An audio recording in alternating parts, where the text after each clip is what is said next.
我来帮你。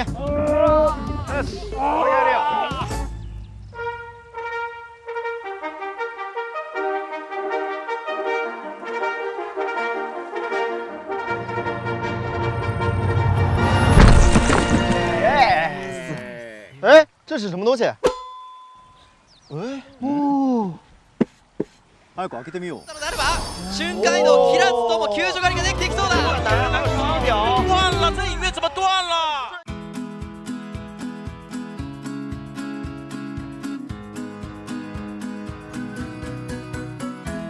？Hello， 大家好，欢迎大家来到深渊 Talk。我是 ITZY 的白鹿，我是 T 的杨洋。AXIZ VS Wolves の高子です。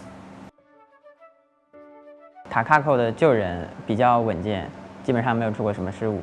洋洋的六轨也很厉害，我基本上都有看比赛，感觉就是比较厉害。白鹿的话，鹿神的话，那就不用多说了。我从预选赛就开始一直粉他嘛，然后就一直看他那个精彩操作，就非常的厉害，就控场思路非常清晰。然后追击的话，基本上就是可能有时候会紧张，但是基本上都是拉满的追击。然后塔拉口的话，我记得印象比较深刻的是牵制跟救人也是非常的好的，就是。バイル選手は、オペラアイビー、足内フラバル、芸者女王などさまざまなキャラを高い連動で使えて、僕は救助職なのでとても救助行くのがとても怖かったです。ヤンヤン選手はさまざまな知識職を、すごい上手に使えて、特にT 戦のレオモのカキリさんの試合の時とかは心理っていう難しい救助のキャラでもすごい4割難しい、救助を伸ばして4割救助をしていたり、セカンドチェイスでとても長くチェイスしていて T のサバイバー1、2で取れたと思います。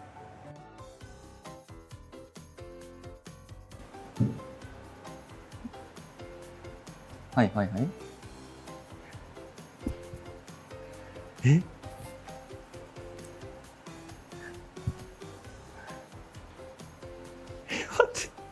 你来抓我，就是哦，哎，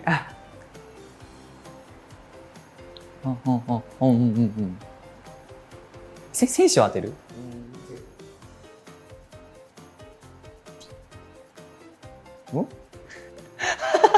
让我想一想，どうしよう、やばい。关于第五人格，关于第五人格，第五人格のキャラクター。肩。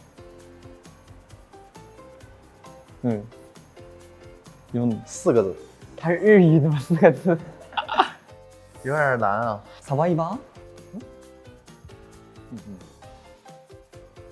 ー？用。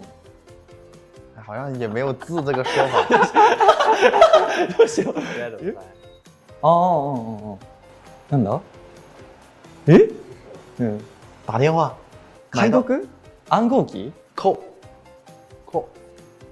28のイエス？イエス？難しい。すごい。すごい。4。不要比4了，4个字了，日语应该没有。我想了。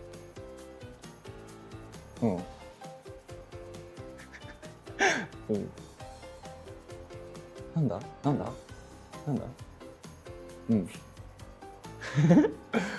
え？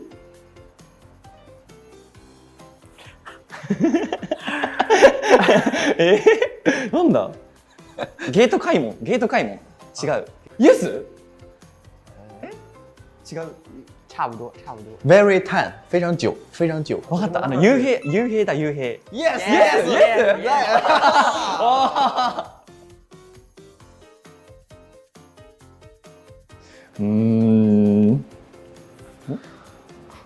你来扮演信徒。どうしたらいいな？魔女。你可以这样。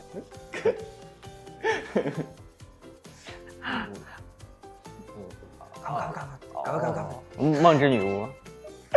Nice。当たった？すごい。なんで当てれるの？すごい。難しい。你来扮演求生者，我来当监管者。恐惧震慑吗？对。どうしよう難しい。どうしよう。どうしよう。どうしよう。どうしよう。なん OK，はい。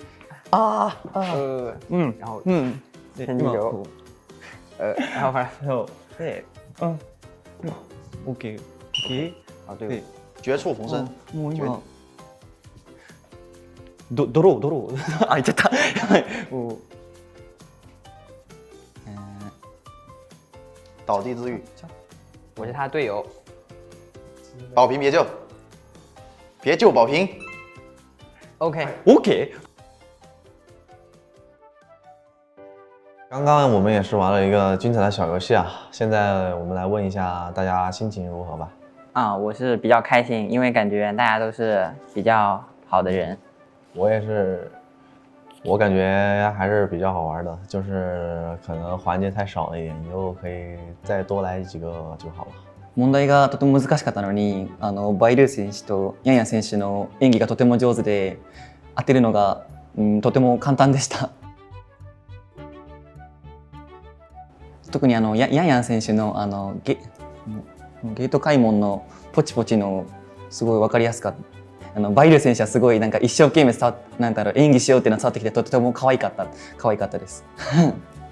虽然说就是跟塔拉口嘛，就是有着语言上的差异，但是我觉得在对待第五人格这个上面，还是说大家都是忠实的老玩家。塔拉口猜的也是非常快啊，还是非常有手法的。然后白鹿呢就是秒猜，这个人非常的厉害，就是太猛了，跟他比赛一样猛。我感觉他们演得非常的生动，就是那个恐惧震慑，一看就是一个人 A 了一刀，一个人倒地上，就是太明显了，演得太生动了。我觉得他们演技都非常好，特别厉害。OK， 那今天我们深渊 Talk 就结束了，然后大家拜拜，拜拜，バイバイ。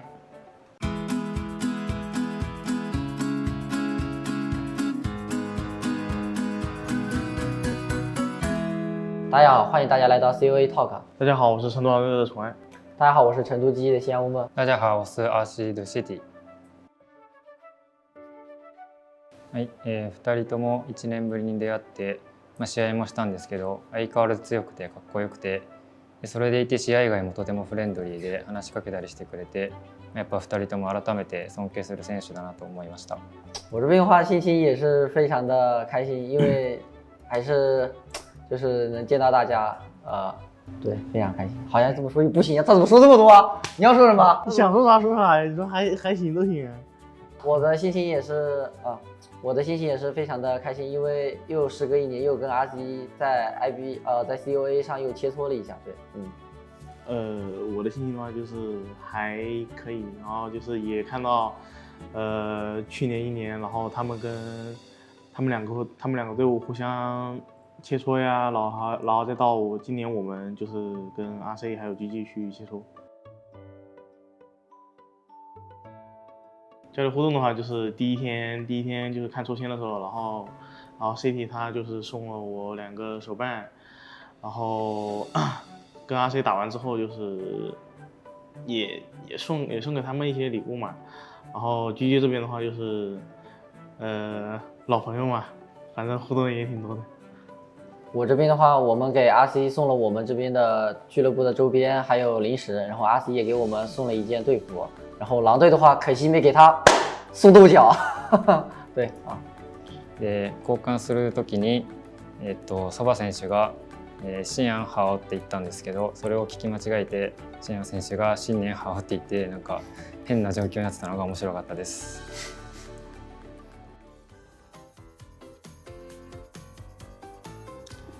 哎呀！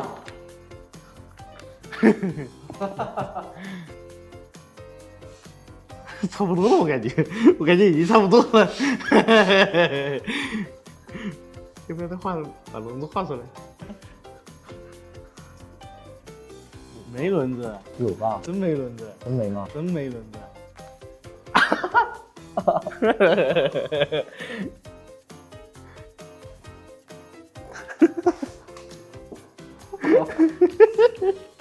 はい。足苗が檻を出して、その瞬間に電車にひかれて、向こう側でこの電車にひかれてる様子ですかね。中立生物。電車？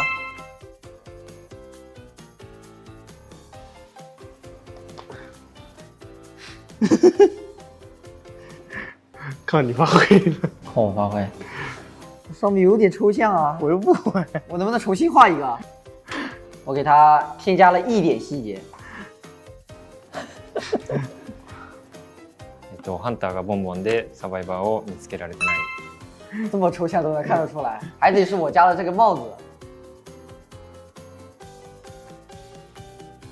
我是什么？我是什么？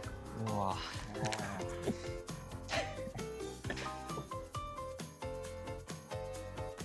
我直接给它添上灵性的意义啊！不要再画你那个刀了，服了。OK， 这个是我画的。啊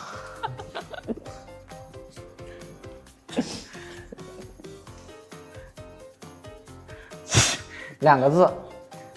这是鱼女吗？为什么它会这样子？看到这边有问号，说明什么？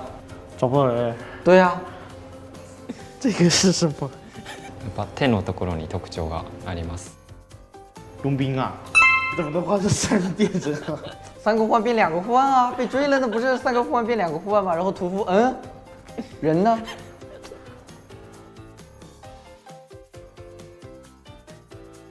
你们还看我一眼？你应该知道我画的是谁吧？说吧，你这是在为难我胖虎。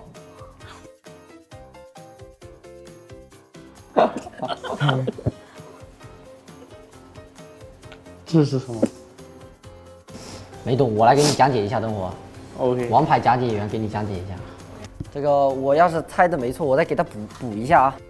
我觉得第一个人是笑的，大哥应该是笑的，然后二哥应该是寡言，应该是不笑，然后还有悲观的3弟，对，应该是这样的。好，应该是破轮，我觉得。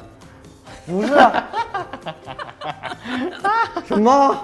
这个不是破轮，这个不是破轮，是破轮，是破轮。对啊，那不是啊，那就是破轮变身。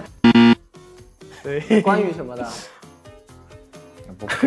僕が書いたよりも長谷選手が書いた方を。哦，明白了。移形。2回目だったかな、ボンボンの絵がやっぱ途中で、ちょっと間違えたんですけど、ボンボンっていうのは気づけたんで、そこはうまさが出てるかなと。我选的是 CT， 因为我觉得他的狂欢之翼画的非常好，然后宠爱的话很抽象。跟 CT 说的一样嘛，就是邦邦这边马哥就是画的细节就是很好嘛。我就加了个帽子嘛。那今天我们的 COA Talk 就结束啦，拜拜，拜拜。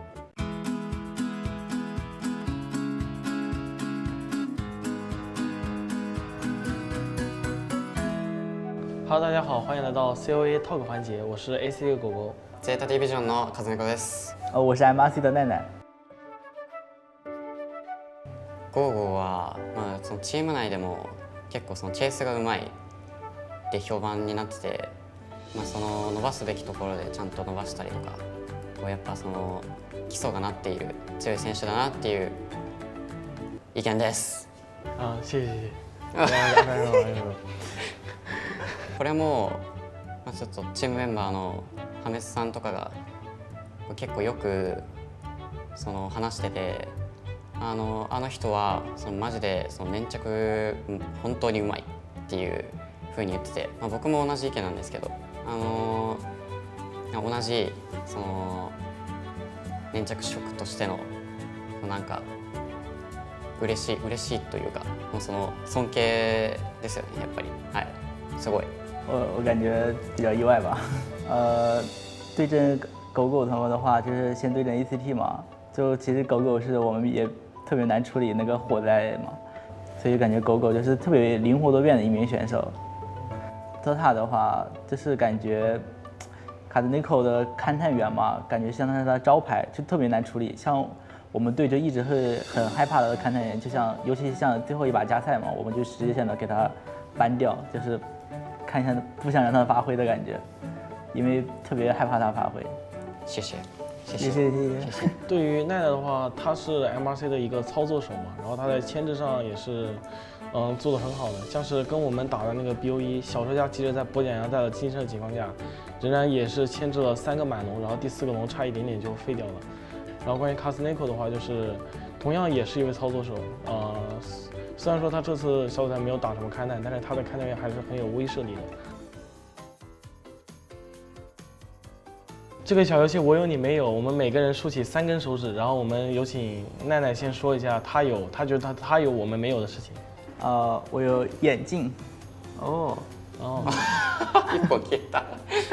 僕はちょっとメガネを普段使ってて、今コンタクトなんですけど、メガネ使ってるのでセーフということで。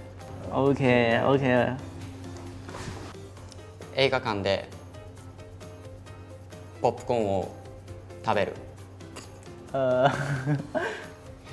Me too。Oh my god。我担任过指挥位。Oh my god。我家里目前有一只猫。Oh my god。Me too。Me too。我也有一只。No。拜拜。拜拜。刚刚的游戏没来尽兴，于是我们讨论过后决定再玩一轮。这次有请卡兹尼科来先说。Yeah。OK。この COA 期間中にチャーハンを5回食べた。OK。我有 MRC 小弟的亲签。一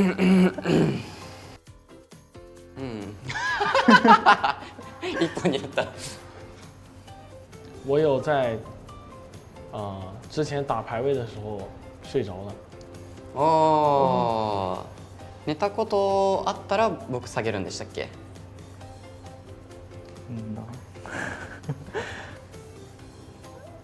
じゃあ寝たことある。そのまま試合終わったってか。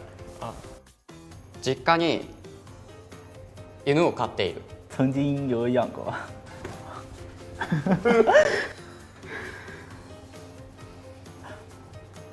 我曾经在联赛上一个赛季玩超过20名求生者。总共是不是家里的球员？20？一个赛季。一个赛季。Game over。恭喜奈奈。耶。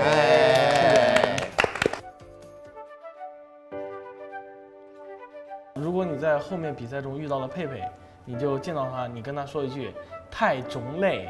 太种类。种翁。种翁。太种类。太种类。对，太种类。太种类。我不太知道送你什么祝福啊，我就教你一句，中粤语吧。好中意你哦。好中意你哦。好中意你哦。对。好中意你哦。どういう意味ですか？好中意你哦。どういう意味ですかね？好き。好き。好き。Yes。好中意你を。好中意你を。Yeah。日本語をちょっと考えてたんですけど、ちょっといい日本語が思いつかなくて、僕とお茶しない。お茶しない。Yeah。僕とお茶しない。Yeah。僕とお茶しない。Yes。僕とお茶しない。跟我一起喝茶吧。僕とお茶しない。Yes。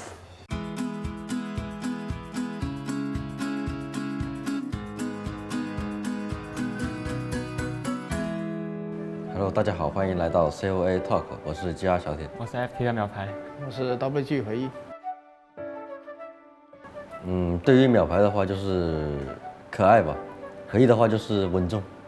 小铁的话就很酷啊，又酷又帅，因为小铁笑起来很好看。回忆就很可爱吧。你不能套词啊。小铁的话就是开朗爱笑，爱笑的男孩，然后鸟牌的话就是腼腆内向。小铁有很多的爱笑呲牙表情包。因为平时见到秒牌的话，他是比较腼腆内向的那种性格嘛，然后就觉得他挺可爱的。那回忆的话，平时一般都比较稳重啊，没有什么情绪波动，所以我觉得他挺稳重的。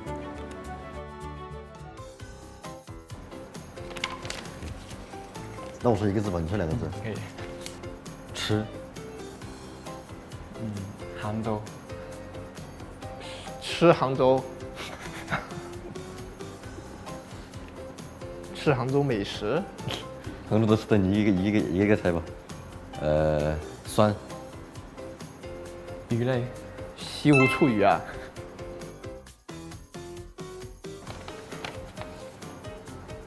那秒牌说一个字吧，我说两个字。修。什么？修。破译。修破译。你怎么能是？这还不好猜？这不是就不能破译密码机啊？哎，你看一下就猜了，你看没？都可以下一个。我说一个字吧。说一个字咋说呀？这不难猜吗？这个。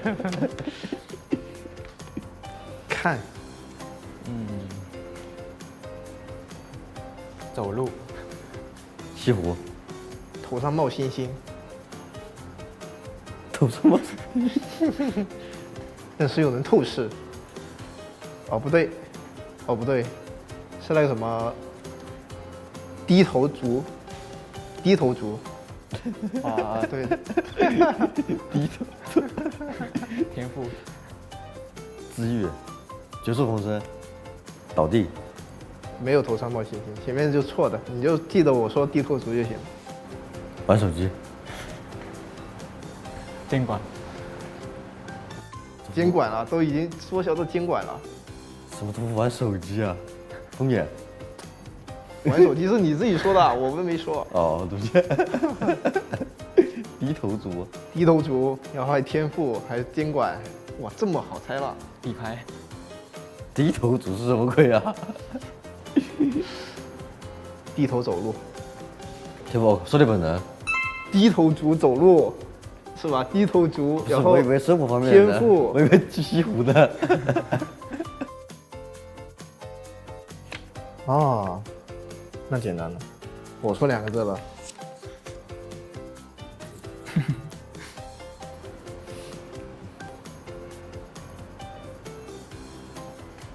这么难形容吗？车。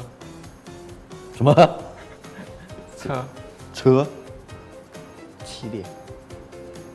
月亮河公园。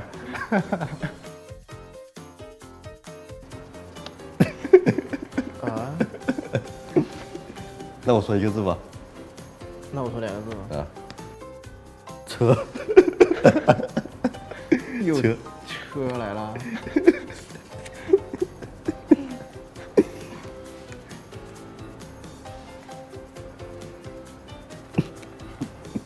这还不好说吗？主要是不能说它里面上面的字。你就说它哪个位置就可以了呀？说位置。对啊。啊。终点。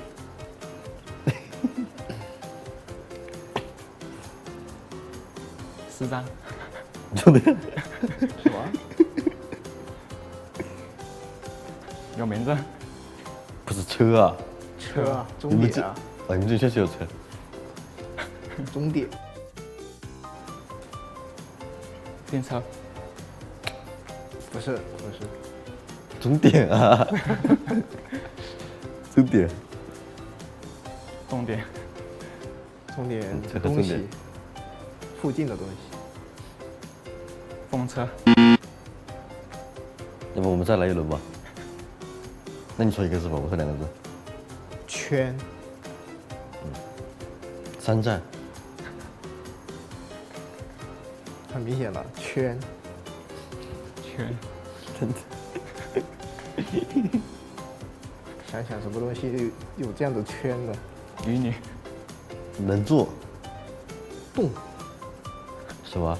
动，可以，能做动，旋转木马。就希望小铁越打越好啊，越来越顺，步步升啊。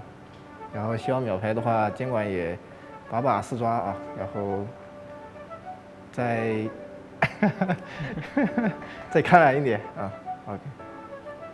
希望GR剑指冠军，希望回忆梅博无伤就。祝你们好运吧。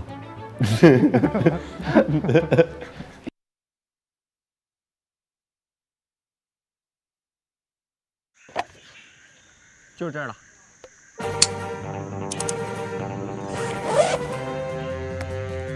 出发前我们做个标记。走这边。究竟还要走多久啊？我跟我疲れた了。没道理啊，方向明明是对的。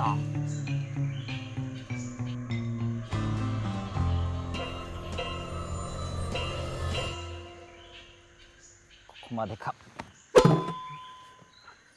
誘発させてここは逃げるような形。うますぎる。哪怕那我到时候你回头啊，我给完了。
サバイバーがとにかく4釣りだけをされないようにその1、2ゲーを頑張って取るっていうのを目標にして1、2戦ですね意識づけて頑張っていきたいです。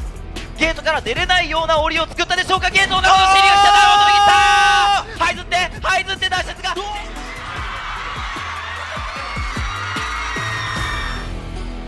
现在从来手感火热，我们多鼓励鼓励他，他现在正常发挥就好了。ヨーロから通常攻撃に受け取られた。さあチョンアイ袋前半戦で決めきってしまうのか。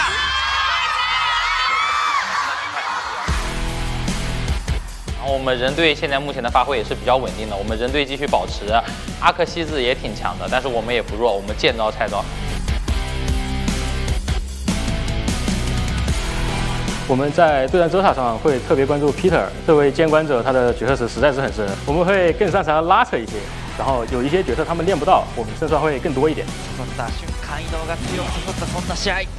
入り込んで傭兵のダウン回まで作ることができています。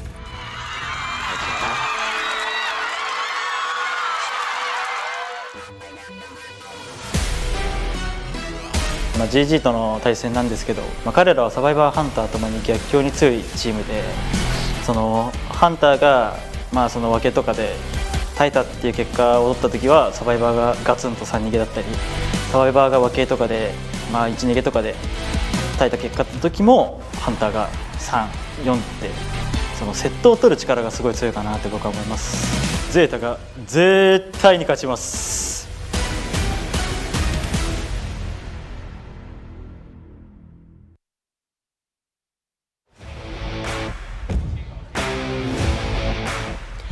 欢迎来到第5人格深渊的呼唤8总决赛淘汰赛的比赛现场，我是主持人月明。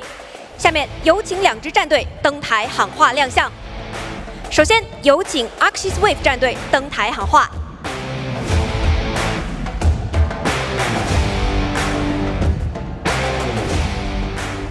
我们要力量。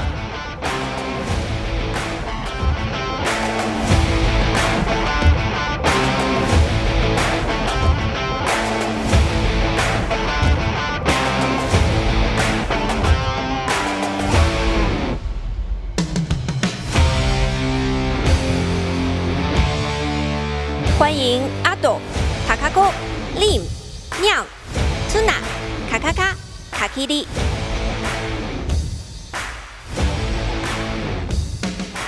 下面有请成都狼队登台喊话。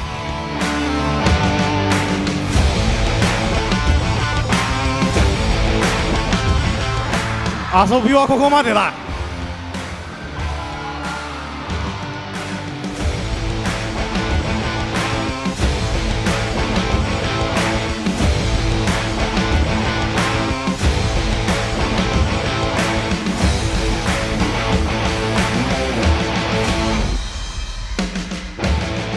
有请小明、小果冻、487、宠爱、小蝶、夜雨。今天的第1场比赛由 AXIZ VS Wolves 对阵成都狼队，接下来的比赛让我们一起拭目以待。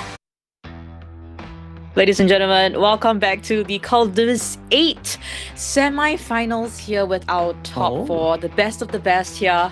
And of course, this live commentary is going to be brought to you by Chocho and also the rapper on our desk here, Kuroshiro Gaming. So, Kuro, we have these 2 top 4 teams here, AXIZ VS versus Wolves. How are you feeling about this 2 right now? It's pretty interesting, honestly, especially with the fact that we know how Japan's rank 1 hunter up against China's best IVL hunter. So I just feel like for today, it's going to be a battle between the hunters more or less. However, we could potentially say as well in our intro videos, as we said before too, Wolves is currently on a streak. They have yet to lose. They're honestly speaking at a really good position themselves compared to AXIZ VS, who has lost to Daewoo, which is a little bit unfortunate, but they were still first and they did also beat WBG as well. So I would say for today, more or less, it would be a 50-50, but also you could potentially say AXIZ VS is the underdogs for our semi-finals today. So underdogs, it seems. And of course, for these 2 teams, I was looking at their history. Actually, in their last COA, which is COA 7 last year, both of them got the achievement of top 8 only. And this time round, they've broken through all of those things and now coming to top 4. They're either fighting for that seat in the grand finals for tomorrow, or if not, trying to get that 3rd place tomorrow. So of course, at this point in time, things is really 50-50 like you said, as we look into the prize pool. Total of 4 million Chinese yuan here. Champion is going to be taking home 1.7 million of this. So that's a huge amount of earnings here as we see today's matchups, the semifinals. AXIZ VS versus Wolves for our first matchup, followed by GG versus ZETA. Another thing to note is that today's matchups will all be in BO5 format, guys. So it's going to be super long. Have your chips ready, your drinks as well, because I know it's going to be an exciting, spectacular match these teams are going to bring to us here. Definitely, and not only that as well, for our first matchup today with AXIZ VS versus Wolves, as we know as well, right, we've seen a lot of Hullablues and Goldmans into round 1s and round 2 scenarios, with Kakiri bringing out the who again? Sorry, the Spider and the Clown. There's still a potential that Kaka can come out for round 4s and round 5s. Bosch at least with these best of 5s, right, we won't be seeing Goldman and Hullabaloo as much compared to our best of 3s with 4 matches. Today, it's only 2 matches, which once again, AXIZ versus Wolves and then GG versus ZETA. However, from yesterday's game as well, GG being able to, surprise GR and dominate them and making them move on towards the semi-finals is something we also did not expect too. So, nothing here is certain just yet from both these two teams today. Another good point is it's all just CN versus JP. There is no regional versus regional matches at all. Yeah, and especially now that we're looking into these two teams, we'll head on into their team introduction here.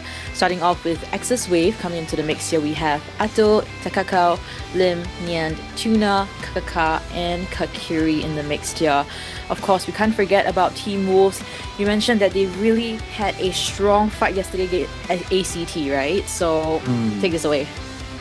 Well then, we're going to have XMX, Jelly, 47, Tuai, D-King, and Yavi here from the roster of Wolves.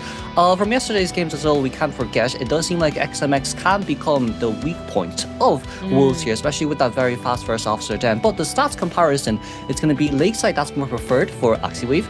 For Wolves, it will be Ever Sleeping Town. Our Hunter is a little bit higher with average game scores of 4.33. Survivors is a little bit better as well of 2 out of 1.36. However, Hunters that characters have been used from AXIZ Wave is 7, but Wolves was 4. So, potentially speaking, in the best of 5s, when we're in round 3, round 4, and round 5, AXIZ Wave could potentially have a huge upper hand.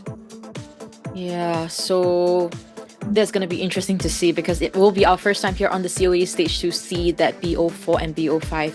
As we look into our first player here, you mentioned that this player here could be an opening that the Hunter could capitalize on. As we look at his average rescue, ranking 5th among all the other survivors and ranking 1st for 64% of the escape rate. Yeah, I guess as the preferred characters of, Wildling and of course First Officer, not really a lot is willing to chase after him, especially when Goldman is shooting round 1 picks. Then we're going to have Jelly, who has recovered and is finally back to Wolves. Preferred characters of being Acrobat and the Aeroplanist with 7th overall 55% escape rate, 7th overall average shields, and 9th average decoding progress of 172.27%. This is once again the big bring of Wolves, the shot caller of Wolves as well, and you could even potentially say the leader of Wolves. So for Jelly himself, his position is very important in the Survivor roster.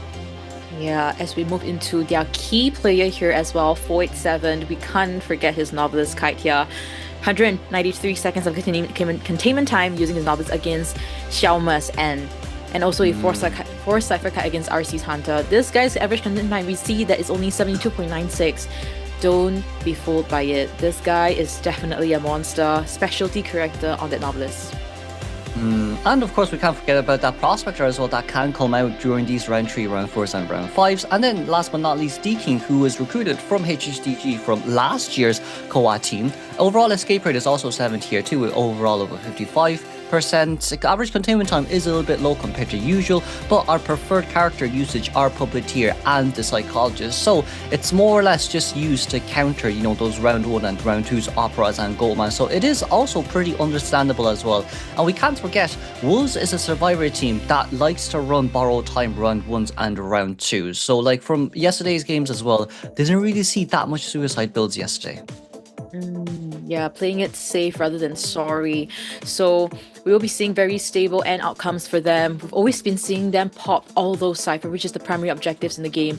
Now, as we move on to their Hunter side, AXIZ Wave Hunter, Kakiri, really when we look at the stats, it's just webbed out, maximized in all aspects. Very comparable to Chong Ai's one we will be seeing in the second half. Looking at this, 3.27 of average elimination and full elimination rate of 45%. Yeah, that is one of the more scarier things about Kakiri as well. Like, we have seen also his Spider from yesterday, his preferred character being Spider as well. But like, if you just look here overall, has yet to, well, he probably has tied a few, but has yet to lose just yet.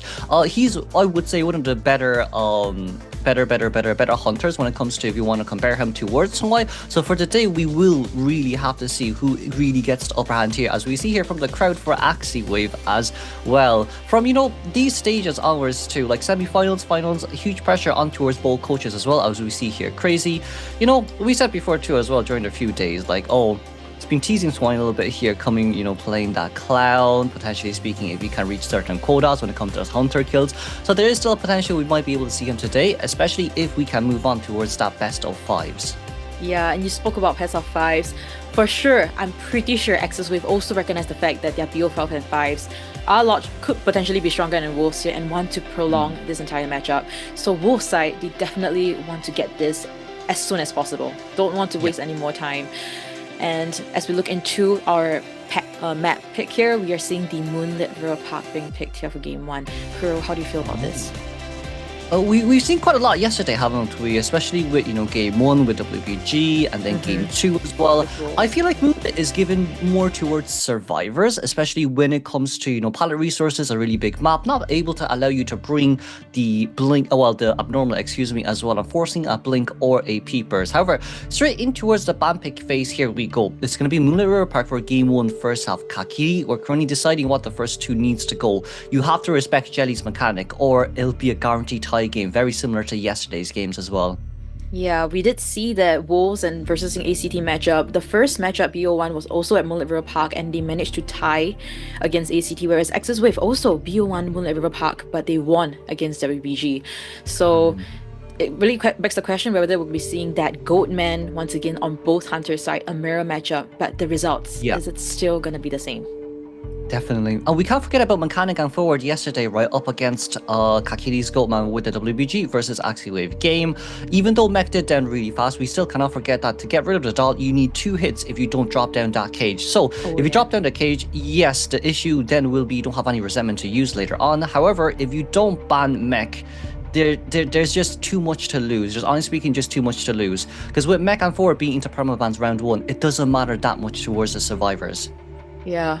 Especially with that much characters that they can work around with, Novelists coming into the later rounds, the Knight as well.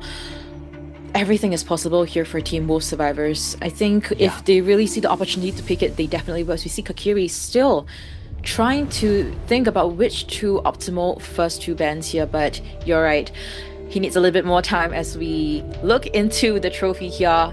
And in just tomorrow, we will be seeing who will be carrying this trophy off the table. Yeah, and it seems like we might have some technical difficulties just for now.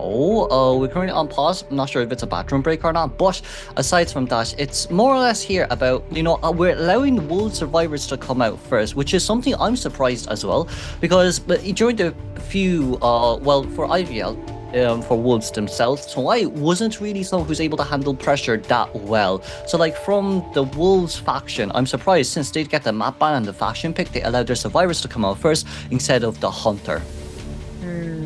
Yeah, very, very interesting.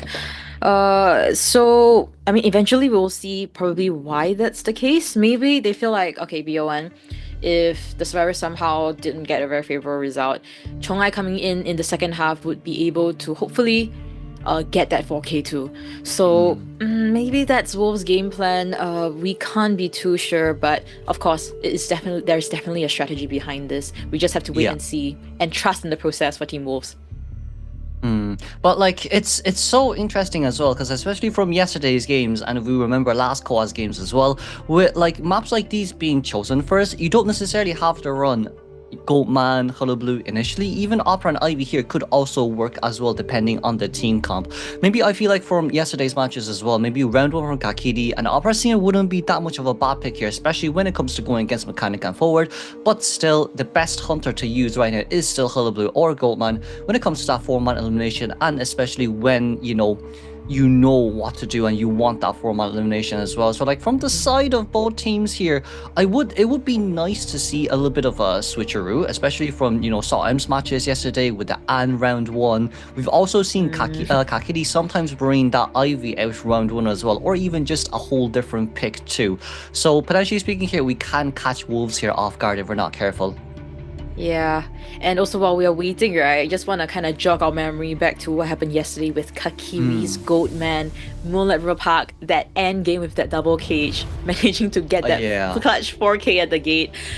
I was watching it as well, and honestly, I thought that maybe Kakiri might not be able to get a 4K, maybe at best a 3K, and suddenly there was enough resentment. He did the double cage and managed to knock back the psychologist.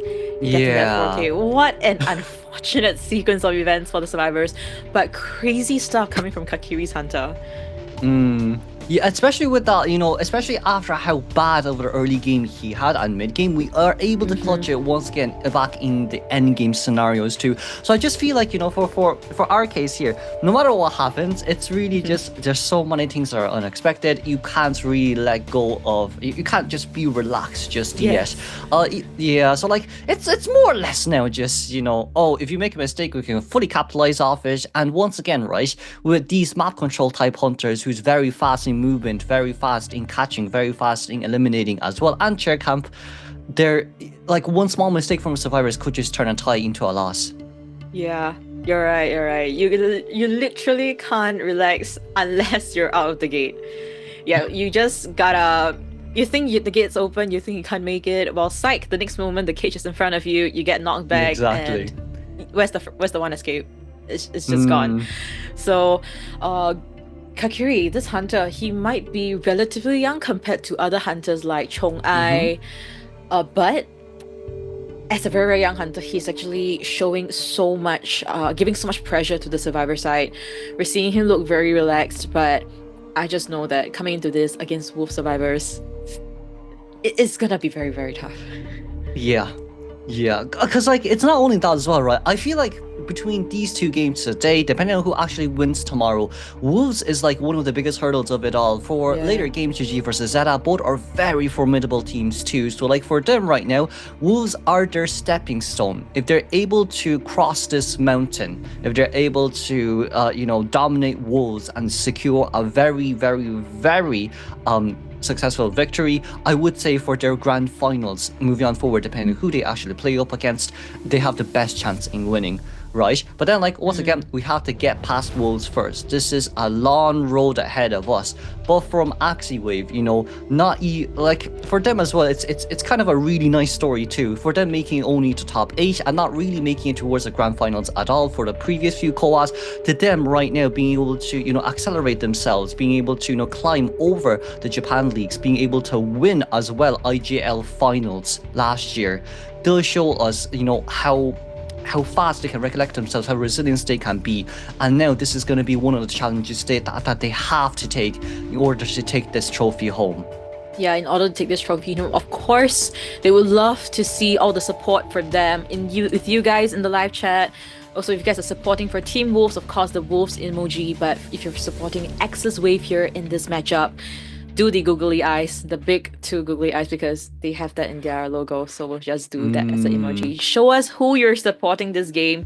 I do feel that this is gonna be really 50-50. And actually, if Wolves actually dominate in BO1, I'll actually be very, very surprised. I'll actually be surprised. I'm actually thinking that this matchup in BO1 and 2 will be relatively close. Relatively close. As we see BO3 to 5, we'll see more unorthodox characters being picked here. But yes, you mentioned Xiaoma. My goodness, the Bonbon, the Ends appearing so early in the playoffs. Definitely not impossible. And Kakiri, whether he's gonna be taking that option, he's picked the Clown before, got a 4K. So maybe if Chinatown's picked later on, that could be possible. Definitely. And not only that as well, right, from AXIZ Wave's Hunter side, they also have Kakaka. He also did play, right? If we recollect his game, one of his best games in the Quad Group stages was in his Arms Factory match, where he played Bonbon. His bombs were, honestly speaking, an 100% accuracy rate, especially with the fact that when we said, if you sell up against the Bonbon, it's always almost going to be a guaranteed tie. But somehow Kakaka is able to even rebound, well, not rebound, but like to get another survivor eliminated really fast right after the first survivor has been returned back to the mainer. But it's just a little bit of an unfortunate event here, not being able to find whoever was hiding in middle, and the survivor was able to jump dungeon. It was still a tie game. But like from the side of AXIZ Wave as well, they have more than enough hunters to play around with, as we see the 2 priestesses here, cosplays, and of course Knight on the bottom here. I mean, we've been talking about this a little bit more as well, like, a bit more focus on the cosplayers here on the stages too. Gardener, there's Gardener, right? Oh, yes, that's right. her A-mate skin, I'm quite sure.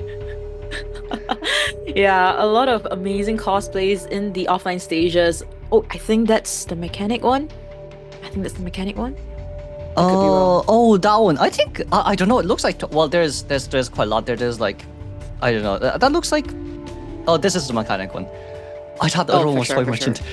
The right side, is that prisoner? I wanted to say Gravekeeper because there's a long hair, but there we go, Nayad. Oh no, that's a little female bit dancer. high That's for us. Proto. Okay, Oh my yeah, God. we're not skin experts here. We're sorry, but it's just amazing. No, stuff, it's the lighting. No, Chicho, it's the lighting. It's the lighting. It's never us. It's always the lighting. Okay, It's too dark. okay. It's too dark to see colors. Good save.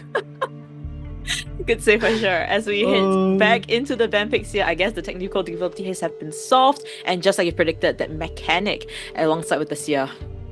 But coming out with the Puppeteer and the Knight first 2 picks once again, it seems like we're a little bit far-fetched. Well, not far-fetched, but countering the Goldman here as much as possible for our next 2 picks.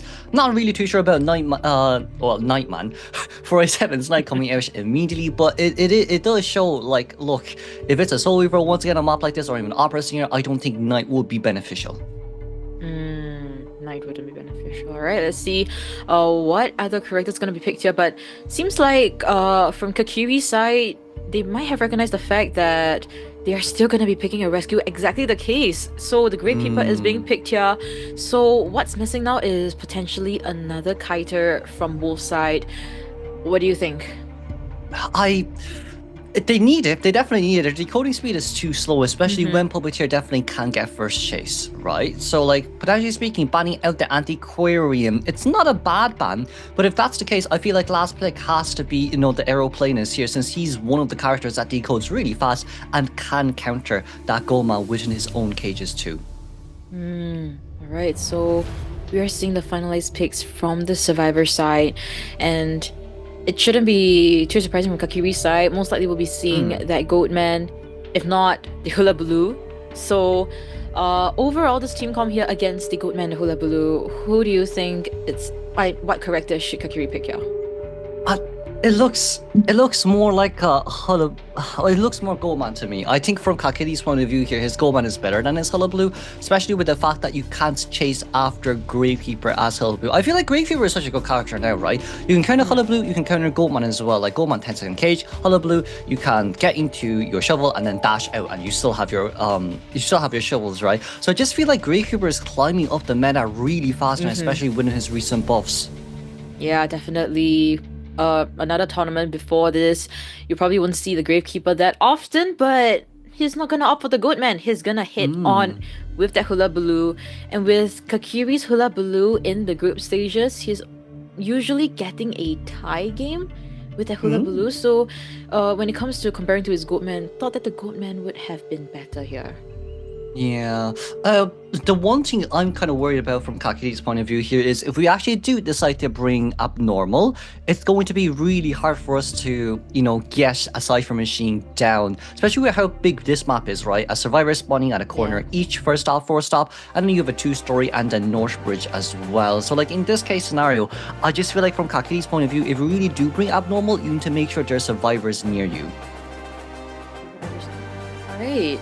As we look into the spawn locations, fourth stop we have the Aeroplanist Bridge, we have the Gravekeeper. Double story, we have the Knight, and Puppeteer is near the first stop. Hunter respawning at the moving carousel. Kuro, any first chases here?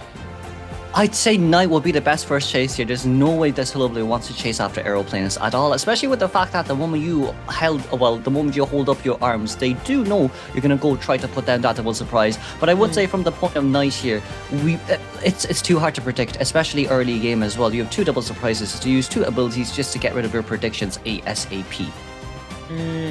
Alright, as we see the coaches shake their hands, we'll be heading into the persona page very soon. So Trump card Insolence with a Warp, no Abnormal.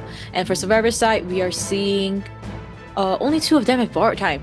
So this is going to be Moonlight River Park, BO1, first stop between AXIZ Wave Hunter versus Wolf Survivors. And this live commentary is brought to you by Chocho and Kuroshiro Gaming.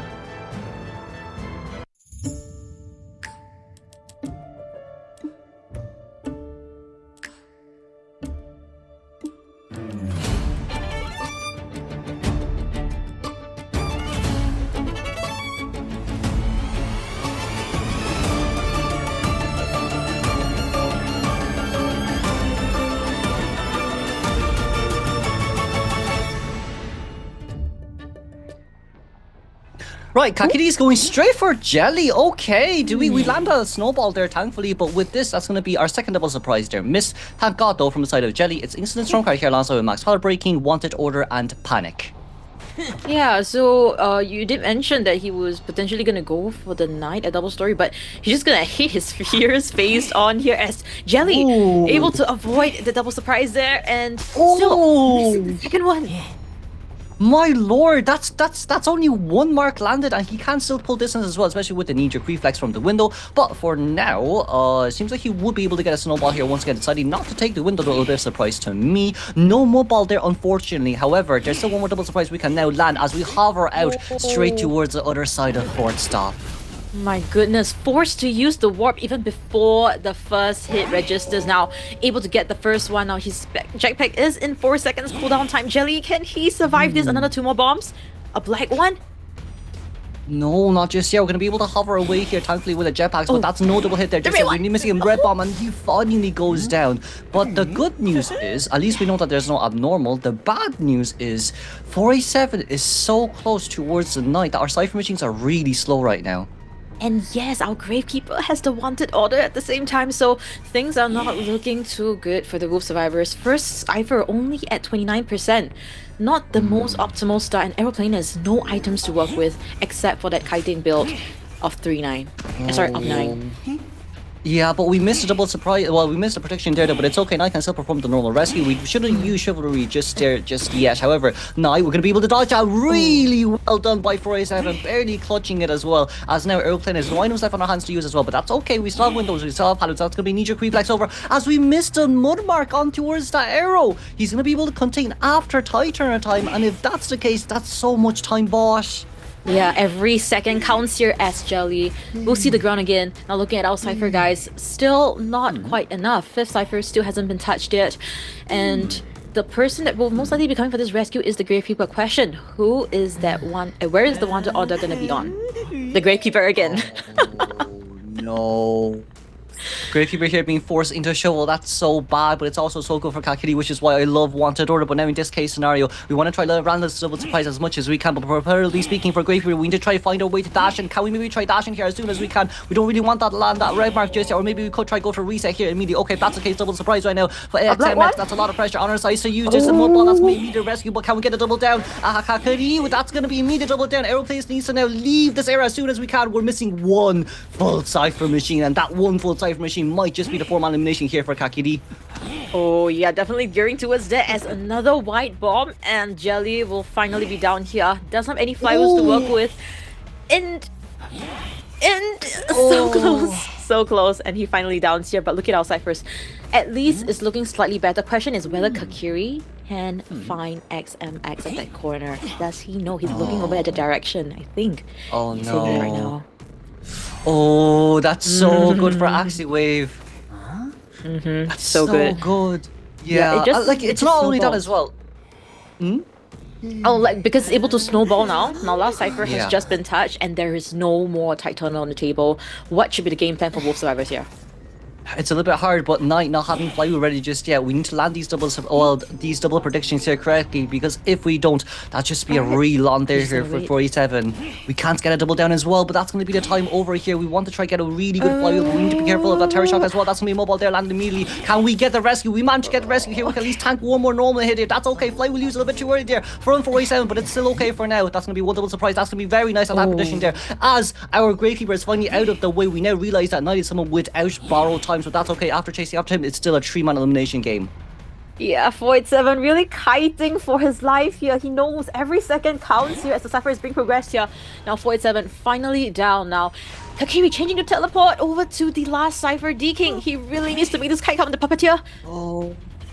Misses the double surprise. It's okay, we can still manage to land one, and red bomb there. Okay, that's no problem at all. Just missing the mud one here as we use our little flywheel here from Little Lewis a little bit early, but it's still okay. The Knight will be full healed as Gravekeeper at Knight. Probably best case scenario is to get the Knight back up to full health, as he is someone who needs to decode. Now then, another very good double surprise, well, Little Lewis, and a good double surprise as well. However, for now, it does seem like it will be rendered useless, but we will be able to use one last one, and that's quite a lot of time boss here, thankfully.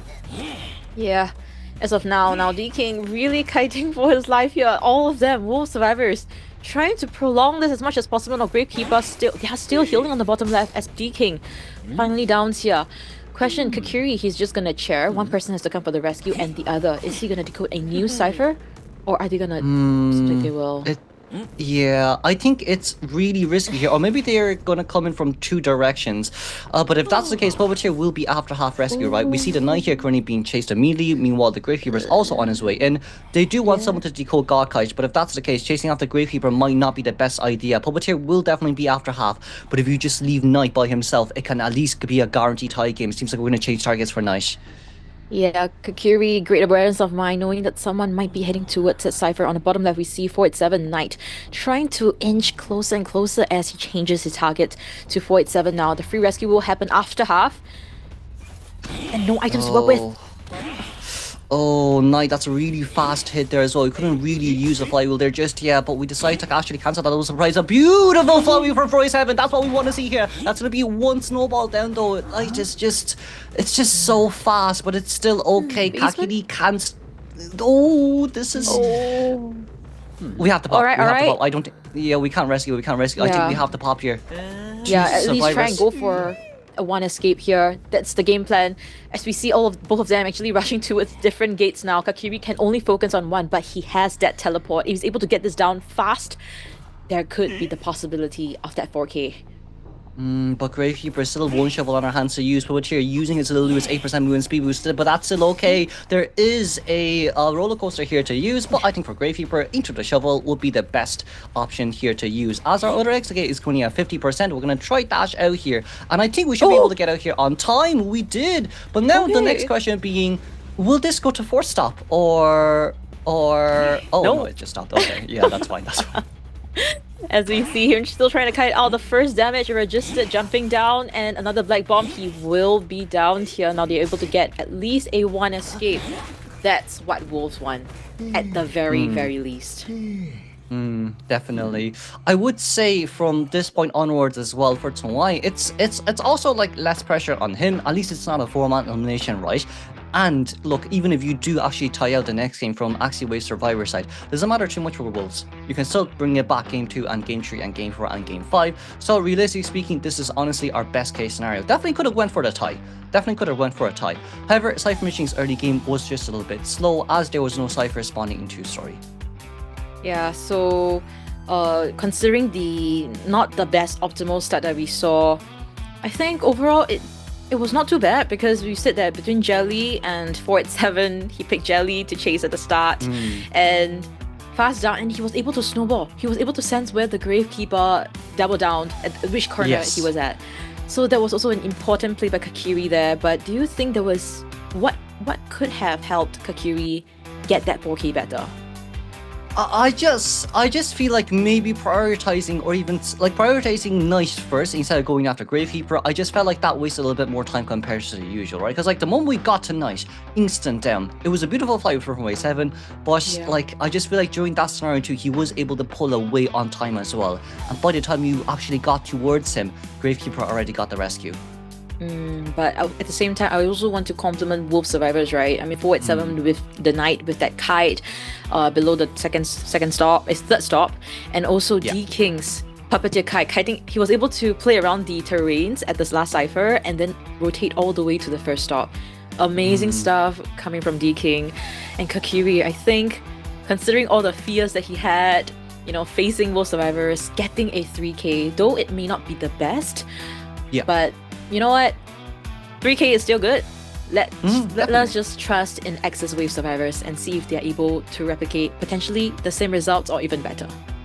Not only that as well, I feel like from the side of Kakiri too, look, the early game wasn't bad. Jelly did brilliantly. We have to give it to credit to Jelly, right? Warp was forced before we were able to, you know, actually get a hit on towards Jelly. And I would say that Warp also came in clutch as well, because if it wasn't a normal, who know how much longer it would have taken this Hullabaloo to get the hit, because A, he didn't have Trapeze ready because he didn't get a hit just yet, and then B, realistically speaking, if you just let Jelly play around there, that would have been just so much more extra time bought. So from the side of Kakiri, I would say that Warp instead of Abnormal was one of the biggest game changers for him.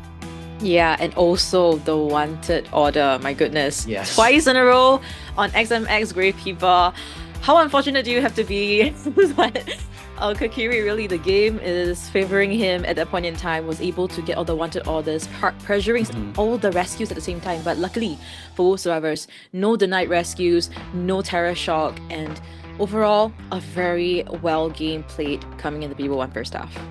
Yes, and it's not only that too. We saw that because Gravekeeper had wanted order 2, Knight was forced to rescue. Gravekeeper was already near Knight's Cypher Machine, right under third stop, so that was just 2 survivors not decoding at all during that scenario. So like it just slowed down the Cypher Machine even more, and maybe Abnormal wasn't even needed for that as well. So like that wanted order was so good for the Hullabaloo. But like moving on towards second half of game 1.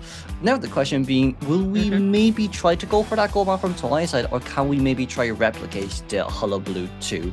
I do feel like picking out Knight forces the Hunter to really switch to Hullabaloo instead of playing Knight. Oh no, sorry, instead of playing Goldman. It just really depends, right, on see what Chongai really wants here. But as of now, his BO1 Hunters has always been the Goatman, without fail.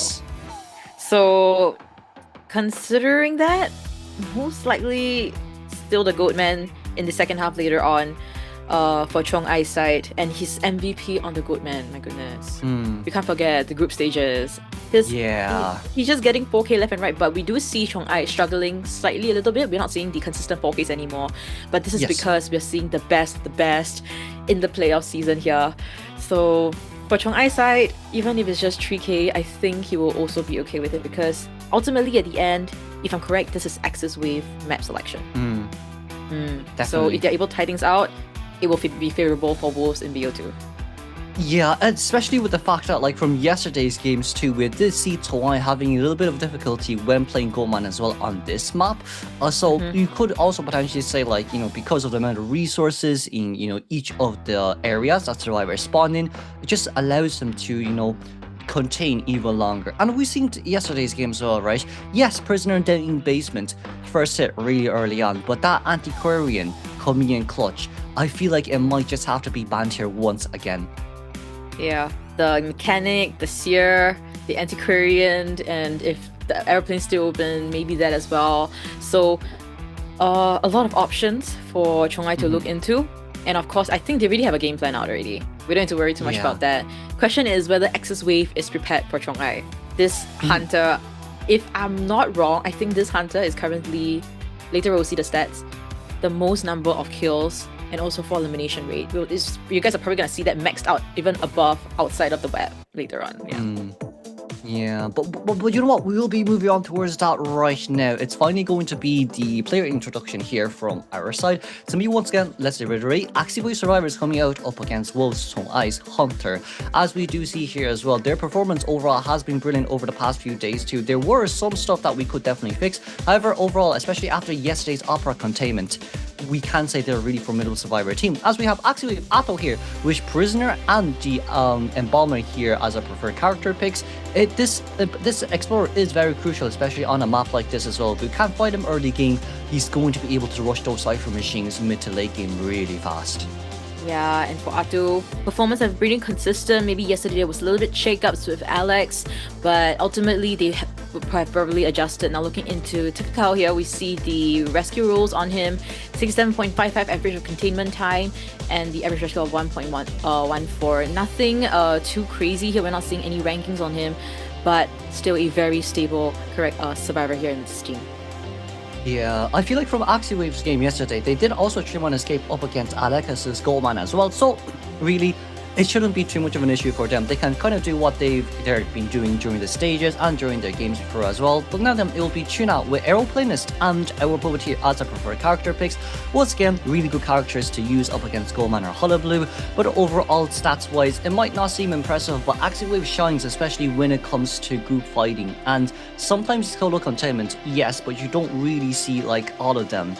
Just one specific person being chased all the time. Yeah, as we move on to the last player here, we can't forget Nian's acrobat against the Opera Singer at Lakeside Village front gate, and that voice comms of him screaming like crazy. So Nian, very, very strong character here. Don't be fooled by the containment time. That containment time is that palette alone with the Opera Singer. My goodness, this guy is definitely someone you don't want to chase or mind game against. Yeah, especially with Nyan as well, like really good overall harasser too. We have kind of transmigrated from a harasser to a container because of the current patches, and now we'll be able to see Wolves COAⅧ here as our hunter from, you know, the Wolves faction. More or less, we do know that he's been overall very strong during the group stages, very strong during his yesterday's games as well. If I'm not wrong, we did go into a best of threes as well, but we did finish it off with a Wax Artist 4K too. So I mean, it does show that regardless of whether you have the big four hunters or not, his other hunters can also dominate this league. Yeah, as we see his introduction very soon, he's gotten multiple MVPs on that Goatman, but also we can't forget that opera singer. These two BO1, BO2 picks have been consistent with COAⅧ, as we see the Wax Artist getting picked, I believe, twice already. So yeah, we'll be quite curious to see what other hunters he has actually prepared for BO4 and 5 as we see later on. And we see a Mim, the Clown. Maybe we might see the Clown today. Yeah. Oh, I would love to see the Clown. But now let's see here. Entomologist, that's her recent one skin as well that has just been released too. Oh. So I'm surprised. Where do they get the fabric from? I'm sure most of them are kind of self-made as well. Yeah, cosplays can be really expensive, but if they self-make it, still very impressive though, that cloth. Looks pretty good. It's pretty good. Definitely. And like not only that as well, like here we see the female dancer, the school team skin as well. The Ivory Terror skin, the Ivory Terror skin for female dancer as well, and just a lot of, you know, support here towards Wolves too, especially towards their hunter COAⅧ. Yeah, COAⅧ really have quite a huge fan base here. Of course, such a formidable hunter. If you play so good, so well, of course you'll get more and more fans, more and more recognition as he competes in this tournament scene here. Now we're seeing all of them just getting ready, still preparing in this case. So guys, do show your support. Once again, googly eyes for AXIZ Wave and Wolves emoji for Teams Wolves. Just now I did see a lot of Wolves, so I guess a lot of you guys apples are probably on them. So you guys will most likely want to see that 4K coming from COAⅧ. So let's see if that's going to be the case here coming in the second half. Yeah, for AXIZ survivors right now, there's not too much pressure on him because they need only a one-man escape. If last game was a tie, it'll be a whole different scenario here, but I guess from COAⅧ's point of view right now, 4-man would be the best, but even a 3-man elimination would be good as well. As we move directly towards the map, the ban picks here, it's currently 3-1 for AXIZ Wave to Wolves. COAⅧ has to return a 3-man elimination in order to tie this one out, or a 4-man elimination to win, as we ban the mechanic and the first officer. Oh, leaving out the Seer, but they're just gonna hit on for that Coordinator and Puppeteer. Coordinator and coming into the BO1 mix here. Crew, any thoughts on it? It just seems like we're gonna go for. I think this Cordy is gonna be given to Nyan, especially when Wish like how good he is at solo containment and just provide a little bit more of support too. Then it will be the Aeroplaners here being banned with Perfumer from the side of AXIZ Wave. If it's Perfumer, potentially speaking, we're trying to force a hullabaloo. Force a hullabaloo. Okay. Every time I see a Perfumer now, I'm always reminded of MRC Shodi at Ever Slipping Town.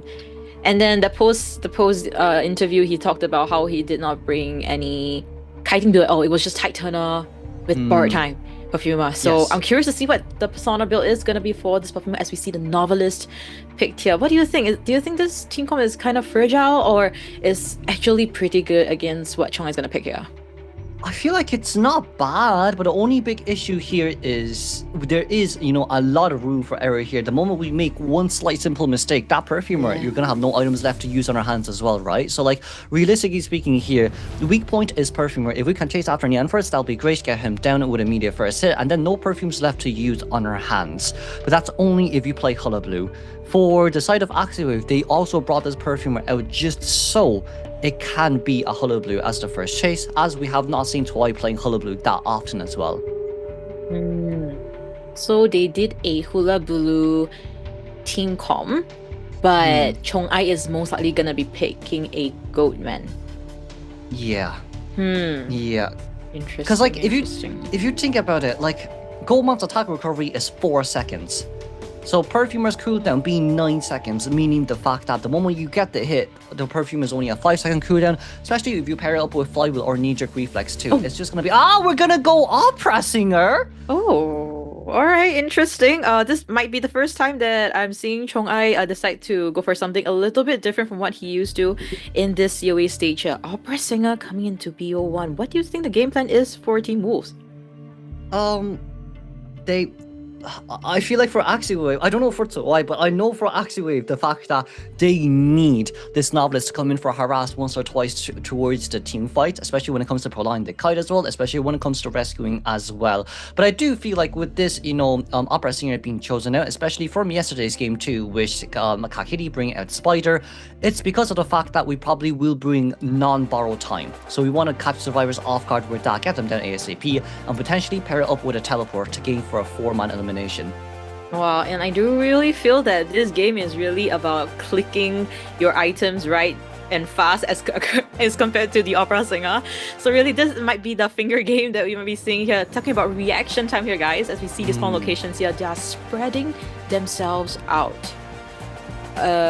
With the Novelist at the corner, and Hunter will be spawning right behind Perfuma. How do you feel about this? Any first chase here, and how do you think it's gonna go? I think this is brilliant for AXIZ, because look, even if Novelist Cypher Machine gets locked towards 10th, there's another Cypher Machine near bridge for him to decode, and it's really close, right? So what constraint being brought out here does not really matter that much from the side of Survivors and Perfumer too. Yes, even if we fail a Perfume, it's okay. Can still place a Perfume upstairs, and if she decides to, if the Hunter decides to vault down or not even wait out the Perfume, we can just get back up towards 2-story and waste more time here. So it's a brilliant spawn location from the side of Survivors. For Toai though, I'd say this is very, very, very scary for him. Yeah, absolutely. As we see the coaches shake their hands, let's look into the Persona's trump card detention onto Chong-ai's Opera Singer with the Blink trait. Perfuma with a tight turner, a flywheel to use in the starting kite here now. There's going to be Moonlit River Park, BO1. We'll talk a little bit about it later on as we look into this matchup between these two teams.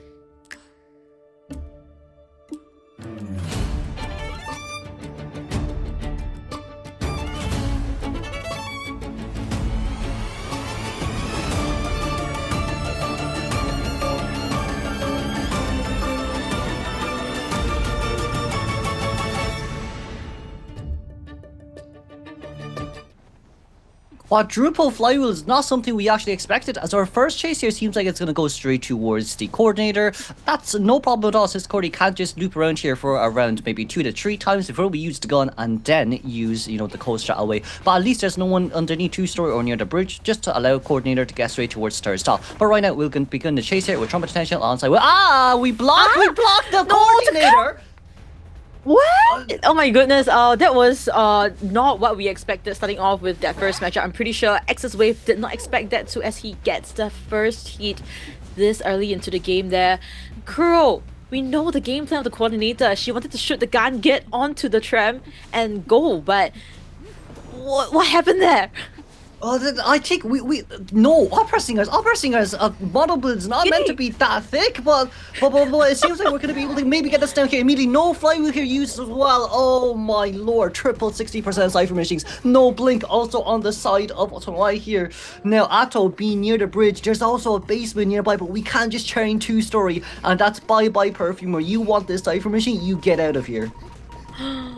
Alright, at least the saving grace here is because they all brought the same exact build, tight turner with that flywheel. Anybody can come for this rescue. So really forcing Nian out of this area and trying to get that free hit too. And Nian recognizing that fact too. Nian is the only person that is coming for this rescue. Can he be denied of it? We got the hit. No flywheel there used once again. There is a borrowed time here to use, but if that's the case, we aim for a double down. So we need to aim for a double down here. No matter what happens, we're going to hit onto its go here. As now Perfumer too far away. Very smart decision here made by the side of AXIZ Wave Survivors. But for now, it can still be a tie game because we've just so much tie turners. Yeah, as we see Nian decoding the behind double story area, Takakao will be downing here, not to interrupt any of his teammates and able to tell them that the dungeon is in this area. So this could be a key information that he might need in the later parts of this game, as we see him chat at the bridge area now. we see on the bottom left that Novelist is coming for this rescue. But with Novelist coming in here, we might have to use our pages early if we get found. But for now, Novelist, we finally spot him here at moving carousel. And of course, in this case scenario here, we do have still so much items to use. That's okay. Even if we swap over, we've Shadow Dance back immediately here. But Novelist still getting as much pages here as possible as Songhai decides to not look at Novelist here anymore. A coordinator running straight towards the Hunter just so we don't get a double down. Once again, the Cypher Machines are just 3 Cypher Machines at 60% because of the Titaners as well. And now let's just see whether or not this teleport can maybe guarantee our, one survivor down ASAP. It's still a trim on elimination, however, because no one has borrowed time. As Cordy running straight towards the dead corner here, just so it takes even longer for us to chair. Yeah, it does seem that they weren't really prepared for this opera singer here. So, yeah, considering all of that, looking at the ciphers, actually quite a little bit. 5th cipher hasn't been touched yet as we see Songhai changing his traits to that trump card. And Nian getting pressured here will be down at the first stop here. We shouldn't be seeing anything too surprising here. All pellets have been used as well. And Nian will just accept his fate here. I do feel like at least we're away from Godkai's, right? So like once the Novelist can decode 2 Cypher Machines there by himself, we also do have a flywheel here on our side to use too. And Nian, beautiful flywheel there. And now Tuna is going to be on his way for the first rescue. It's the only unfortunate thing is the fact that Cypher Machines are so far away, so we're going to be able to get the hit down straight towards that Perfumer. But like, look, Tuna has to come into rescue. Atto needs to decode a Cypher Machine near the 2-story area, inside 2-story, and then, like, what's going to most likely happen here is the Titanic will have to pop, but no one's going to be at the other side of the map, which is the bigger issue of it all. Yeah, as we see Tuna potentially coming in for this rescue. No, they're not even going to come for this rescue. They are... aiming for the woman escape. They're aiming for the woman escape, so I think that's kind of what they want to do here. But that's good for Songhai as well, because he wanted this opera scene to be played so that his Goldman or Color Blue can be played next game too. Now it's just more or less about, can we predict when this guy is going to jump down or not? We're going to be able to see Atto finally jumping down. That's going to be the Shadow Dance out, and of course the Shadow Strike. But that's going to be a charge attack hit. No hit on towards that Novelist just yet as he goes down here immediately. 15 seconds until teleport is over, but it's still a 3-man elimination. This is what Songhai wanted. And because of this, round 2 is going to be detrimental for AXIZ. Wow, alright. So, I mean, if we look into our main points of the day, right? AXIZ, they want to prolong this to a BO4 and 5. And the fact that they tied the first game means that we'll definitely be seeing at least until a BO4. So, this is going to be very, very important. Very important for them. As of now, what do you think were the key highlights of that second half? Early game, that was a surprise for me as well. I'm quite sure when I play Sculptor, they are able to walk past me, but somehow Opera Singer managed to do it. It's especially with the fact that it was unintentional, I feel, because we broke the palace.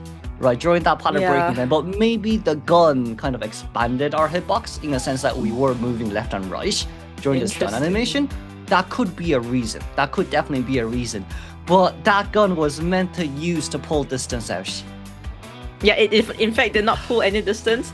He was struggling to even get past him still for like at least a good 3 seconds, and it's like, yep, nah, this is not happening. I'm just gonna run away and then get a free hit, get onto the roller coaster. So yeah, very unfortunate starting game for AXIZ. I do feel that if Opera Singer didn't manage to, take up all that space, maybe we will at least be seeing the Quaddy Takakau's prolonged for at least additional 30 seconds. Yes. But like, if we see match stats here, 58-second containment. Round 1, 39-second containment from ZETA. It really just wasn't enough. However, because of the fact that we had 2 Titans to use, extra 40 seconds to decode, it allowed us to actually get the Cypher Machine done really fast as well. So like, from this point of view as well, Survivor-wise, Cypher Rush was really good. But once again, if we got on that coaster, definitely could have been a 4-man endgame. Yeah, if we got onto the coaster, maybe he was because Opera Singer need to catch up, then he's gonna play around below below the second stop. Maybe second stop cooldown would also be done already. Take it to the 3rd stop. That could be all the plans that AXIZ were potentially thinking about. But when it comes down to the execution, my goodness, we can't blame it on the server. We can't blame it on the hunter. It's just the game at that point in time. Yeah, it's so unfortunate for AXIZ. Yeah. So unfortunate for sure, as Kuro got captured into the abyss. I'll just be left here alone as we wait patiently for Kuro to come back. But really an amazing matchup as we see that you got pulled back. Pulled back, yeah. There's been some technical difficulties. I'm not too sure why. But look, it's okay. We're back now. I don't know why I just suddenly disconnected. That's interesting. But look, it's okay. It's okay because if we think about it, right, permabans wise from the side of AXIZ, they have a perfumer, they have a COAAⅧ, they have a puppeteer. Compared to Wolves, who has the knight, the puppeteer, and just another one. However, we'll be looking at the highlights first before we talk about that. OK， 我走了。没事，手不能收。传图加了，是不是能压好的快？能。OK，nice。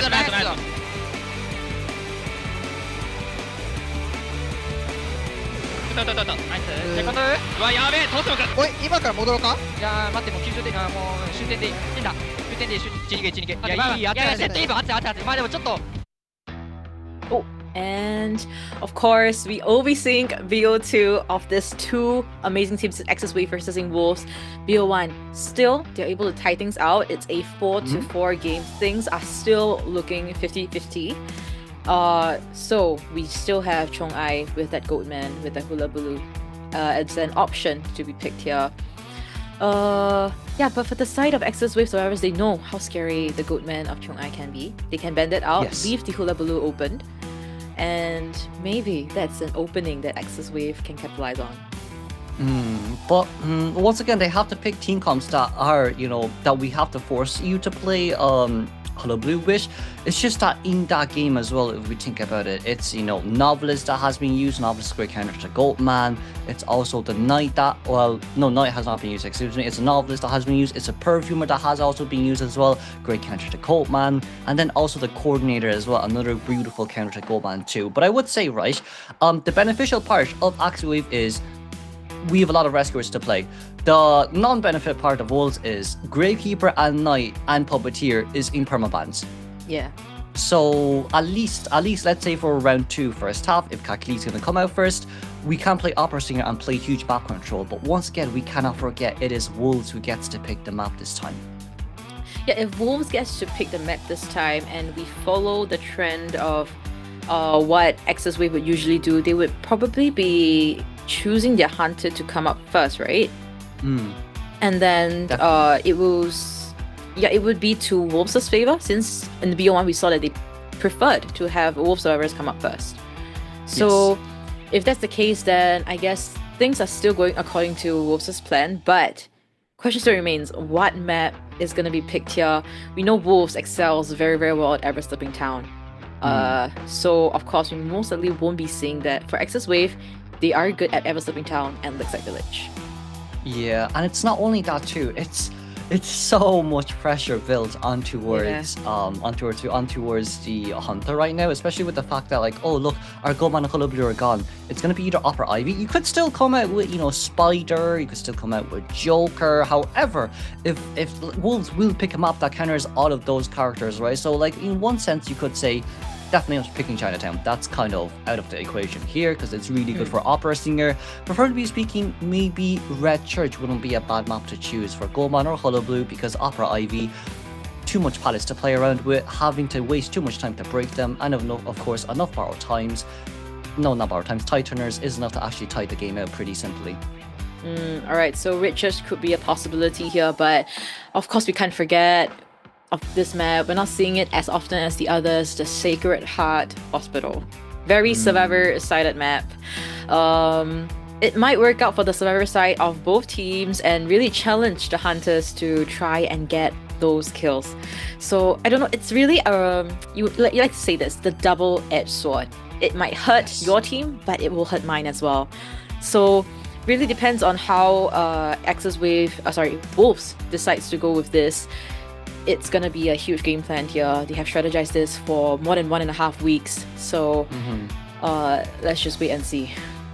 Yeah, it's not only that as well. We can't pick a map that is favorable towards AXIZ 2. I think AXIZ really likes Lakeside. Really likes Lakeside too. Yes. There's also Leo's Memories that Wolves has banned as well, so that definitely won't come out too. However, maybe potentially speaking, as we said about Sacred Hearts Hospital, right? Could be a potential round 4 pick, could be a potential round 5 pick, as we have seen Wolves playing kind of, interesting team comps like Prospector, the Mind's Eye. There's also a female dancer from Jelly side as well. So like there's still a lot of possibilities on their side note too. And as our game progresses, 4A7 can slowly transition out to becoming his own harasser main. We will D-King solid container alongside with Jelly as well, solid container / support. So like as the game pulls out, we do see like from both teams, we're gonna go to our respective roles from both sides, but also that works with AXIZ too. Nian can start pulling out his harassers, and then Tuna and of course with Atto, we can start becoming more solo containers and supports, and then Takako going back to his main rescue role. Yeah, that could also be the game plan for AXIZ here. Endless possibilities, but we need to, of course, remind you guys that AXIZ and Wolves here, we've been seeing all teams when they lose, they get eliminated, but this is not going to be an elimination for them, even if they lose here, because they will still be fighting for the 3rd place tomorrow. But whoever wins here will secure that grand finals seat. Okay, there's only 2. Yes. We'll be having 1 here, and the next match of the day, we will be seeing the next one getting confirmed. So things are still looking, as I mentioned, 50-50. We have all of these matches, all of these teams, but we have AXIZ, Wolf, GG, and ZETA. But Kuro, I have a question for you. Yes. There's 4 teams, right? Very strong. Best of the best in the entire world. Who do you think have the best chance in potentially winning this COAⅧ according to what you've seen in their performance here? What I've seen, I personally think, ZETA has a really good chance this year. I do think ZETA has a really good chance this year. GG did surprise us yesterday as well with beating GR, especially in that round 2 match with the Color Blue from Saw M. But I just feel like ZETA, I think this year would be the one of the more likely ones to win, especially with their new recruit Peter as well, and their survivor team now being more complete, having Shinami, Dolisu, Kazuneko, and Hametu. Those 4 are like a monster build. So for ZETA right now, ZETA is the biggest powerhouse for the Japan side, and of course it will be the Ever Sleeping Town here chosen by Wolves. Meanwhile, actually we've decided to ban Lakeside here, which is a surprise. Alright. They banned out the map that they do excel very well in, and played and allowed Wolves to pick a map that they are extremely good in, the Ever Sleeping Town. Yeah. It could be a potential save. They could potentially want to save it for round 4, round 5 for, Kakiri's Spider. That could be also a possibility. Yeah, that could be possible. Oh, but playing into their opponent's map here, not too sure if this is gonna bite them in the back here, because BO2 Chong-ai still has great characters as they look into the pre-match interview here. 然后感想就是终于不是8强回家了，之前都是1轮8强回家嘛，现在还是就是还有个开心点，就是这个点开心的点。对战阿克西斯的话，就觉得他角色池很多嘛，目前知道就是蜘蛛小丑什么的都挺多的，然后就是我们就尽量防一防，然后也很强，大家都挺强的，我觉得这支队伍都很强，像另外半区的他们也很强。Yeah, wise words from 487. Finally, they're out of that top 8 curse. They are out of it. They've made a breakthrough, and now in the semi-finals, top 4, trying to fight for that top 2 spot there. So close, but still quite far from it. We will only know maybe in about 2 hours' time who the team that's gonna go into the top 2 will be, and who will fight for the 3rd place, right? Yeah. It's just within a few hours time, and for Wolves it's gonna feel so much more for them, feeling so much pressure into this. And of course we can't forget AXIZ. Very strong team as well, making a statement. In fact, if they're able to bring this to a BO5, really I think AXIZ will also stand a great chance against Wolves. Yes, and it's not only that too, it's the fact that right now Kakiri being able to get being able to allow Kakiri to come out first, less pressure on him. Once again, it's still a 50-50 from both sides. Round 1, 3-1 from the side of Hunter, 3-1 from the side of the Wolves Hunter as well. Now it's kind of like a redemption for both Survivor factions. Can we aim for a tie here? We could still potentially run double tie turner. Potentially speaking, someone probably could run something without borrowed time, but as long as we can prolong this game, as long as we can wait for accelerated decoding, there's not much an Opera Seer can do. Yes, Opera can dash brilliantly on a map like this, but no, the Cypher machines are way too far away. You've only Opera and Ivy left to play around with. Who are you really willing to go here, Kakiri? Yeah. And honestly, if we're just gonna look into the performance of Hunters, they do very, very well. And and if you look at the survivors as well, we don't see a lot of missteps coming from Wolf survivors. We rarely see it. So we most likely won't be seeing that. But from the side of AXIZ Wave today, just that gun, everything else was perfect, but just the gun. Yes. Managed to hit the hunter, but after the hunter, that part, that did not work out. So I think excluding that, AXIZ Wave Survivors' performance today might potentially be slightly better as compared to Wolf Survivors when we see the BO2 right now.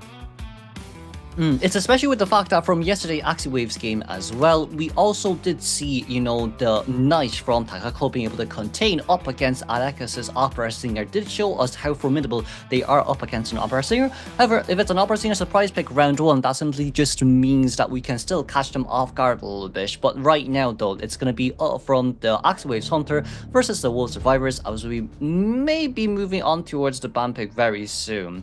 But oh wait, there we go. It's going to be Eversleep Maintain Game 2 first half with Hollow Blue Deer being permaban alongside with the Puppeteer, Knight and Gravekeeper.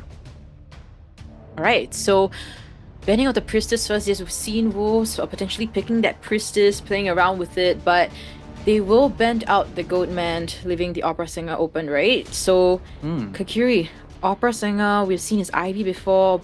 He does really well with both. So let's see the team call from the Survivor side. Mercenary and COAⅧ first. Seems like we want to at least guarantee our rescuers right now. However, if that's the case, that just means that round 3, round 4, round 5, you have the Gravekeeper, Mercenary, and the Coordinator in towards permaban, which isn't something that we actually want. Potentially speaking here for Wolves, we might want to try get the upper hand here. Having 2 Titaners early on wouldn't be so bad after all, as the Aeroplanist here will be banned. Yeah, and then picking out the Fire Investigator. We've known that Fire Investigator could be it's a very good pick against the Ivy. So they could be gearing up for that. Yeah, and so it's also with the fact that he is a solid support on a map like this too, being able to drop something down in between the middle of the maps and just distance pull away against Opera or even Ivy too. And now that with the Embalmer ban there, we don't really want to guarantee tie game as the Acrobat will be chosen here.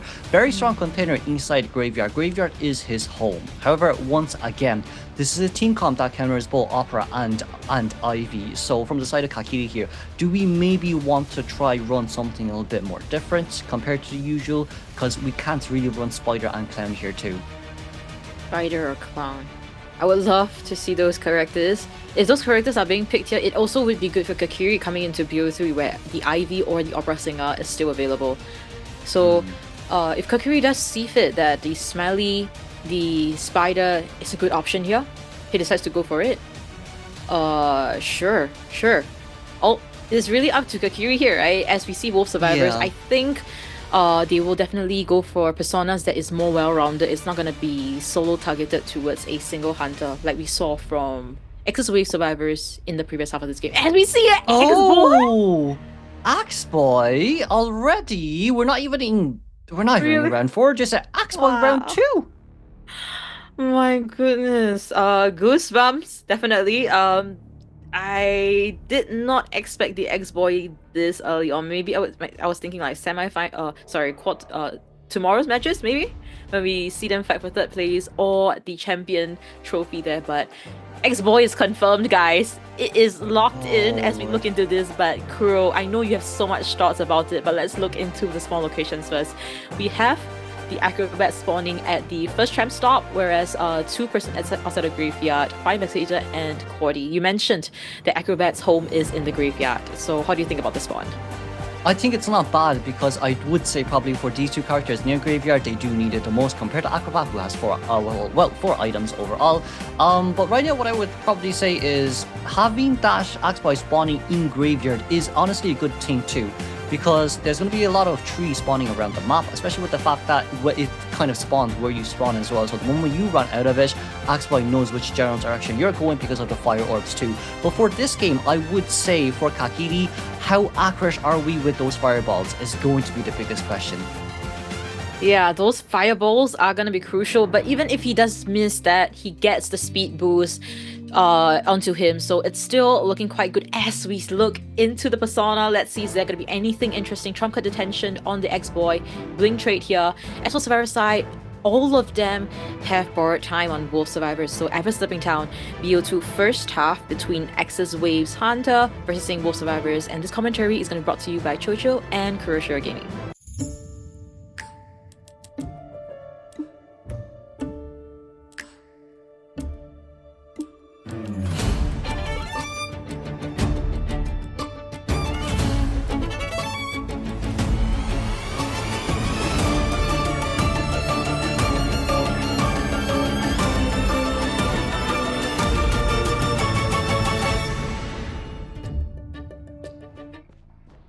With none of the World Survivors having Flywheel here might just be a very bad opening for them, as we see here Trauma Potential alongside with Addiction, Rage, Berserker, and of course Wanted Order. First chase seems like it could potentially go straight towards 4A7 as we have our Purple Soul right now rotating up against this Fire Investigator. Alright, so deciding not to go upstairs, gonna stay in the first floor here as he head towards a tight space. Now 487 still has the purple fire around him. Let's see how accurate the first flame is gonna be here for 487 as still holding on to it. Kakiri will break that pallet, getting a close distance, but 487, when it comes to maintaining that safe distance, he's doing a very good job. But there's no fireballs here ready for us just yet, so we can vault over down here pretty safely too. However, we cannot forget that this is going to be a Blink AXIZ, so you need to do that drop down earlier on compared to before. Now that 4A7, very beautiful mind games here around this area. We're going to be able to block that route first, as potentially speaking, speed boost out, or even we can just get rid of that ball. And now right behind the pallet, a beautiful pallet drop down, but it's going to be an instant blink hit here from the side of Kakili, just so we can open a game here as soon as we can. Alright, so things are still looking pretty good using his plus inflatables for that boost here. Not gonna remove it, so 487 can potentially come back and use it again. Now, 487, like you mentioned, they don't have any flywheels, no nothing, so able to use the second inflatables for that boost, get out of that corner area. And another one? It's okay, we can bring it back here for now. We might not have flywheel as we can maybe use it again. Very good push back there from 4A7 as we're going to be able to make it straight back in towards our safe home. Now then, safe haven, another airbag here being nearby. Could not use it here just yet, but we can pick it up here on time as we missed. Arch attack hit. 4A7 once again, we have to be very careful here. Can we And that's going to be this 487, this Fire Investigator. We're in the rescue, but we're rescuing ourselves. AXIZ is going to be able to finally get him down, but look, 2 minutes in towards the game. And accelerated decoding will start in 90 seconds. 487, when it comes to kiting, you can't chase him. This is why initially in BO1 first half, he was playing the Knight and Kakiri decides not to go for him. It's this kind of containment time that we're seeing here, and it's that scary from 487. Now he doesn't have any inflatables to work with, but he could potentially hit back to that corner area. Still have those inflatables to work with. Now XMX coming for this rescue, so shouldn't be too hard as long as it's not double down. Oh, beautiful dodger and a beautiful hit, but it doesn't matter here. 4A7 can pull his distance out. We don't even have max presence here just yet. So now then, let's see here. D can come in for support. That's a coordinator here in the open area. You want to go for my Flora, you say? That's a gun straight towards their face, as we're going to be able to pull out so much distance for this Fire Investigator. My goodness, and now this distance and the purple flame is just way too far, and Blink only up in about 30 seconds, so it won't be a fast on 487. He's not eaten a single flame snipe just yet. Oh, but that's going to be a beautiful fireball down though. But it's, you know what, it's still okay. It's still okay. From the side of Kakiri here, it was a surprise pick, but it's not a surprise anymore as Mercenary can come in for the rescue here once again. Even if we do get a double down, it does not matter. 12 pads on our hands to use. Accelerated decoding has started. 15 seconds until the cipher machines are done. COAⅧ might decode a little bit slower compared to usual, but this does not matter. This chair camp is what matters here for Kakiri, and if he does not get his double down, this will be devastating for him. Yeah, as we see no tight turner rescue here. Oh, and he's still able to get the rescue! So no, he hit the chair! He hit the chair! Yes, he did. As 487 running for his life there. Great kite, and the bling is being forced out here. Can they pop it? They're trying to circle around each other. Can he get the right person here? If Mercenary gets picked up, oh, we popped! No, he vaulted over! We still have an elbow pack here left, right, use, but we got too frustrated there for ourselves from Kakiri's side right now. That's not a good fireball use. That's 487 running all the way out there, but we can't forget there's a dungeon right out in the middle. 2 pallets. Need your reflex. Can we maybe get it? We can't really get it, but we can buy so much time for a 3-man escape for Wolves here. He may be done on chair, but he's a hero. He's the hero of Wolves for today. That's your AXIZ, your fireballs don't matter to me as we're going to be able to dodge it once again. 487, that's so much time back. Can we get an easier reflex out straight towards the dungeon here? That's a final battle drop down, but that might just be your devastating drop down here. No, we're forcing towards this one single area. He goes down with a terror shock, but a hero will die to allow his teammates to rise. A 3-man escape for Wolves. A crazy end game that we saw there. We thought that maybe he's just gonna circle around, try to pick the right one, but no. Just when you least expect it, the cipher popped in front of our very eyes, and they just scrambled to safety. One of them vaulted, the other one just scrammed the freak out of there. So crazy stuff coming from Wolves survivors, but Crow, please help dissect what happened during the rescue and thereafter. Have you seen that chair hit? Did you see that chair hit? Oh my lord, it's a beautiful fireball on the side of Kakiri, but that chair hit was so devastating. XMX, I don't know how he did it, but this is why he's on Wolves. Yes. I think it's just a redemption, right? Yesterday, maybe not so optimal, but today we're seeing a different version of him, a more refreshed one, a better one, and great rescues and great cipher pop there. I seriously did not expect such a sudden pop too, but it worked out for the best for Wolves. 3 escape coming into BO2. What better results can we even see from them from here onwards? It's a 161 solo containment from the side of 487. Do we see those recycled airbags at all? Like, Kakiri definitely could have broken the airbags, but because of the fact he didn't, the amount of times, 487 was able to drop the ball, pick it back up, and then during the cooldown time too, we're able to get it back on time. During the cooldown time of the push out rush, of the airbags, we're able to get it back on time and then drop it down once again for another body block hit. He used it as if he was playing Perfumer there, because the airbag cooldown is 10 seconds. Well, the airbag cooldown I think is less than the initial pushback. Well, no, they're the same cooldown. However, when you drop it down first, that's the first one that goes into the cooldown, and if you push yourself out, that's a separate cooldown by itself. So 487 there was able to recycle his items a good 2 to 3 to 4 times to prolong that solo containment. Yeah, which is just so crazy. We see that 161 solo containment. This just tells us exactly what kind of kiter, what kind of survivor player 487 is. Don't need any support. He is that living support for himself. My goodness, he kited from the outside of graveyard all the way to the corner house area. Then afterwards, somehow managed to go all the way to the as-palleted area with the help of his teammate's gun, etc, etc. And still survived all the way to endgame. Yeah. This guy can't chase him. He can't chase 487. He needs to opt for someone else other than 487. The unchaseable king there, as we see from Wolves survivors, but now we will be seeing the second half of this game, where we see AXIZ Wave survivors versus Chong'ai. Chong'ai definitely, pressure is so much lesser now. Yes. So much lesser. Yes, he just needs to secure this map win, because this is the map selection as well. So much options for Chong'ai to use. Even if he wants to go for something non-meta as well, he can leave the meta hunters for BO3 too. So much things that Wolves can work with right now. Exactly. Exactly, and you know what map this is? It's a clown map. We can play clown. If the 3-1 escape, we can guarantee a tie. I think it's very doable here. Because I'd say from the side of Wolves, it's still a beautiful 3-man escape, right? But we cannot forget 3 of our rescuers are now in permabans. So that just means Opera next game might just be devastating, especially with the fact that AXIZ has their map ban picks too. So like they can pick a map that's really good for Opera Stinger, and they won't have enough rescuers to kind of, you know, get in towards the chair on time to perform the rescue. Could potentially be a really good stuff for Opera as well. Yeah, Opera, definitely an option here for Chong'ai. So we are seeing that they are all trying to prepare, and I think this is a very not a great BO2 start for AXIZ Wave here. They were potentially trying to hope that the X-Boy pick here would be the surprise pick that would shock Wolf Survivors. Maybe it will give them a good outcome out of it, but no.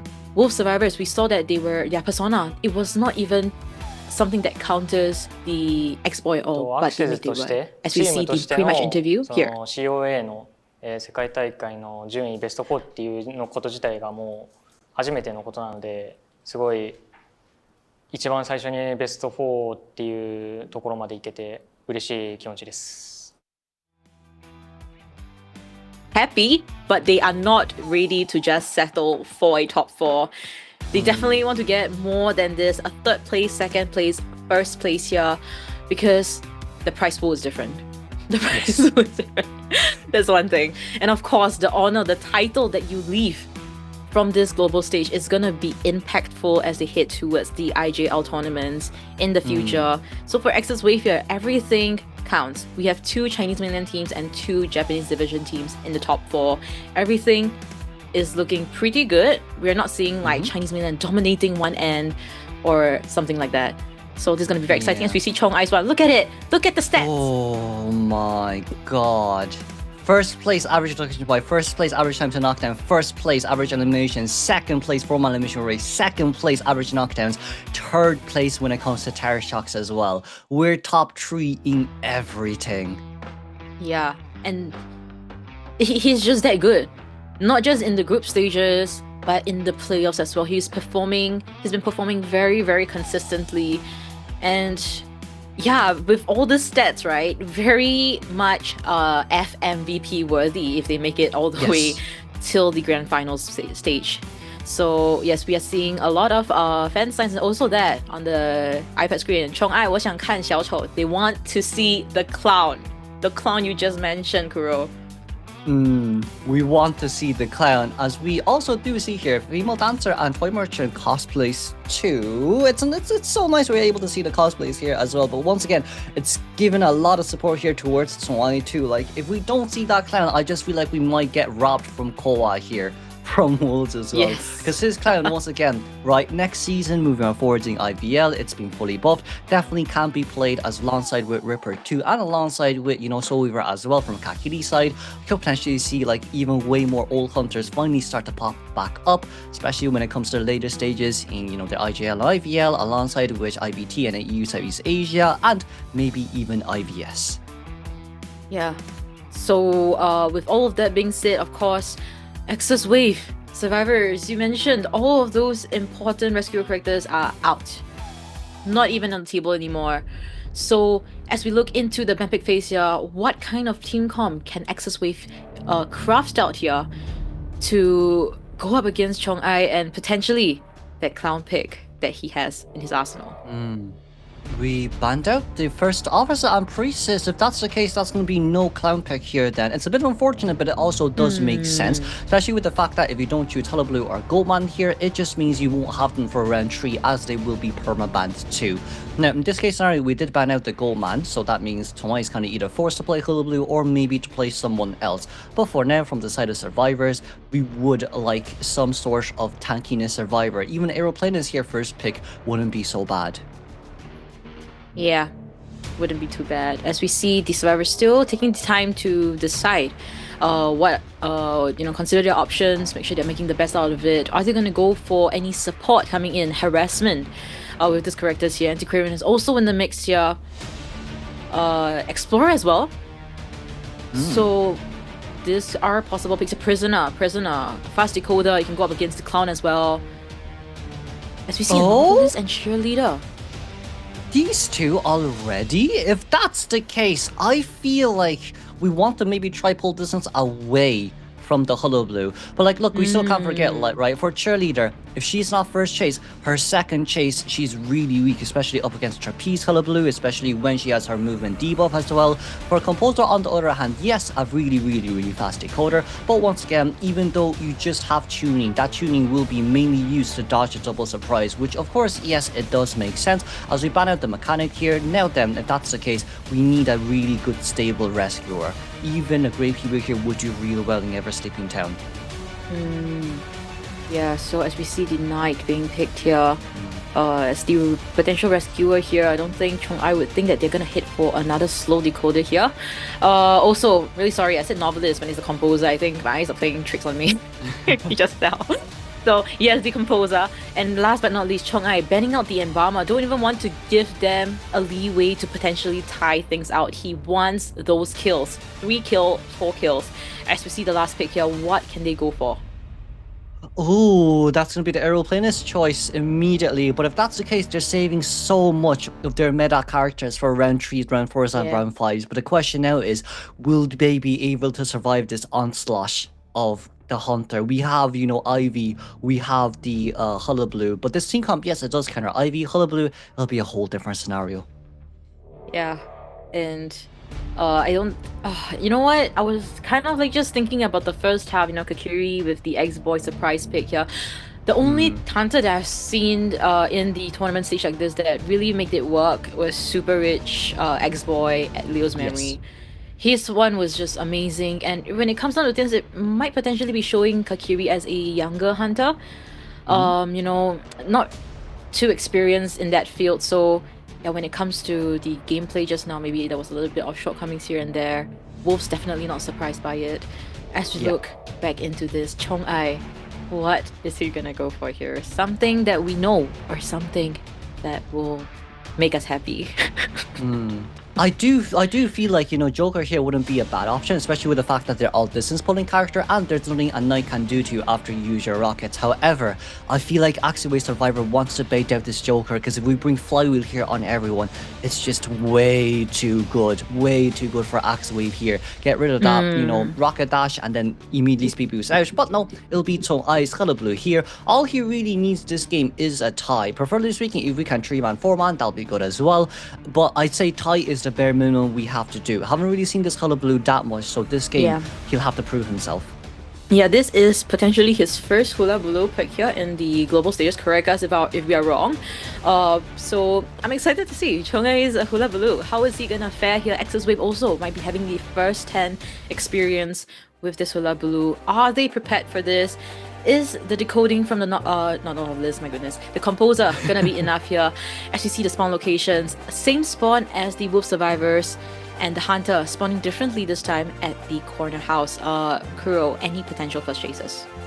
I feel like if we chase after Knight first, it wouldn't be a bad option here too, but there's definitely a huge chance that Aeroplanist will be Tide Turner and Knee-Jerk Reflect, so potentially speaking, we can save him for later on as well. Now, there is 2 slow decoders in this team, so Novelist will probably be one of the better options, but he is just too far away for now.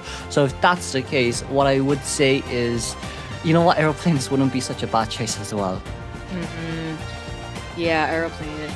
And also, chat, I do hear you guys want to see the clown, but what? Let's just wait and see, alright? If you guys stay here long enough, maybe we might see those things as we look into the Persona now Trump Card Insolence, as well as a normal aggressive build from Chong-ai. For Survivor side, we're not seeing any borrowed time. A lot of flywheels, a lot of knee-jerk. So Ever Slipping Town, BO2, second up between AXIZ Wave Survivors purchasing Wolves Hunter, and this commentary is brought to you by Chocho and Kuroshiro Gaming.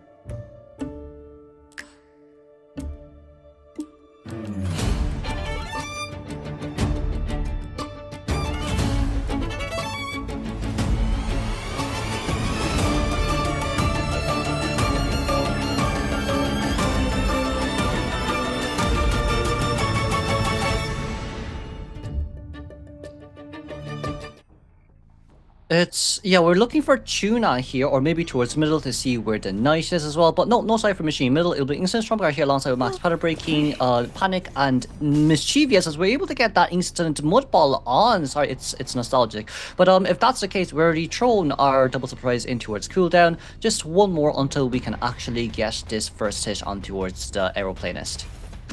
Yeah, still taking quite a bit of time here, the double surprise, as we see another white bomb. Still not yet registered. Chongai trying to get that speed boost by looking on the ground, but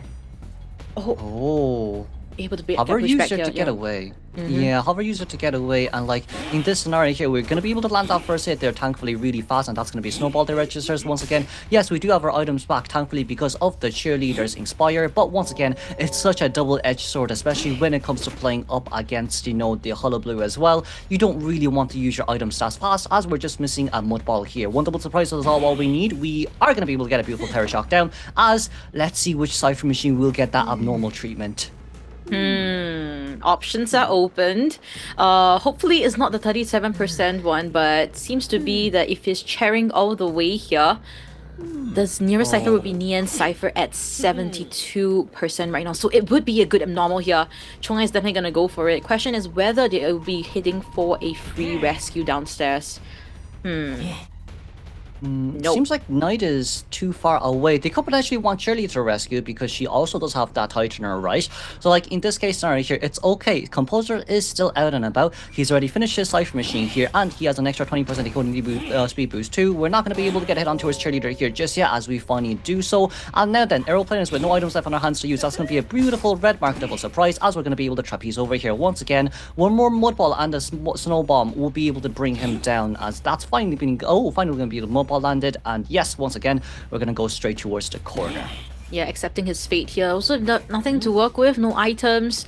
So, question still remains as whether they're going to come here and rescue. We see the Kakao in the vicinity, potentially just wanting to waste a little bit more time with the Titanic rescue. So, looking at our ciphers, it's okay. It's okay. The Titanic afterwards is probably going to be around 3.5 to 4. As Takakao coming in right now.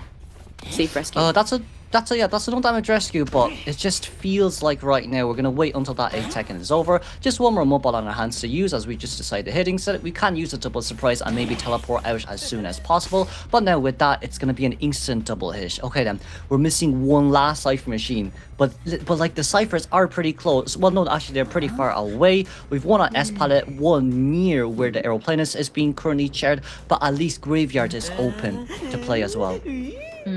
I still do think that Chongai might have the upper hand in this. We have to see how fast his second down is gonna be here.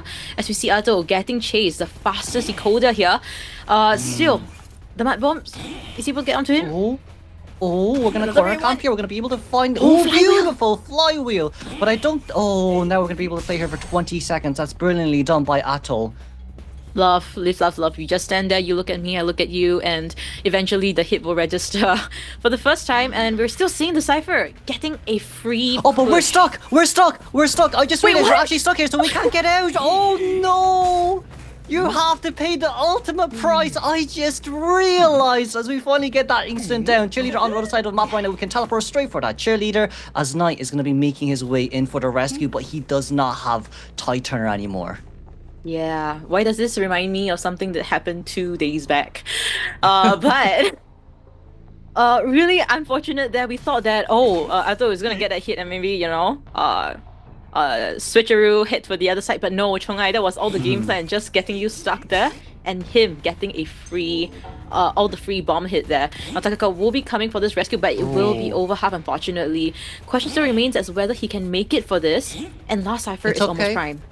It's okay, so I can wait for a double surprise here. So even if we, that's a little bit of a dirty flywheel, but we can wait for a double surprise. That's an instant hit there. Red bomb on. It's okay. We need a snow bomb and another one on, but that's okay. That's gonna be a normal hit. We can't hit here just yet. That's gonna be a brilliant prediction. We're finally gonna be able to like Terror Shock hit down. But no, it doesn't matter if you pop up in the Cypher Machine. We have teleport. You don't have borrow time. So why? That's such brilliant predictions here from his side. And now Nyan, we're currently forced in straight towards School Gate, but that's a fake school. There's nowhere you can hide anymore. With one double surprise, we're going to be able to take it home, and that is going to be double surprise, aiming at where Cheerleader is right now. 2 pom-poms on our hands to use, but it doesn't matter if we have trump card. Oh my goodness, this is just Exactly, there's a stalemate situation already. Oh, maybe not. As we see the free rescue coming into this, they're gonna split ways here. Question still remains as whether Chong can get the instant out. He does! So, this opens up for room for Takakao to get chased here. No items to work with, no flywheel. Another black and white bomb and he will be downed. As we see Chong doesn't have a trapeze to work with at that point in time. But it's still fine, because like right now we're missing just one more bomb left, and of course, wish our double surprise right here on hands to use. That will just be a GG game over for our Knight. However, Cheerleader currently at 68% self-heal rate. I'm quite sure Knight wasn't after half rescue, so even if we do get up here on time, we can chair Cheerleader instead, as Cheerleader finally going to be able to use up self-heal, as this will guarantee our 4-man elimination. Yes. So this is a stalemate situation. Yan really trying to buy as much time as possible. Now self-heal has been expanded from Yan's side, left with Takakao on the stage here. Will he be able to stand up? They will just surrender, as we see the skinny clown get that 4K for his team here, now securing an 8-1 lead in BO2. Yes, yes, and especially with the fact that it's a situation where it's indicating that you're not in here with, well, I'm not in here with you, you are in here with me. Composer did a brilliant flywheel, but that flywheel ultimately cost him at the price of moving out. And of course, once again, just to reiterate the rules as well, right? You cannot use the escape button to get out that scenario. If you do so, it'll be an automatic 4-man elimination for the hunter. So it's just rules and policy for those of you guys who are new here as well. Yeah, so yeah, but what are the chances of you getting stuck there? I think it's pretty high now that we're seeing it twice in 3 days. So maybe tomorrow another time. We're not too sure, but wow, what unfortunate sequence of events there. We thought that, oh, Composer, double story area, he's gonna be able to play around with it against the Hula Blue, but no. Got silenced there by Chong-ai, getting that 4K. Though it's the skinny clown, guys, I understand. This is not the clown that you guys are expecting. But Chong-ai, seriously, we don't see the Hula Blue that much often from him, but he just tells us, this just tells us that he's still training these characters behind the scenes even if you don't see it. Yeah, especially with the fact that, like, look, we were able to get a lot of Cypher Machine Summons because of that Composer too. Leaving the Composer out there by himself is still just too risky, as you know, like, by the time we actually chaired the Aeroplanist, all the other Cypher Machines were at 70%, but Composer was the one to pop it open right before we even get that chair. So, like, I would say, if we didn't chase after Composer a second to third chase, it would have been pretty bad for Tsui as well, because he really can't stop that Cypher Rush. Yeah, and I was just trying to think, right, like, Composer at a point in time, he knew that he was stuck. Maybe if they were able to communicate over for Knight to come earlier, come for the rescue, stay close to the chair, maybe things would have been a lot easier to play coming to the end game, but we also need to know that they don't have borrowed time. Yeah, it ended up hurting them in the end, and really unfortunately got that 4K. So looking at this now, AXIZ Wave, they can't play any other random hunter heroes anymore. They got the X-Boy BO2, they wanted to surprise. In fact, they surprised themselves with the results in BO2. So BO3, it's gonna be a huge moment for them to come back from, because it will be their chance to pick their map. Yes. However, with this map pick, I just feel like we might be foreseeing, you know, there's a chance, right? Maybe Kaka will come out, but before we move on towards game 3, there will be a highlights reel once again for our second game.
And with that highlight, you can tell hot and fair this game is for AXIZ Wave. The gun, you shoot, you think you can escape through the Opera Singer. No, but just now the fire, 487 able to easily, like just so slightly dodge out, like multiple times by the way, guys. And yeah, this game just loves Wolves. Wolf Survivors, Wolves Hunter, and yeah, this is what happens. This is what happens. We are seeing an 8-1 lead for Wolves. Definitely. I just feel like that fast vault as well from Fire Investigator was so crucial too during the Cypher Machine pop. Usually a lot of the times it would just end up as a slow vault too, and that would just be an instant down. Yeah, so I would say from 487's side that was a beautiful vault, but in one sense as well, like from their survivors when they were crawling on the ground, it was hard for Kakiri to really pick anyone up. If you pick up the wrong one, it would have been an instant pop and then instant vault, and that would just be 487 scotch-free running straight towards the exit gate. Yeah, and also really when it comes to the VCs as well, when it comes to moments like this, they are definitely not calm at all. They're like, oh, it's 3, 2, 1, do I pop? Yeah, just pop. Everything just became a chaotic scene all the way in the end game. It's messy, but it worked out for Wolf Survivors. So it's not how you start, it's not how you end. It's actually how you end. The results matters the most to them at this point in time. So BO3, we have AXIZ Wave versus Wolves, a 7-point lead. So what AXIZ Wave can do now is to win by rounds. That's potentially the only way, because how are they even gonna come back from an 8-1? This is just insane, especially with the Hunter pool getting weaker and weaker coming the later rounds. And especially with the fact that, like, yes, Kakiri may be a very strong hunter. I guess we still do have a Kakaka, right? But, like, in one sense as well, Kakiri is meant to be, you know, round 1, round 2, round 3 type hunter. But now, not having that leverage to play anymore with Goldman and either Opera or, you know, IVB into the Perm bands for round 3, we could potentially speaking maybe try pick a map and substitute Kakiri out for Kakaka instead to devise a new strategy. Or we can maybe try getting these small wins up against Wolves. But once again, for Wolves, if they win game 3, all they need to do is to maintain their momentum, tie out game 4, and they can bring that game home. Yeah, that could be the game plan here. For Kakaka, if he comes out now, we do know that he has the Hermit, Bonbon, Spider. Opera Singer has not yet been used for AXIZ Wave, so that is opened. Yeah, it's also open to the table here. But towards the end of the group stages, we didn't really see a lot of success with the Hermit picks. Yeah, so would be very, very risky, especially against Wolf Survivors. You want to play the long game against Wolf Survivors, really? Really? Do you really want to do that? Because even in like games like the first two, they're able to decode really fast. They just need to solo contain you. They don't need any support or no harassment, and they are just that good. So, question still remains: where is that opening? What are the openings that AXIZ Wave Hunter can capitalize on Wolf Survivors today? Exactly. And it's not only that too, it's kind of like what we're seeing about Hermit too, right? 53-second decoding press reduction down to 50%. We do know that, you know, Toei also has that Hermit too. So in one sense, if you bring out the Hermit, it gives Wolf Survivors a lot of leeway to play. They're a team that really, really loves to fight. They really like their team plays a lot. Their solo containment is also really good as well, especially after we've seen what 487 did.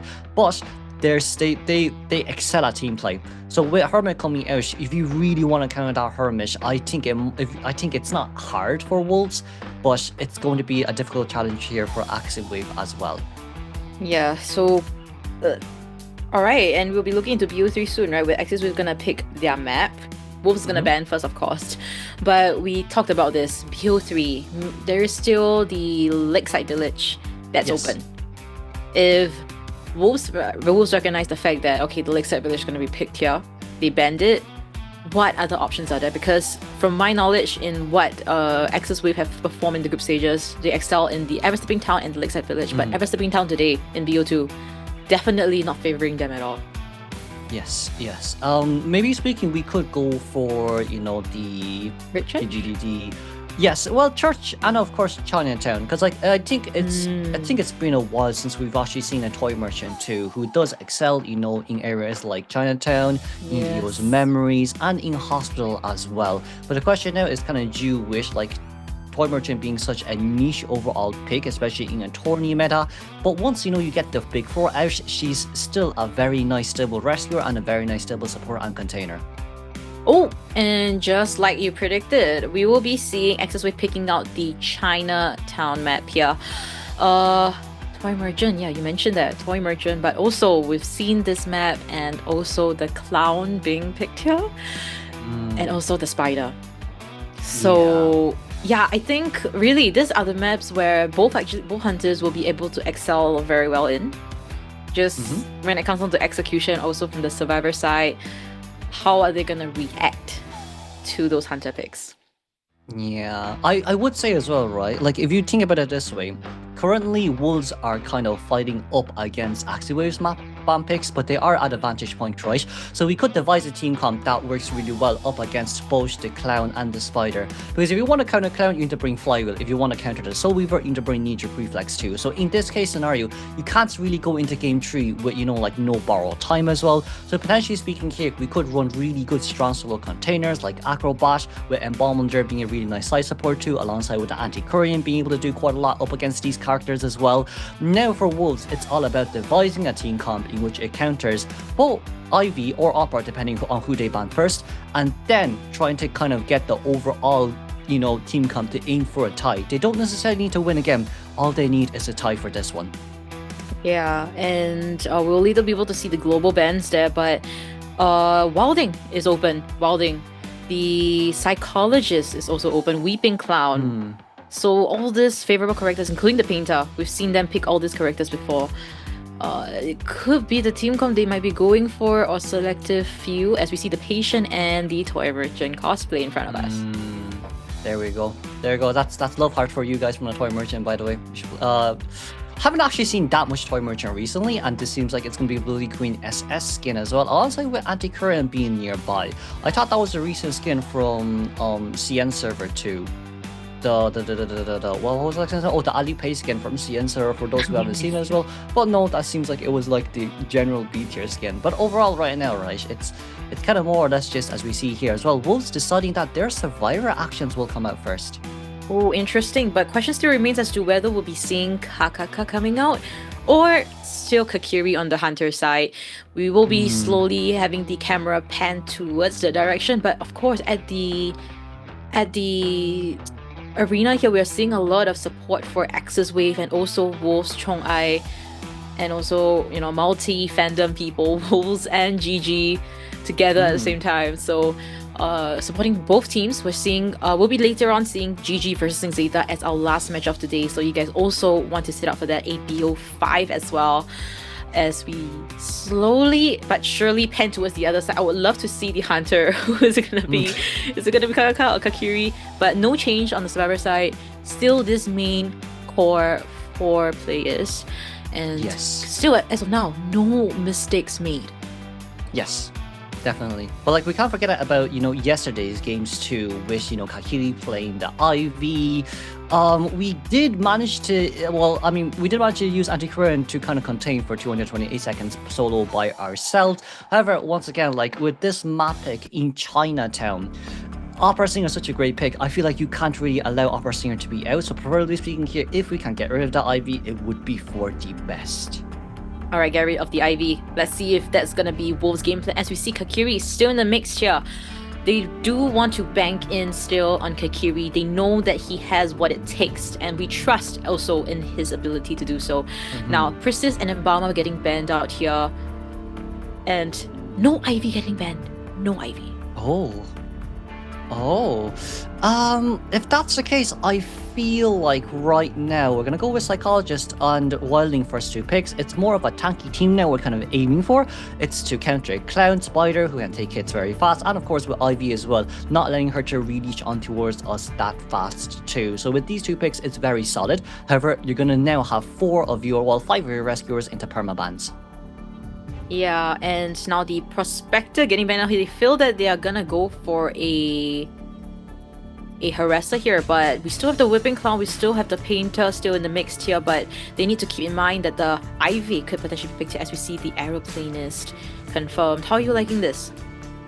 I like it quite a lot. It's very solid. Everyone can contain, everyone can decode, and there's not that much decoding debuffs here too. Now, in regards to the last ban, I feel like Kakili needs to ban a really good support, because there's no support here just on this team yet. Anti-Korean or Seer would be good too, but it seems like we decided to get rid of Novelist here instead. Novelist. Yeah, I would definitely ban the Novelist. 487 on Novelist is gonna be a huge headache for Kakiri here. I think lesson learned, let's not go for 487 anymore as we see the anti-current being picked here. It really creates an opening, right, for Kakiri to pick up that Ivy here. But like, if that's the case, that simply just means that you had to go up against 487 again in this match. So this might be a rematch here for Kakiri, right? So like, with that in mind, 487 definitely will be on its own harassment with the anti-Korean. Probably will be devising dash psychologist towards Jelly, and then and then who again? And then, oh no, it's Jelly on Aero Playlist and then Deacon on Psychologist. That's not too bad then, but if that's the case, you really have to chase after anti-Korean if you want to play Ivy here. Yeah. Right, and also Jelly, we saw his Aeroplanist in BO1. Great, excellent kite from him. Managed to use his items effectively. And now 487 on this anti-Korean. Oh, Kakiri really has to pick his poison here. You might think that anti-Korean might be an easy choice against an Ivy, but not necessarily, because I think the person matters. The person playing this character matters a lot. As we see Kakiri potentially selecting the character here. What is it gonna be? He can't go for any surprises anymore, because Wolf Survivors, even if they don't know, they know how to deal with all kinds of hunters. Yes. Definitely. But like, if we want to choose someone that's not meta right now, that means we might still have at least upper Ivy to using round 4s and round 5s, as they won't go into perma bans here. If that's what Kakiri decides, no, we're gonna go with Clown. Okay. So the question now being, we might be able to force the wildling in middle to get on his board ASAP, but this is a map in which it is beautiful for the survivors. They can just spawn inside really good areas to use, as a Clown here is indicating the death for survivors. But now the question is, can this one single Clown corner 4 wolves, or will these 4 wolves revolve around this Clown and slowly hunt him down instead? My goodness, Kakiri on this Clown now. Probably will bring insolence, right? If not, he's just gonna be in a hayride situation at the start of the game. They're not gonna be giving him freezes as well. So, Kakiri, I'm curious to see what is it gonna be against Wolves. Is he able to potentially cipher control one side of the map, preventing them from decoding those ciphers? Or what the ultimate game plan is gonna be as we look into the spawn locations here. Aeroplanists will be spawning at the hotel center with the Wilding, connect double story Psychologist, and the Lion Cage we have the anti-Korean now. Where is he gonna be spawning, and who is gonna be the first chase here? Oh, leaving the center open. That's not bad. You know what? Honestly speaking, that's not bad. Especially with the fact that anti-current spawns by a very long pallet/window. Psychologist can go upstairs, wait for the Clown to pull his rocket dash, and then drop down, go towards the 2 pallets nearby to drop it down too, so then you can't really play pallet mind games with you. And you know, like, do aeroplaners and while being a very, very safe spot. I would say a lot of the early game potentials here would be wasted on trying to find a survivor before we can actually pull that rocket dash out, as Clown decides to spawn at Umbrella Gate. Yeah, I mean, I gotta give it to the chat, man. They really manifested it. They manifested it well, even though it's not Chong-ai. It is gonna be on Kakiri, this Clown. So let's see his performance here. And if Survivors of Wolves actually performs very well, maybe we might see Chong-ai coming in the second half with the same kind of hunter now. Looking at Persona's insolence, attention, no surprises there, but no trump card. Blink as a trait for survivors that we are seeing, all of them with borrowed time and flywheels available as well. So Chinatown BO3, first half between X-Wave Hunter versus Wolf Survivors, and this commentary is brought to you by Chocho and Kuroshio Gaming.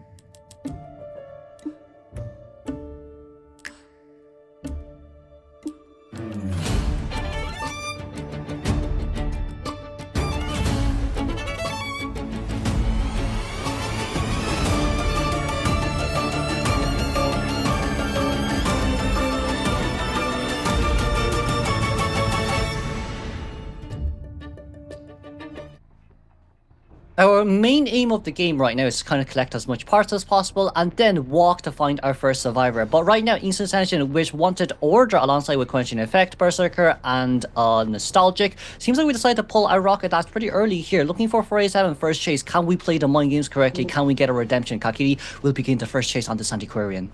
Yeah, and within 30 seconds into the match, he's already collected 4 propellers here. We'll be seeing his first target, 487, spamming those pellets down already, so creating a very safe pathway for him. Kakiri still trying to get the first hit onto 487 Antiquarian, but stopping him and disarming him at the same time. So 487, when it comes to perfect predictions, we don't expect anything less from him. He's doing an amazing job. Unfortunately, getting the first hit this early. That's unfortunate, but at least it's 2 propeller gears used. We still do have flywheel left in our hands to use as well. That's a brilliant flywheel and the flip over. Now then, Blink is ready on our hands to use, but if we can force this Blink out, that's also okay. We're very fast decoding progress here from the Survivor side too, as we did manage to get that beautiful Blink down. We can't forget though, even though it's a very fast down, once again, you have a 1 who can rescue with Tightener, you have 1 who can rescue again because of Psychologist, and it's a very fast decoding team comp. Yes, it's gonna be super scary here. And also, we can't forget, 487, he could potentially rebound. He still has quite a bit of his sticks to work with as he will be removing this wall here. Now, AXIZ coming into this rescue. If a Terror Shock rescue here happens, if he does that, then there won't be any Terror Shock happening. Safe rescue will happen, 487, preventing a potential double down situation, and 1 more hit on this stick, and he will be gone.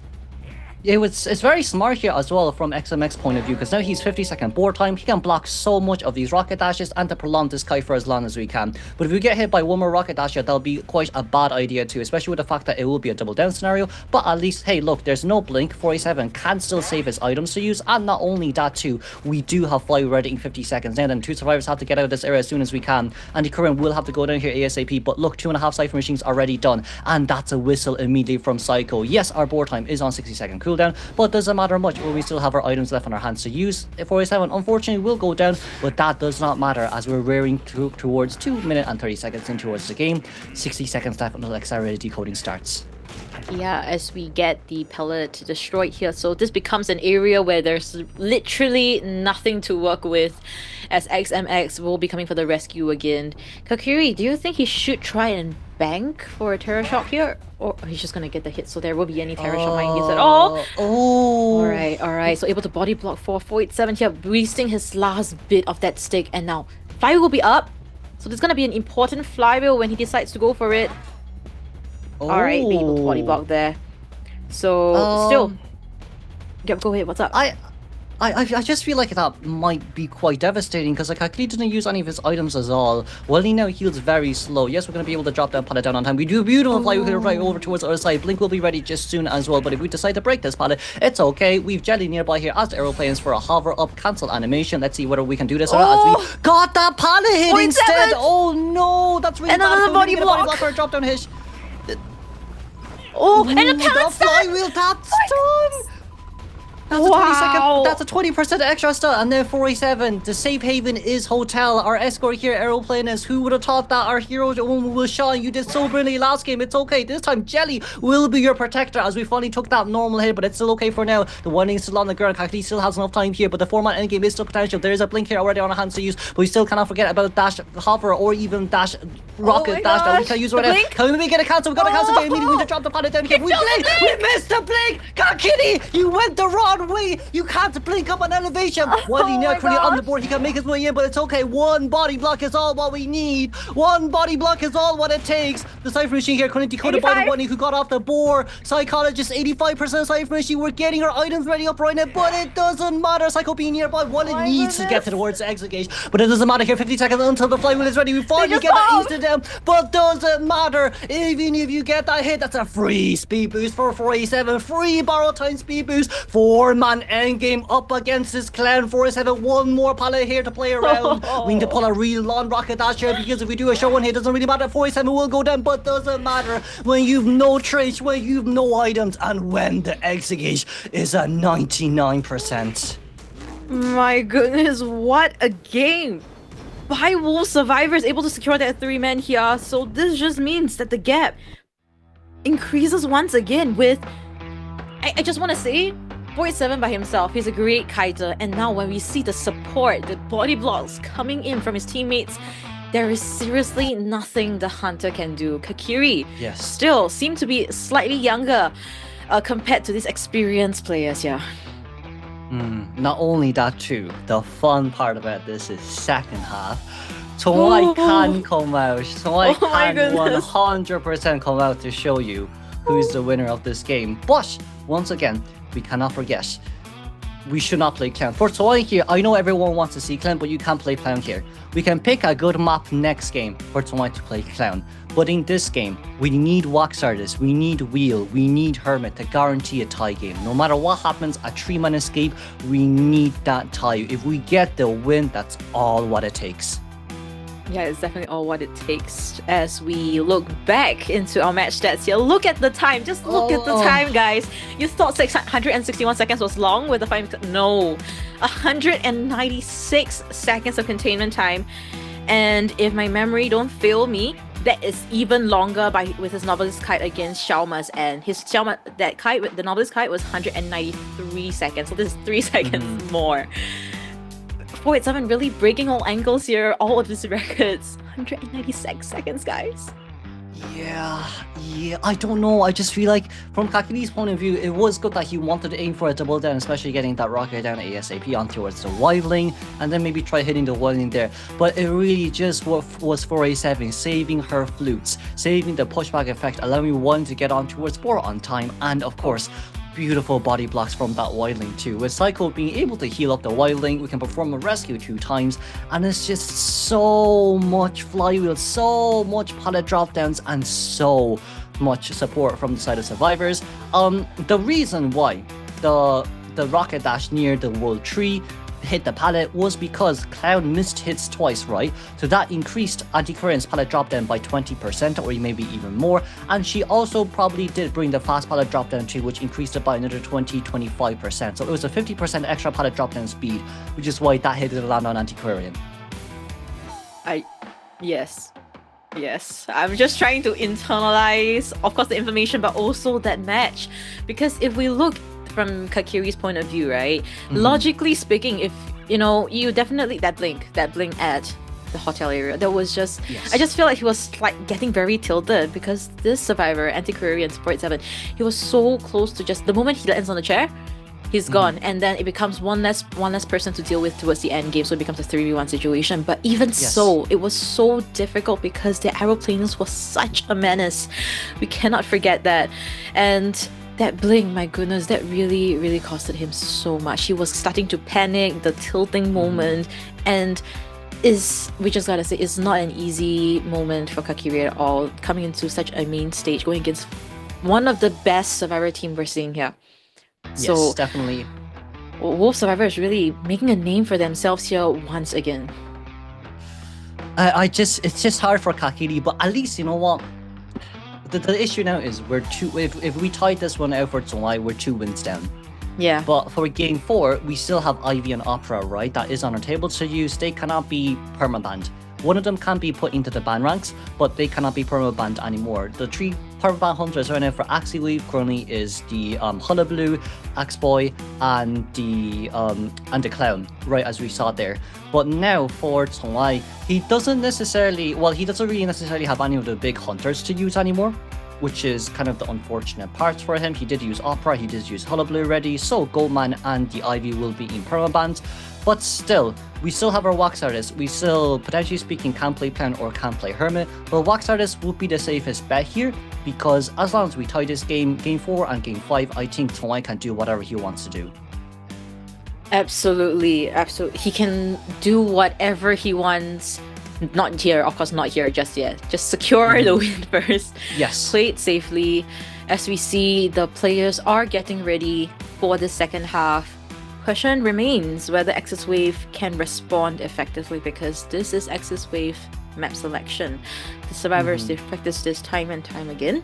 So it could be possible that AXIZ Wave survivors can replicate the same results as Wolves, get a 3 escape, which is for now still unheard of going against Chong'ai.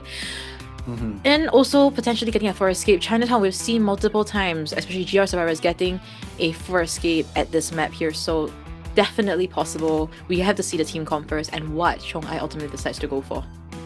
Yes, and it's not only that as well. We cannot forget that in this scenario here, a lot of the survivors now have their like mains banned as well. And of course, from the side of Wolves here too, we could potentially say we want to save a lot of our pocket picks for maybe later on. We also have seen a lot of, different characters that has been chosen by Chong-ai during his IVL phases too. But once again, I would say in such a big mob like this, you would want movement speed as much as possible. Clown here definitely is doable, but I think, look, last game, Wolves survivors predicted brilliantly. We had 2 flywheels there with a psychologist having knee-jerk reflex, right? So we thought it definitely would be like a clown. This game, can we come out with a surprise? Or will we just go full-blown out and try get a formal elimination again? I think he's just gonna full on blown out if the opportunity arises. And that's Chong-ai by itself. We saw his web just maxed out on all aspects. So to maintain that webbed out kind of results, he has to continue to get that 3k, 4k game here. And of course, wow, this is just looking very dire for AXIZ Wave survivors. Seems like they are really on just seeing the end of the tunnel here. It seems to be in this matchup itself, but all hope is definitely not lost. We've seen yesterday's matchup, GR versus GG. GR was initially leading, and GG with a very strong comeback coming BO2 and 3. So AXIZ Wave as their IGL champion in the autumn season there, I believe they will be able to come back from this. Let's see their survivors.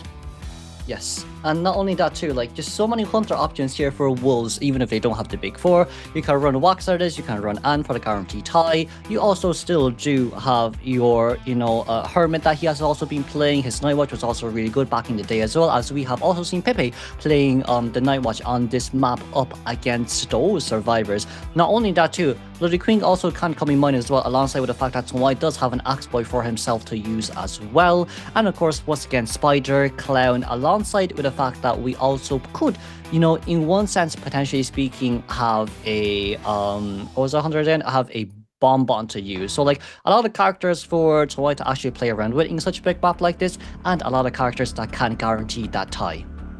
Yeah, so yeah, in chat I also saw people talk about the Nayet potentially be picked here. Definitely possible, as we see Chong-ai banning out the Mechanic and the Priestess, preventing any potential support, and also fast decoding 5v1 situations from the Mechanic is definitely not one you want to deal with. As you see the ban from AXIZ Wave, are they gonna be banning out the normal meta hunters or surprise us with a potential clown ban? I feel like for Chong-ai's ban picks here, getting rid of the Priestess and Mechanic seems like he wants to play the Clown, especially with the fact that Mech can use the body block, Priestess can use the portals too. Especially on a map like this, it's very easy to actually get away from the Clown as well. However, we decided to get rid of Ivy and Goldman instead, so from the side of Survivor, you still do have Seer that you can come out with, but you would still like to save that for Game 4, Game 5, as it seems like Anti-Current here is the potential first pick, and right after that as well would be Entomologist. We're trying to full counter a Clown here. Oh my goodness. This is, love the Entomologist pick here. I'm just not sure whether Chong-ai later, you talked about the Bonbon. So, we'll wait and see. We'll see the rest of the team comp. Maybe afterwards Chong-ai will be like, oh, maybe the Bonbon pick is will be good here, etc, etc. As we look into the Gravekeeper now, bro, it's slowly gearing towards it. I'll be honest with you, Anti-Current and Entomologist counters both Wax Artist, Hermish, and alongside with the fact that you can counter Clown as well. So with those two picks, I think it's brilliantly done. The speed boost from these two characters, the body blocks and the pushback and the stuns are more than enough to counter all these hunters overall. Even Nayet, it's going to be a hard play to play against, as we do decide to pick up that Aeroplanist here as well.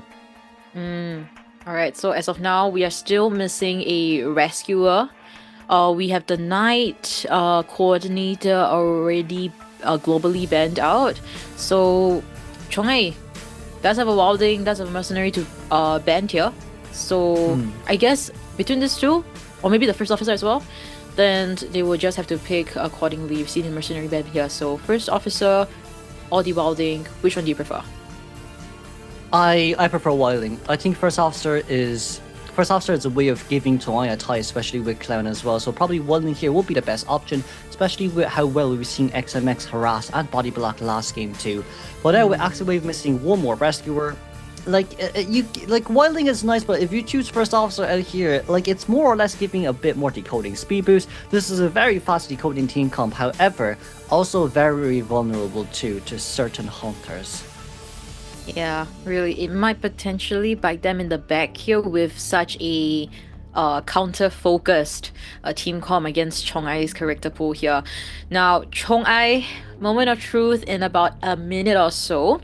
Now, Survivor side, they are smiling quite a bit. Very excited. Not too sure whether maybe they have already confirmed they know the Hunter pick is going towards their favor or something else. Now, AXIZ Wave, we've seen them be really locked in with only one type of persona picks, right, against a specific hunter. I think this time around they've learned their lesson. They will definitely be picking a different one, kind of counter all forms of hunters that Chongai is going to be picking here, as we see the ban pick potentially resetting. Maybe there's a technical issue that is ongoing behind the scenes. But what I probably would say here is, right, Toei, it's too hard for Clown to be played here. It's honestly really hard for your typical hunters like AXIZ, Clown, Nayid, and to play up against this team comp. I would even say Herbert, it would be hard as well because of the amount of distance pulling, but we would like to play someone who's a little bit more speedy, and who else if not well, I want to say Fool's Gold, but I won't. But Nightwatch. Nightwatch is a bad here, especially when it comes to countering Ento too. Oh. But it seems like there was a little bit, I don't know. I'm just trying to decipher what's happening. Chongai, we saw him turn around. Seems like there's something wrong with AXIZ Wave side. Trying to explain to him, and he suddenly looks very, very stressed. This cameraman is working overtime with this close-up shot. Yeah, I'm not so sure you guys saw this. Cameraman has been sitting there since the start and just giving this close-up shot of Chongai, even though he has a camera right in front of him, like the mini one. So yeah, definitely working overtime for that shot. But of course, I think they also recognize the fact that Chongai really have a few hundreds, if not thousands of fans sitting there supporting him, understanding this is potentially one of the strongest hunter in the competitive Chinese mainland scene right now. So definitely. A lot at stake here. A lot at stake as we see the camera just panning towards the viewers doing random stuff. No, it seems like that's new merch. Oh, did someone say merch? Did someone say merch? As we kind of just scatter around the audience here as well, you see Fool's Gold and Professor cosplays alongside with Archer as well, who was just recently released too. And now, back towards Wise point of view right now, we're kind of just playing around with the fans, talking with the coach, alongside with our staff. Probably have to kind of reset the whole ban pick. Someone could have maybe crashed during ban pick phase, so we do kind of want to be more safe than sorry. Or it could potentially speaking also be an internet issue as well. I mean, we have to agree that in today's rounds there seem to be a lot more technical difficulties as compared to our usual ones, but let's just be patient and ensure that all devices, internet, everything is optimal condition for them to perform. Currently, AXIZ Wave is behind by huge match point and also round point wins. The difference, if I'm just going to do the quick math, 9. A difference of 9 points. And of course, they have to win back by rounds. So in BO3 second, this is going to be very important that they don't make the gap even bigger. Yes. Yeah, that's kind of one of the biggest issues here on mind as well. Because if Toei actually gets a 4-man elimination or even just a 3-man elimination, it's just way too many points that we have to bring it back here. Which means in round 4s and round 5s, we need a 4-man elimination. We need a 3-man escape, especially with the fact that Wolves was able to do it in Game 2 and Game 3. For AXIZ Survivor, yes, they will have their Seer Priestess, which probably will go into permabans, but at least there's more characters for them to be playing, and there is less of a chance that, there's no more permabans as well, so it overall isn't too bad. But still, on that side note too, still a little bit more technical difficulties, as, we're kind of just, looking around the audience here too. Yeah, and also, crew, I had this sudden thought. Just wanted to ask you, have you yet commentated on a Sculptor match? No, that's never happened. Are you actually joking? Wait, you're actually being real. It's okay. I commentated WBG matches enough. That's enough. I don't want to watch any more Sculptors. The poor girl. The poor girl. Wow, Kuro, you... I don't know, you and the luck here in COA station, the Scouters, seems to be not yet, but I believe today, or if not tomorrow, alright? Our grand finals matchup. I believe we'll be able to steal one for you, Kuro. Every time we see it, we automatically think, Kuro, where's Kuro? And Kuro is just not with us on the commentator desk every time a sculptor appears. But eventually we will. I'm not too sure whether we'll be seeing a... I know you guys are cheering for Clown here, but I also do see you guys in live chat talking about Chong-Ai's Bloody Queen.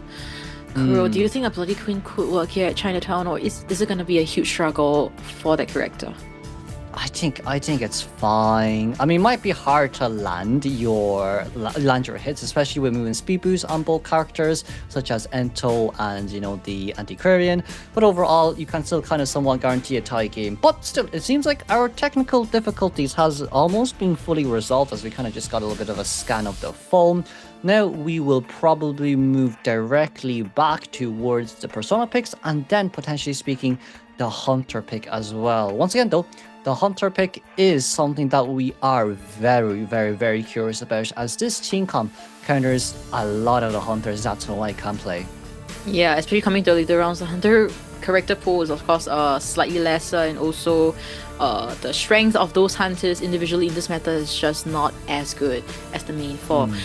Yeah, and also guys, we're seeing the band picks resume, yay! And in about a matter of seconds, maybe a minute or so maximum, we will be seeing Chong-Ai's final pick here. Okay. We've talked about. We had a whole story. We had a whole thing, but like, to reiterate once again, Survivor team comp, it will be the first officer, the aeroplanist, anti-courier, and entomologist from the side of AXIZ. The Hunter bands or the priestess, mechanic, gravekeeper, and then mercenary, alongside with the Hunter bands here being the Goldman and Ivy, alongside with permabands having the Hullabaloo, opera singer, coordinator, puppeteer, perfumer, composer, cheerleader, and the knight. As right now, we are most likely going to wait for the survivors to fully lock their personas, as once again, Chong-Ai is just such an up. Go for it.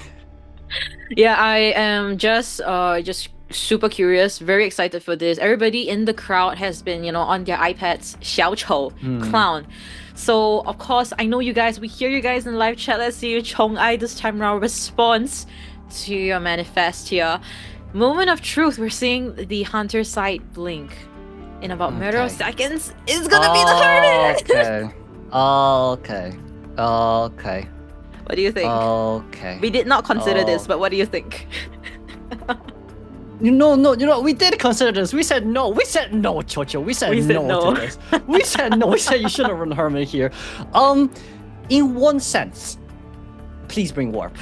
In another sense, AXIZ survivors, please cut corners as much as possible. Right now, it does seem like AXIZ survivors have the upper hand. But with the Herman here being played out as well, let's just say more or less, he can try to guarantee the tie, but he definitely does need instants as well. I feel like if you don't bring instants on Herman, it's just too hard to get those extra hits on the early game scenarios. Yeah, and this, I mean, at least for us when we're watching this, this does seem to be an opening for AXIZ survivors to potentially come back and don't allow the points to continue like being so far behind. Now, as we despawn locations here, entomologists will be under the bridge. Center, we have the aeroplanist, Lion Cage, Antiquarian, and at the other side of the gate, of the Umbrella Gate, we will be seeing the first officer getting spawn there. Now, Hunter, where is he gonna spawn, and potential first chase? I see, it's gonna be Umbrella Gate here for our first spawn. But you know what, it's okay, entomologists can utilize the areas towards the top right side, and it's the same for Antiquarian 2, being able to utilize Hotel. What I probably would say is First Officer is at quite a bit of a conundrum in which both of his survivors will have to rotate towards him. And of course, Aeroplanist being in the middle, we have to rotate towards its, towards the entomologist to go straight towards Hotel and to try to dodge as much of these as possible. But as long as we can make it towards accelerated decoding speed, survivors here can always guarantee a tie. But for Chong-Ai himself, we need to get the down as soon as we can. Yeah, and unfortunately we're not seeing the warp here. We're seeing the teleport insolence, the tension build on this hermit. For survivors that we're seeing all of them with borrowed time, hoping for an endgame at Chinatown BO3 second half between AXIZ VS Wolves versus St. Wolves Hunter. And this commentary will be brought to you live by Chocho and Kuroshiro Gaming.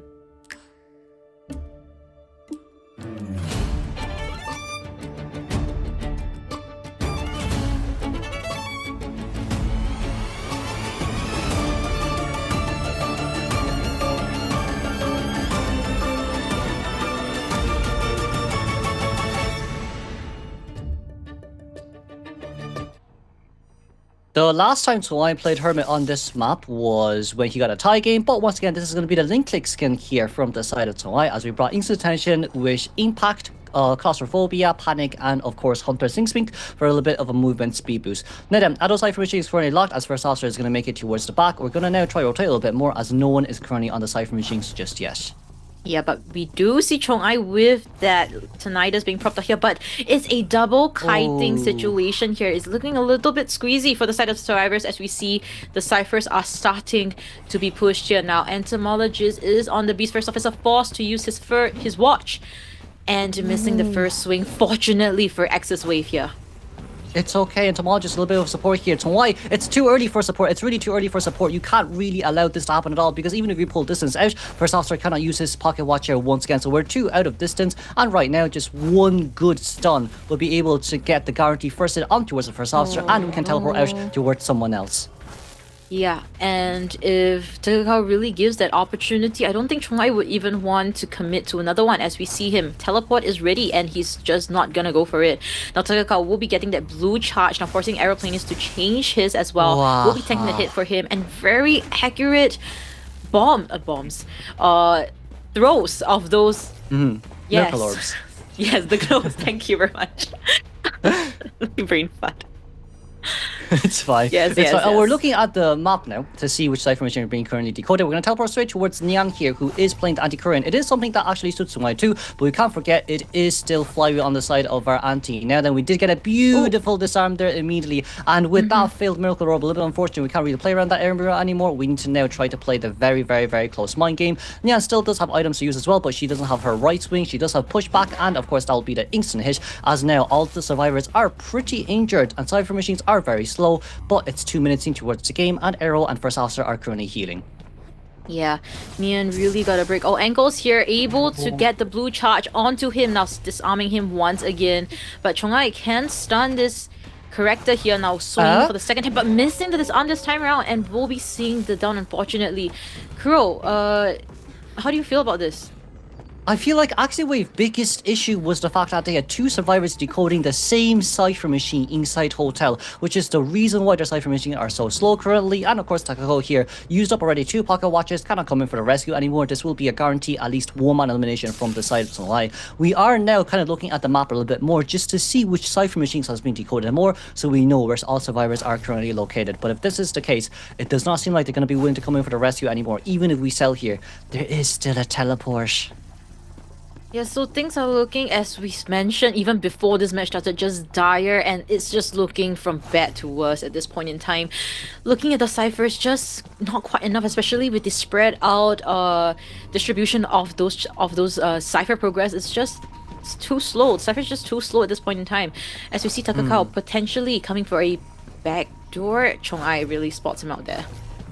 But you're too late. Just look at how far you're away right now. All we need is just one normal... No, we're going to be able to get a double stun here immediately, but we're going to get stunned here instantly as always see Tuna nearby trying to go in for the support. But it doesn't matter. As long as we get a free hit on towards Tuna, that's all props towards Tsuai right now. You can actually teleport over straight towards our anti-current here as soon as we can. We have our Miracle Orbs to use. We have our teleportation, as we're going to be able to make it straight towards the other side of the map. Now then, 1 Miracle Orb, another teleportation on our hands to use. Yes, anti may be able to spin, but doesn't matter if we're just going to be able to catch up towards you right on time. Yeah, so able to use the stick once again. Flywheels the stun. Able to place that pedal down, so prolonging his kite as much as possible after Tide Turner ended. As we see Nian really fighting for his life here, the hit will finally register onto him. But because of the shared charge, he will still survive, and Takakao in the process won't be done as he's healing up. But it's okay though, aeroplane is still on red. We decide to land a blue one here just to guarantee that anti-current will go down. It's still okay for now. We'll just relink and then just chase after anti. We have a teleport ready to use as well. Anti probably will go down within the next 15 seconds. Oh, that's a blue! Oh. We forgot to switch. We forgot to switch. It's okay. He has the time, the space to make small missteps like this, as we see Chong-ai finally getting down onto Antiquarian here. Looking at the Cypher, guys, we will be seeing the third one finally at almost the 5th minute getting popped. I do see why AXIZ Wave wanted to go for a double decoding team comp. However, well, not double decoding, 2 survivors at 1 Cypher machine, right? Because they can decode and they can heal. However, because of that, anti-current could not contain enough time for you to actually finish off 2 Cypher machines. And now, in a scenario where it's an end game, where there should be a few Cypher machines at 75%, even just 2, that's kind of the normal way we should do it. Now it's just so spread out across. Even if you want to rotate across this map, the Cypher machine will just still be too slow. Yeah, and Chong-ai is really holding on to this teleport as well. We'll be able to make good use of it coming in the later parts of this. But Ato really able to get quite far away, but Chong-ai really able to catch up at the same time. Now they are sharing that charge, so Ato won't be down immediately. Now the hit will register. And looking at the Cypher, still on a pretty slow pace as we Chong-ai teleporting over and Tuna. 1/3 health. Oh, it's so smart on Chong-ai here. He knows that as long as he get the normal hit there, it doesn't really matter because now everyone is injured. We can try play for a little bit more of a map control and to buy enough time for teleport to be ready, which is why we're not digging in too deep into finding that entomologist and getting her down. However, still cannot forget that all Cypher machines are currently being distributed pretty darn fast, and of course for Salsa, no items left on our hands to use, but we didn't really get into pharmacy here, unfortunately. Yeah, unfortunate, but the stun still registers. Dotakako tried to dodge it for sitting down there. Now looking at our survivors' health, right? Who exactly can come for this rescue? They need to come for rescues. They need to somehow decode ciphers at the same time. That is clearly not yet enough. This is such a messed up situation for AXIZ Wave survivors that... Kuro, do you have any game plan that AXIZ Wave could potentially go for here? It's really bad because if we land this blue orb here, we can immediately teleport straight towards entomologist. Entomologist, no, that's not a good idea. We're going to be able to get that instant down here as Ato barely is going to make it towards the chair. But if that's the case, the 2 have to heal. We need to open a completely... Well, at Cypher Machine, yes, it is currently Ash first. Well, the 2-story, right? But there's really not too much they can do anymore, Chocho. There's really not too much they can do anymore. It's just so much map control from the side of Chong-ai. Yeah, and we thought that this could be an opening, but no, Chong-ai just ultimately playing this like a god.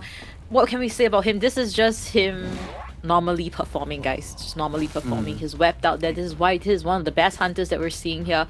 As we see Takako are really struggling to survive here, as we see Ato also down as well. And Chong-ai can afford to make this kind of missteps.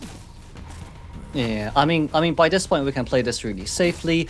The only slight issue, very nice Miracle Roar, but the only slight issue probably will be the fact that we can maybe start doing the bleed out games if we don't really get anyone down there, just as we teleport over, just to guarantee that Ato wasn't actually nearby. Just in case he stands up, get a free rescue. So Chong-ai still, when it comes to hunter game sense, playstyle, execution, guy is 100 out of 100. Right, nothing to really talk about his missteps here and there. In fact, just not all those missteps, did it really play a big role in this matchup? No. Right now he just needs to find survivors. Flying all the way there, great stuff, but still unable to find survivors. There's no tinnitus because they're all knocked down already. So yeah, this is just a long waiting game. Yeah, Churchill, this might be going back to our clerk game here. It's okay, let's see how long we can hold on. It's just you and I, that clerk match at Lakeside Village, and yeah, you gotta make me relive those horrors again, but it's alright, we live for this. We live for these moments. We do live for these moments. Yes. We do see... Well, we don't really know where Ato is right now, but I think we do know where Dungeon is. So regardless of really what happens here, the moment Ato comes up, he can't get an item to maybe even self-heal himself, but knowing where First Officer is fine. It's just that finding the aeroplaners would be the biggest question of all, as we're crawling straight towards the corner. I thought he might be able to see it, but the breach is just so big. I believe. No, not twice. Please walk. Oh, Okay, we he see sees. it. No, please. You see, it's the star. Oh, there's the stars above my head.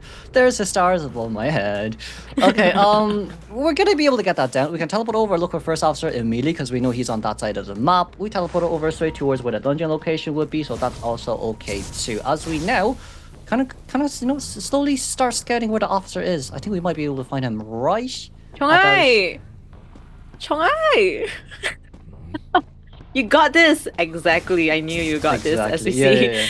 Takakao trying to survive, but stands up for 1 second, sits down for another. Securing that 5-point lead for Wolves once again. 8-1 in BO2 and now 8-1 again in BO3. Yes, and if that's the case, then moving on towards game 4. If Tongwai comes out first, as long as he gets a formal elimination, we'll be just finishing the game in the first half region 2. But once again, this was kind of unexpected too, because we talked about Aka with his Hermit before as well, in which even he had a tough time into even getting a tie game. But this time it'll be Tongwai being able to fully leverage the survivor's mistake and, getting a relatively safe and healthy formal elimination, not even picking out the clown as well. Yeah. So overall, things are just so good to a point that we might potentially be seeing that Wink Wonk clown from Chong-ai. Finally. Finally, yes. So very excited to see BO4 later, but of course for BO3 as of now, we're seeing how much of a point difference. Let's just look at it. 14 difference. 14 point difference. 14. Yes. So, think is that at what point, right, would BO4 first half end in Wolves just winning without them having to play anymore? But let's just look into the match stats first off, just BO3 second half. 129 seconds on Takakao, but our first Kaita, we need to remember, is Nian. 94 seconds of containment time. Yeah, not quite enough for Chong-ai's side. Not enough for AXIZ Wave Survivor side. But good job well done from Chong-ai. Yeah, BO4 first half. If survivors or hunters just get a tie, there shouldn't be a second half. I hope I'm doing math right this time. Well, no, there could be because if we get a tie and then the AXIZ Wave Hunter gets a 4-man elimination, that means for game 5 we need a 4-man elimination and a 4-man escape. So like 10-0.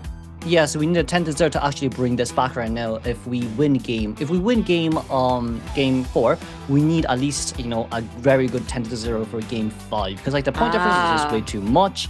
And like in that case scenario, yeah. But the question now is, Wolves get the map bank fix. It's Wolves. Yes, it's Wolves. Yes. So like in this case scenario, we can just choose a map that's really good for either factions and just play it safe for the tie game, and we can just finish it off in game 4 just like that. Yeah, you're right. And I think we will also have just for confirmation, I think later on they'll probably show it at the bottom, the winning conditions for Wolves. Yes, things are looking optimistic for Wolves, really potentially gearing up to secure their spot in the grand finals. Whereas AXIZ Wave, of course, they won't be eliminated just yet. They will still have to fight for 3rd place if they lose this matchup. So, yes, just not that matchup. Great stuff coming from Chong-ai. We're still waiting for the letter C. So, we'll wait and see. Well, in that case scenario, it's kind of saying, I think it's okay. I think AXIZ Wave can still win. AXIZ Wave can still get a 4-man elimination because they still do have Ivy and Opera, right? So like with the permabans being only just the Hullabaloo, the Clown, and the Axe Boy, it's still okay. They still have a chance to rebound this as much as they can as well. Yeah, but like if Tongwai just ties game 4 and game 5, point difference wise, even if it's a 2-2 win, it's just not enough. Yeah, you're right. You're right. Actually, you know what? It could be a game plan from AXIZ Wave from the get-go that they wanted to leave all these characters potentially up until the very end to go up against Wolves. We mentioned AXIZ Wave. When it comes to the later round, they might be stronger than Wolves. So, BO4 and 5. There is still hope for AXIZ Wave, guys. So, I know a lot of you guys are supporting Wolves, but AXIZ Wave, my goodness, IJL Autumn Champions, yeah. We can't forget about them. As of now, yeah, it's just a very, very, very, very dire situation. 14-point difference is not in any way you want to be in. But we will be taking a highlight break here, and we'll be right back with BO4, guys. So don't go anywhere. 以扛，扛。好，够，心里在扛扛不了现在。知道我在接球。别人有弹头对吧？有的，我起不来，我知道。我扛，我去过。干了。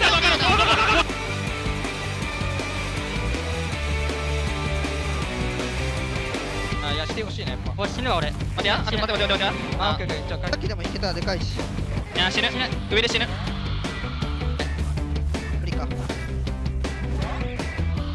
いやバレか。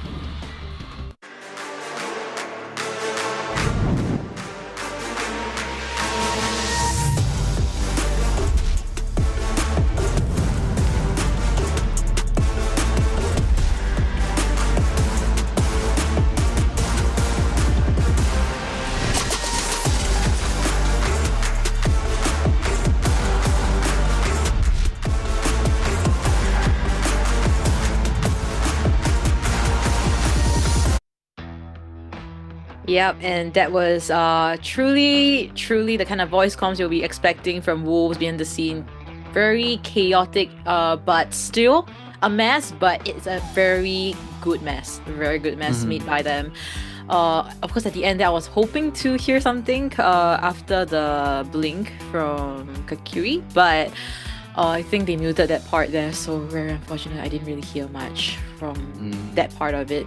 But for now, Wolves Survivors, 0 mistakes seen at all.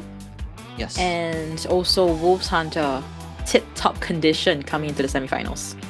And like if he continues this pace as well, there's definitely a really good chance for him moving on towards the finals too.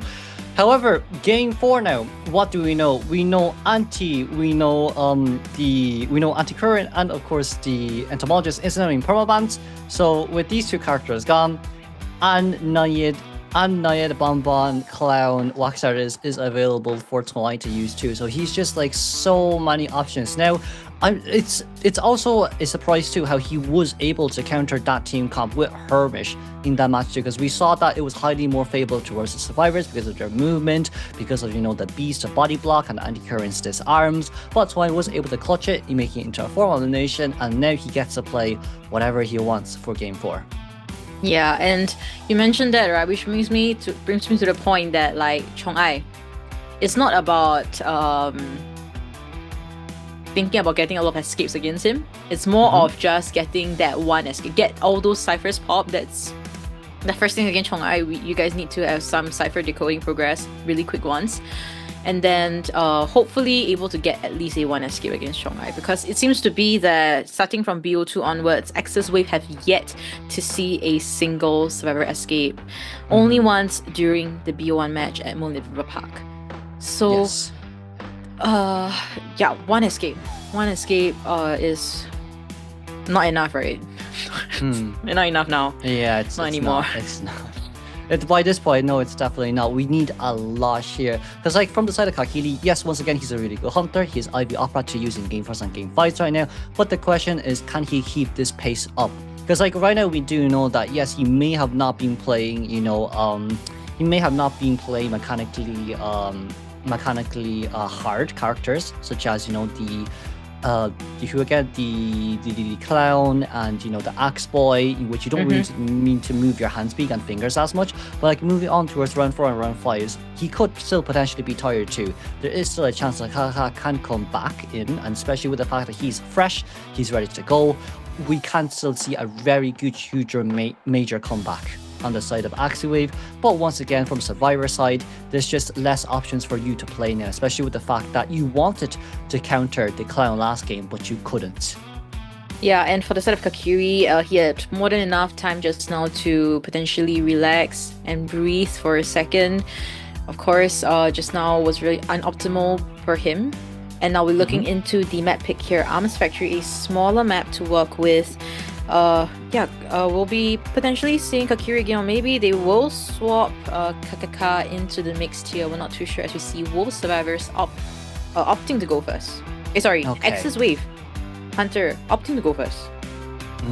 But if that's the case right now, we cannot forget, in order for you to get a COAⅧ champion skin, you need to play the character at least once. And in a map like Arms Factory, where it's really hard for a clown, this might be a little bit harder around here to play. But as you're speaking, we wanted Kakiri to come out first once again. Yes, it's good for Ivy, it's good for Opera. So you can potentially aim for a format elimination and force one to play something else. But no, it'll be a change there for Kaka, who's subbing in for Kakiri.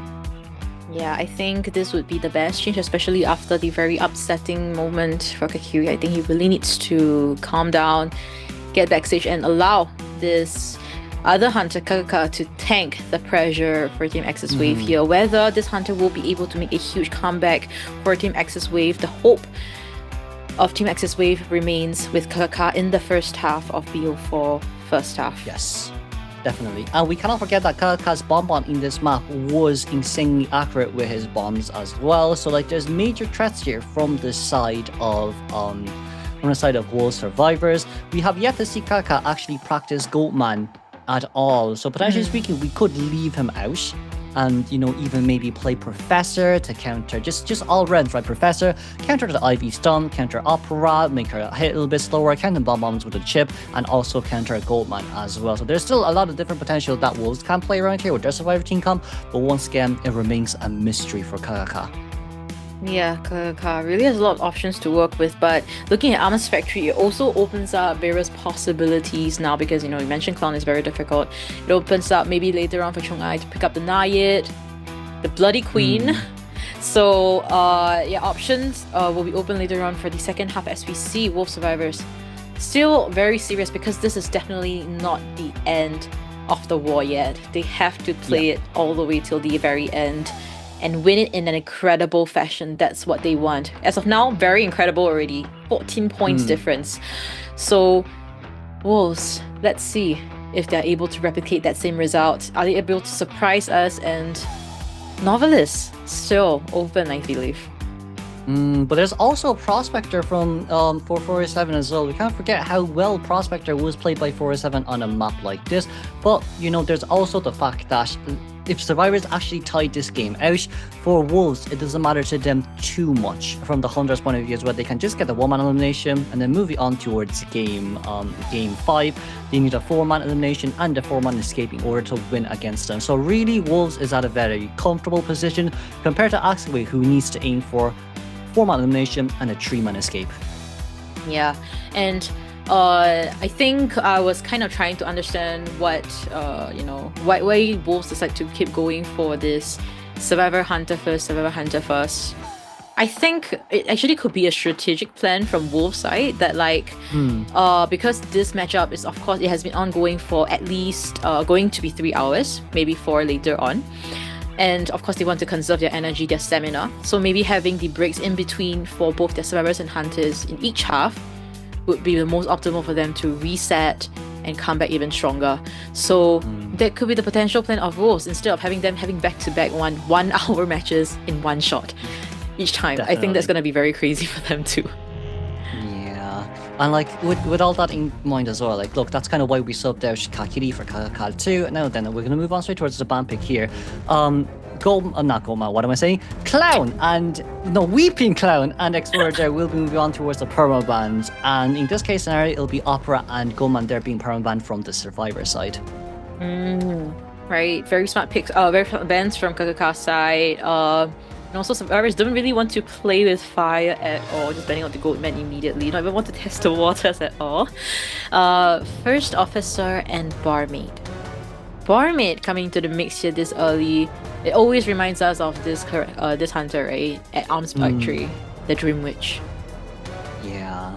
And banning out the Prospector as well is huge respect towards 487 too. So with this in mind, we're going to come out with Embalmer, maybe trying to guarantee the tie, but once again, it's still kind of a bomb prone team comp, so we still have to be careful. Yeah. Well, we have to be careful, but Wolf Survivors, it seems to be that they're not scared of anything.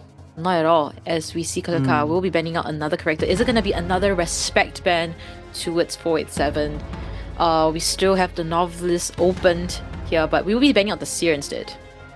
Oh, if that's the case, I feel like that could be possible. But I just feel like on the side of, playing Bomb mechanic is definitely a very good choice, but no, it's going to be Anti-Current here instead once again. Could be wanting the redemptioning it with Ivy here. Maybe Kaka wants to give her revenge, going up against 487 once again, but still, this is just way too hard of a survivor to chase. Yeah, what can they even do here, right? This Antiquarian is gonna possibly be once again on to 487. We can't forget about the 190... No! 487 on the Barmaid! Oh, I guess, you know, 487 probably just wants to rest if that's the case, because, I mean, he's been doing, like, 2 5-Cypher machine containments already for the past, you know, 2 games, so that's also understandable too. But, like, if that's the case right now, Ivy will be pretty hard to play up against an Embalmer and a Barmaid.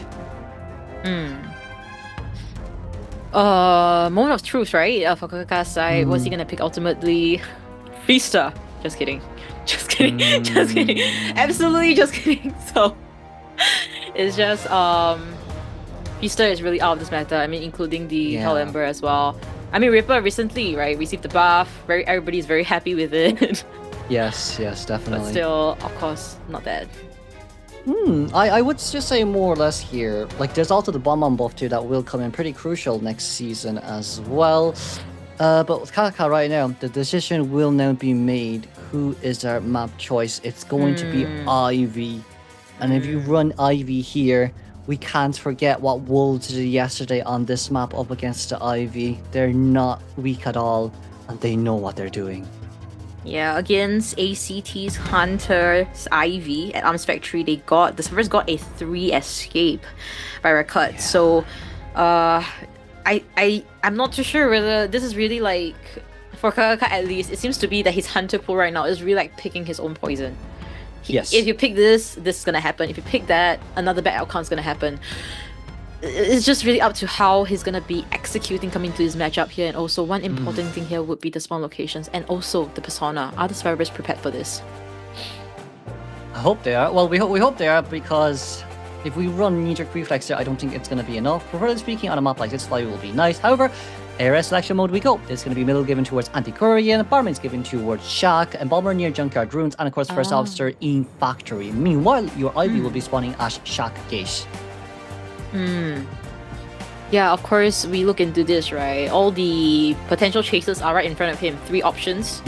But, Kuro, I know you feel that there is definitely someone that is a lot easier to go for. Though we know the person on it is definitely not easy to go for.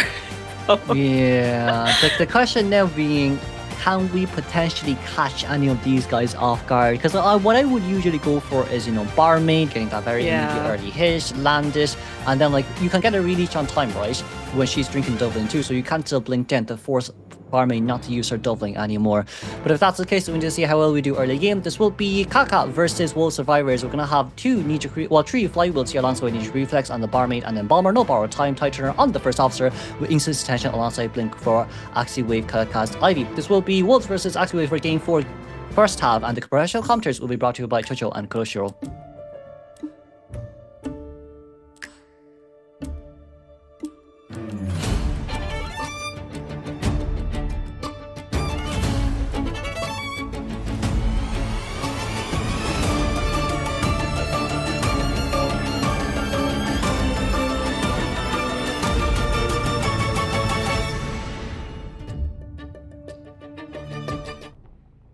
Not wasting any time. He has decided that no more 487 kites there. I am done with it. So he will be heading for the Embalmer initial spawn here, but he's unfortunately looking into XMX First Officer at the factory area, unfortunately, and will be using his first Astracon there. Is he gonna be the first chase here?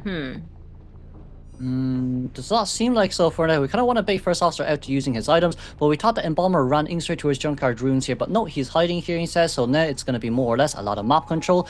Also, First Officer can run straight towards the Cypher machine where Embalmer spawns, so there's really no need for, you know, any slow decoding or destroying Ostracons for now. But now then, Kaka a bit lost, as, you know, our usual bomb main, we cannot find our first chase here at all.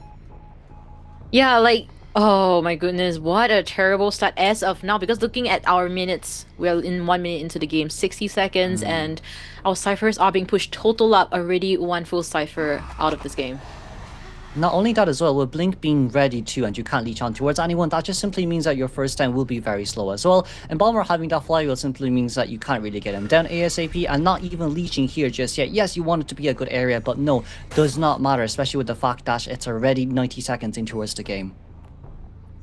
Yeah, so things are just not looking very good. Now almost 2 ciphers done, guys. 2 ciphers added together, and still not a single hit onto the survivors, and our insolence first presence is almost done.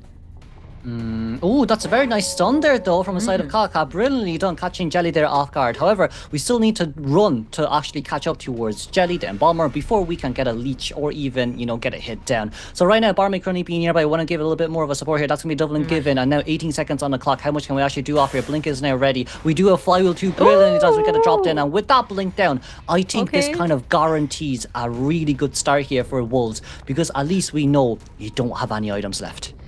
And now first officer, of course, Ken is ready to come for this rescue. But actually, you know what? He's quite fast, so he's probably going to embalm himself instead. Yep, that seems to be the case for Jelly. Is looking at the ciphers. Almost 3 ciphers done. And it's also the fact that as long as first officer finishes off his cipher machine, that's all what we really care about. So then last two survivors can decode their cipher machines respectively. And right now, Embalmer, we can definitely get the scream. We were able to vault over, but no, a little bit of a slow vault because of the revelation. That's going to be Embalmer going down here once again. Yeah, and that's alright.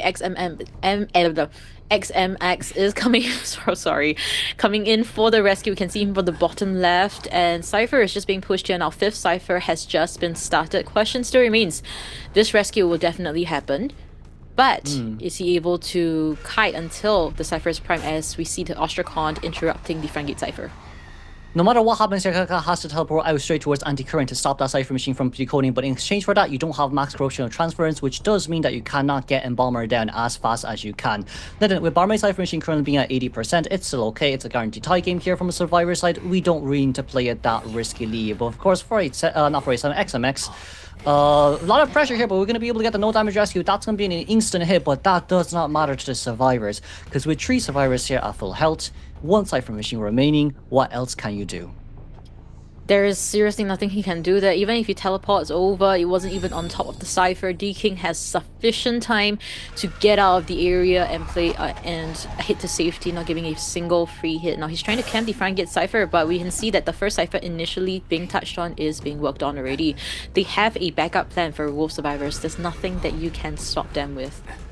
It's literally 1 survivor at a cipher machine each, right? So like you see first officer here, a factory, Anti-Current as the factory gate, and of course 4A7 here inside junkyard rooms decoding. So like no matter what happens here, from the side of COAⅧ, we want to have at least Blink ready and available for endgame.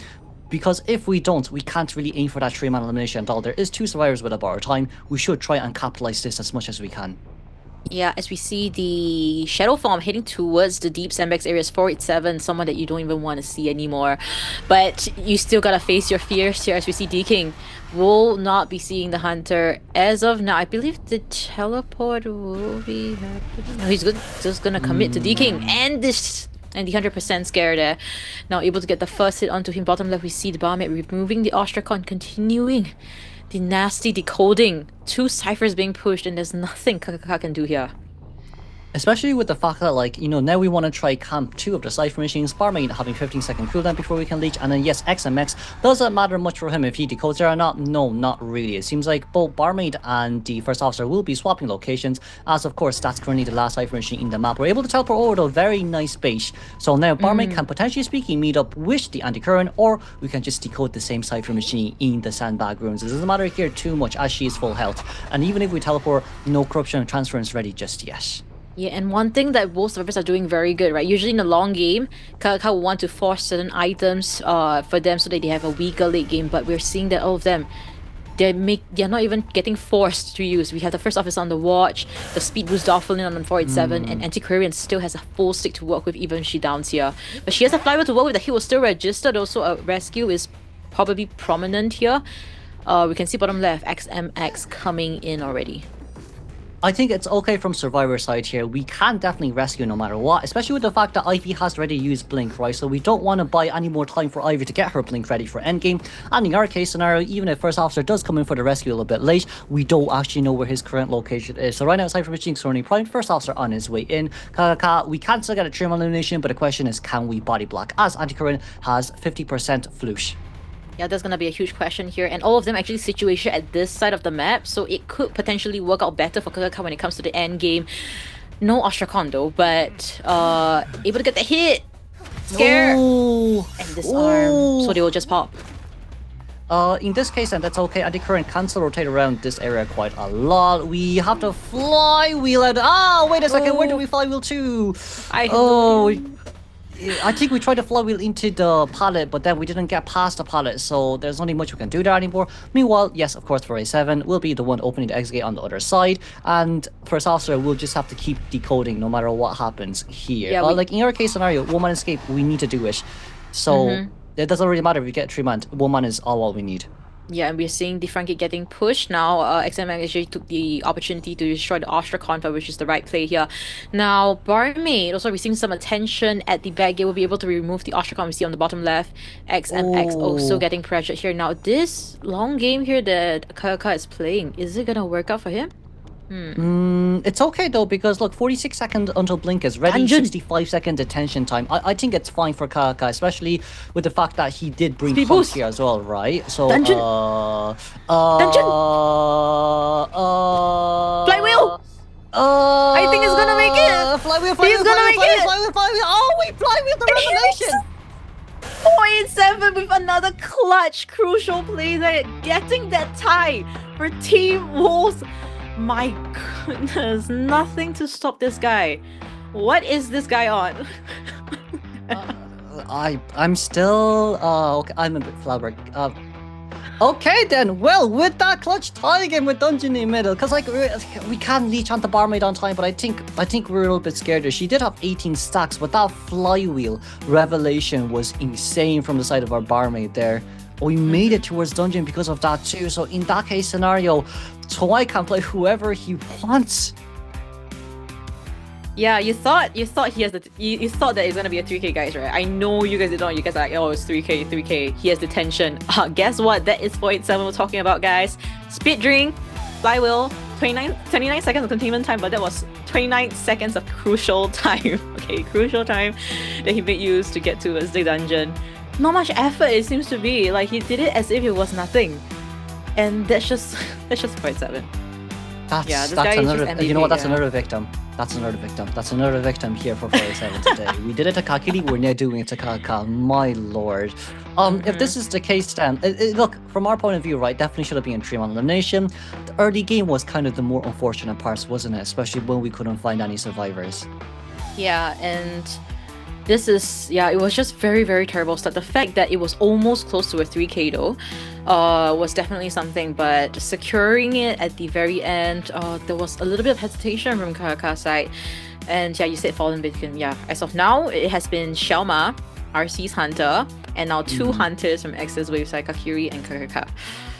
487, my goodness, establishing so much fear as an individual with many specialty characters behind his back. Yeah, definitely. And like with that as well, like we did see as well XMX using his pocket watch just so then Ivy cannot really reach on towards him while he was opening the gate. So that's one of the kind of, you know, the small details that we also have to talk about too.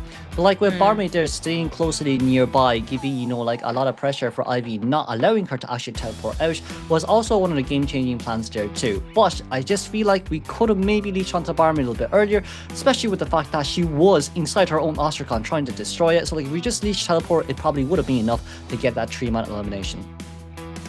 Yeah, that might have been enough, but ultimately what's done is done, right? What's done is done. COAⅧ did what he could at a point in time, and to him maybe it might have been a misstep. Maybe it was something that even if he really tried to go for it, 487 is just on the next level. You just can't catch him. Maybe that's also the thing. So as we look into this, we're seeing a tie game in the first half. Now back to AXIZ Wave survivors. How will they respond to this? And Wolf Chong-ai, so many characters to choose from, and he's just so great at all those hunters. Yes, but like I think the question now for Wolves really is, do we want to prolong this to game 5, or do we want to play clown? Because if we want to just bring this game home and tie game, it's 2 wins, 2 ties. It's enough for Wolves to finish it off. There's no way that AXIZ Wave can bring this one back. However, if we do want to prolong this to game 5, I think that's also okay to replay Clown right here, especially if you want, you know, a clown skin if Wolves win COAⅧ, depending on how tomorrow games go. But for now, what we definitely have to say is it's hard because like if we tie or 3 or even like 1-man eliminate here, next game AXIZ have to 4-man eliminate and have to 4-man escape in order to win against Wolves. And in that case scenario, it just seems impossible. Yeah, it is. It's just, I mean, we've seen 10-0 matchups in the group stages. But that was the group stages. Now it's talking about professional teams to professional teams.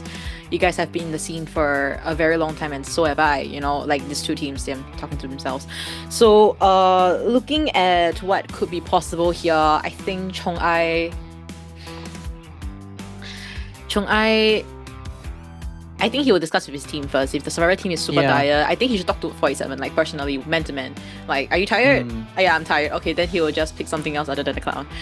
But if 47 is like, no, just go for it. Like, I'm all in for the VO5. Let's do this. Okay, then we'll see a clown here. So real. And but like, not only that as well, it's kind of like, we're currently the stationary we're at is if we want to counter cloud, everyone will have to bring flywheel. But in that case, Anne will be, you know, so dominant in this match.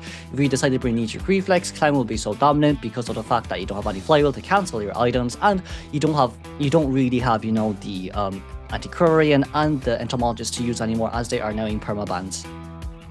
Yeah, so for the side of AXIZ Wave, options are is getting more and more limited for sure. A lot of the great characters out of the game already. And Chong'ai, okay, Chong'ai, right? Chong'ai, he got Wax, you know, he has yet to where is him? Yeah, he has the opera singer still yet to use Goatman as well, so those two will probably be banned out. If he really just wants to get a tie, and I mean a tie will also suffice, right? Because afterwards they can't win by match point, round points anyway. Yes. An N being picked here. Definitely. Like Anne would be probably one of the smartest choice of it all. But you know what? Just to move ourselves aside, more support here towards Chong'ai, as we see here. Composer, I think that's Composer 8 skin recently with the Archer skin coming out. I want to get back towards. Definitely. Acted as the same thing on Priestess this year. I'm quite sure Priestess SS skin, that's the skin change from both the dark mode and the light, well, dark side and light side. I was supposed to say dark mode, light mode, as if we're... Yeah, dark mode, light mode on my phone. But of course, great skins, great makeup as well. I actually thought they were looking at twins, but I think they're probably not. It's just the makeup looking really similar. And of course, I don't understand what that means, but just know that it's support for these players here. And guys, once again, if you're supporting Wolves here, the Wolves emoji, and of course you're supporting AXIZ Wave, your apples are with them. It's time. All the googly eyes, time to spam them. This is the moment that AXIZ Wave needs all your support in potential last half if they are unable to get a win. Now we see Swan here smiling. Yeah, we're ready. We're so ready. Yeah, we just need one clown match. It's okay. Look, it's okay. We'll just one match lah. 47 also say can. Let's go lah. Exactly. Like we're currently laying out all the options here. Like, look, I got 4-man elimination. Well, I got 3-man elimination game 1, 4-man elimination game 2, 4-man elimination game 3. I don't mind my statistics. Give me that clown. Yeah, let's just go for it, and fingers crossed, hope for the best. I guess 47 did say, yeah, let's do this lah. Let's do BO5. Let's do this. But you know what? Chong'ai's clown, though, is a bad clown mat you mentioned. If he gets a 4K kill with a clown, I think we'll give him style points. We'll give him style points as well. That's what we'll do. Style points. All right. As we head quickly into the BO4 second half ban pick phase here. Now Chong'ai does have mechanic. Of course, he wants to remove all of those things. But the forward getting banned first. Good clown. I'm expecting a clown here 100%. If you ban forward, there's no way Anne's gonna come out, and like even with Priestess on this map, not much that actually can be done. Must be a hint. Smiley face, and man is literally like the smile is almost gonna come off his face already. All right. So I I am intrigued. I am intrigued by this. Let's go. Probably gonna be seeing the Opera and the Goatman getting banned out here for AXIZ Wave, unless they want to kill us of surprises, ban that clown, and then we'll just sulk all the way until the end of the match. Let's see what's gonna be for AXIZ Wave. Yeah, I think this is the time. If you want to play Joker now, this is the time. Playing him in finals isn't a bad option too, but we're going to be banning Anne here alongside with Goldman, leaving the Ivy available to play. We know that Ivy is such a great character for guaranteeing a tie, but like you also would run Flywheel up against Ivy too. But then for the next two Survivor picks, what are we going to go? They leave the Opera single open, and I hope deep down, I'm hoping Chong-ai does not pick Opera here. Ivy. Oh, sorry, the Ivy here, sorry. Yeah. Hopefully he doesn't pick the Ivy here. Though it's a great Ivy map. Good late game as well. But please, hear us, hear the live chat, pick Clown. As we see Weeping Clown, the sun appearing here, as well as the Prospector. We're going identity switching. I don't really see the issue. No, I don't think we should have banned Annie. We're gonna run Prospector and Weeping Clan, I'll be honest with you. Because like with First Officer there being banned as well, that just means Gravekeeper or even Mercenary could be a potential rescue here from the side of AXIZ Wave, especially when they need one too. But in that case scenario, where Survivor Team Con decodes way too slow, so I'm not too sure what AXIZ Wave really wants to do here. Yeah, and if they do have a novelist, this could be the potential time. Yep, we'll be picking that up here, going against potentially that clown pick by Chong-ai here. They will have to pick a rescue at the end unless they really want to just go full on harassing here. Another really good option for it's hard to say really, because like realistically speaking here, if you run Ivy and you chase after Novelist, it's probably would be your best case scenario. But like yes, once again, it is, you know, clown counter map. It is a clown counter team with, you know, pushback, with like stun from Weeping Clown, and with switcheroos there from the, you know, Novelist as well, with the Fire Investigator there being the last ban and Mercenary finally being picked up. Right, so they still decide to go for having a safety net of the Mercenary in the mix here, so let's see. Alright, so Takakao on the Rescue Row as usual, Ato on the Prospector in the end, on the Novelist, and Tuna on the Whipping Clown. So they will just be confirming their personas here, and if they are expecting the clown from Chong-ai, we will be seeing a lot of flywheels when the persona page pops up. Chong-ai. The big issue here I have really is we banned Anne, but we chose an Anne counter team comp. So, I mean, yeah, I mean, maybe look, banning the Ivy would have been a lot better. So I don't see the possibility of that coming up here. Yeah, like worst case, like look, a Prospector counters Anne. We all know that Novelist counter Anne by using your you know, storybook and switching positions while she uses her items alongside with Weeping Clown, who can just rotate out of the map as well. So like with this, it's more or less just we have to probably run Knee-Jerk Reflex and Flywheel, right? And then like, it's hard to say. It's really hard to say. It's not hard to say for Chong-ai if he decides to not listen to his coach and pick a clown here. Let's see what's gonna be. Is blinking now, and we're already seeing the Ivy. Never mind. It makes sense. I guess it does Disappointment make screams sense. from the live chat. Ivy. Crew. This team call against Ivy. Good, bad, okay. What do you think? It's good enough, because like you can chase after anyone here really. There's no way Weeping Clown can counter Ivy, especially with the fact that when he uses his rockets he's stationary, and you can use your Revelation to force the Weeping Clown off his, you know, rocket batches as well. So in this case scenario here, it's the only one that really counters Ivy is probably Prospector. You can somewhat cancel the 100%, you know, Revelation, but for now, Clown spawning in Shack, excuse me, meanwhile Mercenary at the corner, while Prospector in the middle, and of course Novelist here at Factory. Alright. This is gonna be an interesting game. We have the Mercenary at the potentially safest away from the Hunter here. I mean, corner, of course you don't want to spawn in the corner, burning yourself there, but Mercenary is fine. He doesn't have L-Pet to work with. As we see the coaches, they will be shaking their hands here, and the persona page will be up very soon. Any we probably won't be seeing surprises, but I do think AXIZ do want to play a little bit more safely, so we'll probably be seeing a lot of borrowed time coming from the survivors for that endgame. But this will be a flywheel on Prospector. Meanwhile, the Titan alongside with Mercenary, we do see Titan and a flywheel here on Novelist, and of course Titan on the Weeping Cloud. Ivy here bringing instant attention alongside with Blink. This will be game 4 second half of AXIZ vs Wolves, with the professional commentaries being brought to you by Chocho and Kuroshiro.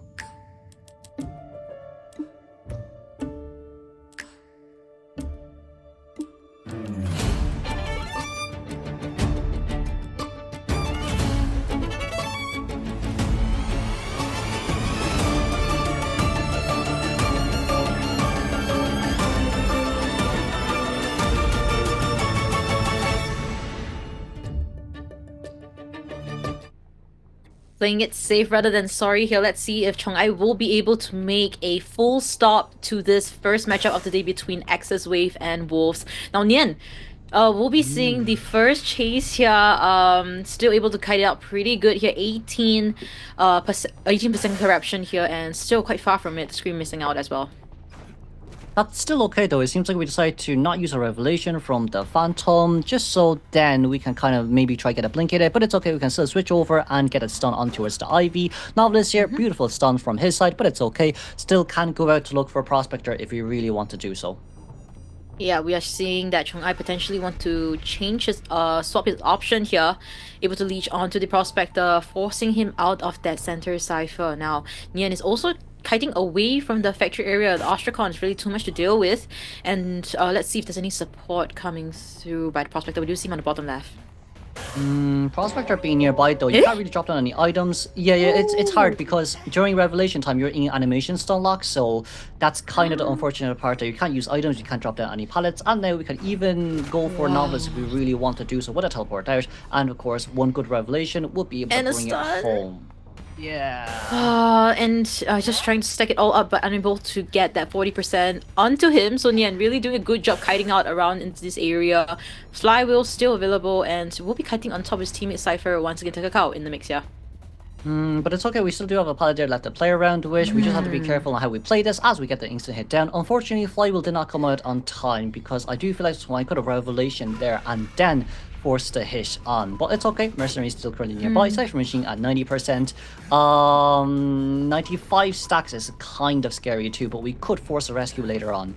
Yeah, but this is actually a great stuff for Chongai, especially when he just needs to tie things out here in this matchup here. As we see him heading towards the center, Ostrakon is still there, nobody destroying, and Tuna is attempting to go for it. Chongai putting another Ostrakon now, so really super tough to deal with that center cipher, not allowing it to pop as well. Wish Mercenary here coming in for the backdoor rescue. Can we get a no damage rescue is the question. We got the no. I thought we hit the chair for some odd reason, but it's okay. Mercenary now currently stuck because of your one fatal mistake, and that's why once again you're stuck in here with me.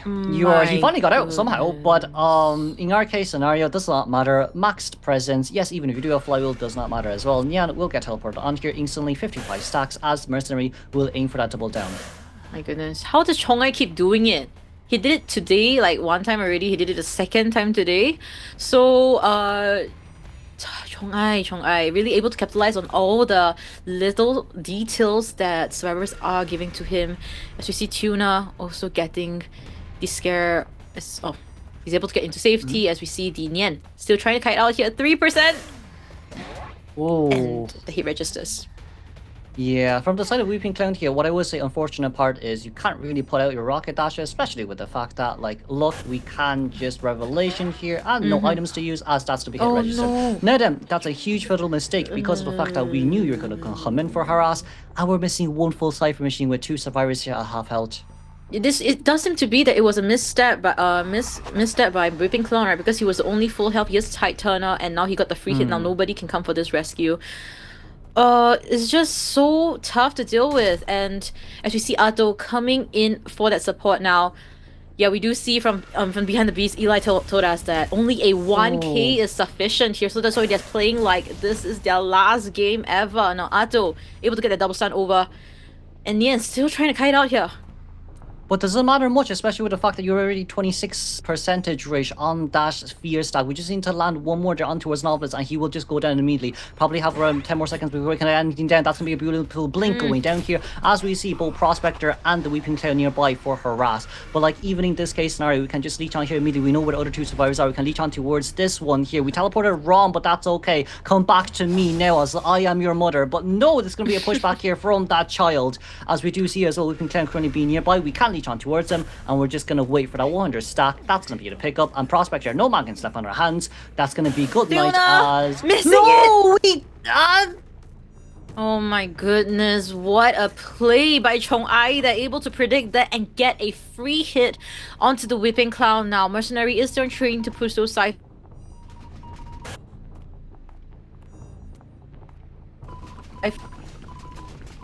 Yeah, but like with that, we'll just be... It's like, in this case now, look, Weeping Cloud is down. And not only that as well, two survivors are 40... Well, two survivors are half health. Prospector here, whose fear is not even going down. Just say with Corruption and Transference, that will be game over for this Prospector. Come back to me, that's where you should be near. And Tuna, who used up self-heal alongside with Mercenary. Yes, there's only an 80% Cypher ratio remaining, but no, we can just go back towards the middle to get this Weeping Cloud down. Yeah, so as we look into the last cypher, 81%. So close yet so far. This center cipher has been interrupted by COAⅧ since the start. And until the very end of this matchup here now. Takakao is the only person that can come for this rescue because he is a mercenary. He can tank that one hit. And Tuna can't even get close to the cipher. Especially with the fact that if Mercenary comes in and gets a hit, we don't even need to go after Prospector anymore, as he has already used up his self-heal too. So right now, we know that Tuna's currently getting rid of the Ostracon, but there's not a lot of time left, especially with the fact that Atto, yes, he did get rescued, but no, it doesn't really matter, as we can still get Prospector down here relatively quickly if we wish to do so. Yes, as Tuna still trying to push that cipher. On the bottom left, we do see Mercenary running to, I believe, the shack area, trying to make a reroute to the center cipher too. We do see the 6th cipher also being worked on, and no healing from the survivors. And like, the worst thing here also is the fact that Blink is going to be ready for COAⅧ here. He's kind of playing to get a 4-man elimination. That's what he's aiming for right now. It's definitely a guaranteed tie game, especially when you have Blink endgame, especially with the fact that a lot of these survivors have used quite a lot of their items too. Now, yes, Prospector can regenerate. Mercenary also got a needle, which is brilliant as well. But now it'll just be a whole lot of map control while our Corruption and Transference is now ready. Yes, and it does seem to be that there is still... It's just very, very hard. Of course, with that 1k elimination from COAⅧ, this just means that Wolves will this is the final one already. There's nothing much more coming from AXIZ VS, so this could be potentially a performance one. But as we see, this Atto really doing a great job stunning and kiting it out on the last cipher is being pushed on as the Ostracon again on that center cipher and... Oh, okay, Tuna. We dodged it though, so that's really nice from Tuna, right? But realistically speaking right now, Mercenary, yes, he can come in for the rescue, but also at the same time, Prospector cannot decode because it's an Ivy we're talking about. And Tuna already expended his self-heal, so he can't stand out. Somebody needs to hit over and heal him up, and that's going to take up a lot of time. So Atto trying to decode one of the 7th cipher in the map here, and Takakao getting a hit through the blink. So it's just... I guess they're still just trying to fight it out, you know, get at least a round point win. But ultimately, it probably won't affect the end result still, as Takakao still able to get out of range there and forcing her to change targets. But like in this case scenario, yes, Prospector managed to actually get rid of the stun, but it doesn't matter here as well because you're a 60% self-heal rate on the Weeping Cloud, so even if you do come into rescue from Mercenary's point of view, does not matter. We're playing Ivy here, that's kind of what we're aiming for right now, and yes, Prospector can be released in another 20 seconds. Once the pickup and the drop down here has occurred, we can just go after Prospector again, and look, what are you going to do? We can just bring our, you know, Phantom back towards middle, and even if Weeping Cloud wants to decode, there's no way he can. Yes, and this Whipping Clown, he just can't stand up. He's just seated down since I believe the 6th or 7th minute there. And Prospector still trying to do some God's work here, the decoding work. but keep getting interrupted by Chong-Ai's teleport, the Ostracon, and finally potentially might be able to... Oh, it's just so hard because he brought insolence as well, right? So bringing this Whipping Clump to standing up again is also gonna take a very long time. Yeah, Blink isn't ready just yet. I mean, this might not be a 4-man elimination game or even a 3-man elimination game, but tie game is also just enough for Chong-Ai to kind of take this game home. However, for now, it seems like we're going to move on straight towards the end game scenario. We're currently 9 minutes and 30 seconds in towards the game, as now, probably going to try wait out for Blink, as that's going to be... They all have borrowed time, so it doesn't really matter. Chong-Ai just needs to get that hit. And looking at them, they're still trying to fight it out, of course. It's definitely not the end until the war ends here, as we see Chong-Ai trying to map control here, putting an Ostracon at the back gate, and Takakawa still getting the attention of the Hunter. Will be getting that hit, that delayed hit, of course. But we can just teleport over right now, leaving the Phantom on Mercenary, especially with the fact that we are near Factory Gate as well, excuse me. Blink will be ready in 15 seconds. There is no way that a Weeping Clown can come decode on time. And for Prospector, you've only so much magnets to the point that you have actually none more remaining. Blink is ready on our hands to use with no knee-jerk reflex, and we somehow teleported over. That's right, and his Blink is ready now. We're 10 minutes and 30 seconds into this matchup. And Ivy's endgame, my goodness, we know that it is very strong. And now with 3 survivors like this, Mercenary does not have self-heal, Whipping Clown also don't have self-heal, but is healing himself up. Healing the Mercenary up. And now Prospector will be seeing the Hunter here. Does have a flywheel. This is going to be crucial. The Blink is ready. Oh, okay. Unfortunately missing that out. Yeah, I would say that's still pretty hard to do as well. We see the other 2 survivors here healing in basements, which could potentially speaking allow a 3-man escape. Wink wink, maybe. But it seems like for now, they're just gonna get out. And Weeping Clown currently the only one at full health. Yes, Chong-Ai really no pressure when it comes to this, as he has full vision in the shadow form. Seeing those 2 survivors, he knows their location. Chong-Ai trying to cut corners. You're trying to go towards Tuna. And Gate still on a standstill. And Pelton. Okay. Nice. Okay. That's fine. I mean, this will be a guaranteed 3-man elimination, and if that's the case. Mercenary 60 stacks. No revelation there just yet, but it's okay. Right after you use your elo pads, we can... Ooh, very nice dodge once again. We might actually be able to get dungeon here. Oh, maybe. We are at 69, right? So if he's able to get down a little bit, maybe that could be the case. But with this hit, I don't think he'll make it, though. It drains the Mercenary too fast. As Chong-Ai also understands that fact. Does not have self-heal on the Mercenary. He's gonna hit straight for that Weeping Clown. The tension is already over. So 2 hits is required to down Tuna here. Especially with the fact that we know that Ivy can traverse across the map really fast. Also with the fact that we do have Deer Hunts too.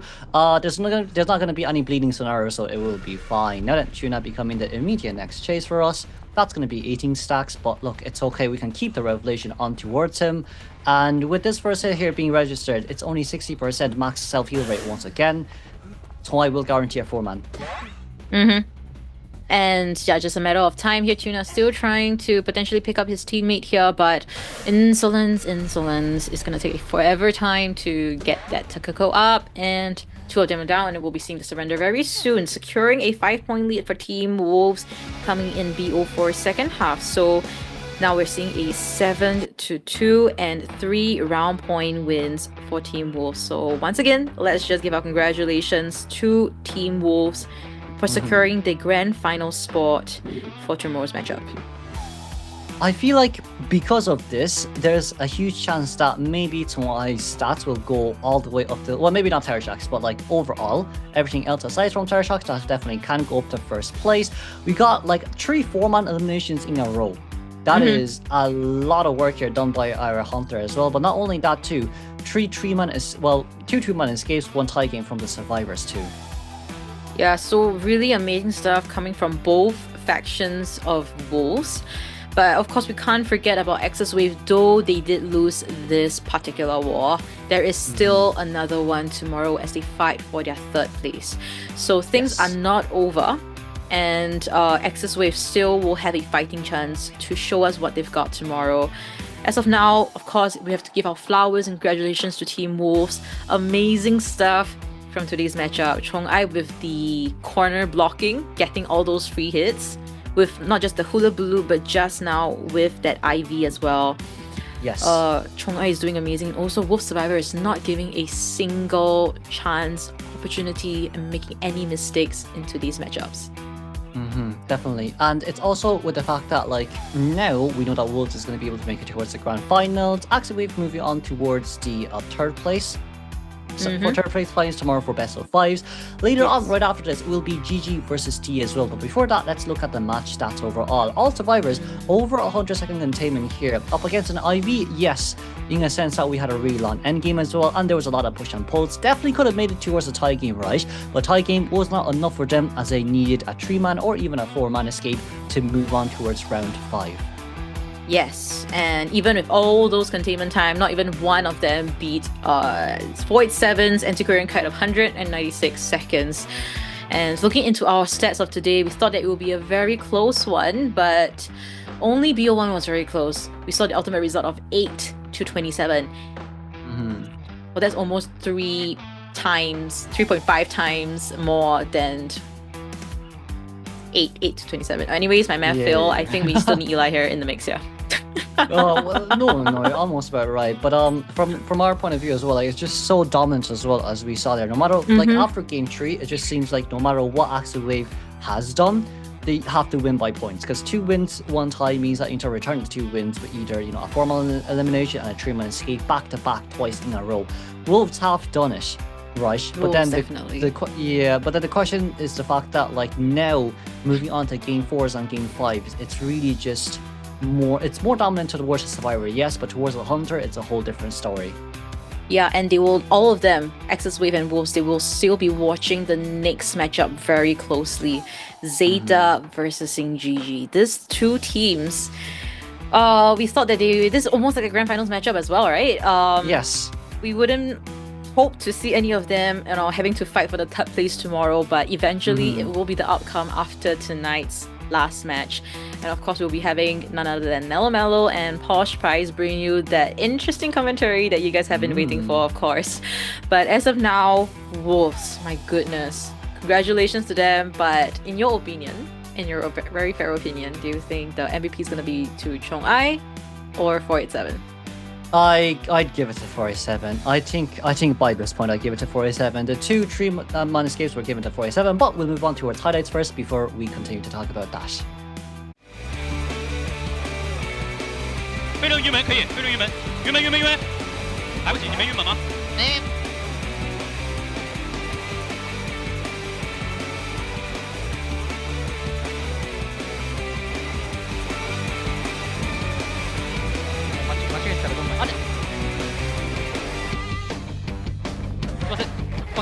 飛んだ？一枚飛んで俺飛んできた。これない。磁石消えた。で、狙ってない。頑張れ。惜しい。惜しい。As we look into our MVP in a short time, and also our post-match interview with 2 lucky Wolf members, of course, 487, our potential MVP there. I mean, how could we not give it to him? We've seen COAAY's performance definitely unmatched. He's got so many 4K games today with the Hula Bulu, Hermit, and IV. Usually, this kind of MVP will give it to COAAY. He's actually received a lot already in the group stages. Yes. But today, man, guys, our 487, Fire Investigator, 161 seconds against an X-Boy, followed by Anti-Korean Kite right after that, 196 seconds against a Clown. Yes. So with all that stats, I'm hoping 487 will of course be our MVP. But even if he doesn't, he's already become an MVP in our hearts. He's made a statement here already. And tomorrow we'll be bringing all the stats over once again, as we see COAAY once again with the MVP, but this time around, not with the Goatman, not with the opera singer, but with the Hermit. Now, Kuro, please take us away with the stats. Well then, it's going to be an overall of 1,741 average deduction points, 0.5 average terror shocks, 8 average knockdowns, a total of average eliminations of 3.75, average pallets destroyed of only just 2, and 6 specs deductions overall. You know what, if it's given to a Hermit, it's also very understandable too, especially with the fact that Zhongwai played this Hermit up against a full counter team, and with him being able to get that format elimination does showcase us how good of a hunter he is overall. Yeah, definitely. And unfortunately today didn't really go any of our way. We wanted to see the clown from Chongai, we didn't see that, and we wanted 487 MVP, but we also don't see that. But tomorrow, maybe 487. Let's just wait and see. You guys don't want to miss that grand finals matchup with dismembers SVC Wolves interview now. 我是主持人岳明。首先恭喜成都狼队拿下本场比赛的胜利。我们邀请到宠爱和487来到赛后采访环节，先来和大家打个招呼吧。大家好，我是狼队的487。大家好，我是狼队的宠爱。欢迎两位来到我们的赛后采访环节。刚刚的这一把打得太精彩了，我们在 BO1 短暂的握手言和之后，BO2 的时候直接上来面具一摘，你好，是我狼王。那我们两边都有非常优秀的发挥。首先第一波，我们想问一下求生者这边永眠阵那个开门战太刺激了，想问一下，当时其实小明过来救人那一波密码机可能还没有那么够，那一波有没有什么原计划是怎么打算的呢？当时救人就一直跟小明讲嘛，就说没关系，救不下什么也没事，就是怎么样都能保平嘛，就看他自己操作，然后就是电机就开了嘛，然后就自己落荒而逃，就各自跑自己的。怎么会用落荒而逃这个词呢？打的氛围真的非常非常好。那我们当时其实，在双11那波两个人是爬在一起嘛，想要打一个就是签错的这个体系这个策略嘛，但是我们发现无心插柳柳成荫，监管者好像犹豫了一下，然后我们这个密码机直接就是一个亮。想问一下那一波队内沟通会什么样的呢？就是混一波嘛，当时电机进度在爆呀，然后就是就开嘛，他一直不签，那肯定就开，赌他在那个点那个手机屏幕嘛。赌他在点那个手机屏幕，真的是太刺激了！我们那一把开的太好了。那紧接着爱将这边也非常非常的优秀。我们知道高手之间的博弈是博弈再博弈，预判再预判。我们来拦那个骑士那一波，其实有非常棒的预测，想问一下那波预测是怎么样避免的呢？就是平常就是多练嘛，然后再是一些心理上的一些预判呀什么的。对，因为我们看到其实是在最开始的时候，可能就发现对手会是怎么样预判，然后自己可能也会有一个感受嘛，思路也是非常的清晰。那么接下来想问一下87选手那一把古董商真是太厉害了，从头 C 到尾。想问一下87，其实开局的时候可能优势还没有那么大，但是最后居然打到了一个4人开门战，可以和大家分享一下感觉转折点会是在哪里呢？主要就是在椅子上我知道每个队友的位置嘛，然后就我先自己牵制嘛，扛刀，然后就是顺路就看能不能找到队友吧，然后就是队友们都操作得很好，然后就拖到了开门战。这路顺的可太好了，又是飞行家，又是野人，这一波配合打真的很好，包括最后一把的那个调酒地窖揍的也非常厉害。那接下来的一个问题要问到我们的爱将，一直打到今天，明天就是我们的这个决赛了，还保证我们多抓率100%，有没有什么想说的？这个就是看状态嘛，就是其实我个人对这种数据就是挺看淡的嘛。只要保持这种手感，就是能不能？你为什么要看我？就是看之后总决赛能不能手感更近一点什么的，就是只要队伍赢就行了。谢谢我们6边形战士的分享。那么明天就是决赛了，有没有什么可以和我们粉丝讲一讲的呢？就是毕竟也打到总决赛了嘛，然后这次深渊就是看看能不能不留遗憾，然后继续加油。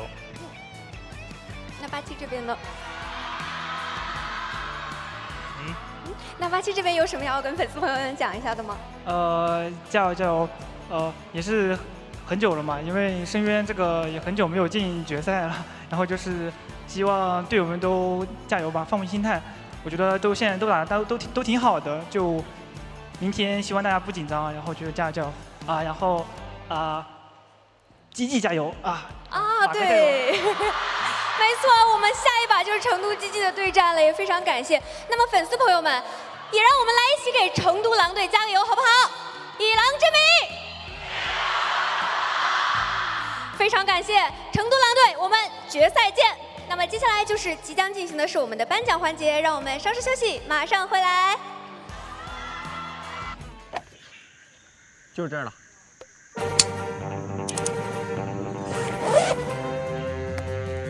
出发前我们做个标记。走这边。究竟还要走多久啊？我跟我疲れた了。没道理啊，方向明明是对的。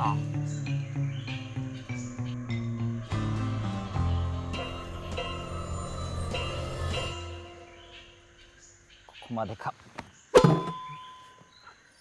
誘発させてここ逃げるような形。うますぎる。哪怕那我到时候不回头啊，我看完了。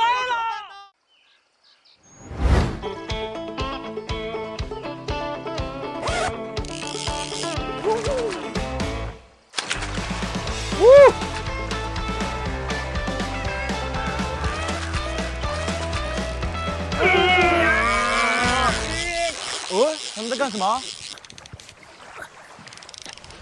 别看了，快点帮忙啊！1、2、3。奥の方、いやこれ永遠に向こうに戻されるんじゃないか。再继续进行牵制了，点位太差了。哇！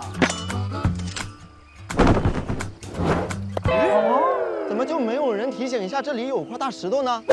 道端に落ちてる石なんて誰も見ないよね。啊，疲れた。もう一回やるのはめんどくさいよ。啊，包在我身上。我来帮你。我也了。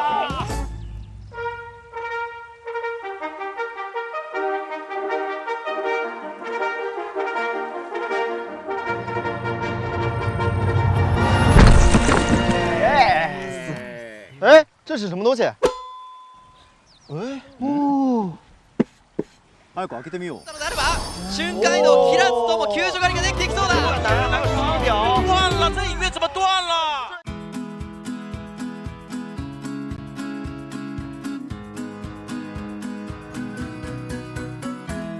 ？Hello， 大家好，欢迎大家来到深渊 Talk。我是 ITZY 的白鹿，我是 T 的杨洋。AXIZ VS の高子です。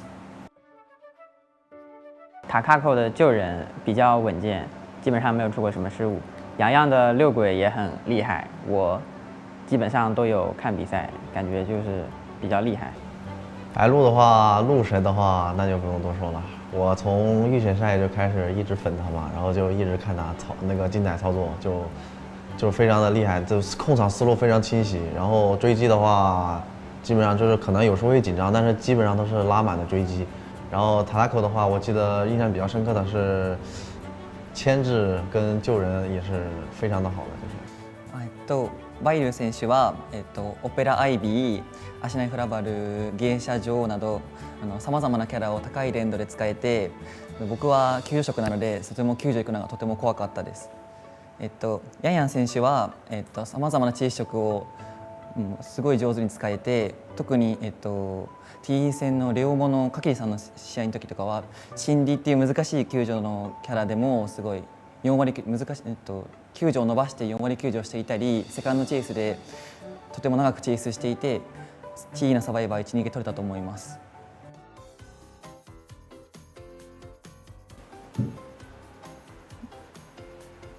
はいはいはい。え？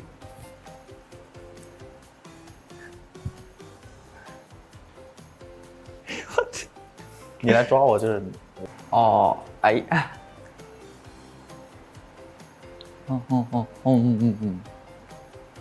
選手を当てる？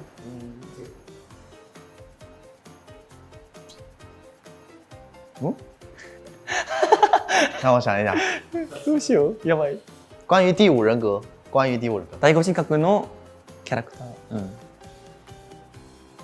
肩。4个字。它是日语的吗？4个字。有点难啊。サバイバー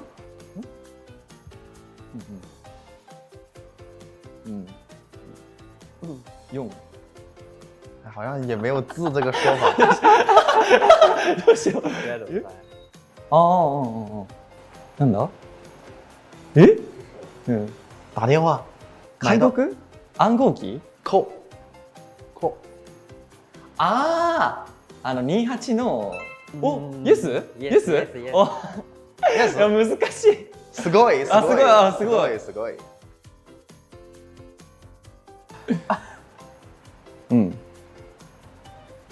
4，不要比4了，4个字了，日语要没我想了。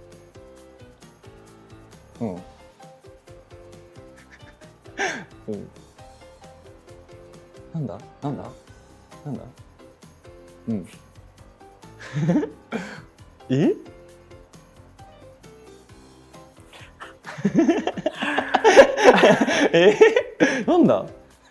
ゲート開門。違う。イエス？違う。差不多。Very time， 非常久。わかった。幽閉だ。Yes。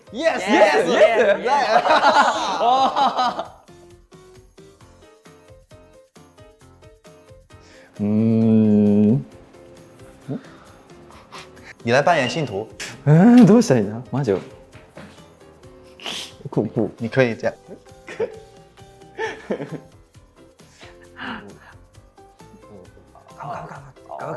梦之女巫。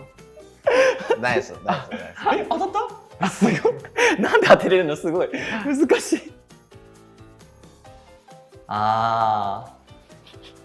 你来扮演求生者，我来当监管者。恐惧震慑吗？对。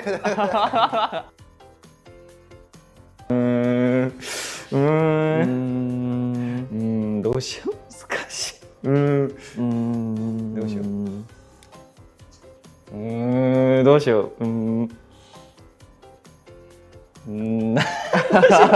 う。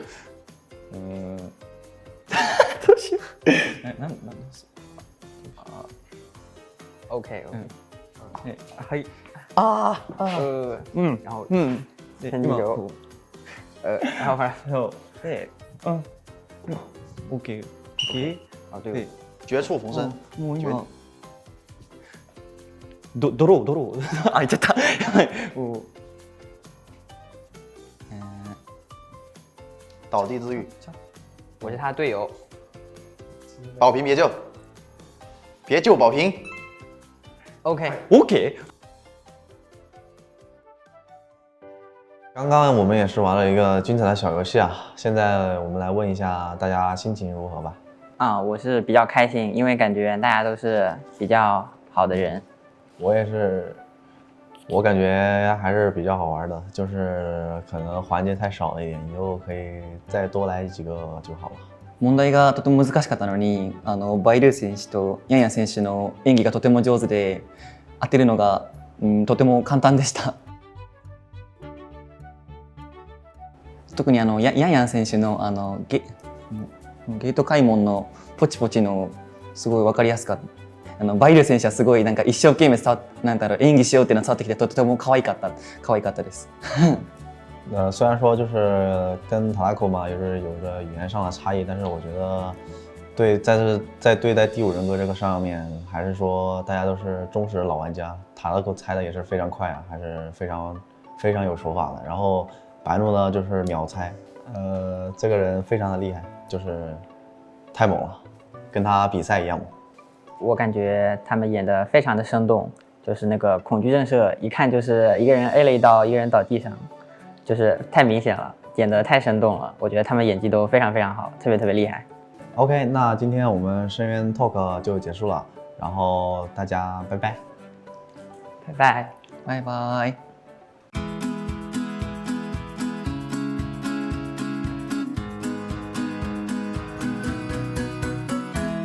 大家好，欢迎大家来到 COA Talk。大家好，我是成都昂热的宠爱。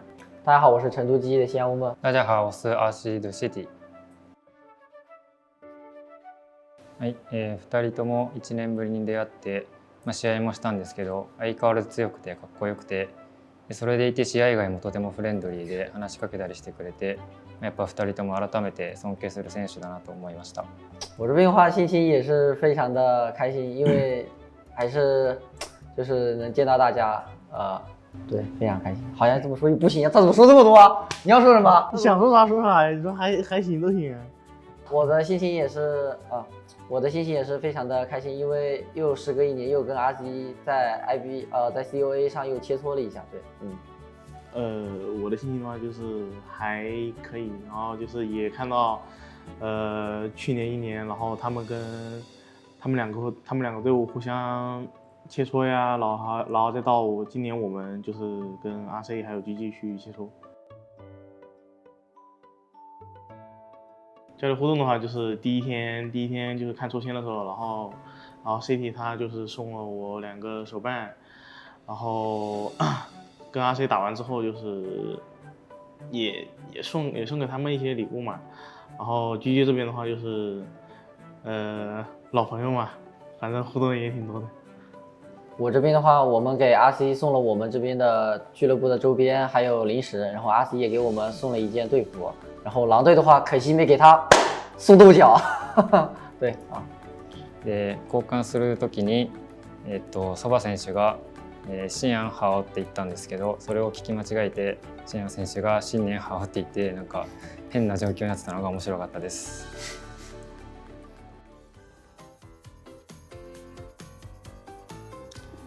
哎呀，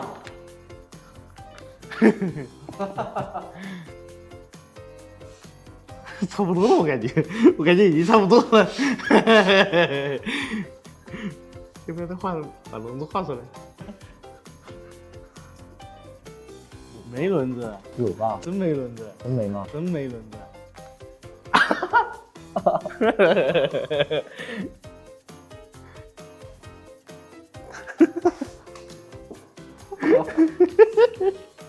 はい、足苗が檻を出してその瞬間に電車にひかれて向こう側でこの電車にひかれてる様子ですかね。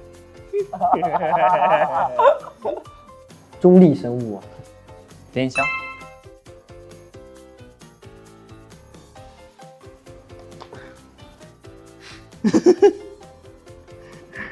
靠你发挥了，靠我发挥。上面有点抽象啊，我又不会，我能不能重新画一个？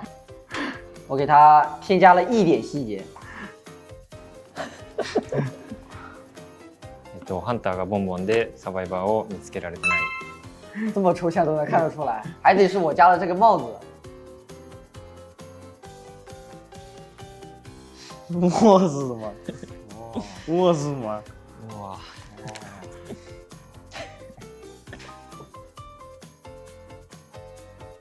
我直接给它添上灵性的意义啊！不要再画你那个刀了，我服了。OK， 这就是我画的。啊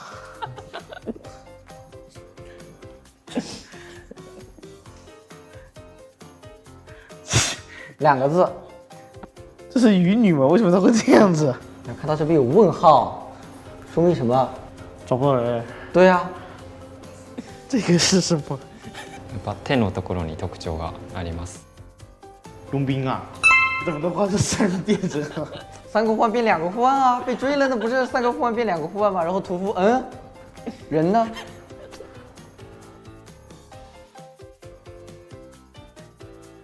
你们还看我一眼？你应该知道我画的是谁吧？说吧，你就是在为难我胖虎。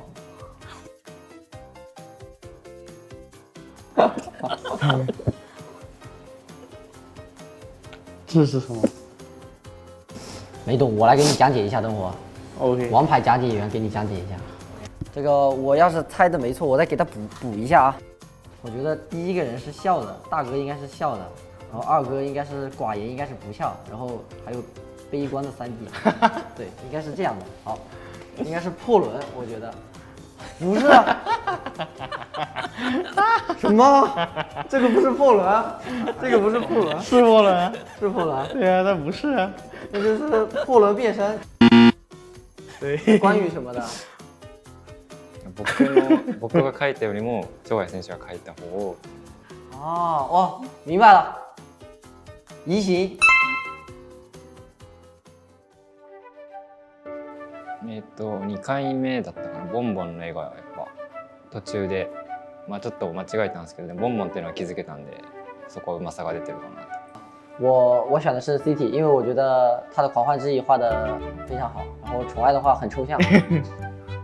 跟 CT 说的一样嘛，就是邦邦这边马哥就是画的细节就是很好嘛。我就加了个帽子嘛。那今天我们的 COA Talk 就结束啦，拜拜，拜拜。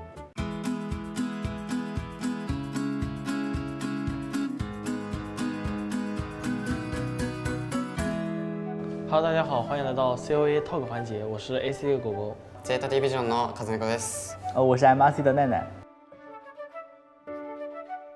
ゴーゴーは、そのチーム内でも結構そのチェイスがうまいって評判になってて、その伸ばすべきところでちゃんと伸ばしたりとか、やっぱその基礎がなっている強い選手だなっていう意見です。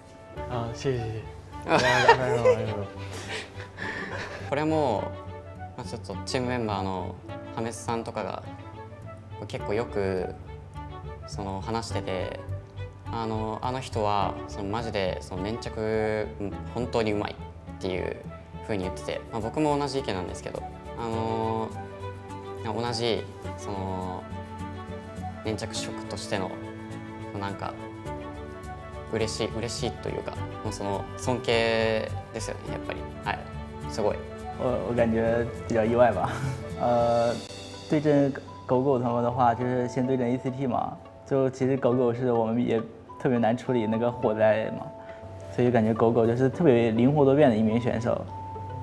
ZETA 的话，就是感觉卡德内克的勘探员嘛，感觉相当于他的招牌，就特别难处理。像我们对着一直会很害怕的勘探员，就像尤其像最后一把加赛嘛，我们就直接性的给他搬掉，就是看一下不想让他发挥的感觉，因为特别害怕他发挥。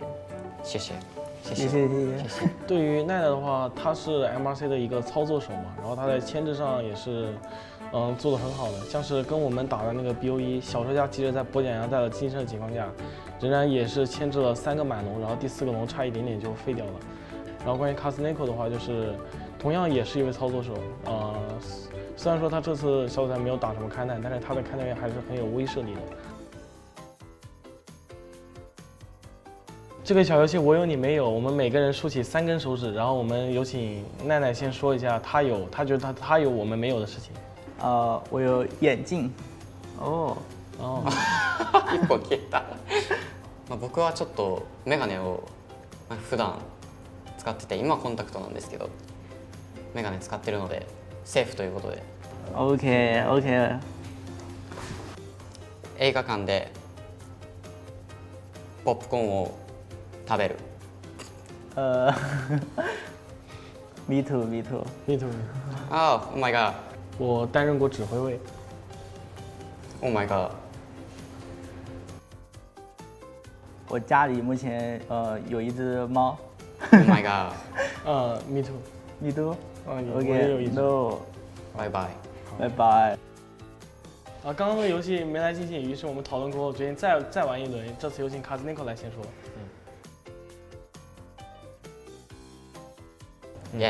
OK。この COA 期間中にチャーハンを5回食べた。OK。我有 MRC 小弟的亲签。一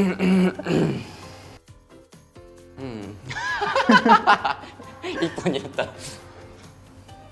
我有在之前打排位的时候睡着了。寝たことあったら僕下げるんでしたっけ？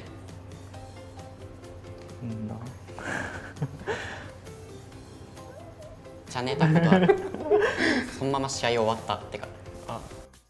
実家に犬を飼っている。曾经有养过。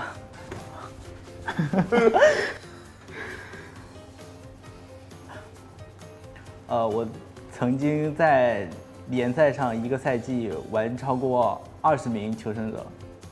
总共是不是家里的球员？20？一个赛季。一个赛季。Game over。恭喜奈奈！耶！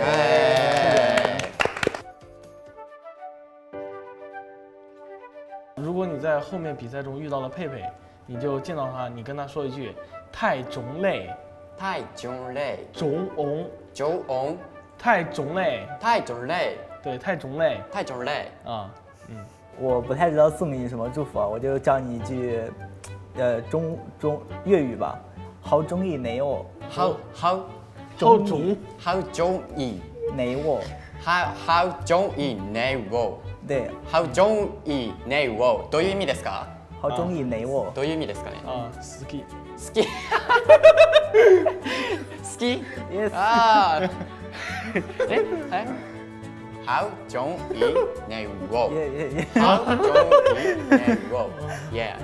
日本語ちょっと考えてたんですけど、ちょっといい日本語が思いつかなくて、僕とお茶しない。お茶しない。僕とお茶しない。僕とお茶しない。Yes。僕とお茶しない。跟我一起喝茶吧。僕とお茶しない。Yes。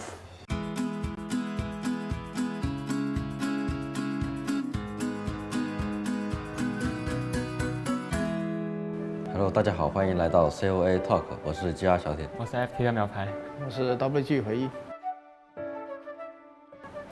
对于秒牌的话就是可爱吧，回忆的话就是稳重。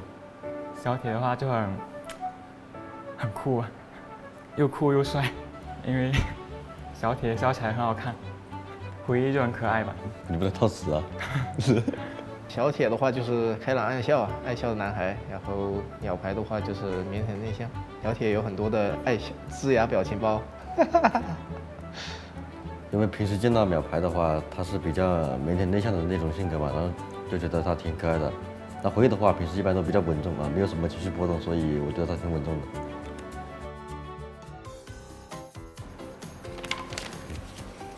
那我说一个字吧，你说两个字。可以。吃。杭州。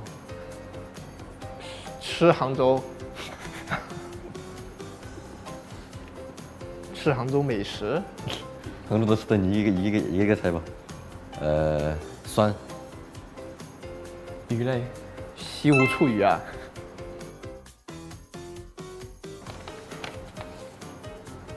那秒牌说一个字吧，我说两个字。修。什么？修。破译。修破译。你总不能是这还不好猜？这不是总不能破译密码机啊？哎，你看一下就猜了，你看没？快下一个。我说一个字吧。说一个字咋说呀？这么难猜吗？这个。看。走路。西湖。头上冒星星。头上冒星星。但是有人透视。哦不对，是那个什么低头族。啊对。低头族。天赋。治愈。绝处逢生。倒地。没有头上冒星星，前面就错的，你就记得我说低头族就行了。玩手机。监管。监管了，都已经缩小到监管了。什么都不玩手机啊？封眼。玩手机是你自己说的，我们没说。哦，对不起。低头族，然后还天赋，还监管，哇，这么好猜了。底牌。低头族是什么鬼啊？低头走路。天赋说的本能。低头族走路，是吧？低头族，然后我以为生活方面的天赋，我以为去西湖的。哦，那简单了，我说两个字了。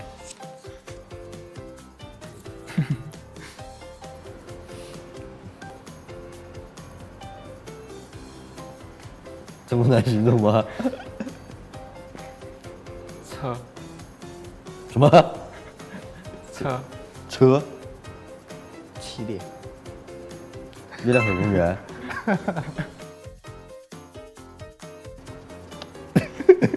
啊？那我说一个字吧。那我说2个字吧。啊。车。又车来了。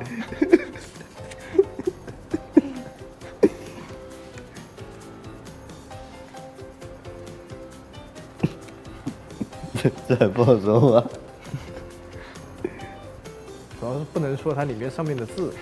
你说停到哪个位置就可以了呀？说位置。对啊。终点。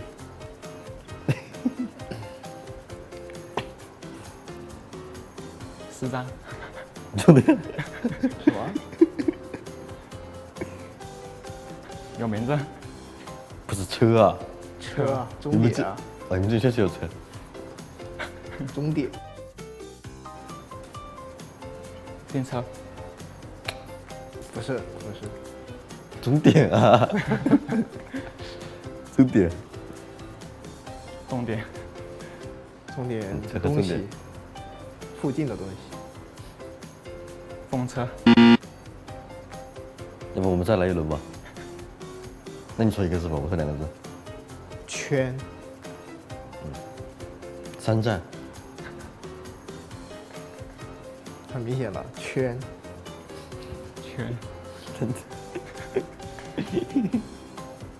想想什么东西有这样的圈的？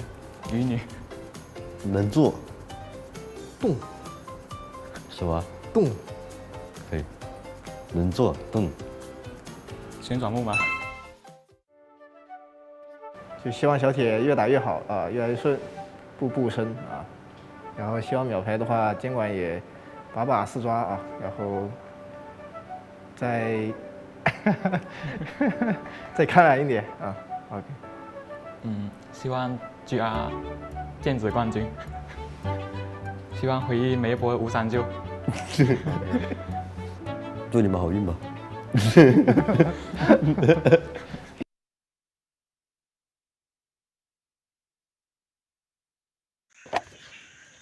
就是这儿了。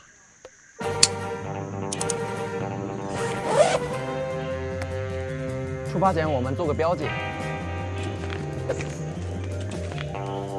走这边。究竟还要走多久啊？我跟我疲れた了。没道理啊，方向明明是对的。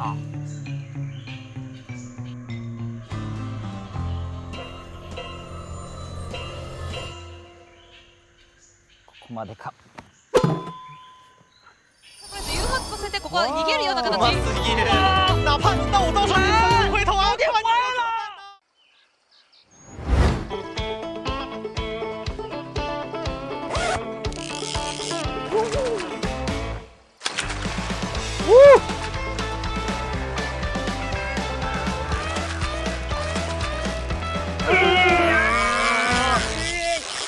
他们在干什么？别看了，快点帮忙啊！1、2、3。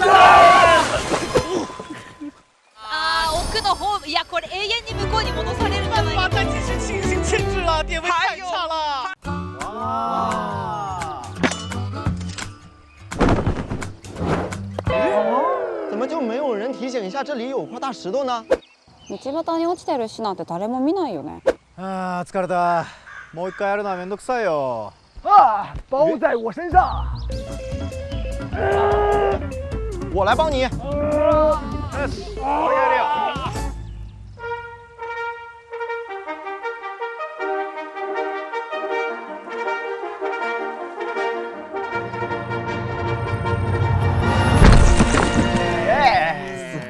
哎，这是什么东西？哎，哦。早く開けてみよう。瞬間移動切らずとも救助狩りができてきそうだ。断了，这影院怎么断了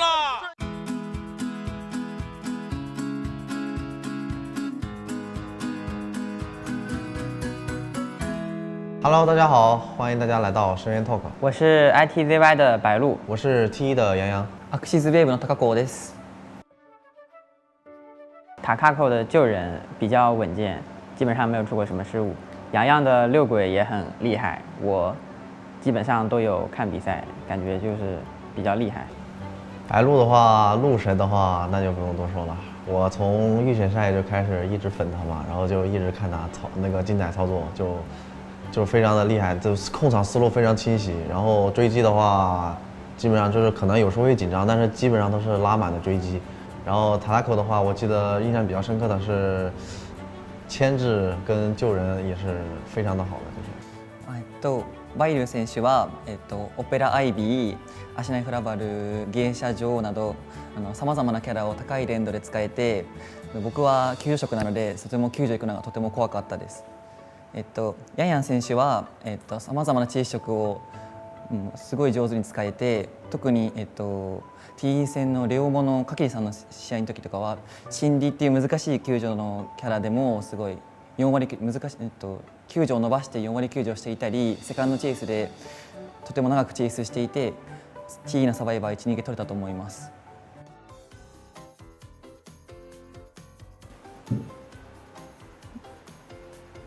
はいはいはい。え？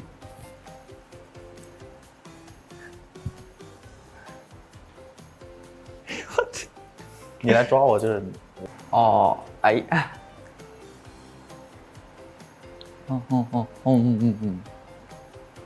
選手を当てる？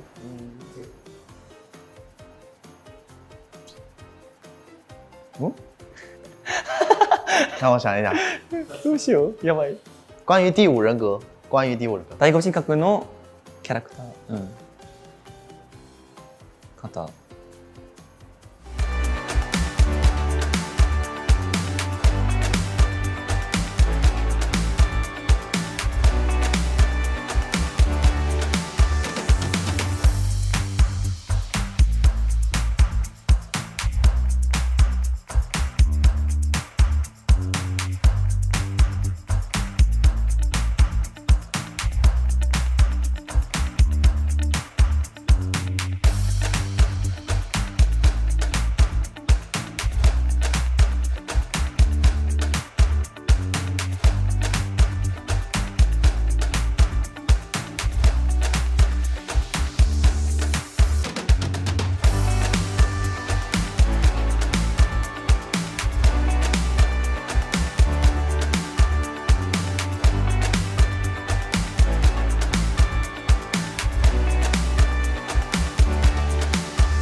来到第5人格深渊的呼唤8总决赛淘汰赛的比赛现场，我是主持人月明。下面有请2支战队登台喊话亮相。首先有请ZETA Division 登台喊话。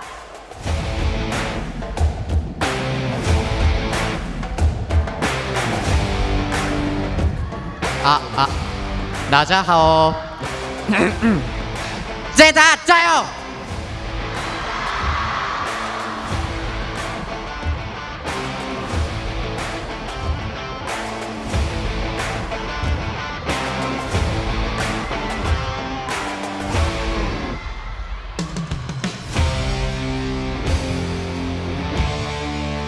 欢迎 Shinami、哈梅兹、Miko Melody、Doris、Peter、卡兹内コ、アルファード。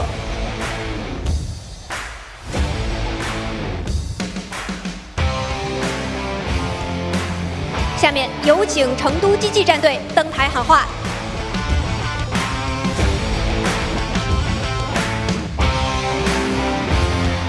还在市场饭吗？收你们来了！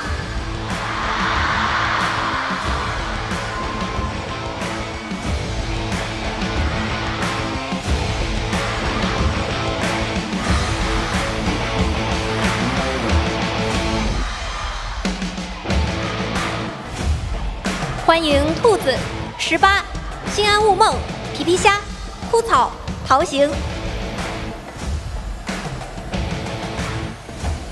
今天的第2场比赛由 ZETA Division 对阵成都机器战队。接下来的比赛，让我们一起拭目以待。Ladies and gentlemen, welcome to the second match of the day. We got ZETA Division on one corner. We got GG on the next corner. Over to my left, you got Nello Mello, and you got Poch Spice, giving you guys the commentary action here. All right, and we have a message for you guys. Are you ready for it? What's the message? 3, 2. What's the message? Whoa! I I hope we did Shinami proud by that rendition. We've been practicing that. Yeah. But welcome to everyone. Hopefully you guys are locked in because this is going to be GG versus ZETA. This is going to be a super high stakes game. And I'm super excited to be here with you commentating. Doing great. And how are you doing, by the way? I'm doing great. I got my reading glasses on. I'll be able to see clearly in the 2020 vision here. So super excited to call this match with you now. Like you said, it's ZETA. We're introducing first Shinami, Hametu, Miko Melody, Dolisu, Peter Kazuneko, and Alfar. Wow, exactly. And now this team's right, GG versus ZETA. GG is going to be their opponents with Violet, 18, Xiaoma, Pipisha, the Shrimp, the Legend, Kuchao, and TX. So the best of Chinese mainland versus the best Japanese division. Well, only one spot remaining in the grand finals, and they're fighting for it. Oh yeah, I like how you build this at the best of the best. We did see Wolves punch their way to the grand finals. We will see AXIZ wave the battle for 3rd place tomorrow, but right now we need to find a dance partner for Wolves, and whoever's going to win that will be heading to the grand finals with them. Exactly. I mean, this is such a high stakes game. Fortunately, it's going to be a best of 5 going into this band picks. But before that, I see someone with a special message for you. Oh. And that's AES. Make some noise. Hello. Because it is Poch's birthday today. Happy birthday. Oh, thank you guys. I appreciate all of you. Best way to celebrate my birthday, like I said, is always with you guys, and especially here in Identity 5. Especially in a high stakes game like this. I always, I think it's a blessing that my birthday falls on the finals or every year. Every year, my guy. So thank you so much. Appreciate each and every one of you. Hope you guys are enjoying the day. That was TX, and now Kuchao being the rescuer of this team. We were talking about it off stream, right? GG survivors are just so good, and I think maybe Wolves can kind of compare. But coming into this, hopefully Peter's gonna have a solution for them. Hopefully, because GG is such an experienced team, right? And the survivors are no joke. I've talked about this with Chocho. And Peter, he's really impressive, but this is his first appearance. So up against GG survivors, it's going to be a really hard battle. But yeah, we're gonna just have to wait and find out as we're looking at 18 right now. This guy, he loves to hide with the Explorer and of course Kite with the Aeroplanist. 5th in escape rate, so you can see that's a pretty high escape rate. And of course, decoding progress as well. Will this be the battle of the hiders, though? We have to see. And I'm seeing all the message come in. I appreciate each and every one of you guys. I can't read them all, but yeah, I see Cookie Syrup Lover because of Joan. Nemo, who's married to Dolisu, Celestial Period. Identity Vibes. I'll say hi to each and every one of you again. Thank you so much again. This is I always get weirded out by my birthday, but thanks, Nell, for greeting me. And that's Pipi Sha, guys. That was the shrimp that was there. Yeah, he's gonna be cooking for you today. Yeah, cooking the shrimp for you today. But do you like seafood? Because I think that's what he wants to do. As long as I see some amazing Identity 5 action, I'm all full with that. So hopefully he'll be cooking and we'll be eating some amazing action here. Well, Peter, this man does not need any introduction. However, he will be going up against with the best of the best here. So all these first and second place division, all these first and second places in the group stage is not going to mean a lot if he's not going to be able to be put some points for his team in round number 1. Exactly. He needs to keep his nerves calm, like playing as a hunter. He needs to make that sharp-witted decision. He needs to make that split-second decision as well in terms of hunting, in terms of planning his route for the middle and the late game. Right, because GG survivors, they are going to be a really, really hard obstacle for Peter. But yeah, Peter, he's got to go all out in this game number 1. I feel like they're just baring their fangs at each other, just ready to show what they're capable of, right? And you know, they're just walking around. I think if we're there, we'll probably be singing the song together. Sorry, I'm just looking at the message you sent me. Aww. Yeah. I just have to give a shout out as well to this. Please do. Yeah, because there are a few people who actually asked me to send a message to you, specifically Identity Vibes. Identity Vibes. Have a great day, eat great food, and have a blast, mate. Aww, thank you, Identity Vibes. Yeah, we're gonna show that picture to you later on when we're in the screen. And of course, this is Diane. Yeah. Say, you want me to read it for you? Please do. Happy birthday, Poch Pookie.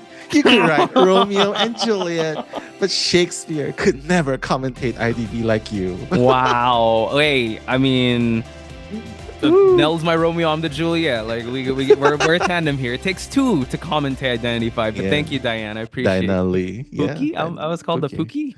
Yeah. We're probably going to be celebrating in the Arms Factory here. I was expecting the Ever Sleeping Town where we spread the I'm not sure. I don't know. We're talking about first dates. I don't think an Arms Factory would be a good first date. Maybe playing hide and seek. I'm not quite sure. But in this first date, though, Kurt is not invited along with the first officer. And Balmer, though, is going to get picked up alongside the Seer, though. So, I mean, they probably just wants to aim for a draw here. Like, just bring it out first. I'm surprised they don't really want a puppeteer first. But maybe this map is just indicating that maybe Peter has something in mind, which is not play the meta characters first, right? Possibly. So maybe this is where GG just needs to steal themselves.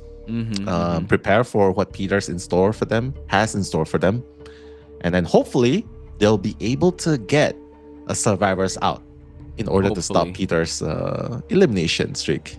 Yeah, because I'll be honest, there's still Miko Melody that they have to worry about, but I think if the matches go longer, GG might have a bit of advantage there, because just like we talked about, they're a team that has stuck together for so long, and they know each other in their ins and outs, and they know how to cover each other. So we'll see. Maybe they're preparing for this best of 5 by just making sure that this first round Arms Factory won't go too far into Zeta Division's favor, and they're just going to go like defensive to start out.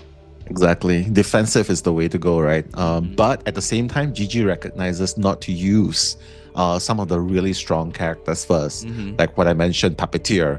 Aeroplanist has been banned, but I feel like they would probably have grabbed it if they needed it. So it's a good choice. At least that will leave some room for game number 2 if Peter decides to go non-meta here and then goes meta in the second game. So that's giving them a little bit of opening. And we've seen this yesterday as well, Poch. Like this lineup, they're able to get a draw against Jin. So I think they're just comfortable playing certain characters without compromising on the main go-to characters in the beginning. Yeah, and I do believe that they did save up on a lot. Like you said, they still have Aeroplane as Antiquarian, First Officer for the next few rounds. I think the most that they gave up on was that Gravekeeper. But hey, you know what? There's still Mercenary. There's still a lot of safety rescuers to go with. So even if, I think Peter's big decision now is he going to invest a lot in this round 1 and go with a Meta Hunter, or go unconventional but risk the fact that GG is so good with any Survivor composition that they might have a Survivor winning round 1 half to start out with, which is not the best start you want, because after that Shalma's going to come in, and round 1 he's usually magic on any hunter.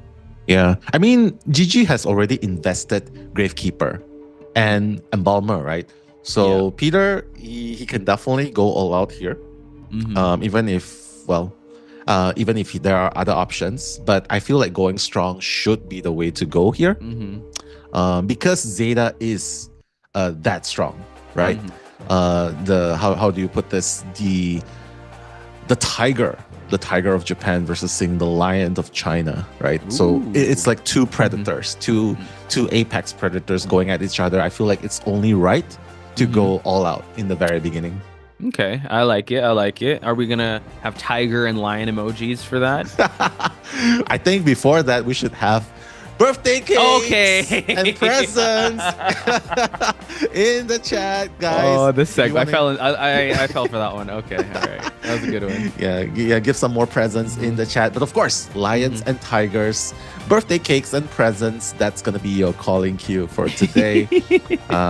Please do drop in with all the emojis. We love to see them. I feel so awkward, but yeah, thank you. I appreciate you guys. I really appreciate it. It's just like, you know, that when someone sings happy birthday to you and I don't know what to do with my hands. I don't know. I'm probably going to shake hands with the coach of the other team. So yeah, thank you. Bow. Or you could bow. Thank 90 you. degrees. I'll bow to each and every one of you guys. But we're going to look at the personas here. Peepers, Insolence, and Trump card build. We have some flywheels on the Dancer and the Embalmer. No, just one borrowed time on Kuchao's side, but we do have three tide turners, on the side of the survivors. Once again, folks, Potch Spice and Nello Mello commentating this first half of round number 1 of GG versus Zeta.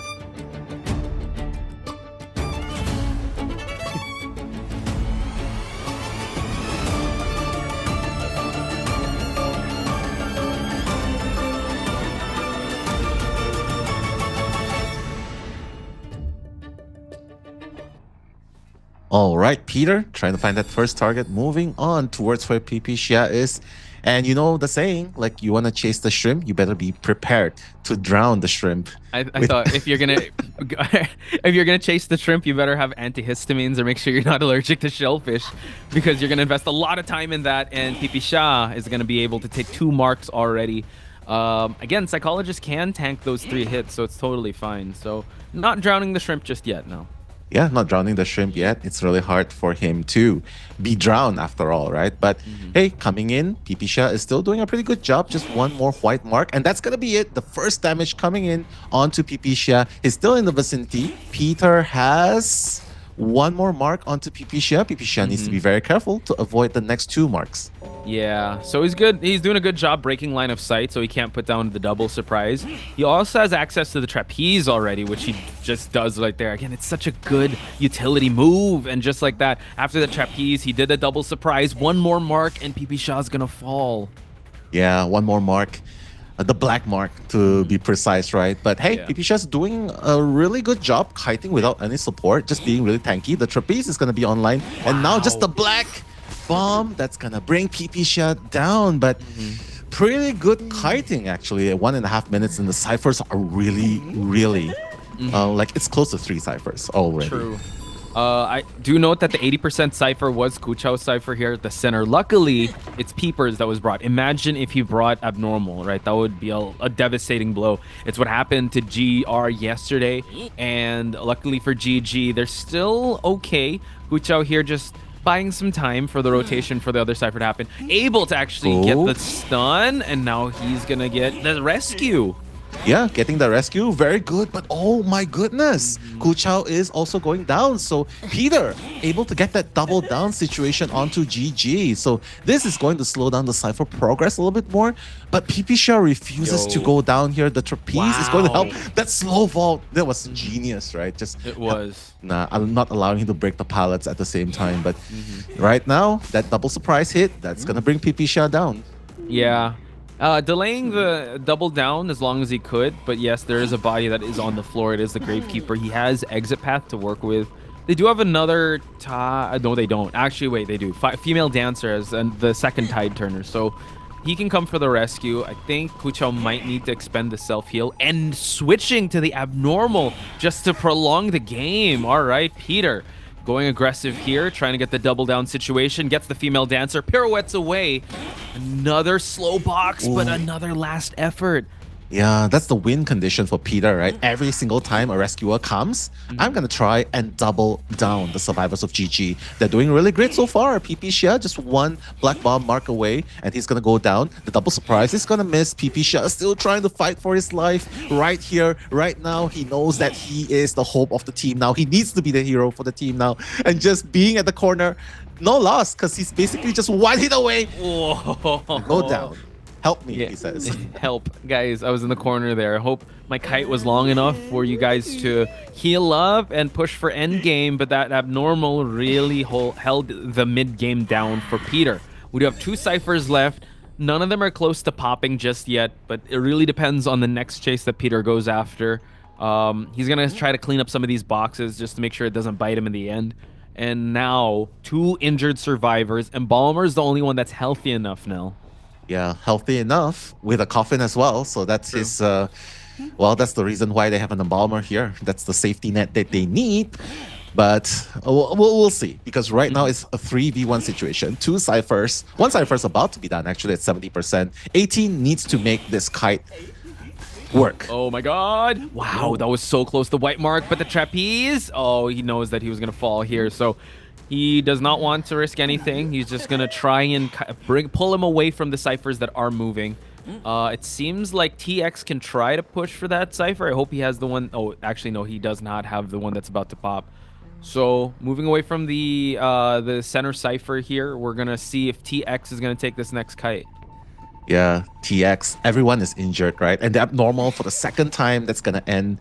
Unfortunately, the cipher doesn't really have a lot of progress, and they're already working on the 6th cipher, which is actually in the middle. This is such a scary situation to be in, Podge, because middle cipher, Peter has access to it easily with the trapeze, right? He does. So he can pretty much just chase everyone away from this area.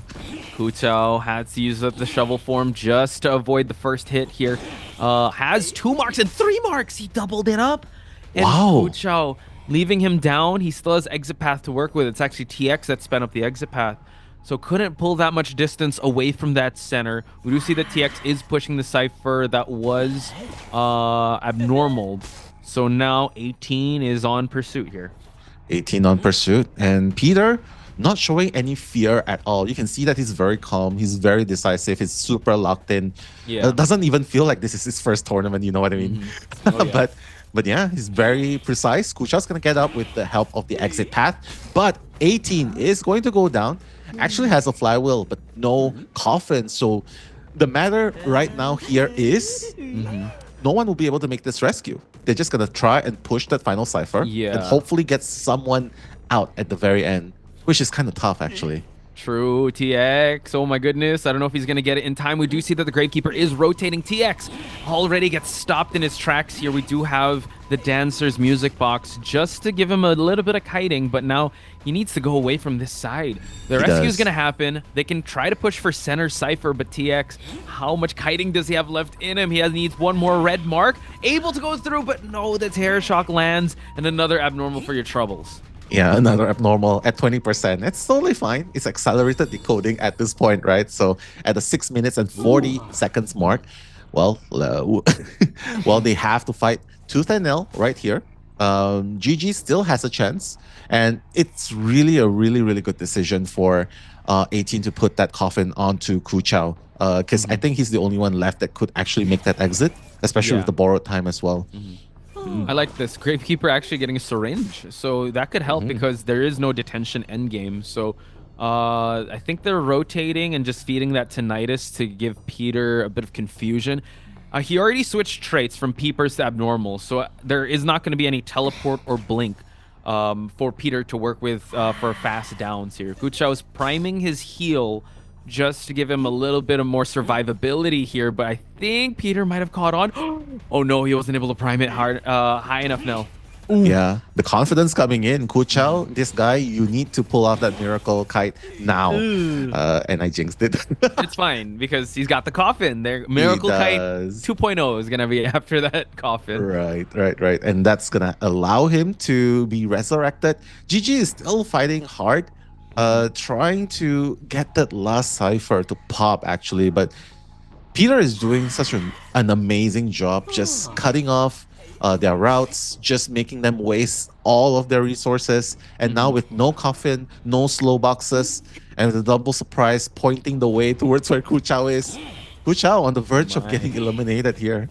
Yeah, and he got locked out of the syringe, and one more hit, he does fall. So battle of the exit paths here, and unfortunately, we do see, actually, the Embalmer is healing up the Dancer, so there are going to be two bodies that are going to be moving up.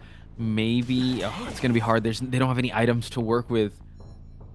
Yeah, they have so little items to work with. Only Gravekeeper can pick up items alongside Female Dancer, right? So, but now with being unable to heal each other and without any items to kite, and they're unable to touch ciphers as well, it feels like this is Peter's game. To take at the very last minute. Nice flywheel on the Dancer's side, but unfortunately, the 3 hits did stack up for the Dancer to fall down. So I like this bleed out strategy. We are seeing the Embalmer play ambulance here and just trying to heal up as much as he can. Gravekeeper is going to get picked up here. He does have a bit of syringe to work with to fully heal himself up. The question is he going to heal him up in time because Peter's already in the area? And Kuchao is trying to tiptoe his way, but the hiding. Is he able to get it? Yeah, double surprise pointing him in the position. But Peter hiding. Let's go, manifesting Shinami's stealthiness here. Apparently that's gonna work. But Peter, he's probably gonna U-turn back and think, no way I can find Kuchao, right? No way I can find this person. And he's gonna find Kuchao. Wow. Kuchao, 1 black mark, and that's going to be another damage. And him moving back, actually pretty good dodge, but a red mark is going to bring Kuchao down. And while all of this is happening, 18 is going to heal up TX. Yeah, so it just seems like they're really holding their defenses. Tried to go for the trapeze, but Kuchao on the other side of the wall here. Double surprise is possibly going to get him down, and now Gravekeeper is down. He can heal up, but I think he's just chair. Get rid of him. Actually, if they are able to pop this cipher, thank God, because Gravekeeper did have borrowed time, so he could have healed up all the way. So now it's going to be tough for a rescue. I think they're just going to pop and go for the exit gate. Go for the exit gate. Just bring that late game out, right? Yeah. But here, if TX gets chased, well, at least that opens up an opportunity for 18 to open the gate, right? Peter still has trump card to work with, so he can easily go with a teleport. But Peter is making a dash actually for where 18 is. Yeah, I think he already used this trump card because he had peepers at first. Then he peepers went and then abnormal. So then they realized this. That's why they're going for the split play. Yeah. So I think the best bet for GG, is to just go for one-man escape because that's a win technically for survivors in round number 1. Unable to see anyone, Peter needs to put his hunter instincts. Oh my goodness, no. Dungeon 18. The gate's about to be open. He's gonna try to use. He can make it. He can make it. My God, GG, and this is why you should fear GG. Look at the gameplay coming out. Oh my God, the draw. Look at GG celebrating, and rightfully so, because that was Peter's game. And they got a 2-man. You cannot underestimate GG survivors. Look at it was so hopeless, right?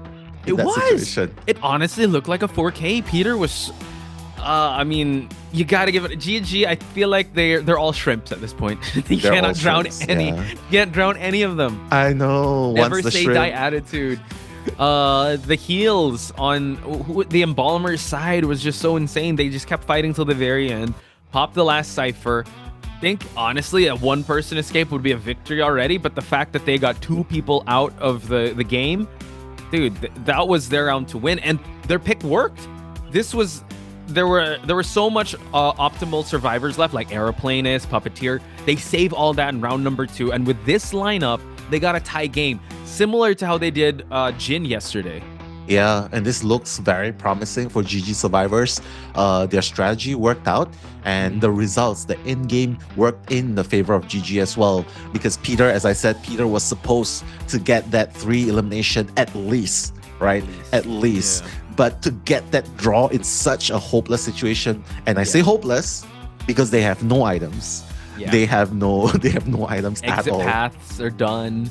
They're half health. Yeah, they're all half health. It's basically like they're going up against a detention hunter because they're all half health, no items, nothing to work with.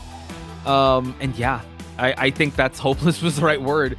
But hey, you know what? They made us believers in that one. So GG, folks. GG. On the brink of getting a 3-person at the very least elimination. Getting 2-person escape. Clutch. Yeah. Which is why you can see PPSha just he just hopped off. He bounced off because he was celebrating Poch's birthday. I got you there. Happy birthday to you. Give you more presents, by the way. But PPSha's like, yes. All my kiting was for nothing. We're gonna. Yeah, I can cook now. I'm cooking. I'm cooking. Yeah, but all jokes aside, all funs aside, it's true. They have all the reason to celebrate that results, right? Because it really was a really tough situation, and it just further proves to everyone why they are a force to be reckoned with. Yeah, and why you should never underestimate GG survivors in any kind of situation.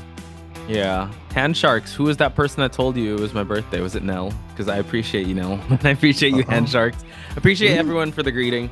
I know I'll be like terror shocked with all the like, oh, here, there. And I'll look every forward single to that. time. Like, But man, if that was a birthday surprise, thank you, PPSha, for giving us that birthday surprise for GG. They were all trying to cook for you. They were all trying to cook. Yeah. Team Shrimp. The clam, the octopus, shellfish, the shellfish. Yeah, exactly. Everything. Oh my god. Yeah. Okay. But I feel like in that situation, right? I feel like Peter, he was doing everything right. I was just kind of wondering about his decision to not chair because it was 3v1. Everyone was half health, so I feel like he could have just chaired, just keep rotating survivors onto. The rocket chair. He didn't do that, and he had to deal with 2 survivors in the late game, right? So maybe that was the only thing I would nitpick about, because if he chaired, I think the GG survivors would be forced into a situation where, what am I going to do? Am I going to heal? Am I going to look for something in the box? Am I going to go and decode? Am I going to go and rescue?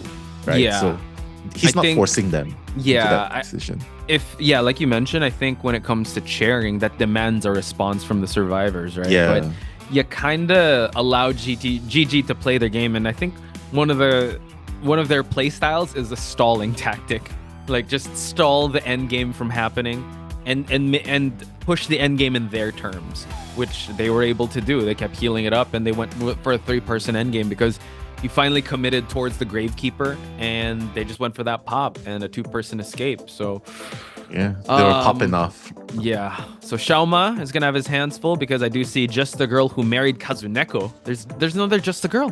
What? It says Kazuneko Sweep. What? Yeah, what? It's a different Just the Girl. Just the Girl Who Married Kazuneko. Shout outs to you. And also shout outs to Ari, Salty Sudi, Ning Ning, Hanako, Romro. Thank you so much for the greetings. I appreciate each and every one of you. But the whiny man himself, he loves everyone. Shinami, folks. 10th overall in average deductions. Right now, he's not smiling now because he knows he needs to get a really good score for his team for them to be able to push for this BO5. Exactly. No love anymore today. He's like, yeah, this is war. Exactly. No more whiny. It's like we're going for a war right now. And rightfully so, because they are just one step closer to the Grand Finals Championship and to be crowned the Call of the Abyss 8 Grand Champions, right? So it's no wonder that ZETA division are super focused right now. Delisu as well. We've seen the perfumer yesterday. Who knows? We might see a perfumer again today. You know, we've seen it yesterday. It was actually really good because it was actually the idea was forcing the hullabaloo to either wait at the perfume start point or continue pursuing. So that wasted a lot of time. We'll see if Dolisu's able to do it again this time. Hopefully, right? I definitely want to see some of that. Also saying what's up to Rennie. Shout out to Rennie for translating the interviews and always being present here.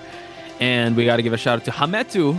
Second escape rate overall. Hey, I think this stat went up. Oh, wait, no, is it still the same? It's him and Kazuneko that have like the second or 60% escape rate. Yeah. So hopefully we'll see more of that, or they definitely want to do that, especially go up against Xiaoma. Exactly. He definitely needs to bring his A game in, right? Because right up next, Xiaoma is the final boss waiting for them right here. He's standing in the way of them getting a victory here. Escape rate went 10th. Wow, he was tied with Hametu, and now I guess Kazuneko made the sacrifice plays yesterday. He's giving the bows. He's still got overall, like he's definitely one of the pillars of this team. So I'm excited to see how Kazuneko is going to try and juke any attempts for some downs onto the Xiaoma's hunters. Exactly. You can see the audience trying to take a photo as well. And they're trying to take a photo of Potch's birthday. Birthday cake celebration. I thought you were going to say Kazuneko. The girl had a Kazuneko sign. I caught you off guard. Did. I just keep getting terror shock. That's okay. Yeah, I know. I should stop vaulting these windows, man. I know. But you know what? They really need to be careful of the terror shocks as well, because Xiaoma right here, this guy, he's standing in the way of them getting that win in game number 1. I mean, right here, they have to do a really, really good kite against Xiaoma, because they got the worst that they can do here, ZETA. The minimum requirement is to get a draw, and that's going to neutralize the results of BO1, right? If a 3-man escape would mean that ZETA wins round number 1, but honestly, Xiaoma, given this result, given that unprecedented result of getting a tie in that situation, he's going to be so much more comfortable. Even if he wants to play a non-meta character here, like a disciple, it's fine. He can still play the meta next game. He could, and I think it's up to him, right? And the confidence he brings to the table, or the respect he'll give to the survivors, depending on how the drafts go. Because if they're able to, like yesterday, right? GR committed a lot to like the puppeteer, gravekeeper. Then he went and he was still able to tie it, which is in his head like, this is what I wanted. At least I made you give up on those top tier survivor picks. So I know Chongai is one of the scariest hunters out there, but Xiaoma is also definitely in that conversation, or invited to that group chat as well, because he's so good at adapting to whatever the survivors bring to the table. Yeah, adaptability is the key here, right? Being able to respond to different kinds of situation on the spot. That's a really valuable skill, right? And that's why they are the professional teams. That's why they were former champions trying to look for a repeat, right? Right here in COA number 8. But we still got to remember that Xiaoma tried to go non-meta in game number 1. That was in Red Church against GR, and three GR survivors escaped. So Xiaoma really needs to be careful not to get a draw. That's fine, but really not allow this point to go to ZETA. And for that, I feel like the strategy is honestly just go all out. Just bring the meta characters here and just build the lead. True. I think especially in a best of 5, there's room for the non-meta hunters as the rounds go on. But I think it's so important, especially in round 1, to establish the lead. And maybe they're considering that. He can go with a Hullabaloo, he can go with a Goatman, and just secure a round 1 lead and just continue on. Because I know that Xiaoma has a lot of hunter pools he can use. I forget who actually chose Arms Factory, but come round number 2, I'm pretty sure whatever map it's going to be, they're going to have a hard time going up against whatever Xiaoma brings to the table. Yeah. I do see Horton Hines say, y'all can get congratulations messages for... Let's go. The messages coming in. Let's go. I appreciate you guys. I wish I could thank each and every one of you. I'll try to do that on Instagram if I'm following you or not. But yes, I'll try to tag you guys. But I appreciate you. Thank you. Thank you. Yeah, it's a special occasion, man. I mean, Koa, having a birthday on Koa, imagine if you're actually on stage right now. I'll freak out. In Hangzhou, like, oh my God, people started singing birthday songs. Bro, I'd melt. Ooh. I don't know what I'd do. I'd blush. I'm blushing right now. With them. So, dance. You could dance with them. But one thing's for sure, Xiaoma, the one finger there should not be a one elimination. Yeah, because... yeah, no, it's the one. I acknowledge. Can I just acknowledge people in the chat? I want to say thank you to Yaimiko. Who else? Yasana Art. Thank you so much for the cakes. Nea, Sina, Cherub 10. Thank you. Tsuni, Elvin KN, Handsharks. Yeah, thank you guys. Alexander. Yeah, shout outs to you guys. Thank you. Always making this day so special for me. Exactly. And Poch won't tell you this, but I'll tell you this. Oh my God, what?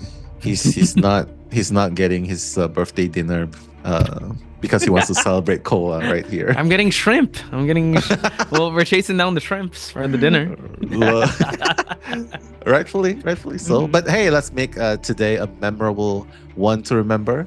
And GG versus ZETA. We can have fun. Chit-chatting as well, talking about the game here while having everyone here. And I really don't want to bring this up, but let's have a good time. Let's have a good time watching this. Yeah. Okay, well, bring what up? I really don't want to bring, because there was this one guy. Oh, that's okay. Yeah, there was this one guy, and don't tag me to say mean things. I'm so sad. That's okay. Don't tag me. You can say, let the birthday wishes drown that negative comment. But yeah, we're back into the game. Super excited to see what's going on, because ZETA right here, they're gonna do the opposite of GG Survivors. They're gonna bring out all the heavy guns. Yeah, I think they have to, right? Just to make sure that they secure the win here on the Survivor side.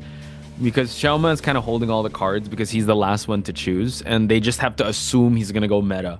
And look at that. They're giving up on Coordinator, Antiquarian, and the Puppeteer. So really heavy investment in round number 1 here. I hope they get more than I hope they get their desired outcome here, even if it's just the tie or something. But man, it would be rough if Xiaoma is able to get like a 3-man or 4-man elimination in here. I think Xiaoma's okay. The reason why I say this is because he knows what he needs to do, and that's why he banned Mechanic and the Explorer first. So the Cypher Rush is going to be removed out of this game. So it's fine. You are all going a team fight build. Fine. Let's take it up a notch, right? Let's keep. I want action. I want you to give me action, and you know the thing they say about action. And would be super good against a team that wants action. Right? True. Moth to a flame. Yeah, Xiaoma can bring it out. In Arms Factory, we did note that there are a lot of obstructions, but we know how well he can pilot and to be able to get those U-turn jumps and those 90-degree angled turns with those jumps. So let's see. Also not going to knock him if he goes for the Hullabaloo or Goatman, but I would definitely love to see that, and hopefully Chad is not going to spam those angry ghost emojis. They're going to spam the angry ghost emojis. Wait, but that's for wax artists, right, Chad? You guys got to let us know what gets you guys with the angry ghost. I know. Today you should do flirty, lovey-dovey ghosts. Just for Poch. Wow. Hey, I don't play wax artists. Don't give me the ghost. Don't give me the ghost. Yeah, don't give the ghost. They're gonna get the bonbon out. So this is a hunter that loves action too. You could say that he was actually very good with this bonbon yesterday with the predictions, but I believe he just got. Did he get a tie with this bonbon? Wait, let me think. No, he won, right? I believe he won, right? Chat, let us know. Yeah, let us know, please. But he can't afford to just tie things out, right? He needs to get at least a 3-man elimination, just so that the tie for their Survivor side, you know, is 3 man elimination. is not going to go in vain. Oh, I see the angry ghosts. Oh no. Oh no, angry ghosts, help. Don't shoot us. Don't shoot us. Hey, look. We got others. We got flirty ghosts. Flirty hearts. Yeah, flirty hearts for Poch because it's his birthday. Oh no, we triggered chat. Oh no. Oh no. Chat is triggered. They're all mad now. I know. But it's okay. We're going to see Bonbon. We're going to see Bonbon in action. Yeah, come on, guys. No angry ghost for Bonbon. Bonbon needs it. He's a short king. We got to appreciate that, right? Exactly. We need that love for Bonbon, especially since Xiaoma right now. I mean, honestly, I don't know what's the idea with Bonbon. His Bonbon is scary, that's for sure. But here, I feel like maybe he could have aimed for something more. Because if ZETA Survivors just decides, hey, we're fine, we'll go with the draw anyway. So we're not gonna risk going for rescues. Yeah. And if it backfires, if it backfires, that would be difficult as well. Because if they get a 3-man escape, that would be hard. I'm thinking it might be just a comfort thing because it was also Arms Factory that he did bring out Bonbon in yesterday. But yeah, you're right. When it comes to the confidence, it has to be at an all-time high here because if he does not get the desired 3-man elimination, it could have been a missed opportunity for him to go meta and just secure at least the 3-point for his team. Yeah. Who knows? I mean, the worst he can do is a draw, right? So maybe that's what he plans to do. And with that, he's going to bring an excitement as well. So I'm anticipating that he'll be using excitement 3 times in the game until late game. And with only 2 borrowed times, that's going to be the cue for them to get 2-man out. This is Nello, followed with the birthday boy. Wow. Will be commentating your first game, second half.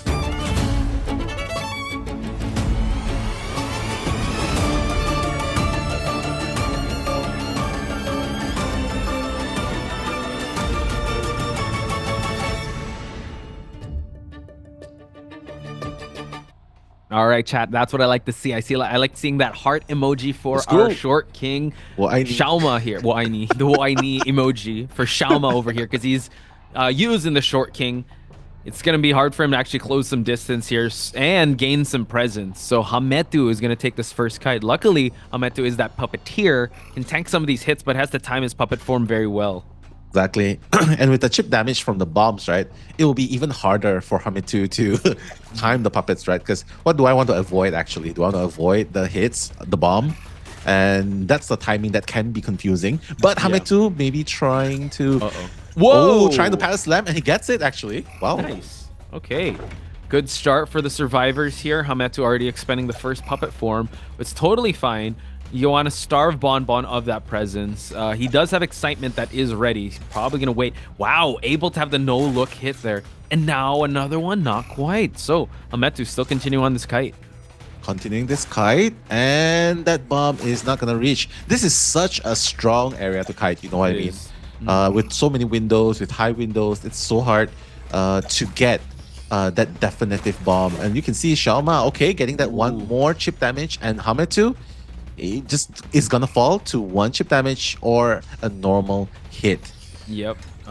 Nice patience here by Xiaoma, not just spamming bombs left and right. He's not yet in his full form, but just like that, creating a crosshair.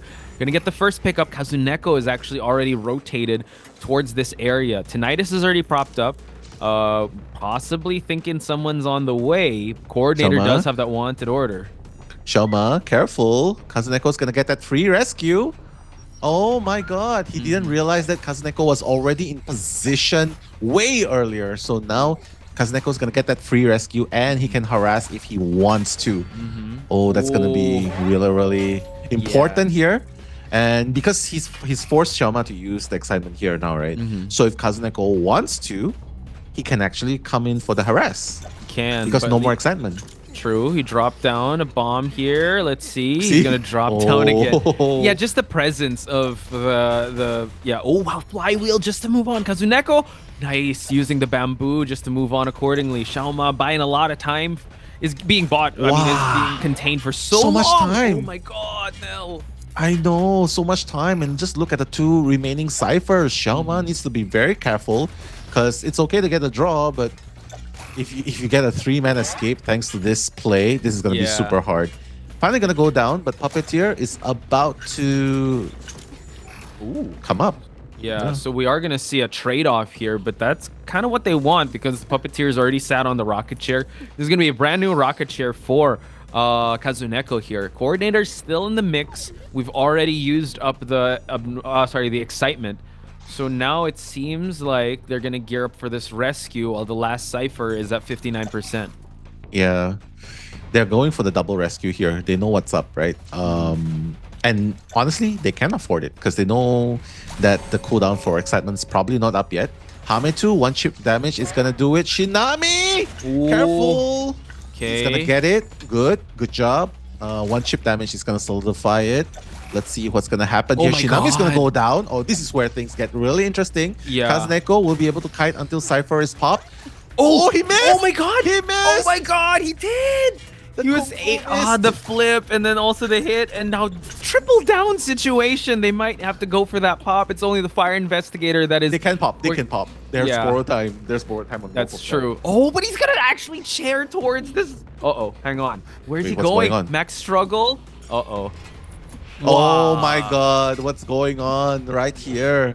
This is very, very unfortunate. And if he's not careful, this might be a 3-man escape right here. Oh, and look at that. He gets the stun, and now he's still disarmed. So they are trying to open up the exit gates. Antiquarian falls down once again. We do have trump card to work with. So the decision is, where's Xiaoma going to go? He's going to go basement. So they could go 3-person elimination. I mean, a 3-man escape? Yeah, 3-man escape. They could. The reason why he's cheering in the basement is so that he can teleport and then deter the survivors from going for the rescue, right? Because it's going to be way too far. And now, Hametu's going to be in the vicinity, and that's going to allow Xiaoma to at least try and get a 2-man elimination. Right. The dungeon's in the middle, though, so has to be really careful here. Yeah, Hametu. He's hiding. Xiaoma might know. His hunter instincts might be kicking in. Hametu, chat. Hametu's hiding. He can see. Oh no, he's going for the dungeon. Hametu trying to make a run for it. Dash. Oh, the rocket chair flew. He has a puppeteer. He's able to go for it. Oh no, he's not going to do it. There's a detention. You're not going to be able to make that. Unfortunately, the timing on Xiaoma was just better. And Xiaoma, he was almost 3-man escaped by ZETA. Yeah, that was crazy. I actually thought so risky. It was super risky. I mean, I would say the gamble almost didn't pay off because it looked kind of dire, especially with how well the first kite went and the free rescue on Kazuneko's side.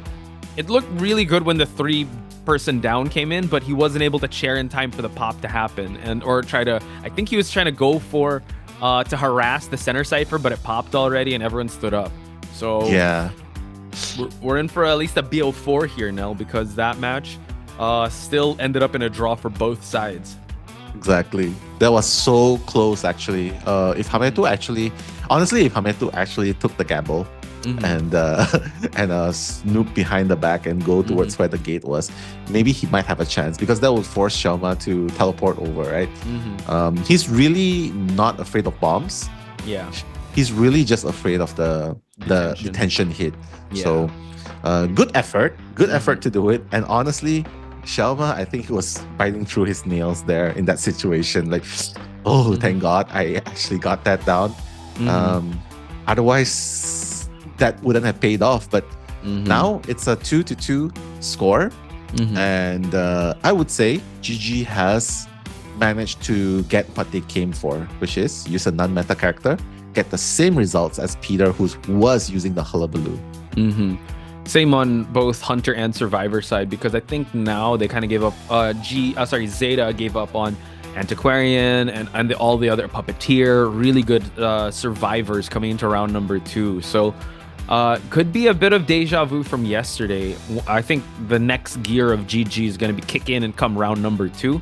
However, ZETA still has a chance and they can still kind of bounce back from this, but they have to be very careful with keeping their survivors about them because this is a best of 5. So the longer this goes, you want to be able to save those round 3 and 4 or 5 survivors and not have a mind's eye. But hey, you know what? Eli's not here, so we can have a mind's eye. Who knows? Okay, yeah, we can have a mind's eye. Yeah, the cracked eyes. I don't know. the buff. Every time she hits the cane, the hunter just gets knocked off the map or whatever Exactly. it is. Like, yeah, it gets stunned Oof. for 20 seconds. Yeah. Oof. Flies. Gets stunned for the rest of the life. What if she has like when she hits the cane, it's like a domain expansion. They have the 1v1 with her. Oh, 1v1 with her? For 20 seconds. Yeah. We'll see. We'll check the highlights while we think about that. But don't go anywhere. 那我觉得宝宝要冷漠吗？还是怎么说？离不开这家伙，离不开了，离不开了，离不开了，离不开了。哎，范范，左边回来，往前走，走走走走，ナイス。4投なら4つ狙えるペースでもあるけど。でここは勝てる可能性あるよね。ファンが一番渋いな。行こう行こう行こう。ナイキューナイキュー。ポスト耐えるしかないねこれ。で流れで上げるか。流れ。まあ分け取ろうぜとりあえず。ゼロ。And we're back, folks. After the highlights, there was no team pose because this is a tied game. Still a best of 5. Nella Pot Spice, your commentators for this matchup. And now we are going to see GG come into round number 2 with a lot of options when it comes to the S tier hunters and survivors. A lot of options. They can go for the seafood platter. They can they can go for the garden salad. Chat, also answer this. Are you a big fan of seafood? No, like how big of a fan of seafood are you? Or I love prawns. Shrimps. Okay. Not shrimps. Okay. Shrimps are small, right? I mean the difference between shrimp and prawns. Shrimps is small, right? I believe so. Prawns are Yeah. the bigger ones. Yeah, I like the tiger prawns. Yeah, that's my Ooh. favorite. Okay. I like to descale them. That's what I do. People eating, I will descale it. Oh, dude, we should eat out because like whenever I see prawns and they're not descaled or I still have to peel them, I don't eat them. I'm like, I'll peel it for you. I'm so terrible at peeling it, dude. So I'm I don't so want to. good. Like, you are like a surgeon. Like I should, yeah. I should have a world record for peeling. No way. For peeling shrimps, but I'll do that for you. It's your Thank birthday you. after all. Thank you. Appreciate it. I just feel very lazy. I don't know in chat if you guys are also into like seafood, but I just think also with lobsters, it takes a lot of effort for like you to crack it open and eat it and whatnot. Tastes really good, but man, it's just I just feel, especially if I'm out with friends, I feel like I don't feel presentable after I eat with my hands. Like I would do that for anyone, honestly, as long as you enjoy. But I will never try to descale to try and attempt to eat a crab. Especially the really hard shell ones. It's just so annoying. It's like, how long am I gonna eat? Like half an hour trying to pick out the meat and stuff like that. But I guess that's the strategy that Xiaoma's going for, right? Because he's going for the crab option. He's taking the long road. He is. And just make sure to get that crab meat. I will say this though, Aki saying Nello is the real one for that. Two Bros Kisser says I only eat salmon. Salmon's really good too. Hannah Vahan loves the shrimps because of John. Gion says I love sushi. Sushi is also really good. It's good. Yeah. Oh wow, Rennie says you're the real one for peeling the shrimp. So guys, give all the shrimp to Nell. He'll peel it for you when we go out to eat. For reals, yeah. The really big ones. Just don't eat like Eli. Oh my god! Oh my god! Paradox says, just notify Eli. He'll make you guys choose for 30 minutes while he checks the weather app. Weather app. I mean, he's the lecturer, right? So he's the one that's gonna do the calculations. Yeah, he's gonna compute everything, including tip of how much we have to give for us to split the bill. He might not even check the weather app. He might have a calculator app or a timer up, and like, no, you need like 90 seconds to peel all of this. That's gonna break the record. Yeah, or like it's not efficient if you take 30 seconds for shrimp. No, dude, we gotta leave. It's gonna be rush hour. We have to hurry up. Right. He'll be like, okay, I expect one shrimp every 30 seconds in my mouth. Like, so I'll be like, boop. And then you practice some basketball skills with Eli, and he's like, So, but yeah, all jokes aside, I feel like Xiaoma is definitely taking the crab route. He knows that he wants to go all the way because honestly, anyone would want to try and get that point in BO1, right? But he was planning for the long war. Yeah. Because it doesn't matter how many battles you win. Because ultimately, you got to win the war. And he was thinking long term. Sun Tzu.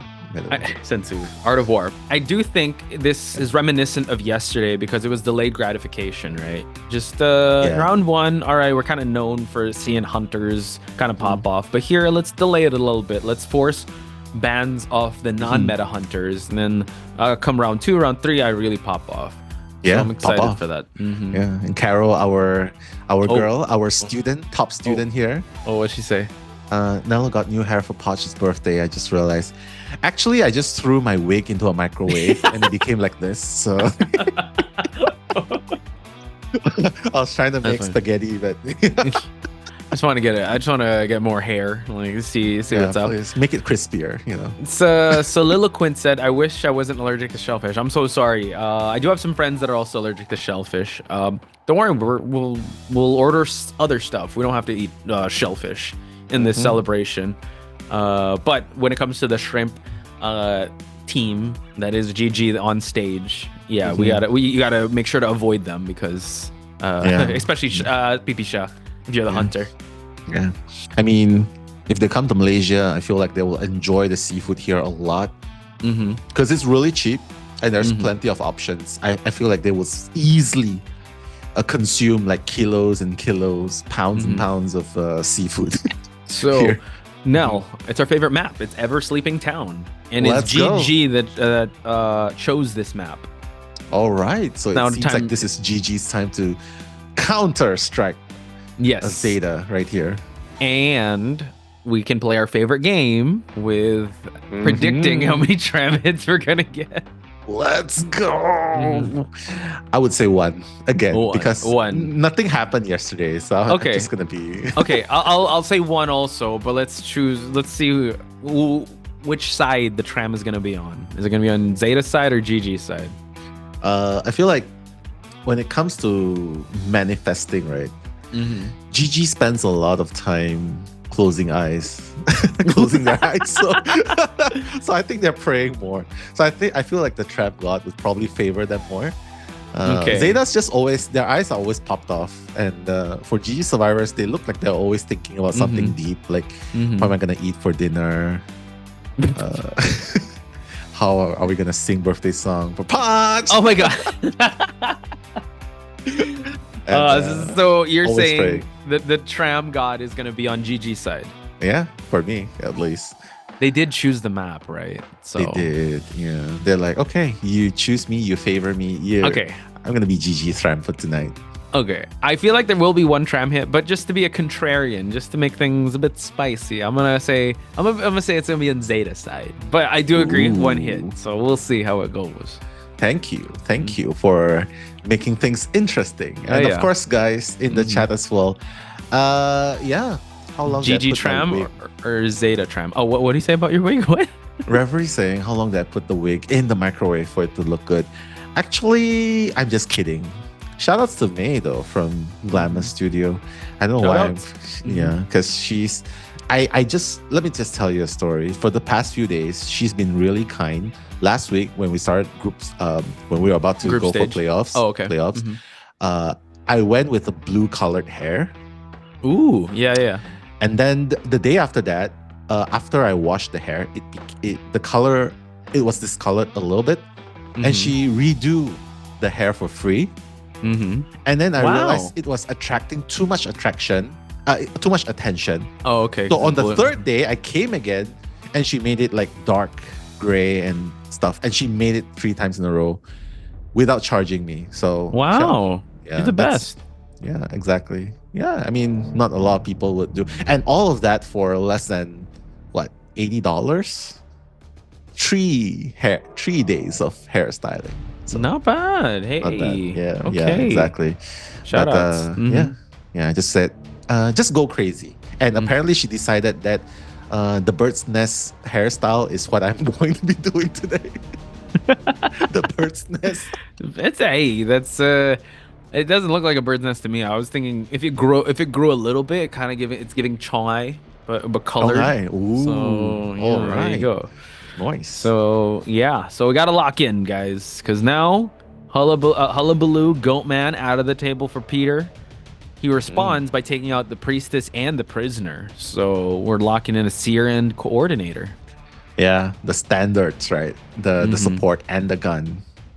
So that's a very classic pick for GG. Yep. But it looks like they're gonna prioritize the rescuer first. Okay, no seer yet, but first officer. So I would say still solid pickup having first officer. I think this is the second gear we're seeing in GG that they're investing a lot in their in a stable rescuer.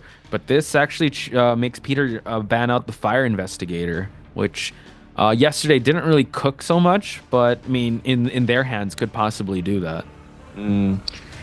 Yeah, I mean, they gotta prioritize the rescuers first, prioritize the utility characters first, because as you can see, Peter only banned prisoner, right? Only banned prisoner. He wasn't even thinking about banning mechanic. So I'm just thinking that he's not afraid of not getting presents. He's just like, okay, let's just ban the general characters here.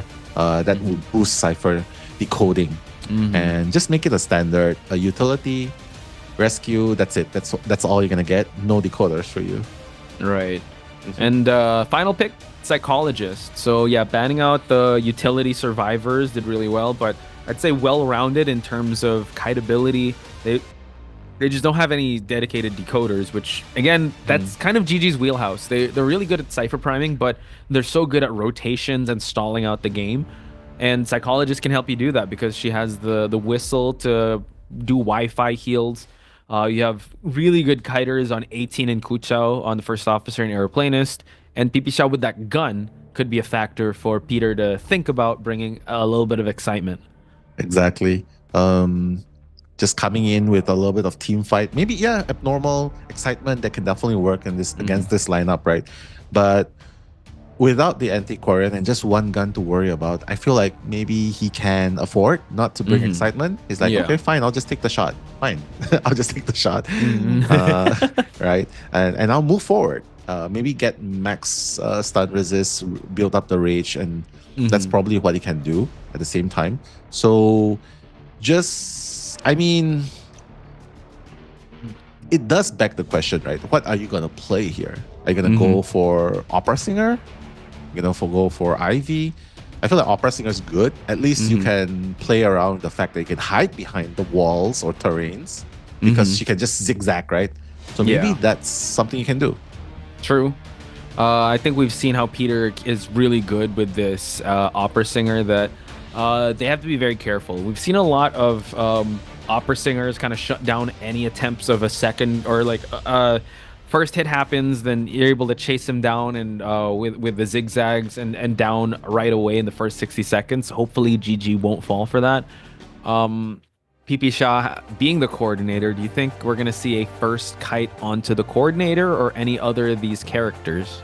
Maybe coordinator is good, right? Just go and waste the gun and that's it. That'll be really, really good. Like no more threat of the flare gun and the late games, right? But of course, that depends on where the coordinator positions himself and where Peter wants to position himself. Because ultimately, coordinator would be a really good first chase. Aeroplanist as well. Psychologist, maybe. But late game with detention, psychologist would be pretty much sitting duck, right? So, true. Coordinator. I think coordinator should be the best chase here. Yeah, we do see that coordinator is the closest technically. I don't think he's gonna waste his time with the first officer because first officer can waste so much time. So we're still all tied up here, folks, in this matchup. GG and ZETA division fighting for the right to head towards the grand finals with Wolves.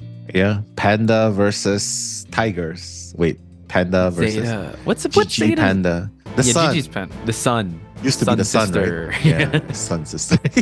But now with a trade, a 3-6 blink as expected with 3 borrowed times. Only the aeroplanist does not have borrowed time replaced with the tide turner. But hey, happy birthday, Poch. We're your commentators today, Nello and Poch, for this game number. Let's take a sip of water.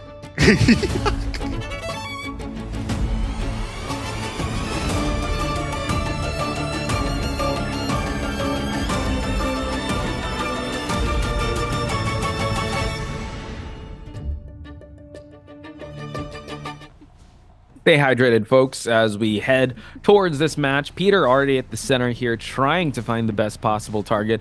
Rotations and disciplined play styles coming from all players of GG. They're not touching any ciphers yet because they want to be in good spots. 18 already making his way towards the graveyard. I think we do see he wants Tao Xin. Yeah. He wants that juicy presence from the psychologist. And mind you, 30 seconds before Blink. So ciphers are not being touched yet. They're just rotating around, trying not to give a free hit to Peter. But 18 is going to be in the vicinity, actually. So TX has to pull a handbrake, stop for a bit to allow T18 to actually get out of sight. Okay, so it seems like TX rotating his way towards the graveyard to allow everyone to kind of open up some ciphers here. We do see the aeroplanist still hasn't touched the cipher just yet. TX pre-dropping these pallets just to make sure that he's going to have something to vault over. But Peter, lands the second hit, unlocking the first skill here. Yeah, it's okay. Peter is going to teleport back to the shadow closer to TX. He has a blink though, so he's going to use it here. TX is going to go down. It's okay. At least he forced out that blink. TX forced out that blink by Peter. But while all of that is happening, you can see that the cipher progress is not at its usual speed and progress, right? Because of the 18 bumping into TX situation. Yeah, I think they were really respecting the rotations on Peter that they honestly kited in front of each other. We do see that Peter using the jetpack, able to actually go past him, eats that hit, has Tide Turner, carries TX towards... oh, wow, he just wanted to eat that hit. All right, make sure to hit me before we move on here, so you won't have to chase after the airplanist. Yeah, exactly. That's the game plan. Sometimes you wonder, why is the survivor, after being rescued, runs towards the hunter? That's exactly why he's doing that, because he just wants to buy time with a 20-second Tide Turner and then get away as far as possible from his teammates. As you can see, all the ciphers are happening far away, right, from him. So solid plan. And now the shrimp is probably going to come in with a provide tinnitus. Maybe not don't rescue, just provide tinnitus. Yeah, and if he does peek that corner, there's going to be a shot that's going to be that has Peter's name on it. Not sure if he was able to see the coordinator, but yeah, I don't know if going for a rescue here is going to be good because there is no Tide Turner. But we do see Abyss:�. He's going to commit towards it. How? Wow, able to get that hit. He needs to make the shot count. He needs to make that shot count, but TX is just too close. Wait a minute. Abyss:�. Yeah, Abyss:�, you better get out of there. Yeah. You better get out of there this instant because Peter's going to eliminate TX ultimately. Yeah. And Abyss:g's injured. It's fine. At least it bought a little bit of time, that cautiousness, right, of dealing with a flare gun. So now Abyss:g's going to be that target in this wide area. Well, let's just say the gunshots are pretty good here. He has a clear shot. He does. It seems like Abyss:g's is just setting up this 11 area for him to kite out in. 2 ciphers still remain. They haven't worked on their last cipher just yet. So Abyss:g's going back in the open here just to make sure his shot is clear. But there is a tram able to get the hit. And now... Is the tram going to hit? I don't know, Peter. It's not. Okay. It's not going to hit anyway. It's going to stop right in the middle. Imagine how sick it was if Abyss:g's actually shot Peter right in front of the track, of the tram track. That'll be wild. That'll be like... top tier moments of GG picking this map just for that play, but that is not the reality we're living in. Abyss:g's playing some mind games behind this pallet, and unfortunately the last hit registers there. Yeah, very, very good cipher management throughout the middle game to what I would consider a late game now, right? Because first officer finish off that cipher, comes in with a Tide Turner and with a fresh supply. The Poseidon's Watch, he can definitely rescue and allow the time to be decoded. Peter has the trades onto the teleport already, so all he has to do right now is just keep it for late game, and this might end with a very stable tie. Oh my god, COAⅧ, those were some close hits. Peter has a sniff of where this first officer is going to be at. First officer eating that hit is all right. We can still have borrowed time pop here from... he's going for COAⅧ? Oh my god, he knows! And now COAⅧ eats the last effort, go for the pop, and now 3-person endgame. That's smart. Because he knows that if he goes for psychologist, right? If he goes for the aeroplanist. Actually, wait, why did he go for the... Airplane is popped. It was the first officer. First officer. Yeah, because if he doesn't go for Kuchao will be opening this, and they'll be wasting time to play, and then they can pressure both gates. Yeah. Okay. So it seems like it's 18, but 18 has a jetpack to work with, and also the corner house. We do see him use the jetpack, breaking ankles left and right here. Also has a pallet to work with. He teleported towards the inner pallet here, but the foot race. Yeah. Oh. It's going to be a draw here. Yeah, as expected, GG is going to just take this draw. They know that Peter's Opera Singer is not to be trifled with. And with that 2 escape, Peter is going to go back, chair 18, and just get that 2 eliminations right here. And Poch, that's the second time GG survivors survived the onslaught of the Hunters. Yeah. Second tie. Second tie, and also coming from yesterday, right? Jin couldn't get anything besides a tie up against GG survivors. So continuing that streak, and Jin also is a very formidable hunter. So congratulations to GG for their consistency. Peter unfortunately couldn't add more pressure because they were playing very passively just to play for that tie endgame. So yeah, GG had the right strategy coming into this matchup. Exactly. Solid defense. You can tell that there's a lot of effort being put into planning, training, and just achieving this result, right? And just the rotations as well. Apart from the hiccup in the beginning where 18 and TX were colliding, bumping into each other, I think everything else was aligned perfectly, because usually these kind of mistakes, these little hiccups can cost you the game because of the Cypher management progress, right? The Cypher progress management. But here, they managed to recuperate. They managed to do all the way up until late game. And the rotations as well, just allowing the 2-man escape, regardless of the hunter. So I feel like regardless of the hunter choice, GG is just always going to be like, hey, let's just take what we can. And it seems like getting a draw is a huge deal in BO1, BO2. Especially since Opera Singer is still technically up there in terms of the high tier hunters. For them to get a tie, really good. And we were talking about Nell. Imagine if Pipisha got the shot off and then like the tram did hit the hunter. Ooh, epic. Yeah, that would be crazy. Yeah, he'll probably be shouting, "Happy birthday!" Happy birthday! At the expense of Peter, but at the expense, yeah. I would appreciate it. I'll take it. I'll take it for Poch. He'll probably take it. Yeah, I'll take it for Poch. But of course, I'm gonna show that post while we have a little bit of time. Oh yeah, please do. This is the post by Identity Vibes. Identity Vibes. Look at this. Oh my God, I'm the Mind's Eye. Look at me. I'm Mind's Eye also. I'm Joseph and Mind's Eye. Joe S1 Joe Spice. Thank you so much, Identity Vibes. Identity Vibes. Am I following Identity Vibes on Insta? I'll share it and tag Identity Vibes. Yeah, we'll be sure to check up on that later on. But hey, thank you so much for the art. And of course, today is the 3rd of May, and you know what this is, what day it is. Zero miedo. Yeah, the 3rd day. Yeah, exactly. Day number 3 of the 3rd of May. And yeah, exactly. This is definitely a memorable day. And we're starting off things with a blast here, actually, in BO2. So, so right now it's just a matter of looking back and seeing what Xiaoma will be pulling out of his hat here. And quite honestly, even if he gets a draw here again, it's fine. But I feel like he really should up his game here with the Meta Hunter. Same like yesterday, right? And we were wondering like, oh, he's got to step it up here in second round, because his gamble in round 1 won't really pay off if he's not going to be able to get them more than just a tie. And that's what he did.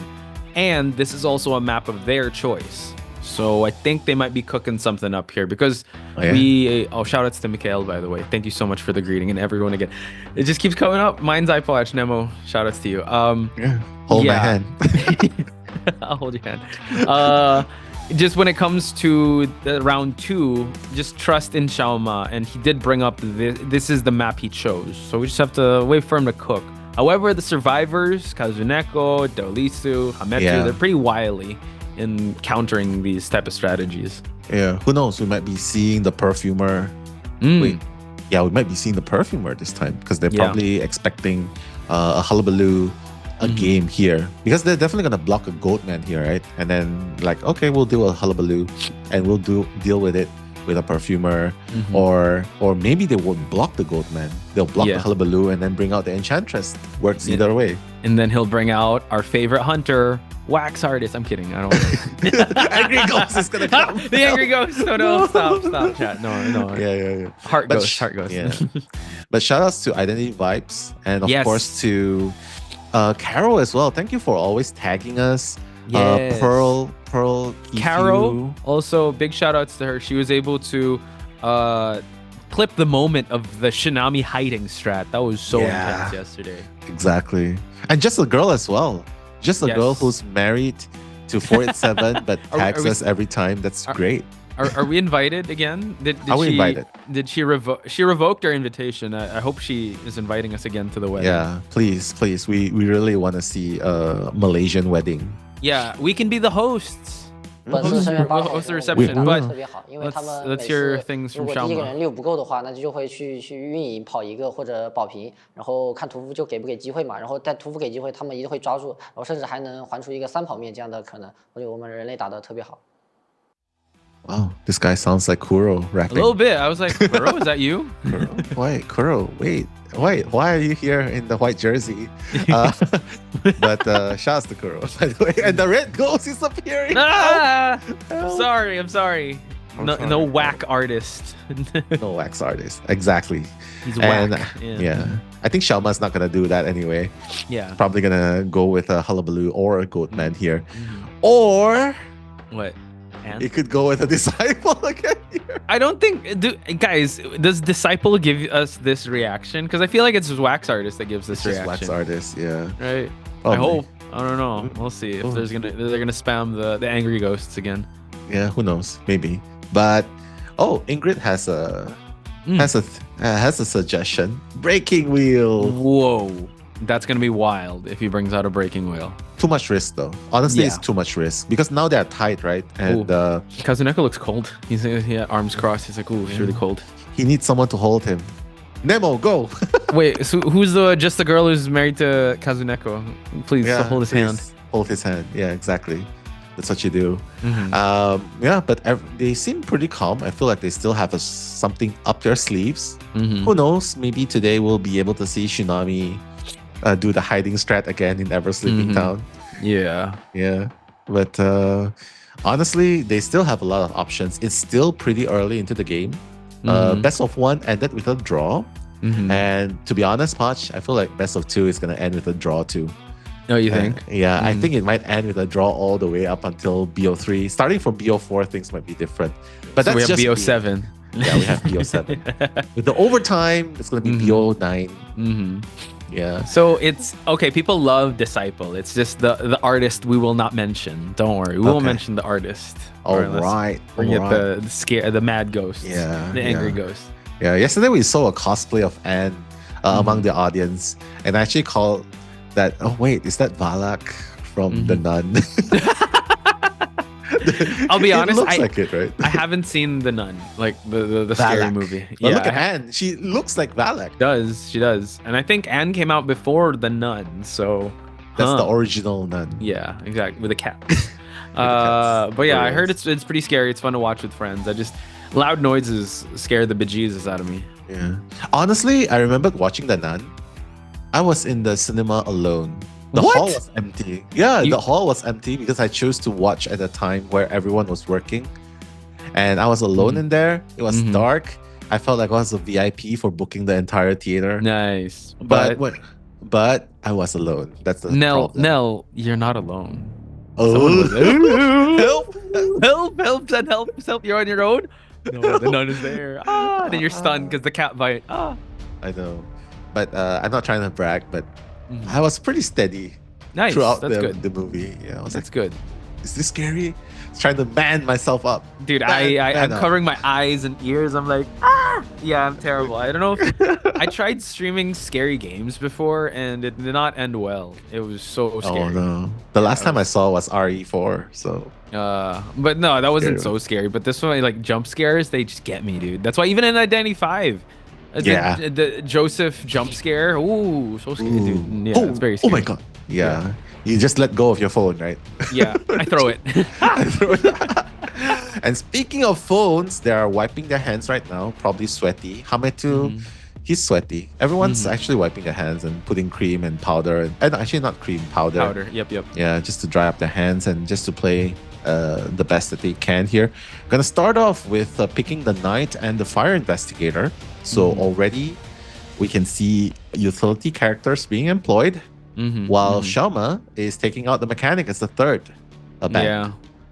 I like the pickup of the Fire Investigator and the Knight. We've seen how well Knights can prolong kites and also be able to provide that support just by locking in or playing the rock, paper, scissors mechanic just for the Hunter not to move at all. So, batting out. So, Seer, Priestess, Mechanic, Aeroplane is out of the table here.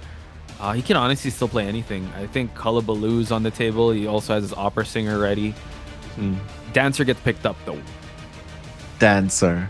I mean, that's okay. We've seen the function of female dancer against Hullabaloo before. So the slow box is definitely going to be slowing down the pursuit of Hullabaloo, especially before getting the presence. So that might be the impact that they need against Hullabaloo if Xiaoma decides to play him.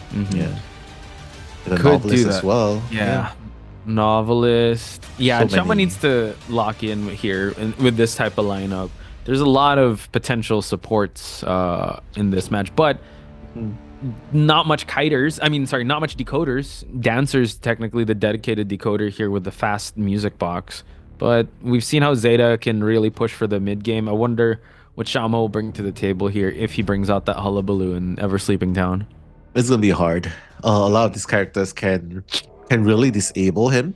Yeah. Or at least slow him down. So that's going to be a lot of resistance in this map as well. Not to mention if the Tram decides to favor ZETA in this game. We got to believe, Nell. You predicted that it's GG Tram or ZETA GG Tram. Yeah. It's GG Tram. So far, no Tram hits though. So close. We saw kind of we saw Tram Chan for a little bit, but it teased like, oh, am I gonna? Not yet. Not an Agent of Chaos just yet. It would be dope. I think we've seen in a couple of games too, in COA qualifiers, where the Tram hit both the Hunter and Survivor. So that's pure chaos there for the Tram. Pure chaos. Xiaoma, finger up in the air, probably wants to get as many kills as possible, just not 1k, because that's gonna lose him the game. But yeah, I feel like this is the time that he should bring out the meta characters, unless. Nah, he's gonna. No, I know it's good. Yeah, it's I was thinking BO5, right? Maybe he wants to bring it out in BO3. Wow. But no way, they're just gonna ban both Hunters by then. So. True. You might as well bring it out now. Break this tie streak and kind of set the momentum for the rest of the game for his team. However, ZETA want to continue on this tie streak, especially going up against the Hullabaloo here. Even though they did go all out in the round 1 picks, hopefully these survivors can survive the onslaught of offense that this Hullabaloo has prepared. So looking at the spawn locations, just the T-shaped spawn here with the Novelist actually having access towards the graveyard side. Dancer at the center, so we will see where Xiaoma chooses to spawn as the Hullabaloo. Probably next to the Fire Investigator. I would personally spawn where I can block the ciphers, right? But with Hullabaloo, you usually just bring the full 3-9 build with a little bit of the antennas at the side, right? So that's not going to block the ciphers. So this is a good choice. Just spawn next to the Dancer because you're not going to be blocking any ciphers anyway. And you just want to get rid of the Dancer as fast as possible. Yeah. And also get rid of center cipher control. So I see his plan here, especially going the 3-9 build with the antennas and the persona. We're going to see the coaches shake hands, but we check out the persona web of both survivors and Hunter. Yeah. It's like, good luck, have fun. Actually, wait, good luck, no have fun. We want to win. All war right now. And with the persona as well, you can see Xiaoma's going to go to war with the abnormal onto the ciphers, right? And the borrow time is actually only on the female dancer. So wow, they're ready to allow the dancer to live to see another day. I'm Nello, that's Posh Bice. We're going to be commentating the second game right now.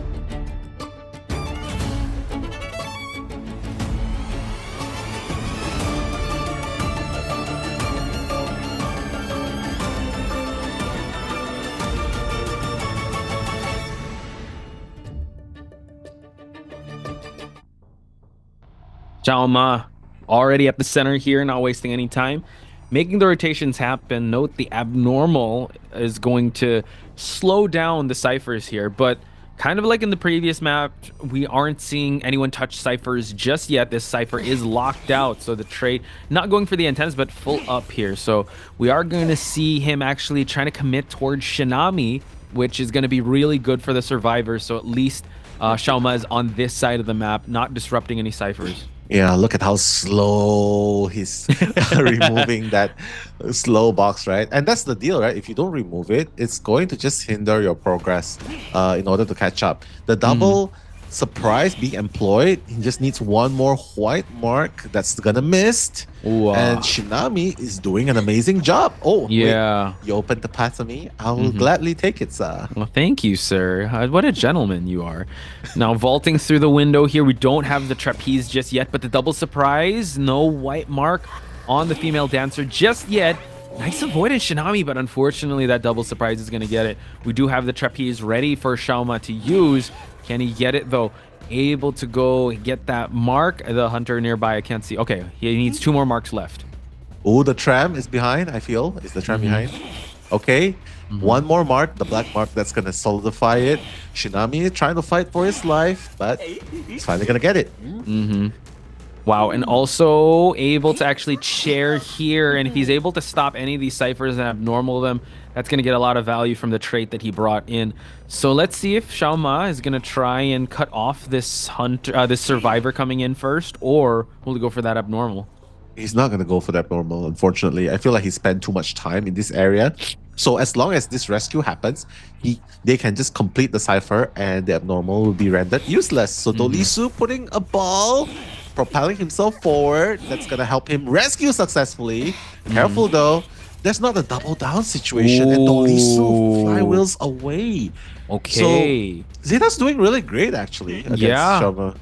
All things considered, right? Shinami trying to do the hiding tactic, but Xiaoma already saw that and just say, hey, I saw the match yesterday. That's not going to happen there, buddy. Do you see that the tram is here though, just to block, but he already got down Shinami. So all things considered, they're doing really well. They have their last cipher already. He doesn't have normal that 50% cipher. I think they're still in a good path here. My god, the cipher management by ZETA is so good as well. You can see like there's no chance for Xiaoma to use the abnormal at all. So right now Shinami's gonna be rescued. That's gonna give him a second chance of kiting. But look at the cipher progress. As a hullabaloo, this is not the scenario you want to be in. Yeah, this is going to be so hard, especially when it comes to endgame, because you have not used your abnormal. You're going to have to switch traits, and you don't have detention. Last cipher is at 50%. He needs to go for a teleport to harass that cipher, but I don't know if he's going to do that. Oh, he might have to. He might have to. Chair. Yeah, let's see what he's going to do. At least he's going to eliminate one person. He's going to teleport to that last cipher. He knows this is the last cipher. That's good. So now... ZETA is caught in a kind of like a hard position simply because the cipher is in the middle. Xiaoma can easily rotate in the middle just to give that pressure if needed. But unfortunately, there's just too many survivors up, right? So they're just gonna finish up the cipher, and Xiaoma is caught in a really bad place. But fortunately, he's able to down in time. But that does allow the cipher to be popped. And now late game, 2 survivors out, up and running. Dolisu actually pressuring the center here. Let's see if he's going to catch him on.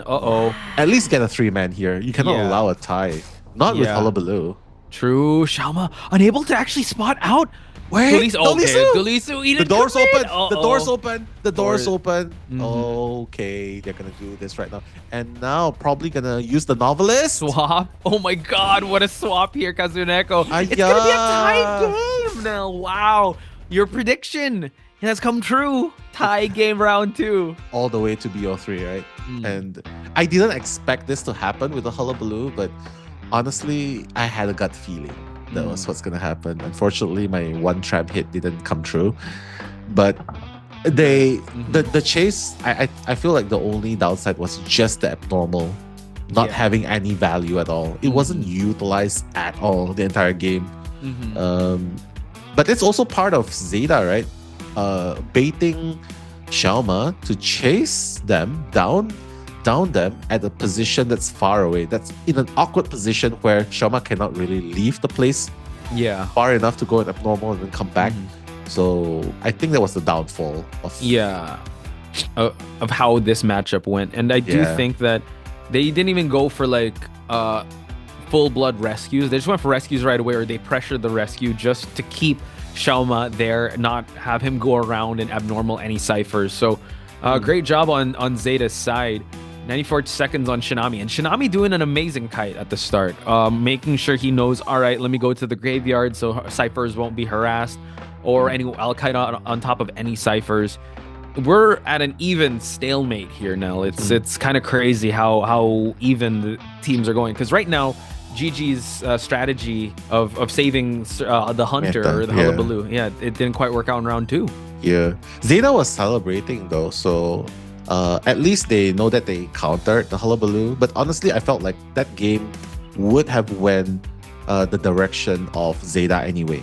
And the reason why I say this is because actually Xiaoma should be happy to get that draw. Because if you compare it to Peter's situation, he used the hullabaloo. Remember, he got the survivors down pretty fast, and then he got the double down situation more than once. Every single time a rescue came, remember, it was always a double down situation, and they clutched it with a draw.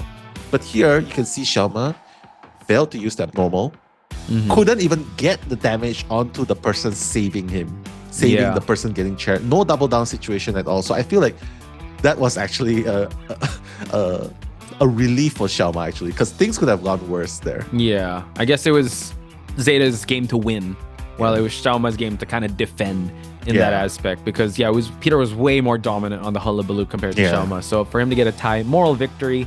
Still going to see a round number 3, but first we are going to check out the highlights, ladies and gentlemen. We'll be right back.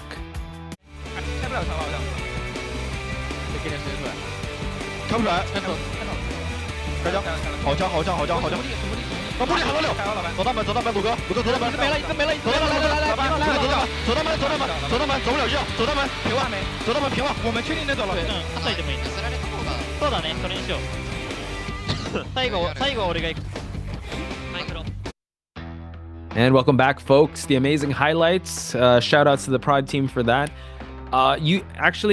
We could hear the difference, right? The urgency in GG's team versus the calmness of the ZETA team, because they played that hullabaloo game pretty smooth, I'd say now.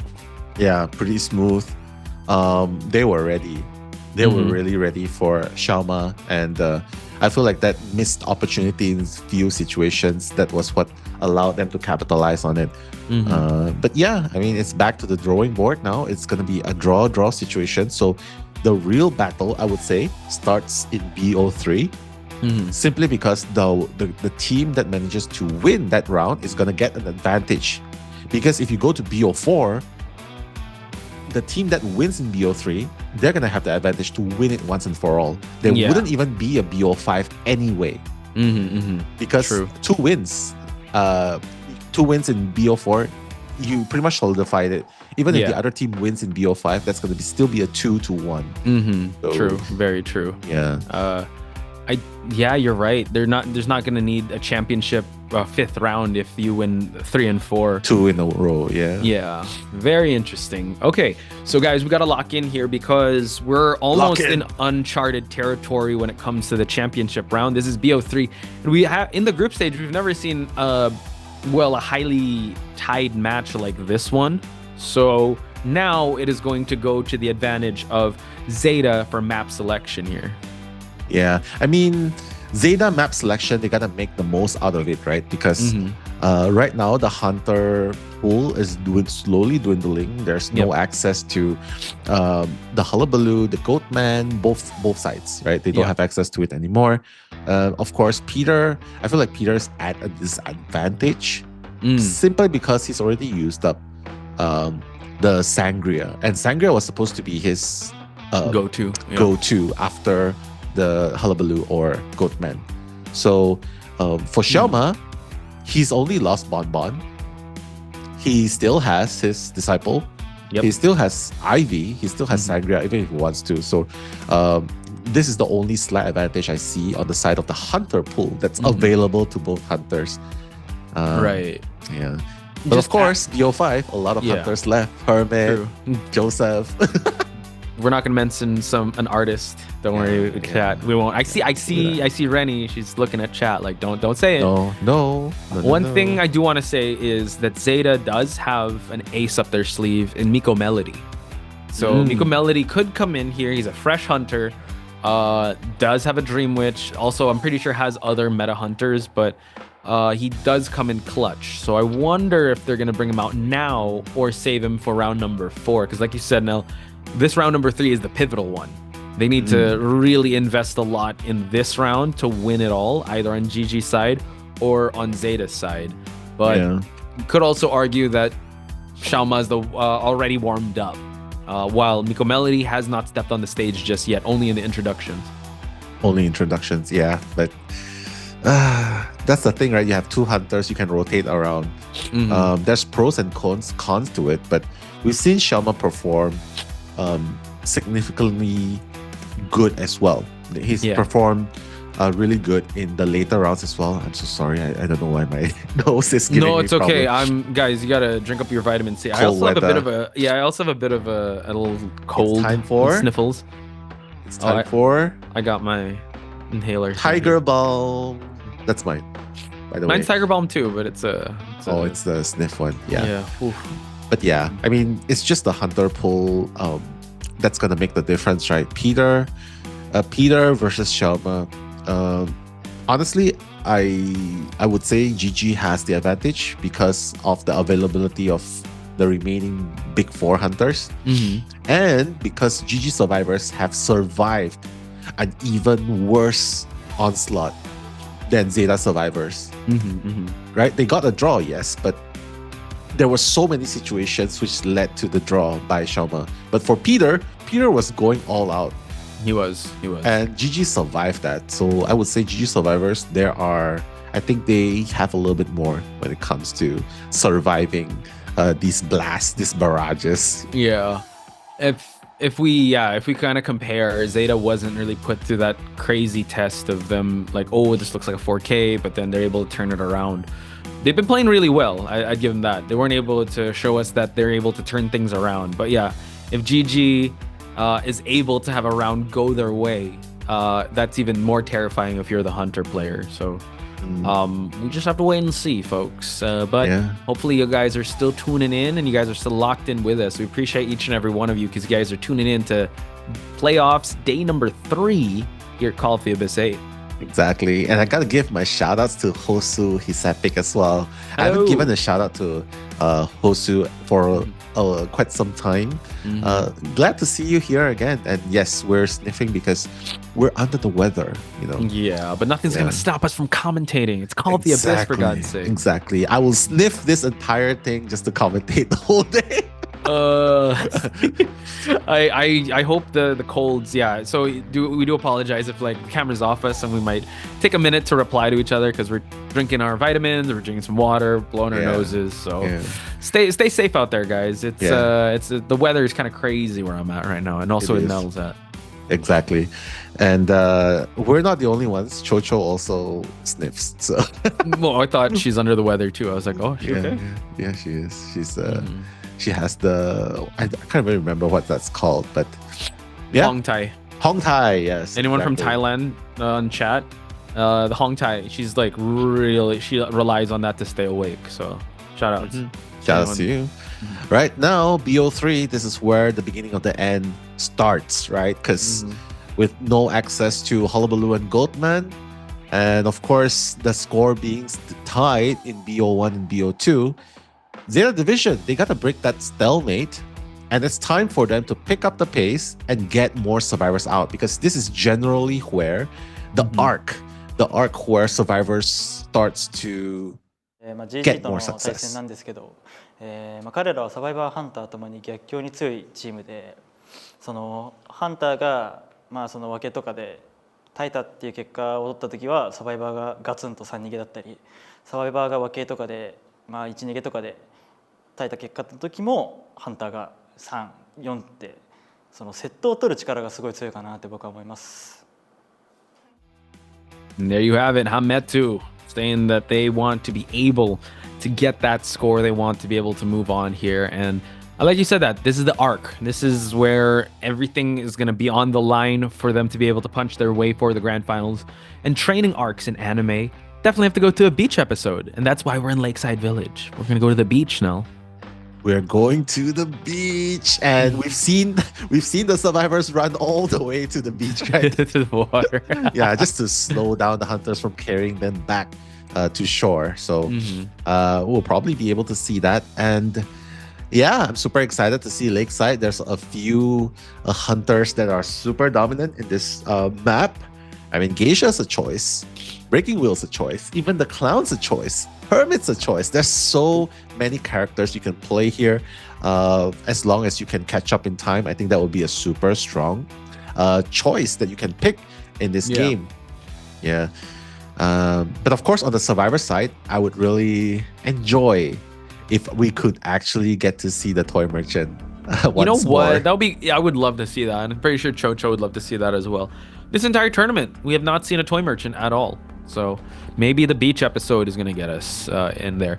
So chat, do you guys like the beach? Let me know if you guys are more for beaches or mountains. I don't know what the opposite of a beach episode is. But let me know.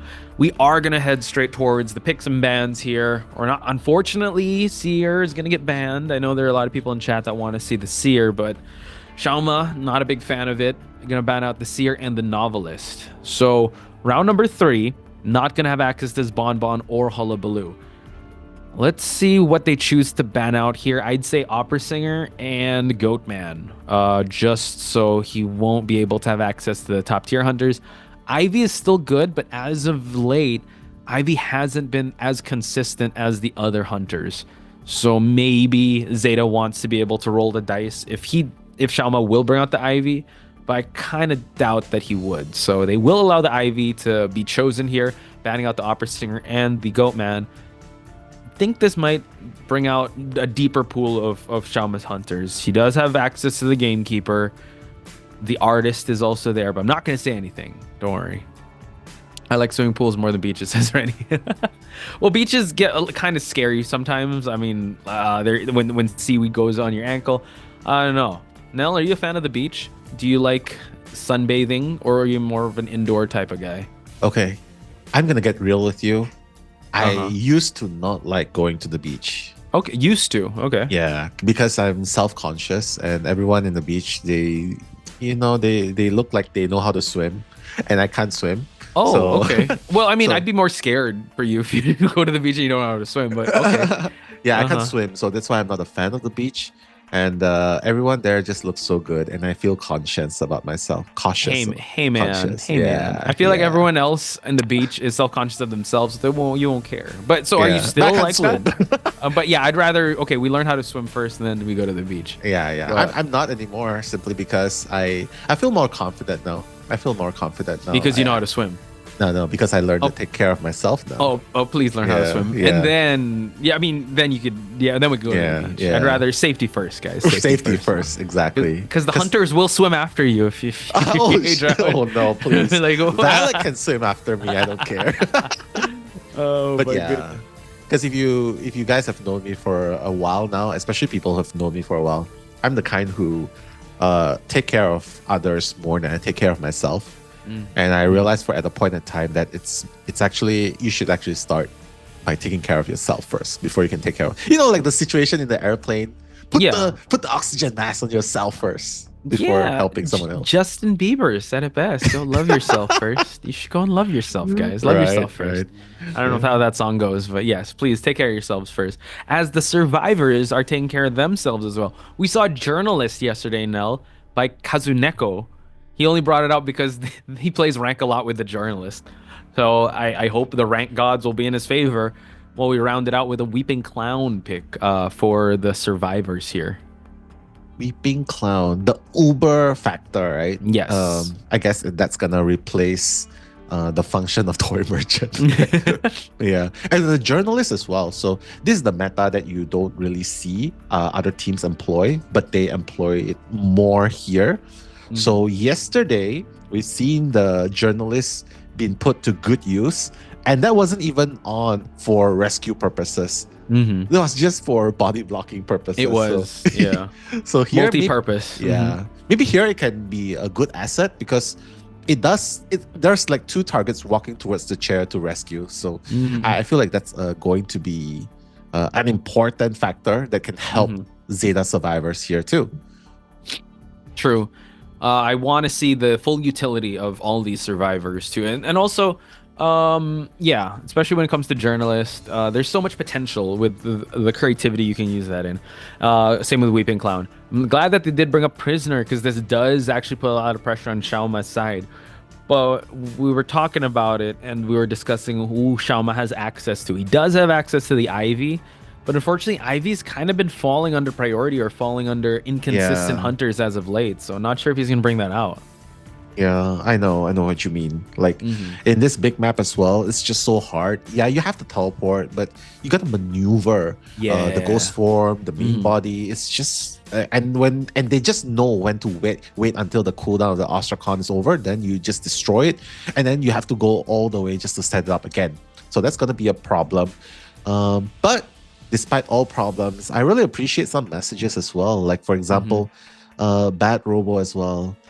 Saying that we're Bad Robo's favorite 2 casters. Hey, so thank you. Thank you so much. I did see some messages also for us to take care of ourselves. Thank you guys. Appreciate the. Oh my goodness, we see the Anne. That jump scared me. That jump scared me, not gonna lie. But yes, do take care of yourselves as well. If you guys are watching this kind of late or a little bit early, make sure to get something to drink and kind of stretch, posture check, hydration check. Do what you guys can to enjoy this matchup. Xiaoma with the Anne. Lakeside Village now. How do you feel about this? Well, Xiaoma's gonna have a hard time because can cats swim? Oh, cats can swim. They don't like it, but they will. Like it. They'll have to swim. Yeah. Thanks to Identity Vibes as well, offering to teach us how to swim. So thank you. Swimming lessons, online swimming lessons. All right, let's go. We're starting now. Back paddle. I can start with back paddle. No worries. But yeah, in this map, Xiaoma, honestly, I feel like it's just gonna go draw again. If he's gonna go with the Disciple, right? He's just gonna go with a tie again. I feel like he's gonna go a tie this time, and then in BO4 or BO5, it might be the time turner. The situation where it's always like draw. Boom. Final. Win.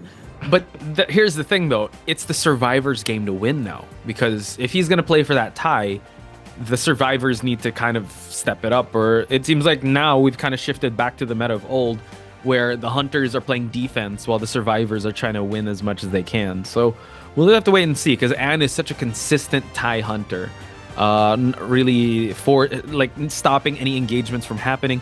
He's considering spawning at the corner, but no, he's going to spawn next to the Weeping Clown here at the small boat area, allowing First Officer actually access to the big boat. Prisoner outside as well. Prisoners outside, out in the open. Disciple can actually make a dash towards where the prisoner is. But I feel like prisoner is probably going to spawn near to the bridge up there. I feel like if he goes straight for the prisoner, that's going to force the First Officer to rotate away, because prisoner will want to take that kite in the big boat. Unless if the prisoner goes all the way down, takes that first kite, probably does not have borrowed time, goes to the bottom part, and then it will allow the other teammates to do the decoding. I think that can be the 2 possible routes right there. Seems like with a warp, detention, and trump card, he is kind of playing toward that tie, but the Survivors bringing 3 borrowed times. We have a couple of tide turners as well, but will this be the SOS situation that one of these teams needs? Once again, Potch Spice and Nello Mello, your commentators for this matchup.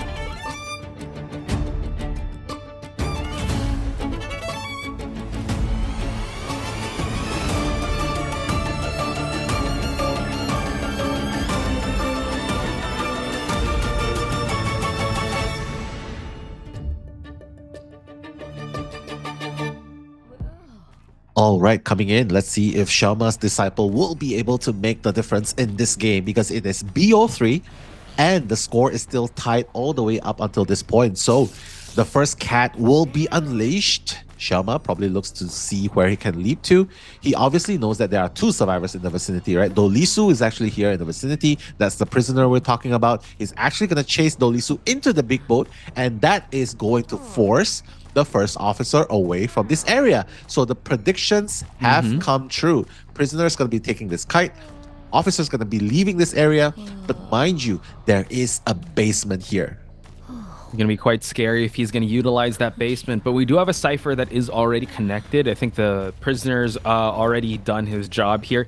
In terms of a bit of a traffic jam situation, we're going to drop a cat already since we're not changing elevations, but now Dolisu taking that turn a little too early, got held up there, and now Dolisu has to be very careful. Has a shock on him now, so this could help out. Yeah, it could help out. He's probably going to drop down here. It's fine. Dolisu probably needs to leave this area because the basement is really close. If he goes down here, rest assured. Oh, the flywheel actually. Oh, but the warp, that's gonna build it. Beautifully done actually. Dolisu. Yeah.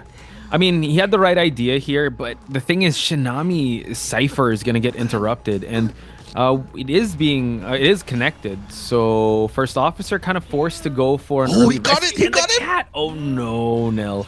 This is not good. Oh, he's gonna hit. That's gonna be a double down situation. Wait a minute. Is that gonna happen? Oh, wait a minute. Dolisu is gonna show himself, reveal himself, and be like, yeah, I'm gonna force you to make that decision, and that's gonna save Shinami from a possible double down. But while all of that's going on, Poch, while all of this action is going on, only 2 ciphers have been decoded. So probably need to rush a little bit more against the Disciple here. Probably do. Hametu is already here. He is the Weeping Clown. He's already used. Oh, nice. My goodness. Yeah. Yeah, the awareness. He's like, I'm going to pick him up. No, I'm not going to pick him up, actually. True. Kazuneko does have a Tide Turner. Weeping Clown does not have a Tide Turner. He, unfortunately, he's the closest here, so he might be forced to go for this rescue. But like you said, Cypher progress isn't looking too good. But let's see if Kazuneko's Tide Turner can turn things around for the survivors here. We're going to get a picture here while the little bro actually gets hit, forcing attack recovery, able to get the rescue before the cat, but unfortunately, he gets Dolisu. He wants Kazuneko first. He actually went to hit Kazuneko first because he knows that prisoner, what can you do to kite? You know what I mean? So, okay, this is gonna work. That's gonna hit. And now, Dolisu's gonna go down for the count in about 5 seconds. He's gonna fall down actually, right? About now. 5, 4, 3, 2, 1. He's dead. Yeah. But definitely down for that count. Yeah. So, I would say a good effort there, but it might be a 3-person end game. They don't have any more Tide Turners, so this next kite needs to be very telling.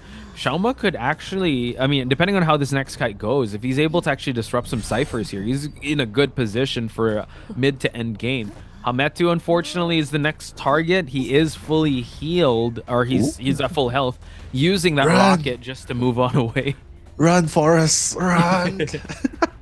That's exactly why they want the Weeping Clown, right? Such a good mobility tool to have.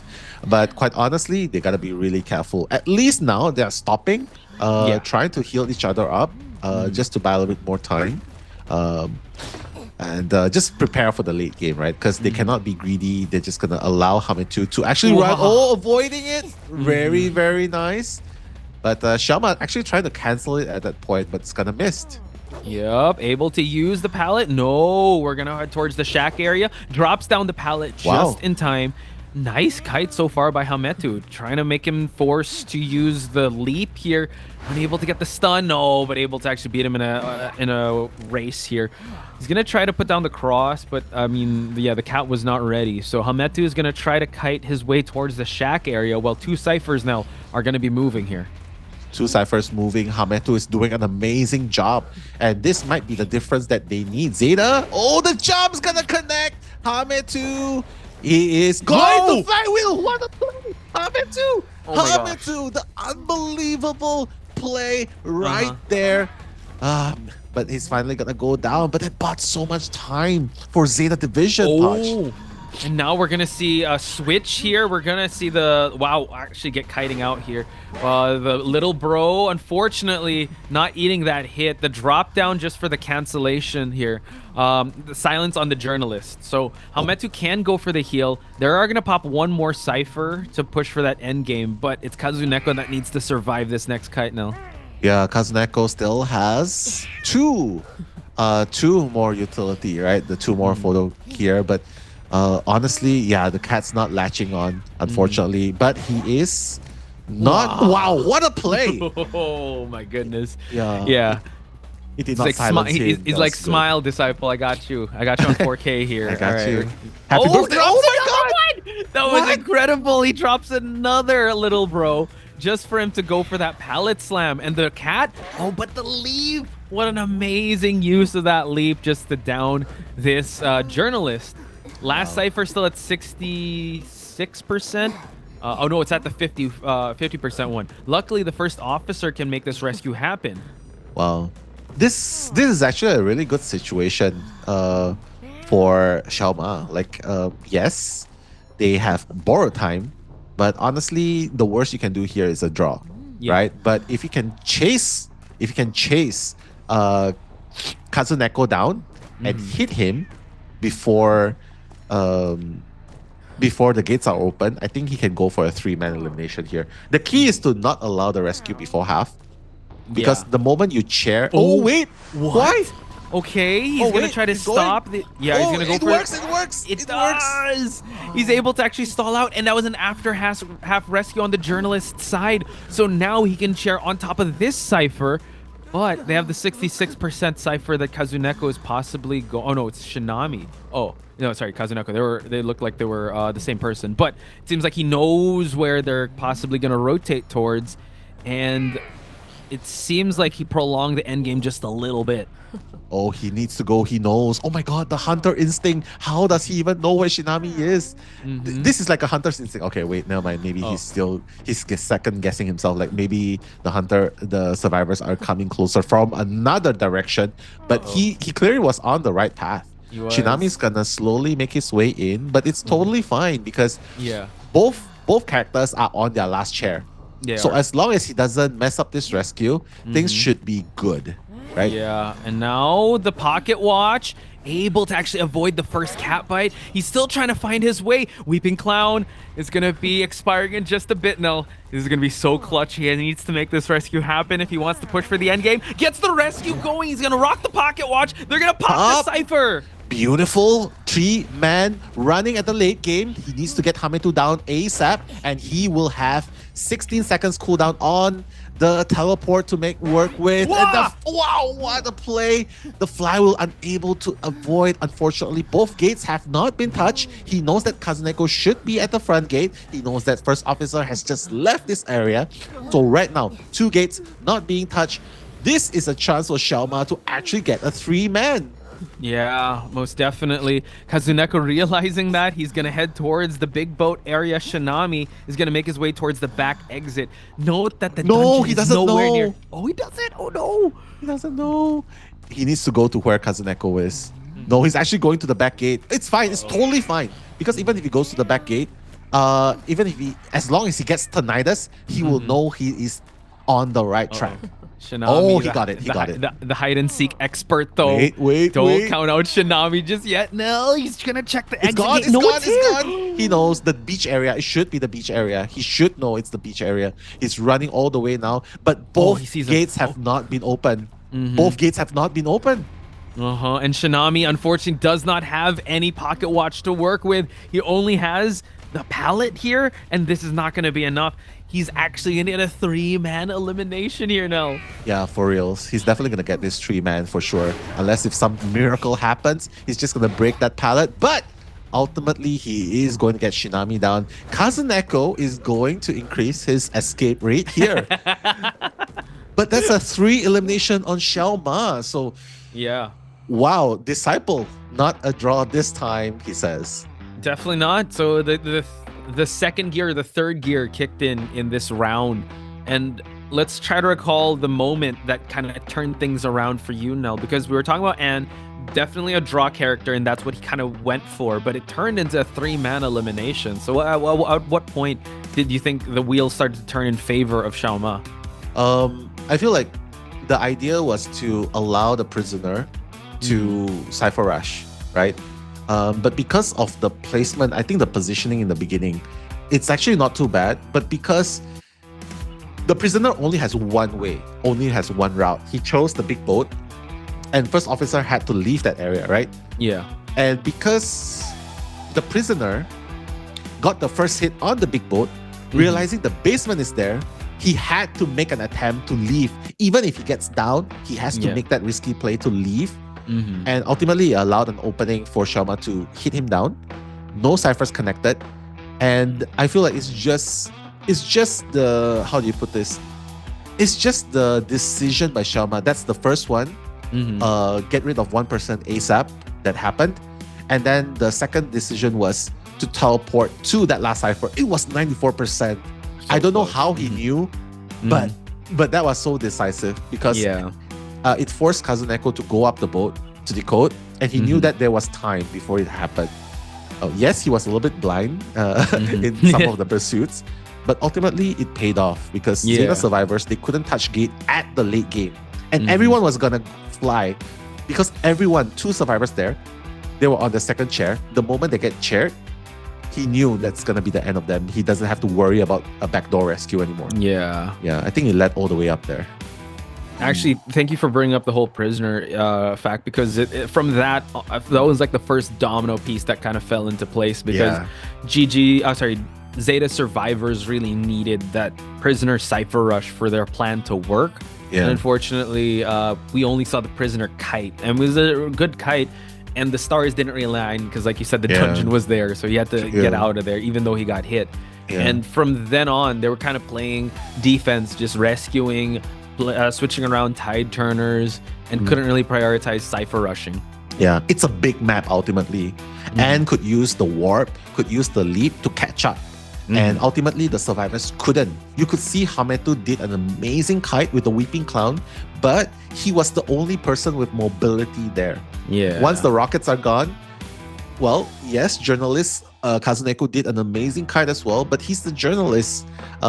He kites well, but ultimately he has to cross such a far distance just to pop the cipher. So I feel like mobility was the enemy, the public enemy for Zeta Division there. Get rid of the rockets, there's nothing else you can work around with. And with N, the leaps.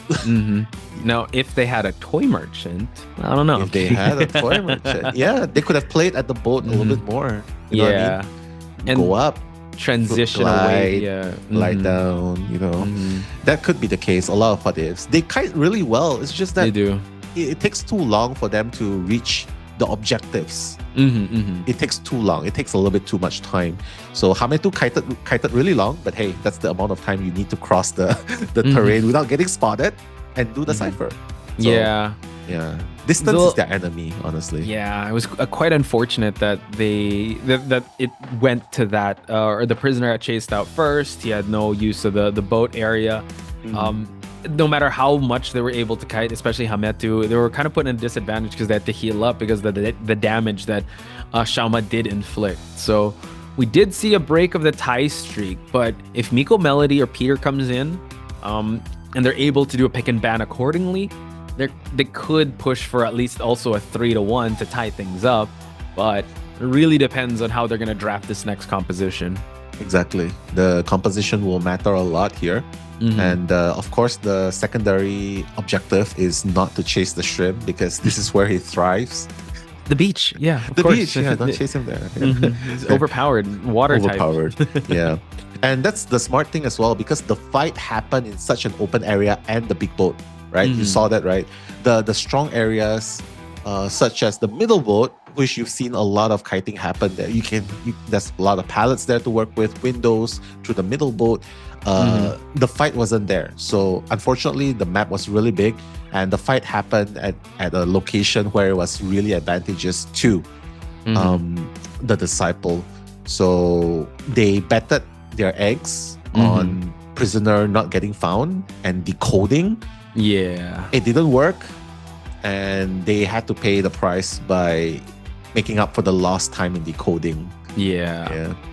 Thank you for breaking that down. That's actually a good way of looking at it, especially the give and take. And it seems like they're going to switch out Peter and bring in Miko Melody. So Miko Melody did come in with a clutch Dream Witch. He also did bring out, I think, an Ivy. I wonder what he's going to bring to the table here and how they're going to draft their bans accordingly towards Miko Melody, because he doesn't have as much screen time as Peter. in this group stage, but I'm pretty sure they've done their homework with IJL Hunters. Going in at this stage, this leg of the race, I mentioned that there's pros and cons to having two hunters, right? One coming in at BO1, the other coming in at the later rounds. Unfortunately here, I feel like GG Survivors, they are just too warmed up, ready to go. And Miko Melody coming in here, the only con I see is he's probably not adjusted to the heat. The heat, because it's one thing knowing your opponents, but it's another thing when you get into the game, when you get into the ring with them, you know, like, oh hey, I know Mike Tyson's scary, but I feel like I can take him on. But it's one more thing, like getting into the ring with that person. And I feel like this is just a shock to hunters that just gets into the ring with GG Survivors, because they just surprise you. They just surprise you. Like, I think they're supposed to go down. Come on, they're supposed to go down already. Why? Why are they still running? Why is the shrimp still hopping around? Why are they still running? Why are they still running? You know? Yeah, how did they do this? Right? I think it. What you see in footage and what you see on stage, or what you feel on stage as a hunter, is two different factors. Especially the GG factor, right? They're definitely up there when it comes to really good survivors like Wolves. I mean, ZETA also are very wily, but I'd say the tenacity and the grit is definitely there. So Miko Melody, hopefully he'll be ready for it. I mean, he's definitely has to come in warmed up, and hopefully Peter gave him some strategies coming into this next match. But yeah, I'm worried because the survivors are definitely warmed up. They know what to do, even though it was ZETA that chose this map. Just give them any map and any survivors. Only thing I can tell Miko Melody is don't chase after AbyssⅧ. Yeah, don't chase after AbyssⅧ. Unless if you're playing the Wax Artist.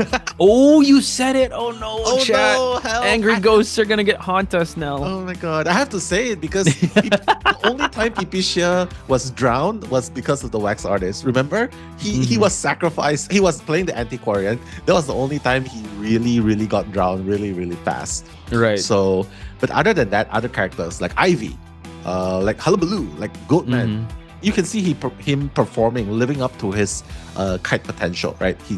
He's just that slippery, right? But yes, I think ultimately let's just make it a rule of the thumb. Maybe don't chase after AbyssⅧ first, right? Yes. And choose Wax Artist, and choose Wax Artist. If you want to, you better choose that. We've seen Wax Artist on this map before. Yeah. But Miko Melody, I mean, he has a few options, right?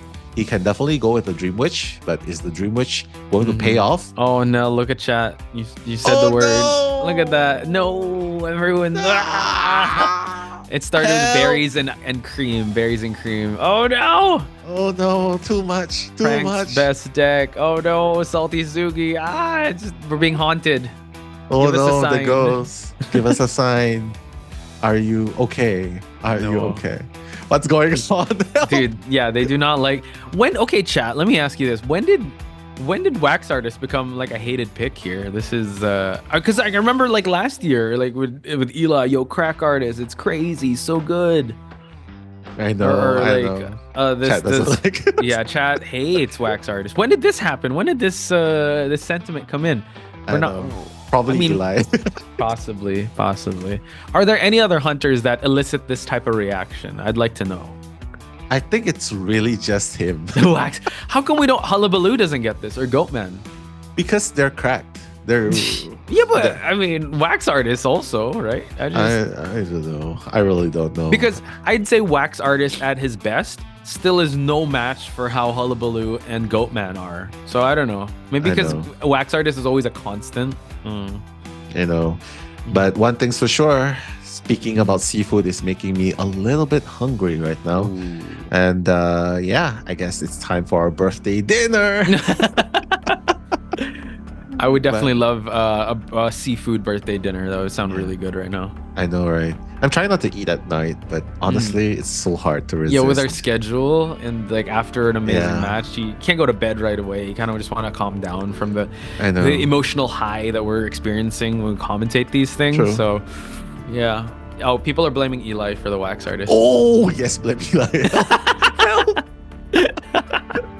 Oh my god. Yes, blame Eli, says Horton Hines. He's just a girl jumping into. We hate wax artists because Eli loves it. Oh, that's why. That's why. Oh my god. Yeah.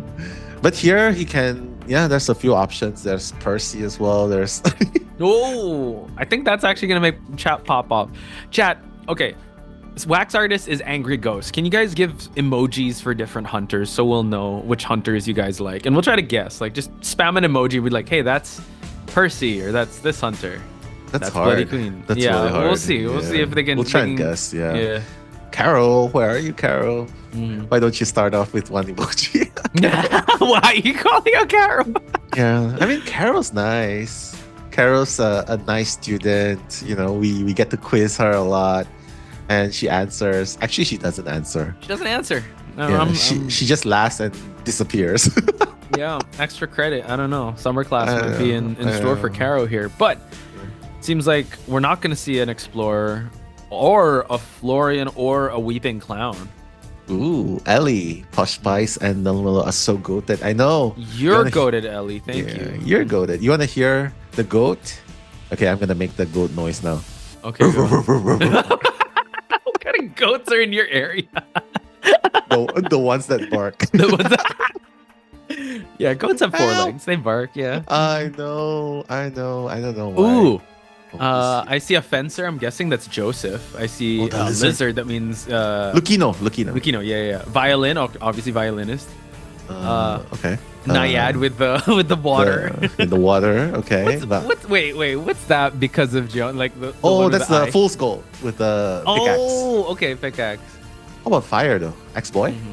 I think so. I see a shark. Who's a shark? Shark? Jeff? Say yay. I know that sculptor.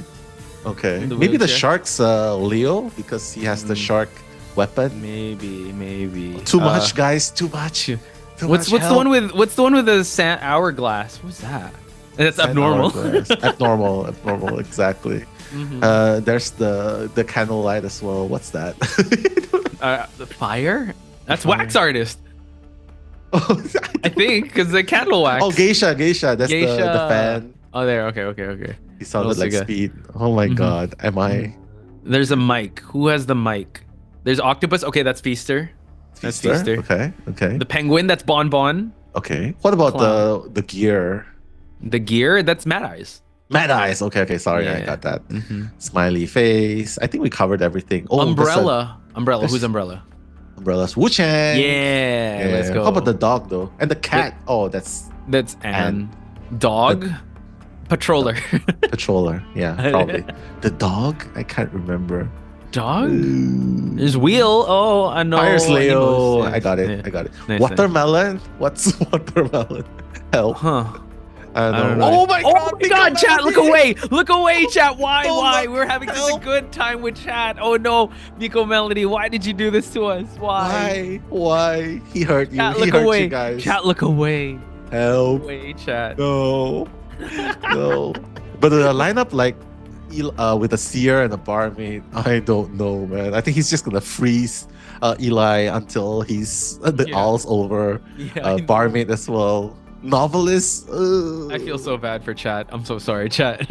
Help. We're having such a good time. Oh no. Good times. Miko Melody trying to upset everyone here with the wax artist. Yikes. Tall order though. He needs to get a 4K or He at least does. a 3 elimination with a wax artist here. And he might actually be able to pull it off because Masonry is the only one who can gain distance against him. Everyone else is just. No, Yeah. look at chat. Oh no. It's back. We're being haunted. Help! This is worse than watching The Nun alone in the cinema. This is scary. And people are turning to cry. Oh no, with the wax artist. Miko this is- Melody. he needs to do this, right? I He think needs this to. is what he has to do, chat. Let's keep spamming those emojis, but we just have to understand that Miko Melody, a lot is lying in the balance here for him. He needs to get at least a 3-man elimination with a wax artist in Lakeside to tie things up. Yeah. And it can be doable, but can. I don't think chat's gonna like it. Yeah, I don't think so too. But maybe this might be the bane to GG, right? Because remember, I did say, the shrimp is afraid of the Oh, wax. you're right. Mhm. But Miko Melody bringing a Peepers build, while 3 survivors, except for the Seer, has borrowed time. So only 1 flywheel on the Seer. Let's see if that's going to be able to work in favor to GG, because right now it's me, Nello, and Hotch Pies who will be bringing you the commentaries against the angry ghost. Oh, there's so much angry ghosts. We're sorry, chat. Oh no.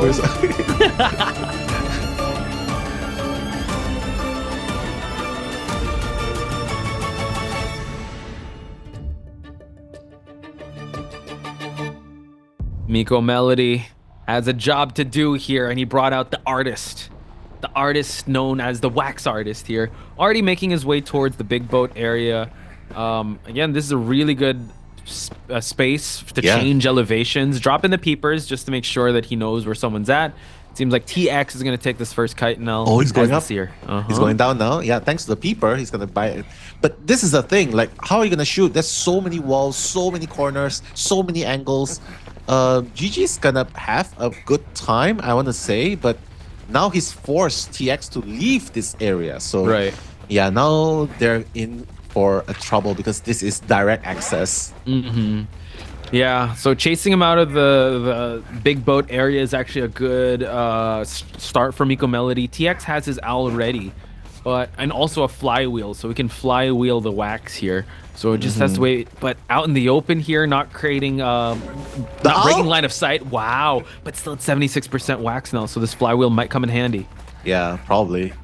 Miko Melody probably knows that he has a flywheel available, probably tries to waste the time, but no, that's not gonna happen. Yeah. Oh my gosh. Unfortunately, the all did give the presence to Miko Melody to enable the wax bomb, right? So now just 2 hits away, and that's gonna be full presence artist. So right now he's also stopping the Cypher progress in the middle. Kuchao needs to leave that area. But ultimately, GG, they can still tie this out. Yep.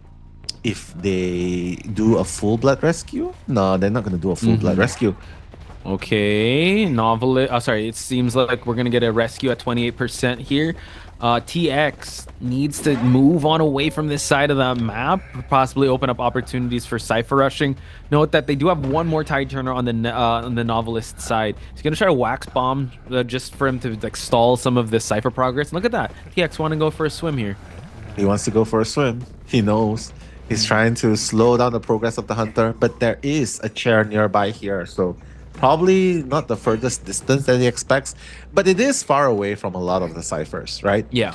And considering the rescue did happen before half, PP Shaq can come in! Wow, the switcheroo! Oh my god. Excellent usage of that. And now unscathed, able to get this rescue going. TX eating that last effort. We're going to see a siphon off that book. This is the last share of the Seer. So Cypher progress, at least they have their last Cypher working out for them though. Exactly. But now TX has a job to do, and that's to run all the way to the other corner. And now he has the owl to work with. Oh, it's cruel. It's cruel. Oh no. Oh, the yellow owl. Yeah, he's going to use it. He's not going to save it for next game. It's fine. But now it's going to be a 3v1 situation with Miko Melody at full presence. Probably is looking to change traits as soon as the cooldown of the Peeper is up to 3-3. But for now, Cyphers are looking pretty good.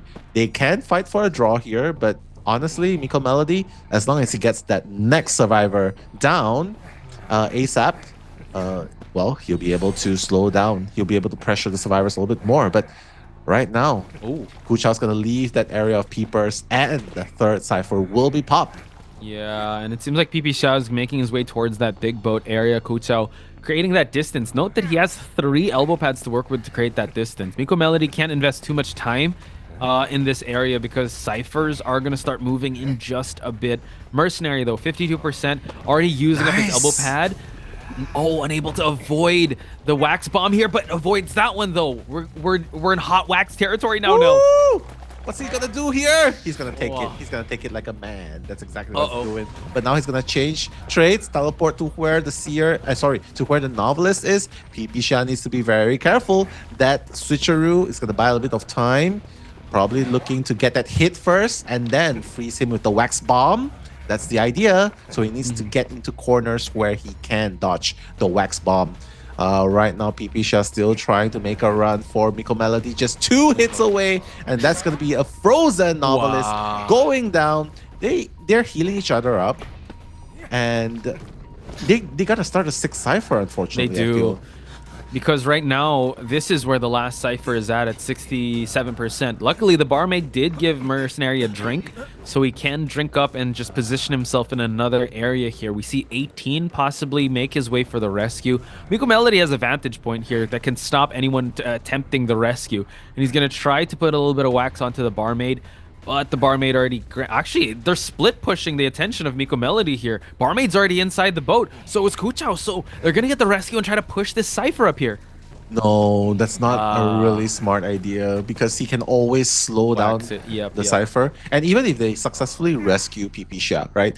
Abyss:̅ can run away, but then he will pursue anyone else who's at the boat. You know what I mean? So now they cannot even touch the Cypher. So what are they going to do in this situation? Like, see, just the wax bomb is going to cover again.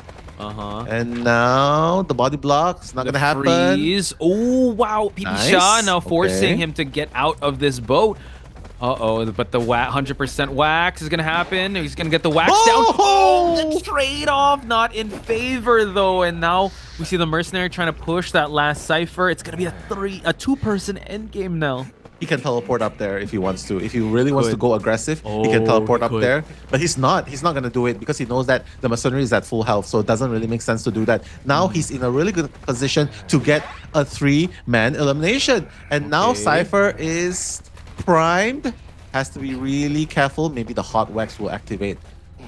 He needs to go through a window. He needs to go through a window now. Hot wax. Boom. Try to block it. And now pop the Cypher. He does have a heal drink. He needs to down this barmaid here and now before the heal drink goes off. Let's go. 18. He needs to be able to make this soon. Honestly, this is not going to be a draw. This is a fight to get a 3-man elimination, to get 1 survivor out. Kuchao will be opening the gate. 18 is still running, and he's fully healed. Full healed. So oh my god. Good. But the dungeon's not here, so yeah.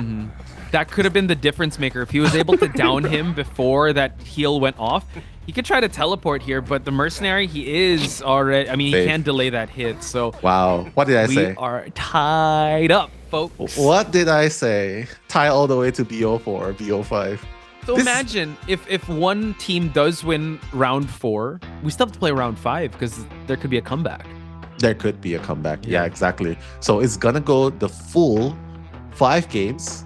And Miko Melody. Hey guys, you hate the Angry Ghost, right? You hate the Angry Ghost. But undeniably, he used the Angry Ghost to win. So we're gonna name the wax artist the Angry Ghost. The Angry Ghost. The chat is Angry Ghost. They don't like seeing the wax artist. Yeah. Apparently, wax artist was the answer because they weren't equipped to go against a wax artist, especially after Seer went down. Yeah, like what can you do? No, the cold wax into the hot wax, and honestly, it really countered the team. It really did.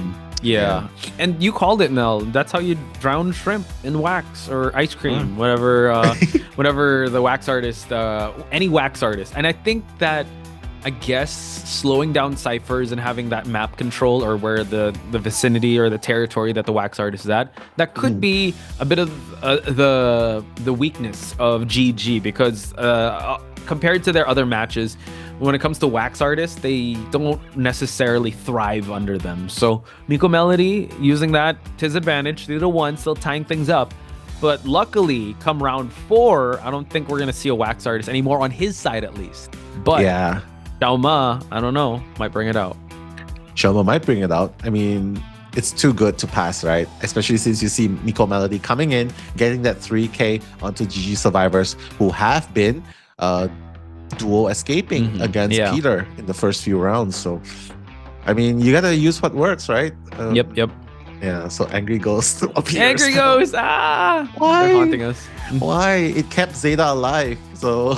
It did. If you guys are Yeah. supporting ZETA, I mean, I think they can support ZETA and be mad at Wax Artist at the same time. So that's what they're doing. It's hard. It's hard to get mad and love someone at the same time. So deep.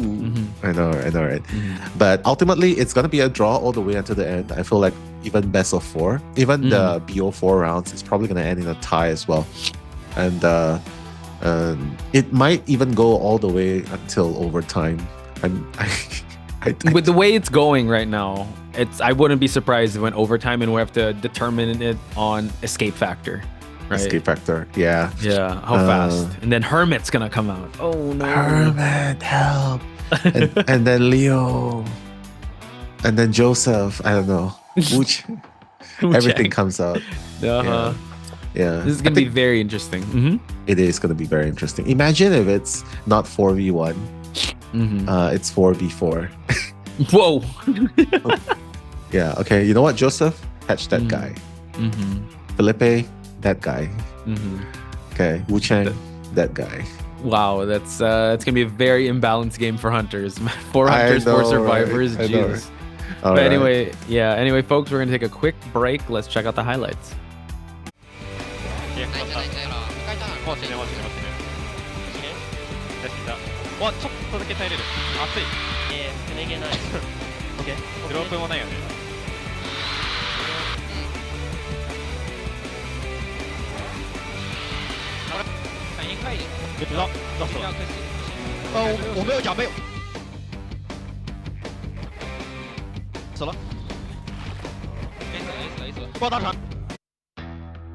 All right, welcome back to Global Finals Playoff Day number 3 of Call of the Abyss 8.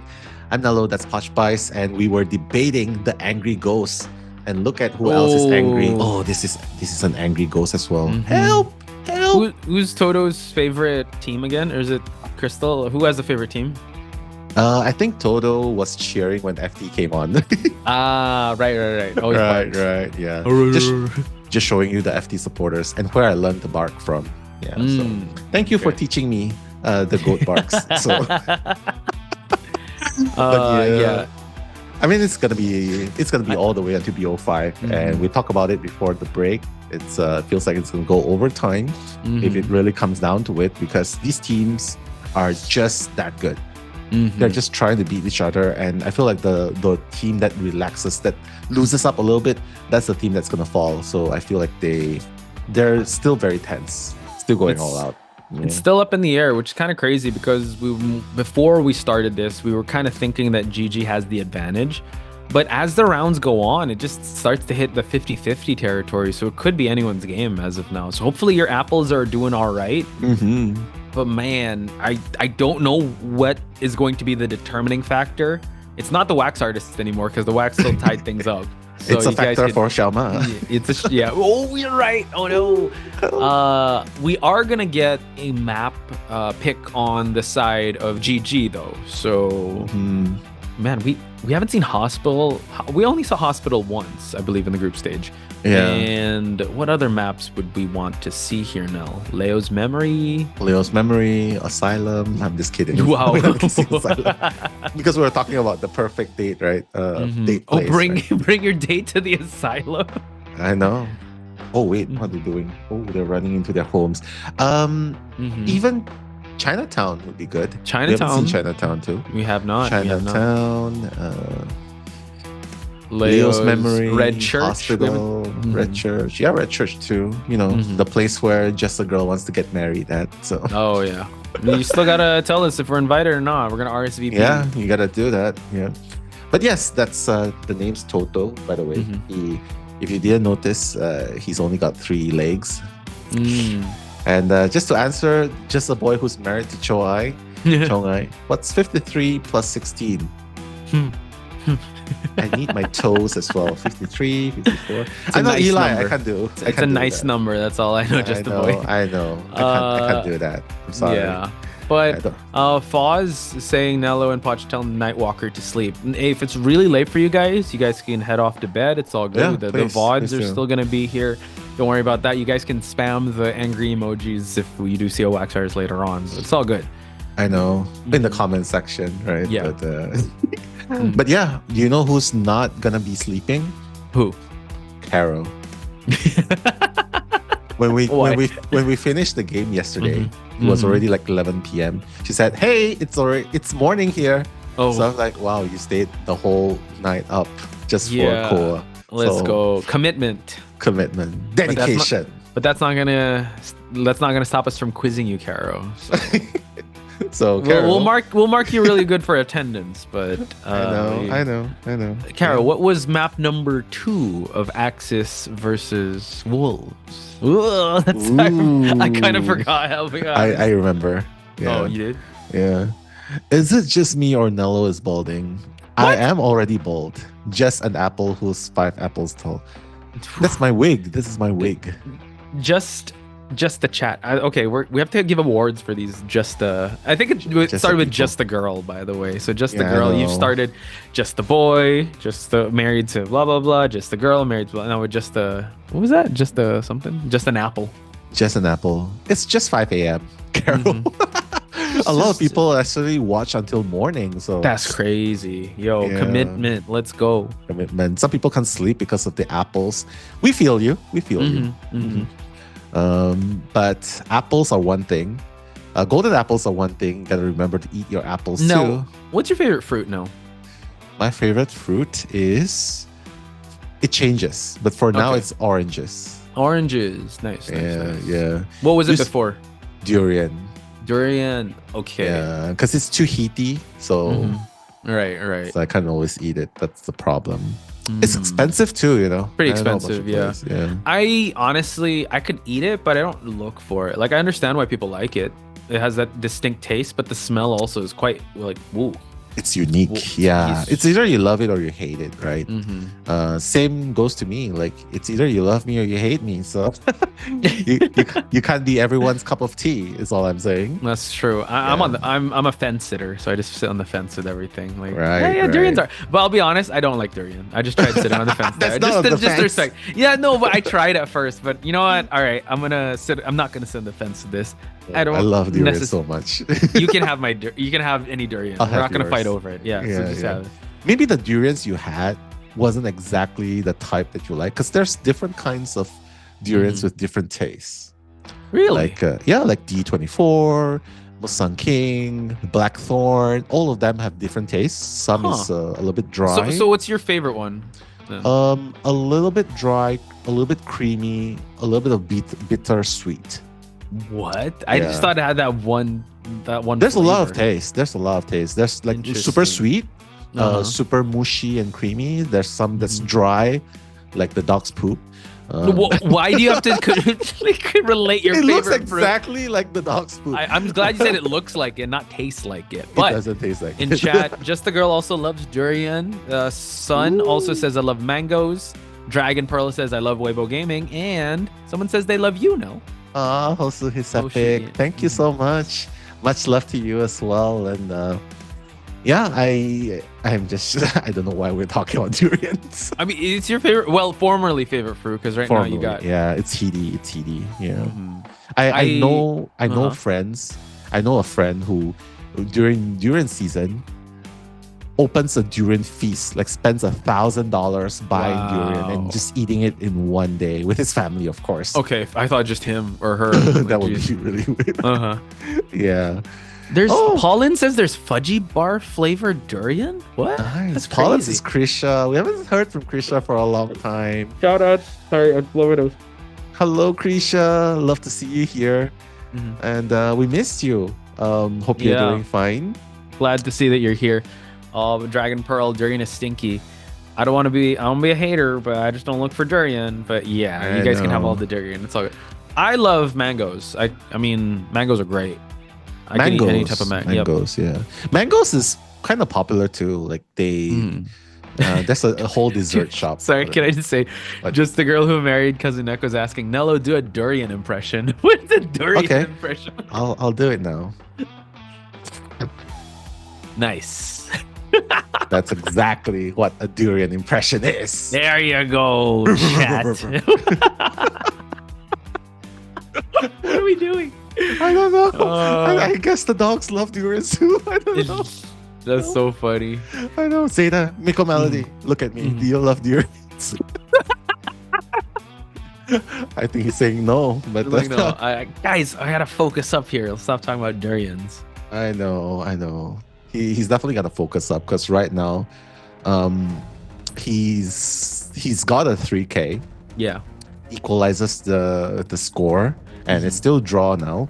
And now going to River Park, what's his option, right? Because he's not able to use the wax artist, the opera singer, the hullabaloo.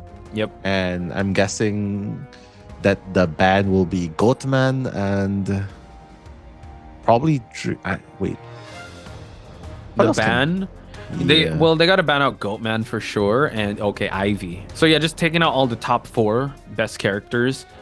Miko Melody can go Dream Witch, but this is a huge map. I don't know if he'll opt for it. I think that's why they picked Moonlit River Park. But there are other options as well. What?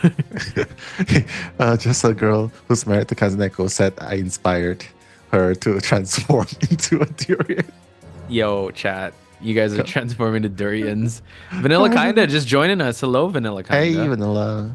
That's just a girl's sister, by the way. Hey, what is it? Vanilla Kinda, what is your favorite fruit? Are you also wanting to be a durian here with the durian impressions of Nell?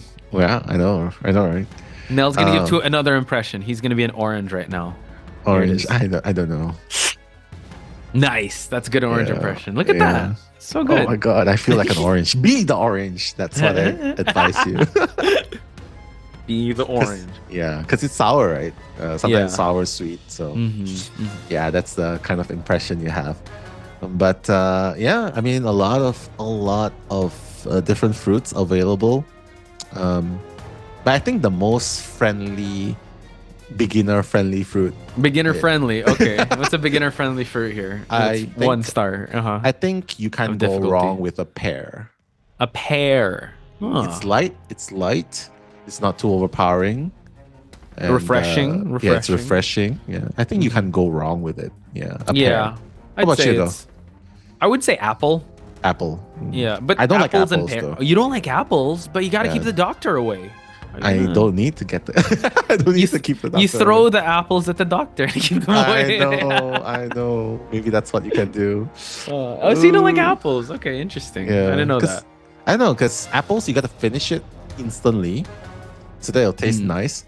But if you leave it a little bit longer, then it goes black. Like the oxidization happens. Yeah, right? true. I think. Well, Kiki, I love bananas. Bananas are pretty good too. But when it comes to apples, I guess I could say that. Because I just think that there's so many apples you could choose from, like a Washington apple, Fuji apple, that there's a lot of variety. But anyway, a lot of variety for sure. We've this person hates pears, Light Warrior, I believe. But also Caitlin doesn't like pears. Okay. We'll hold on to the fruit talk in just a bit, folks, because we finally have our survivors here.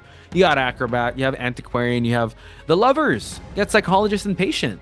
Let's go. We haven't seen Patient for the longest time. Yes. That's great. We're going to be able to see the Patient be functional finally. Used, yes. Used, yes. Because this is such a good map for Acrobat and Patient, especially if you put them at the first or the fourth stop. Yes, especially sir. the fourth stop, right? So this is good. But it begs the question, who's going to be at the bridge at the third station? That's right? true. Right? Like, I wonder. Yeah. Maybe the Circus 10. Maybe they just want to be at the Circus 10. Possibly. Yeah. But looking at this lineup now, what can Miko Melody bring to the table? I know that he has a good Dream Witch, but in a big map like this, you don't really feel the benefits of having a Dream Witch because you have to position the bodies kind of close towards each other, and this is a huge map. So I mean, why would you ban the forward, right? You're afraid of probably this, but the Disciple's going to be the choice right here for Miko Melody. And I guess it's good as long as the cat latches on to the survivors. Even if you miss the stun, you gain distance. Yeah. And when you gain distance, you can also silence the survivors from using the hook, the bomb. I don't know why I'm getting so excited. The hook or the bomb. Hook. Yeah.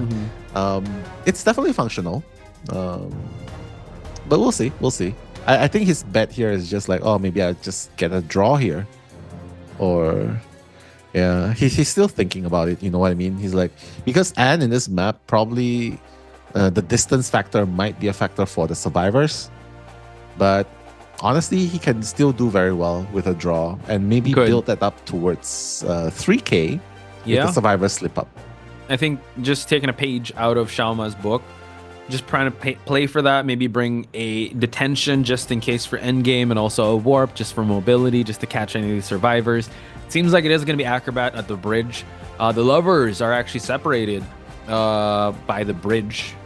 Two stories, psychologist. We have fourth stop, Acrobat. Anne is actually right at the center where Antiquarian is going to be able to decode without any bother whatsoever. Distance could be a factor for Anne, but we just have to wait and see how Miko Melody is going to try and navigate his way towards this matchup. Again, it's all tied up here, folks. 12-12. I wonder what's going to happen now. You know what's going to happen? What's going to happen?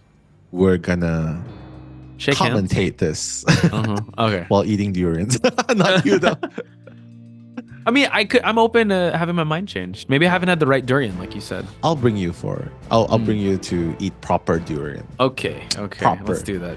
Gentleman's durian. Gentleman's durian. I'd like that. And I also like seeing warp, detention, trump card on Miko Melody, while we do see 2 tide turners. And 3 borrowed times. 3 borrowed times. And no durians for us just yet. We're going to wait and see here. Pot Spice and Elemelo at your service for round number 4, first half.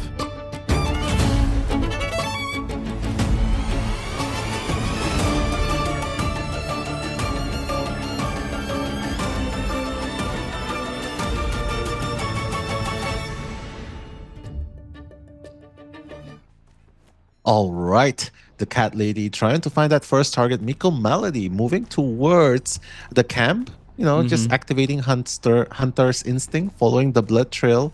You can see that they're trying to gain a little bit more distance away. The Acrobat, that's Kuchao, just using the bomb utilization, right, just to build a little bit of distance. And again, looking at the ground, that's one way to catch up, but Kuchao is sort of going to force 18 away from the Cypher. So still a good kite thus far. This does move on a little bit of the rotation, or the Cypher does get interrupted, like you said.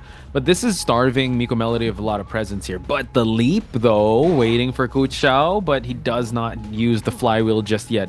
He is locked out of his bomb, so he needs to make this rotation once again in the 4th stop. That's very good, actually. Maybe now Miko Melody can activate. He can try and activate. Oh my god, Kuchao got caught a little bit. He was waiting a little bit too long to execute it. I'm kind of interested to see the interaction, though. What happens if he actually jumped over? He's like 70% through.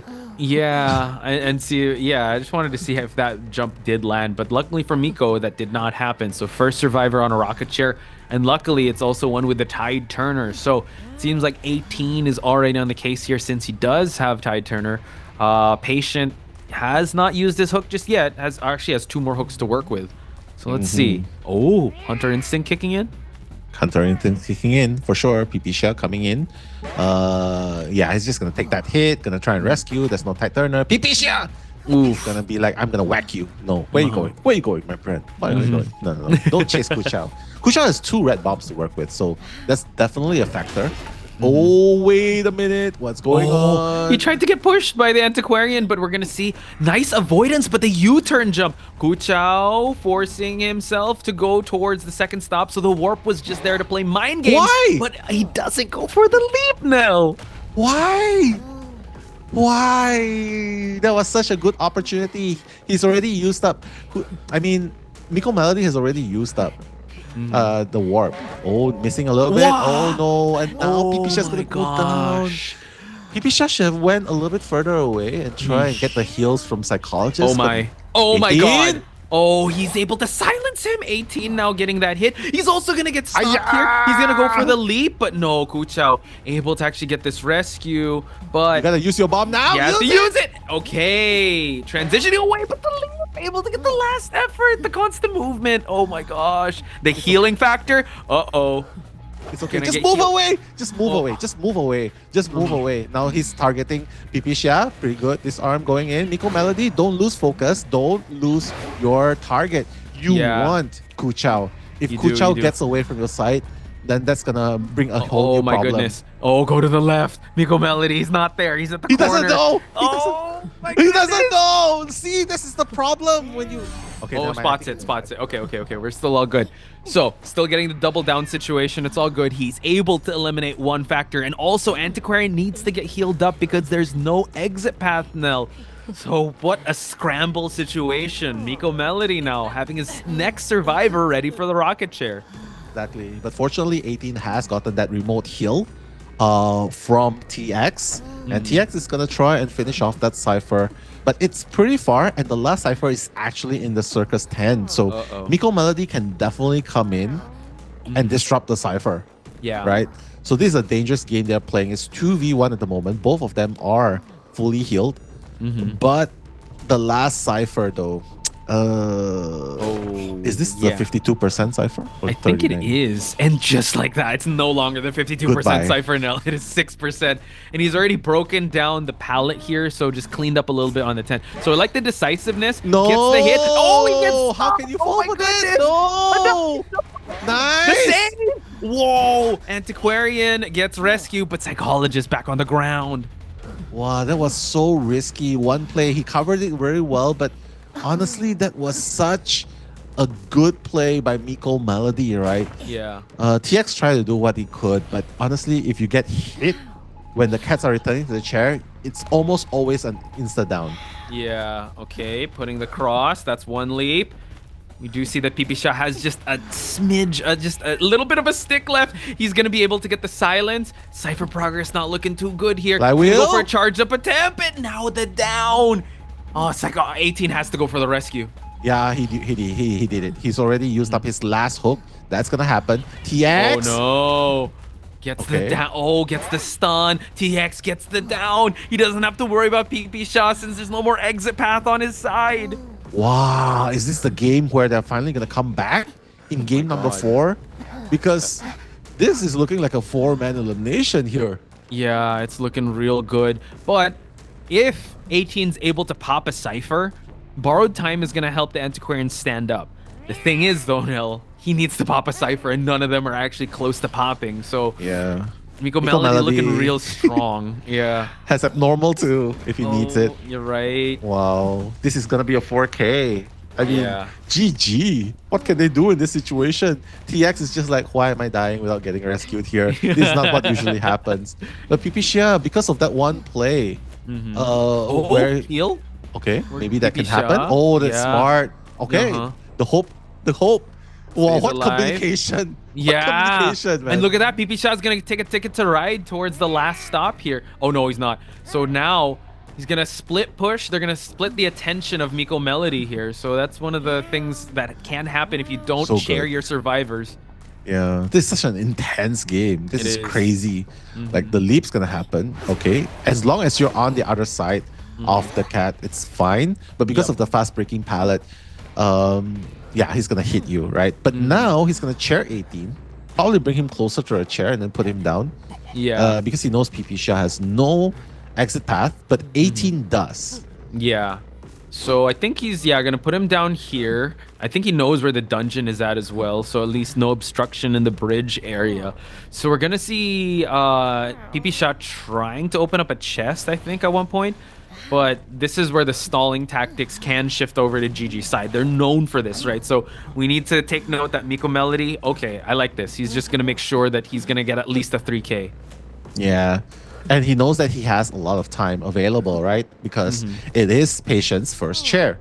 Yep. So right now, game number 4, first half, Miko Melody trying to get that decisive win. It's almost a guaranteed 3K at this point. It's whether he can get that fourth person right here. And it's quite unfortunate that there's no train here or no roller coaster for Pipisha to work with. So yeah, this might be the checkmate scenario if he's able to find out Pipisha. And he already sees that he's there. So yeah, it's just only a matter of time. Gets the leap just to try and get Pipisha down. But unfortunately, Pipisha has no items. But Nell, who knew it was an Ann to get that 4K. Exactly. This was so hard. I think Pipisha's just like, yeah, just take me. I'm fine. Oh, wait. A little bit of a silence situation, but yeah, he's gonna get the stun here, and there you have it, folks. Miko Melody. 4K, the first 4K in the series. Yeah, first 4K. That was amazing by Miko Melody. Picking up after Peter coming in with the Disciple. What a game that was. That was super, super good. And I just have to say, in this game, maybe it's the long game session that has taken its toll on the players, because that was very uncharacteristic. Kind of uncharacteristic for Kuchao to go down that fast as an acrobat. There were like 2 moments, right, where the bomb didn't, like, he was supposed to jump through the 4th stop. He didn't get that. And then the other situation where he was supposed to jump again, but yeah, it was very uncharacteristic. So Miko just capitalizing, honestly, on that. And also, I would say maybe Kuchao, sorry, it was Pipisha with over support, getting the double down.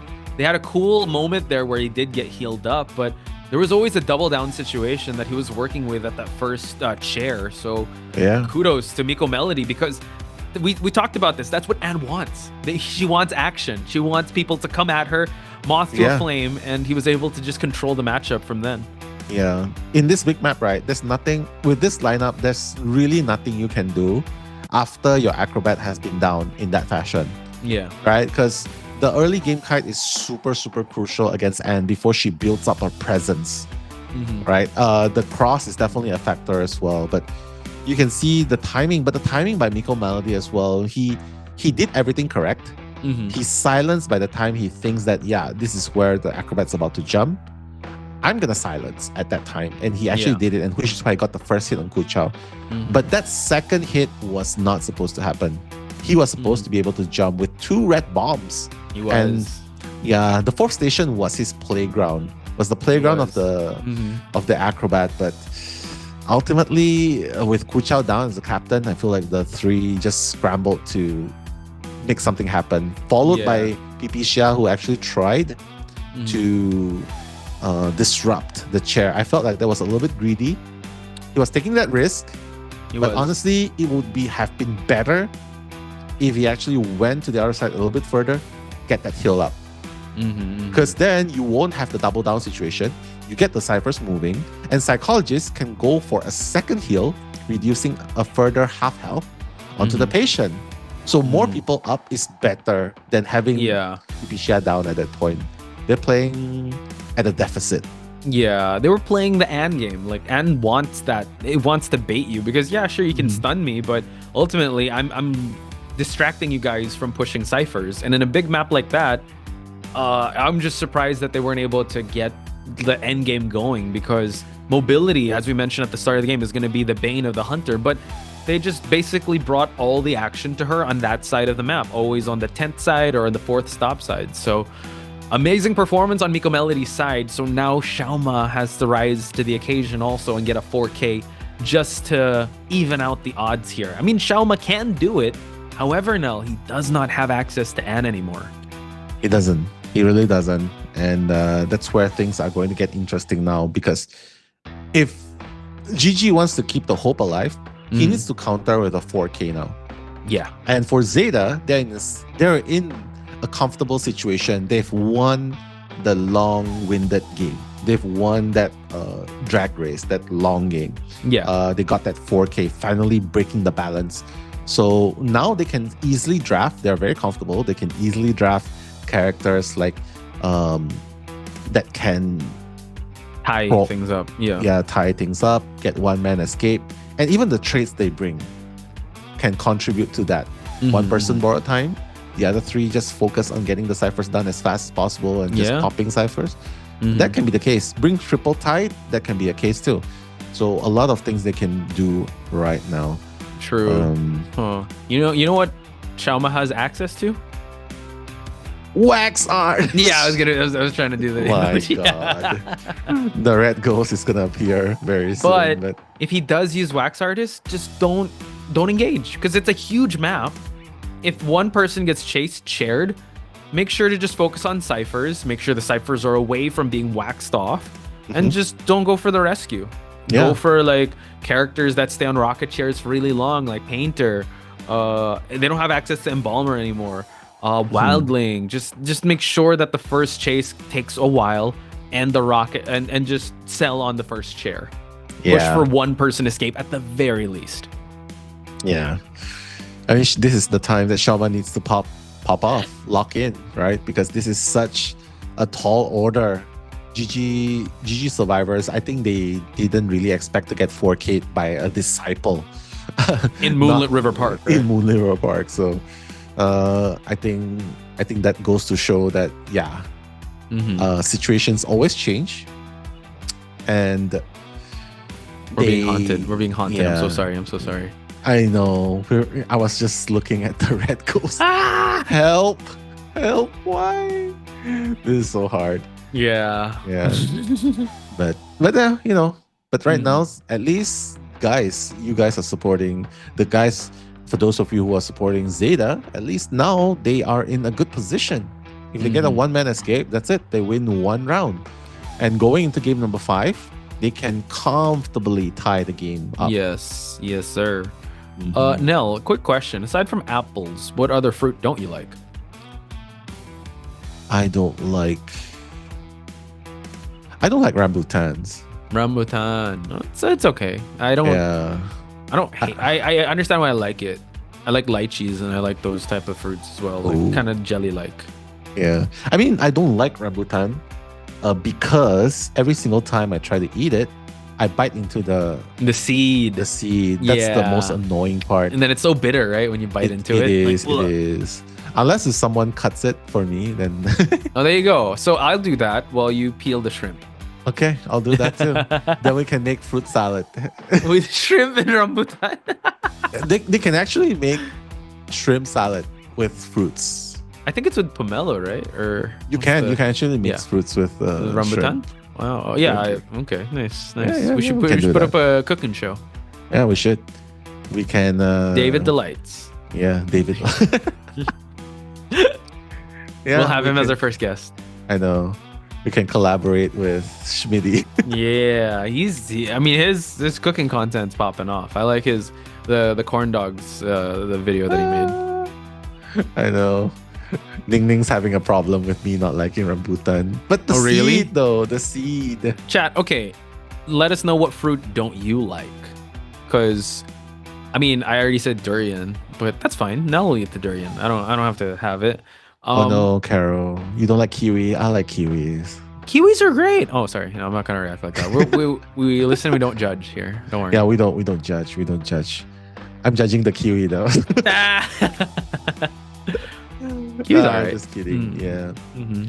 But yeah, honestly, it's just frozen rambutan so damn good. I don't know about that because Never tried that actually. It sounds really good. What about durian with rice? What are you saying, dude? I know some people eating durian with rice. They fry the durian with rice.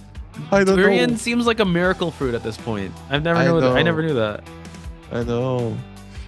It's just so I don't know what to say. But there is such case, like they fry the seeds, the durian seeds with rice and just eat it with the durian cream. Ooh.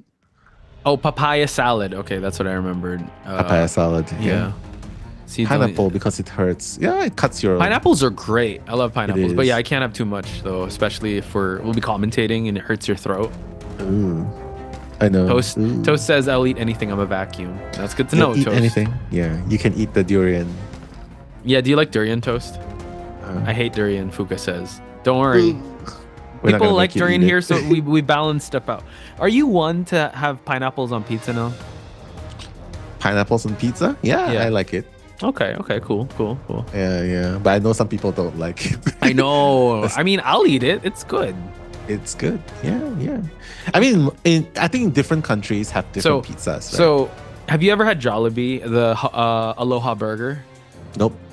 There's pineapple on the burger, like inside the burger, like a pineapple slice. I can eat it. It's so good. It's really good. I like it. Yeah. It's very refreshing. I know. Yeah, that's pretty good. Some people won't, but don't worry. Me and Nell are going to eat it. So if you guys don't want it. Pineapple with sugar. Whoa, Nico, that sounds really good. But we need to drink a lot of water afterwards. Oh, vanilla. That's a really good one. Fried champadak. That's a really good one, and by the way.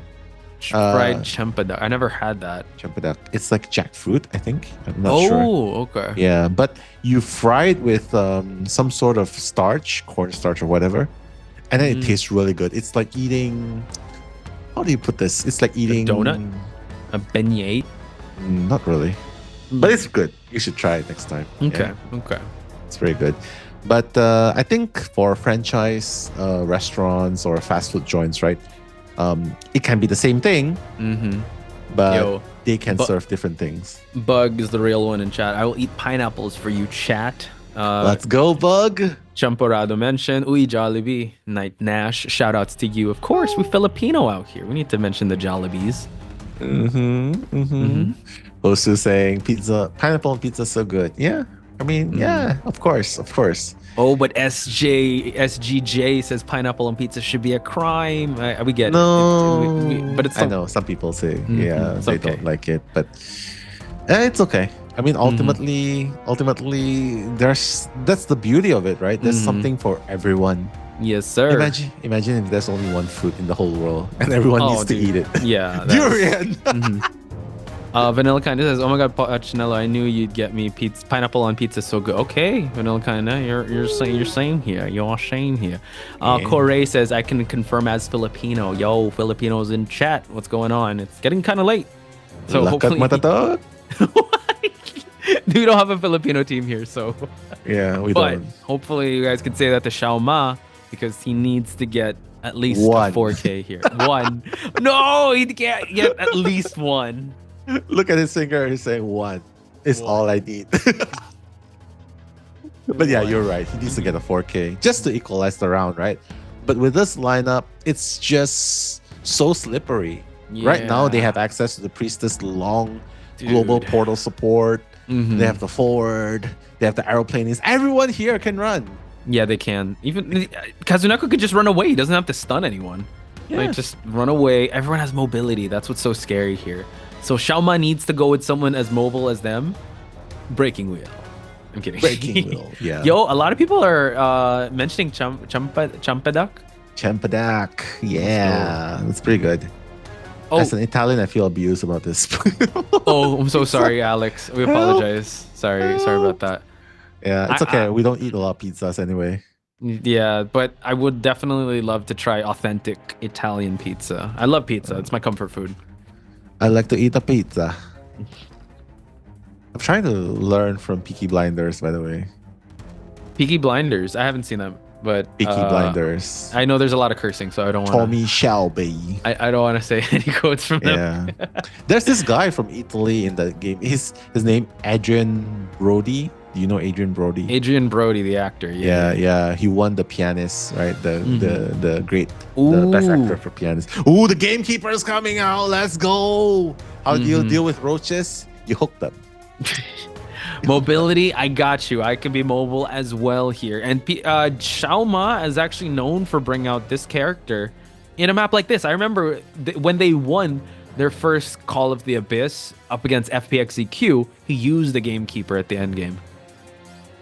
So I'm excited to see, push comes to shove, will the Gamekeeper be able to get 4K here when the survivors can play super passively? Just have a really good first kite, prime the ciphers, and just try and get one person out. Yeah. This lineup looks like it just says straight up to everyone, right? I just want to run away. Right? It just screams no like, commitment. I don't want a team fight. We run. Yeah, I don't want a team fight. The forward, you think he's gonna fight? No, he just wants to run too. So he's just grabbing. Okay, everything. Hoshu, I see you, Rosalia. What's with the angry ghosts? It's the Gamekeeper. It's not the artist. It's not. It's really not. But yeah, coming into this game, it's gonna be the standard first, second, third, and fourth stop, which they are gonna position themselves in. Whereas the Bane probably going to position himself between the Priestess and the Patient. Yep. I think that's the most ideal place to be at. And quite honestly, the Patient can be countered with a hook. Yeah, true. He needs to catch these survivors, but it seems like he wants to actually go for the forward or the aeroplanist here in this map. That's a good one. Yeah, that's a good one. Yeah. Forward, maybe not. But honestly, once he starts running, because I think the idea here is, if he goes to the forward, he's not going to use the ball as soon as possible because that's an opening for the Bane to use the hook. Yeah. So just get hit. When the attack recovery happens, use the ball to run even further. Yeah. True. That's the plan. But whatever it is, this is do or die for Xiaoma because with the 3-6 warp gate up against the survivors who have no borrowed time at all. No, wow. They just want to pop the ciphers. Like, forget borrowed time. Let's just pop these ciphers. We have at least 2 tide turners, but a full kiting build on Doliso and Shinami's side. So, will the gamekeeper be the game changer for GG? We're going to find out in just a bit. That's Nello Mello. I'm Potch Spice. We are commentators for round 4, second half.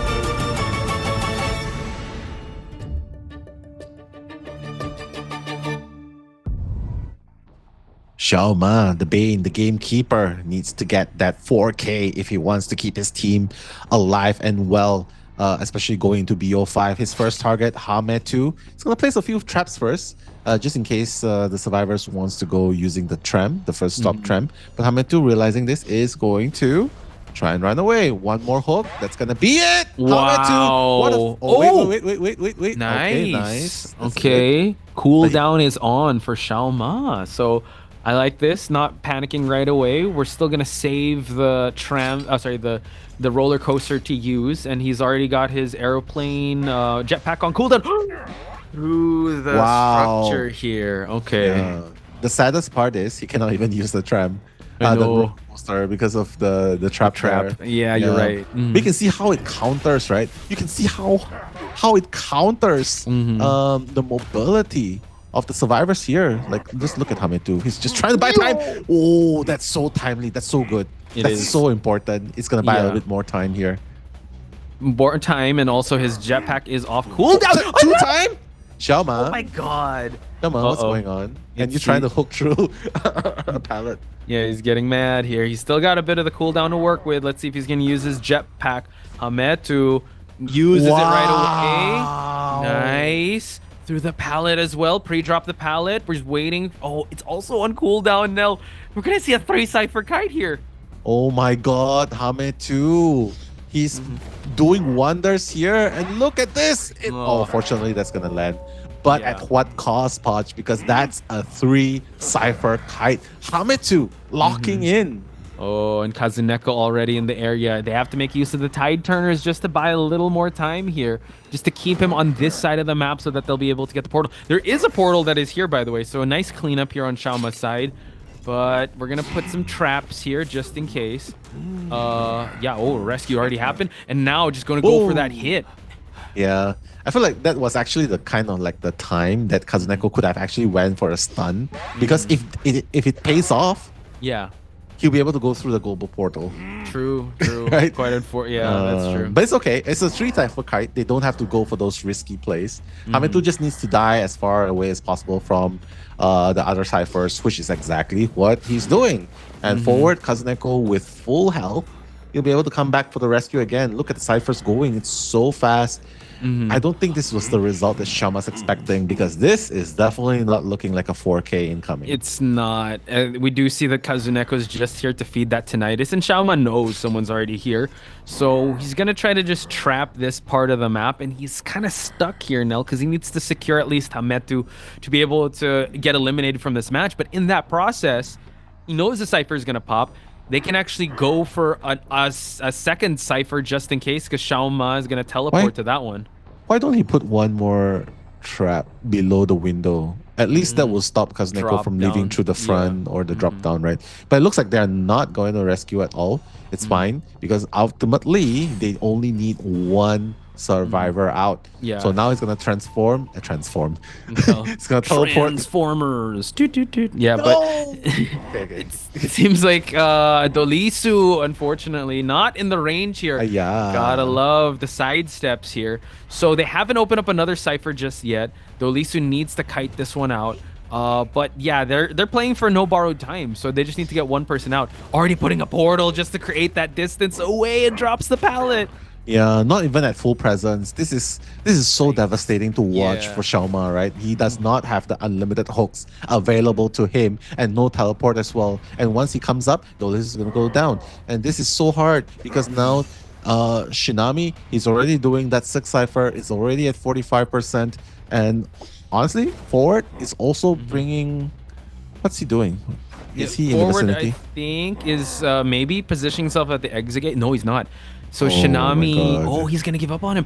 Forward actually went all the way towards the back exit here. So now they could actually double decode that 48% cipher. Shinami has to be very careful. But Shinami being the patient, he's got 2 hooks to work with. Yeah.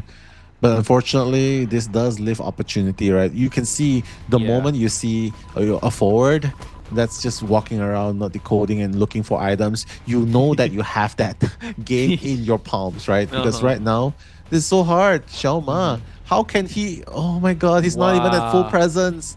This is so hard to watch. And he missed that hook, ladies and gentlemen. So now he's on cooldown. Shinami able to actually just kite his way here. They're going to pop that cipher. Shinami's going to get hit, but he's just going to wait for that endgame pop. They could just pop it right away. But True. He will get detention though. Yeah, the respect though. There. He knows that probably Xiaoma probably has. Then they pop it. Nice. But he got caught in the trap. Do you not know? There is. Uh-oh. There is. A trap. Yep. The nice idea. The idea was good. But I think they probably forgot there's a trap there. Which Teleport. Was oh, they can go for it. Is he gonna go straight away? No, that hook. Yeah, not gonna happen. Not gonna happen. Dolisu giving a global portal here. Can he get it in time for him to teleport? Okay, yeah, and then the teleport's gonna happen. They're gonna see a 2-person escape here, Nil. So a definitive victory in round number 4 for ZETA Division. Wow, this might be the game that helps ZETA propel to the next round because Xiaoma, he looks shaken. A little bit, yeah. 7-2. That was really devastating because now in BO5, GG, if they want to win, they gotta do it with 8-1. They gotta do it with 8-1. Yeah, they gotta win one side and then get 5 points. Also, yeah, right? that's so hard. That's really, really hard. Yikes. Or a 7-2. That will bring us to overtime, which I feel like we might see that. 7-2. If we go for a tie, we're still gonna play it out though. Yeah, right? overtime. Overtime. Yeah. Unless they tie out the second one. Yeah. A 3-1 in favor of ZETA is gonna cancel stuff out, right? Because there's no way that ZETA for ZETA, there's no way GG can come back from that. But wow. I mean, as much of a fan as I am of Xiaoma, you're right, it was a bit tough to see that, but you gotta admit, ZETA had that one in the bag. They drafted accordingly. They used survivors that would pull that distance, and they played confidently because they knew the win conditions. They knew that they just needed one person out, and they even got a tie. Yeah, seems like the Japanese division team, ZETA, is the one that benefits more playing later into the game, right? In the later rounds, BO4, BO3, BO4. Because right now, I guess that's definitely the pros coming in for ZETA because the 2 survivors, the 2 hunters in rotation makes it easier. Gives Miko Melody. Yeah. Like, I'm still at 100%. I can still go for it. So maybe that's paying off. What's kind of scary here, Nell, is that this was GG's map selection. It is. So it is. Now coming into the last game, potential last game, it's going to be ZETA that's going to choose the map, and Miko Melody having that amazing performance can come in with all the confidence in the world. However, hopefully GG Survivors kind of recuperated from that. Maybe they go up next and give Xiaoma time to rest, because playing BO5 is definitely no joke. You can kind of see the toll on both Survivor side and Hunter side. Yeah, it's definitely taking its toll, right? Because you can see Xiaoma for the first time. If you notice that body language going out of the game, right? He was just like taking off his glasses and just giving it. You can feel it, right? You're not playing, but you can feel it. Especially if you're a GG fan, you're betting your golden apples in GG. You can definitely feel that pressure coming out of him. But ultimately, yes, ZETA won the game in BO4. But if you believe in miracles, GG, they still have a fighting chance. They still have a fighting chance. Starting with the BO5 first half. Yeah.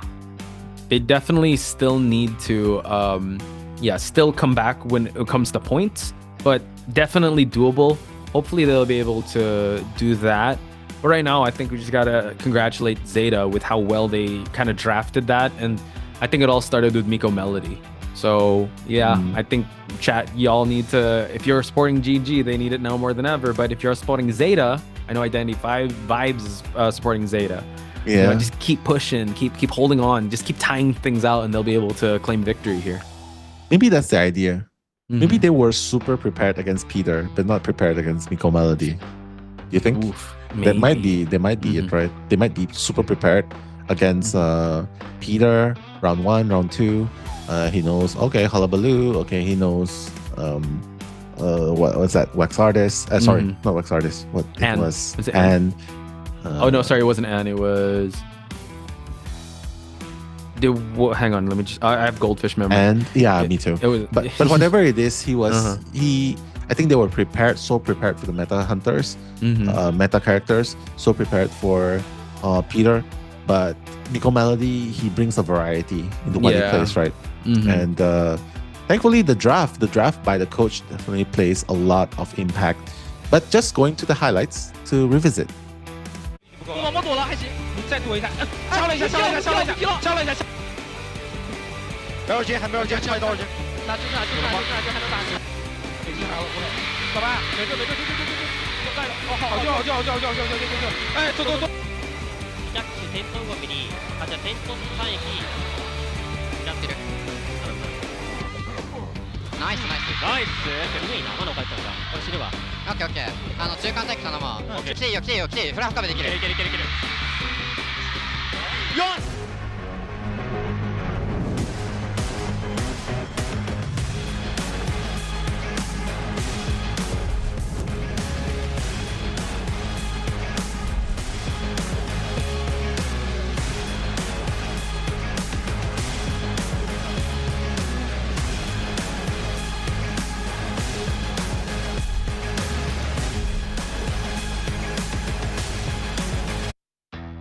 Sure, here we go, guys. Finally, we have a team that won already. It is ZETA Division. We saw their package, and they see the finishing line already. So, GG though, they need to kick it in another gear here now. I know. I thought you were gonna say, finally, I'm gonna taste durian with Nell. That is gonna be on our bucket list. We are gonna try that soon. For sure. But this result is so important because 7-2, it's so hard to overcome. That's number one. And it allows ZETA to win the game ultimately, especially in the first half. Because if ZETA Division, either the survivors or the hunter, they get a three-man elimination. Will it continue? If they get three. Yeah, it will be. I think it will be hard. If they get a 3-man elimination or a 3-man escape, then which team? Sorry, ZETA. Which team? If ZETA gets a 3-man elimination, 3 points.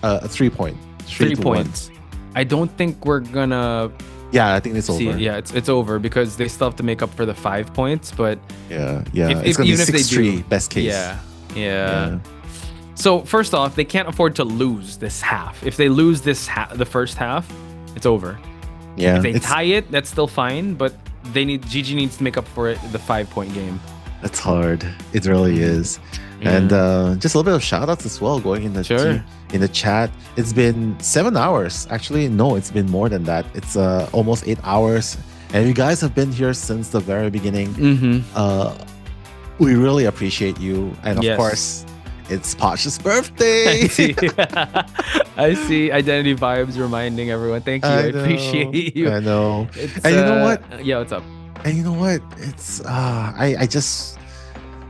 I just feel bad you're not having your birthday dinner with your family or whatever. Yeah, it's all good. No, I'm with you guys. It's all good. We had a bit of a lunch thing, so I appreciate Chocho and Kuro holding the fort down and the start, just so I was able to have that lunch. But we got to get that durian, that birthday durian. Sometime. That birthday durian, yeah, exactly. Durian's actually really good. In the season? in the season, and of course the choices, right? Because sometimes that's the reason why it's called when you eat apples. There are different kinds of. Actually, wait, no, that's not a really good comparison. Okay. Different, I would say, different grade, different flavor. Oh, so maybe the okay. ones you take might not be to your taste, but sometimes you find new flavors and you would like it, right? So you just have to be pointed in the right direction. But for the birthday dinner, we are not going to be able to experience it. But what you guys can do is maybe you guys can send some food emojis in the chat. We'll have that party here. We'll have that party here. Thank you. I see a cat already sending a cake. Let's as well go. As cookie syrup lover. Oh, I love some cookies right now. But yeah, thank you so much, you guys. There's a lot of people to thank here. I see Pollens, I see Zap, I see Handshark, Celestial, Parrot. Just so much. There's so much. Wow, shrimp. Look at that. Caro sending us some shrimp.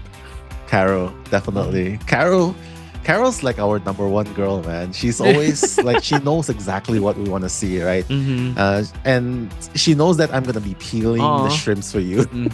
Nelson Chavez says, Poch's birthday, feliz cumpleaños. Poch, we always got some tacos. Hey, I love tacos. Thank you, Nelson. Appreciate you. Tacos. Oh, so hungry. I know. I want to see food, but at the same time, I feel hungry as well. How old is Poch now, Alina? Ask. 5 apples old. 5 apples old. Which means he's very young because apples. Yeah, you guys have been seeing me grow up in Identity 5. You've been watching me since COAⅧ. So I'm getting up there. I'm getting up there in age, guys. Please don't guess. The food's coming. Poch, are you ready for the feast? Oh, let's go. Pass it around, guys. Pancakes, sasabala with the tacos. Oh, there's so much. Noel with the wonton noodles. Thank you so much. Oh, Jade Perry also with the noodles. We got Vox with the pasta for long life. The noodles for long life. A's brought hamburgers. Horton Hines with drumsticks. Roro with the fruits. The fruits. Oh my god, too much, guys. You're gonna make us bloated. MCR fan brought cheese. I like cheese. That's pretty good. I know. Carol, Nello taking care of Poch. Actually, we take care of each other. We take care of everyone in the team. We take care of you guys as well in the chat. We're trying to make sure you have the best experience here. And just positive experience. Because, when life gives you oranges... Eat durian. Eat durian. When life gives you tangerine, how about that? Oh, that is a... Have you watched that Netflix series? That's really sad. Oh, yeah, it is very sad. It's actually based off a true story. It's kind of crazy, like a real life or inspired by. Okay. Matthias, AI is saying Poch is 50. I'm a little older than 50. So a little older. A little much, like 51. Yeah. 52. No, actually, he's been 50 for a lot of years now. So yeah, I got Unc status on 50. I know. Uncle Roger, give him the uncle status. That would be crazy though. Uncle Gordon was dying for the uncle status. So, but here's a message for you, Poch. Sure. What's up? So I shared the YouTube link to May, my person. Oh, nice. My friend that did the hair. Yeah. And she watched the live for the first time. Hey, shout outs to May. And she says, "Happy birthday to you." Thank you, May. I will definitely love you. I love if you could help me style my hair like Nell's. Nell's hair look amazing. Let's go. Let's do it in Red Church. We could do it at Red Church here. It seems like, they're letting Xiaoma back in here. Dude, Nell, I don't know about you, but he looks kind of shaken here. He does. He's shaking. He's actually shaking. He's not. Can you see? He's blinking a lot too. He is. So I know it's like he's thinking a lot, but yeah, the pressure is definitely on his side because it hangs in the balance here going up against 4 survivors that were able to tie consistently. Yeah. High consistently all until this play, because it's only a matter of time before the equilibrium is broken, right? Yeah, and that's the problem when you think, oh yeah, we're gonna be able to tie this back and back again. But ZETA, they're just so stable at this point, and I feel like a huge reason was because of the decision to swap Miko Melody in, and it definitely paid off. Yeah.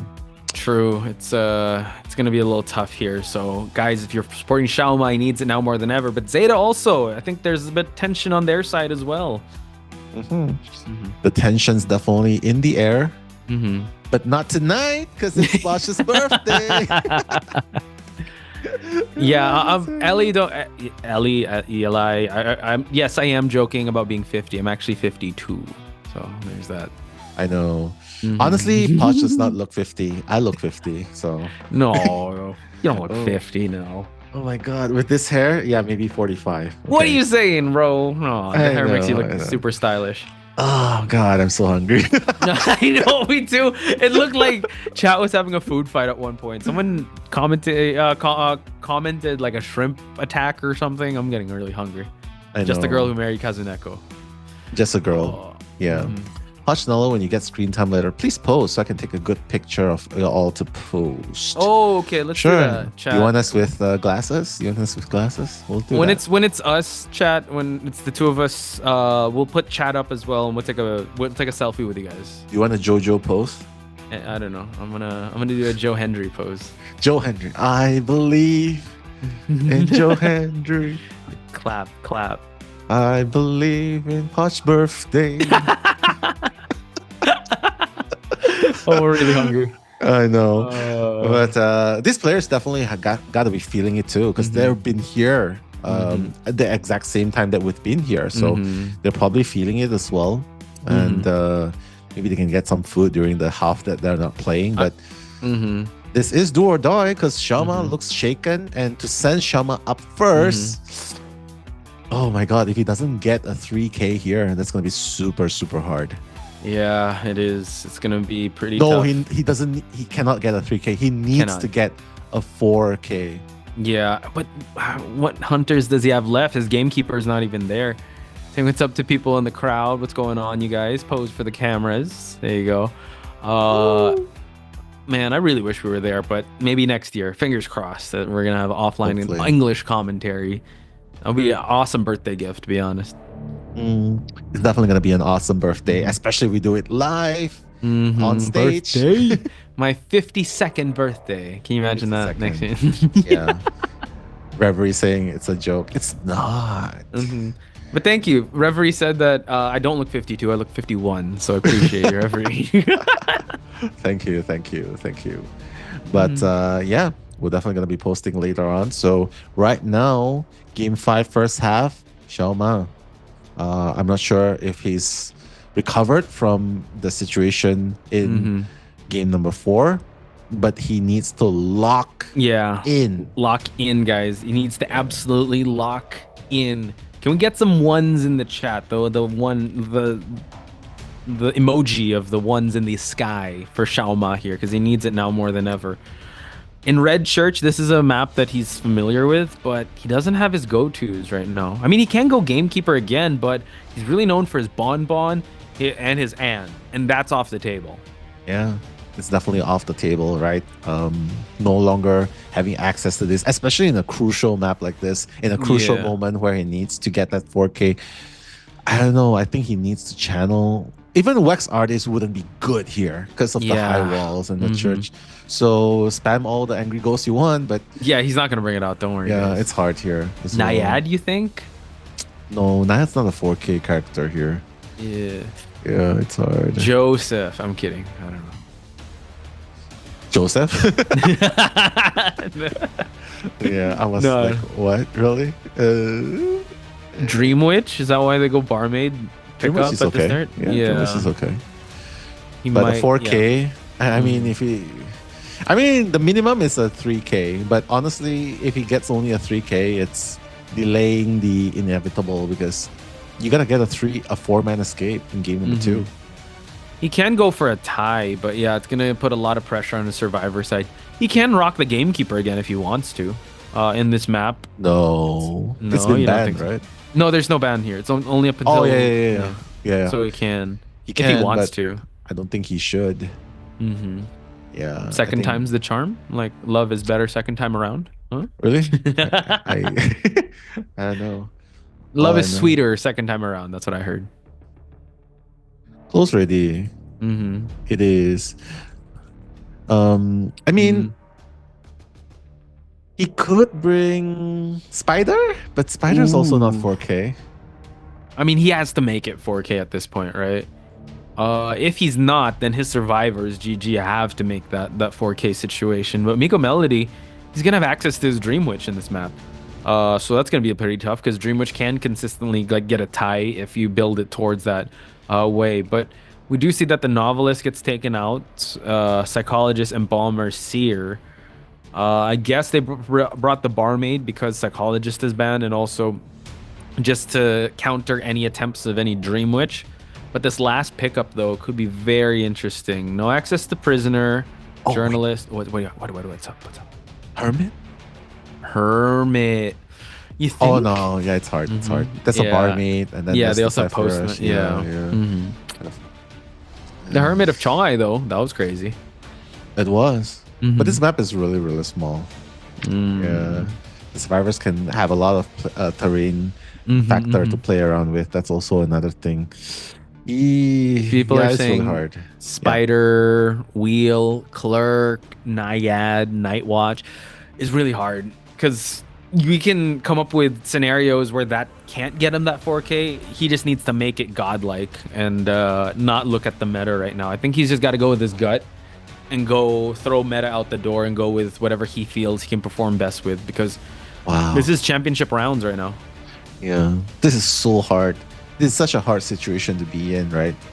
Because of that one single play, GG survivors crumble by the end 4K.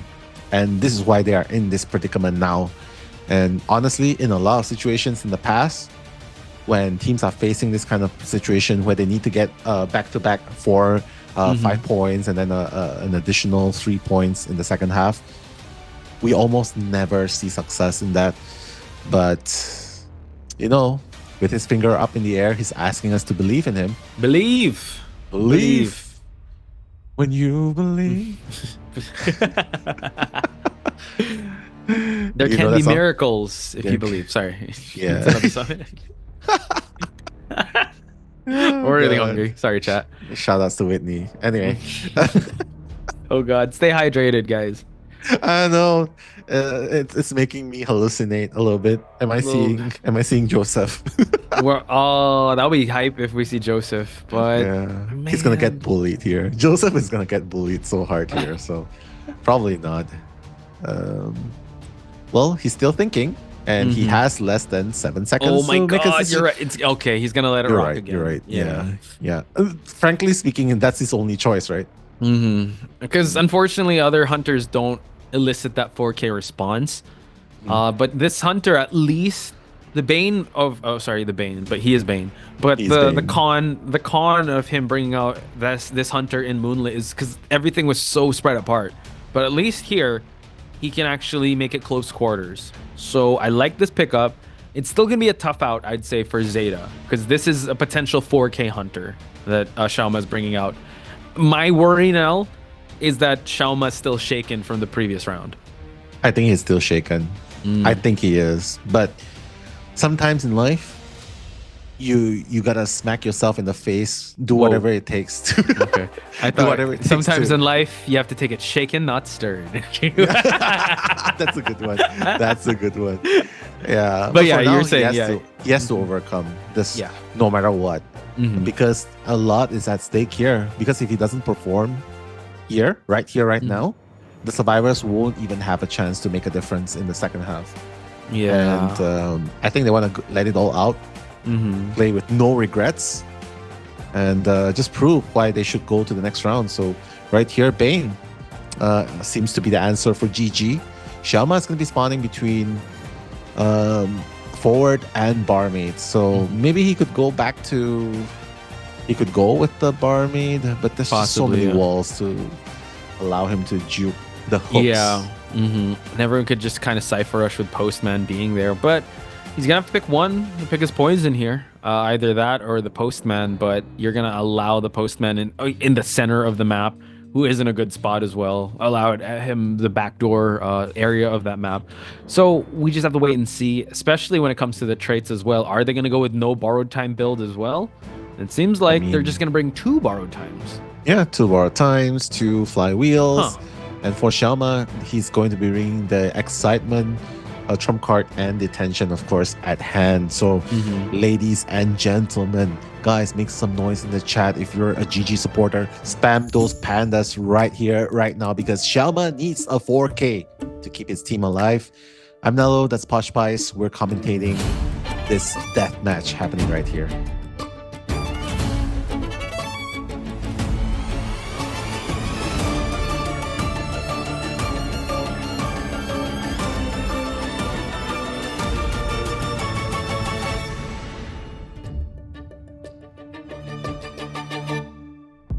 Do or die time for Xiaoma. Come hell or high water, he needs to make this 4K happen. So, seems like he's going to go straight towards the center of this map to set up a trap here. Postman is already on his way outside. Dolisu just hugging the windows here, giving information towards his team. Note that I think he brought excitement because of the pallets that he did have to eat in the previous one. So hopefully he won't. Yeah, hopefully he won't be eating those pallets anymore. Cooldown is happening. Dolisu, nice breaking line of sight here, but gets the doggo, not quite. Yeah, he's gonna take this hit. Pretty good. He knows that he. Oh my God, the trap! Oh, this is gonna pay off so much. Yeah. Wow. But forward. You think forward's coming in? Kazuneko, you can see him from a distance. It's fine. Is he gonna actually go for it? Because he was not able to force out any traits. So does Kazuneko know he did bring that excitement? That was such a quick down, by the way. Yeah, it is. I think Kazuneko knows. That's why he's not attempting to do anything. He's just trying to play it a little bit safe. He has wanted order on him after all, but at least he has tight turner to work with. So no flywheel. Maybe that's why he doesn't want to risk it. But now he's gonna be trying to buy a little bit more time. As the ciphers are being decoded. Oh, Kazuneko coming in with the stun. Is Xiaoma going to do it? Or just buy more time? That's so good. And now... Oh, what's gonna happen? Oh, he's just moved away. Okay, yeah, I was like, he's gonna go for another stun. It? Nah, I think Kazuneko knows it's too risky. He just needs one hook and he's gonna fall. So Dolisu able to get the dog bite. Okay, so this could provide a little bit of support here. Let's see him break that line of sight, but another trap is placed here. So hook is gonna be inbound here. So Dolisu doing a great job. He kited out tide turner, so that's actually an amazing job. Yeah. Flywheel the flywheel. So good. So good. Just hit through. Whoa! No! The nightmare continues for Xiaoma. I think he's hungry for pallets. Maybe that's guys, his favorite fruit. Definitely don't bring pallets. Yeah. But look at this rebound kite. This is so good. The Postman. This is why I love Postman, by the way. Yeah. But Dolisu making it work. And now Xiaoma still not at full presence, trying to at least get it for the second time round here. But the dog's gonna bite him again. No. It's like, what the hell is wrong with this dog? Able to slow it down and now forces the vault to happen. Wow. Yo, Nell, look at the ciphers. The last cipher's already at 60%. This is so hard. Look at Xiaoma, his playstyle. Oh my God. Go through? Not again. Not another pallet stun. This is gonna be so crucial. Oh my God. He's given up. He's given up. I don't know how he's gonna play like this. Look at the ciphers. It's 3 of them decoding. 3 of them. My God, look at Dolisu still running. Oh my goodness. And this is only his second chair. Yeah, they could actually go for a pop cipher here because there's no borrowed time. They just go for it and push for the end game. They just need to get a tie. Kazuneko is going to try to force the front exit gate, but he's going to move on away here. Might be another sacrificial lamb. But what's Xiaoma to do now? Well, he cannot do anything. Kazuneko's in the vicinity. He's like forcing Xiaoma, like, hey, are you going to teleport away? No, the blink! Oh my God! Goodness! Okay, at least he's able to get down the forward here, but the rescue happened too. Oh, the backdoor rescue with the tight turner, the back gate's already open, and now I don't know what Xiaoma can do in this situation. The Bane is gonna fail for the second time. This is really heart-wrenching for GG supporters. Shinami, be very careful. Okay. Seems like, oh wow. They want to end it here? Do they really want to force this four-man escape? This is so scary. I think they just need one person out, and they already... actually, they need 2 people out. So it seems like they might go for that, but Hametu, you got to be very careful here. He does have 2 jetpacks to work with. Uh-oh, he cannot afford a hit. Okay, flywheel. Oh, the flywheel, nice! Hametu, you have to be very careful here. 2 survivors out already. We're gonna see. He does have the dog bite. Okay. And now Barmaid did leave. He's gonna actually try and trap him in here. He's gonna wait for Kazuneko to expire, then maybe go for the dungeon. That could be a play. Possibly. Because, Postman just flywheels out of here. We're gonna see another one. Again! Hametu saying. You think 2's enough? No, I'm gonna give you a 3rd one from the last game.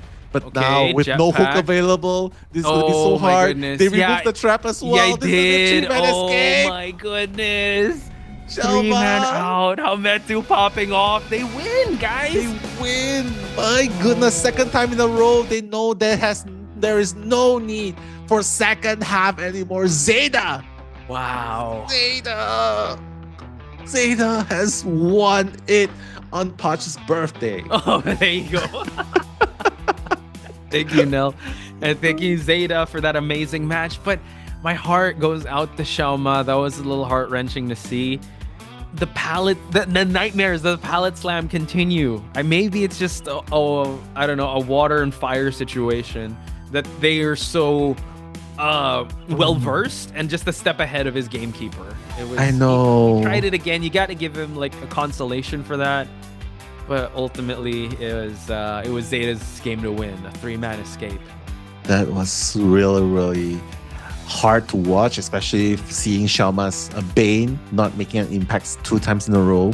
But at the same time, you gotta feel happy for ZETA because right now, they are one step closer to the Call of the Abyss 8 trophy right there. Shoutouts to ZETA. They need to rest up tonight because they will go up against Wolves tomorrow, and Wolves is also another team that you cannot look past. However, GG still has a chance for battle for 3rd place. They'll go up against AXIZ Wave.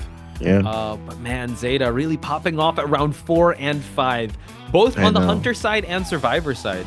Exactly. And plenty of rest for ZETA before they meet up against Wolves the next day. And Peter, you gotta go to sleep. Peter, hey. Hey, just close your eyes and you can imagine it's Margie. No, Marge is from Simpsons. Peter, it's Lois Griffin. Lois. Oh yeah, Lois. You're right. I was thinking the same because they look alike. But anyway, ZETA definitely earned their spot to the grand finals after that intense back and forth all the way from BO1 to BO3. The difference really came in BO4. So congratulations, Miko Melody, proven to be the right choice, the right man for the task that they have. I guess in best of 5, you really see the value of having a second hunter to come in and come in clutch too. Like, not only is he versed in that, but he comes and thrives in those high pressure situations. But we have to give it up for the survivors here because that was an excellent kite on Dolisu's side. Dolisu 121 seconds and hugging the pallets, giving pallet slam after pallet slam. And he was still able to escape. So I'd say that warrants an MVP performance. Exactly. Just look at the final score as well, 22-15. The score difference really just started showing after BO4, just proving the value once again, just emphasizing on the importance of having a secondary hunter. But ultimately, ZETA came in with a plan. They came in hard and strong. Peter survived the first 2 rounds. Miko Melody picked up in game number 3. And ultimately, they got what they came for, which is the spot. The spot as a finalist for the grand finals, which is going to happen tomorrow. So I'm super excited for that. Will this be the year where the Japanese division be crowned the champion? That's going to be history making because it's always the Chinese mainland team that has been crowned champion all this while. We've seen other Call of the Abysses where it was Japan division versus Chinese mainland division, but for them to be able to get this victory over GG is definitely a good sign. They have to duplicate the same type of performance against Wolves tomorrow. So we could actually see sort of the same trajectory of ties all the way until round 4 and 5. So let's check out the highlights, folks, before we crown our MVP.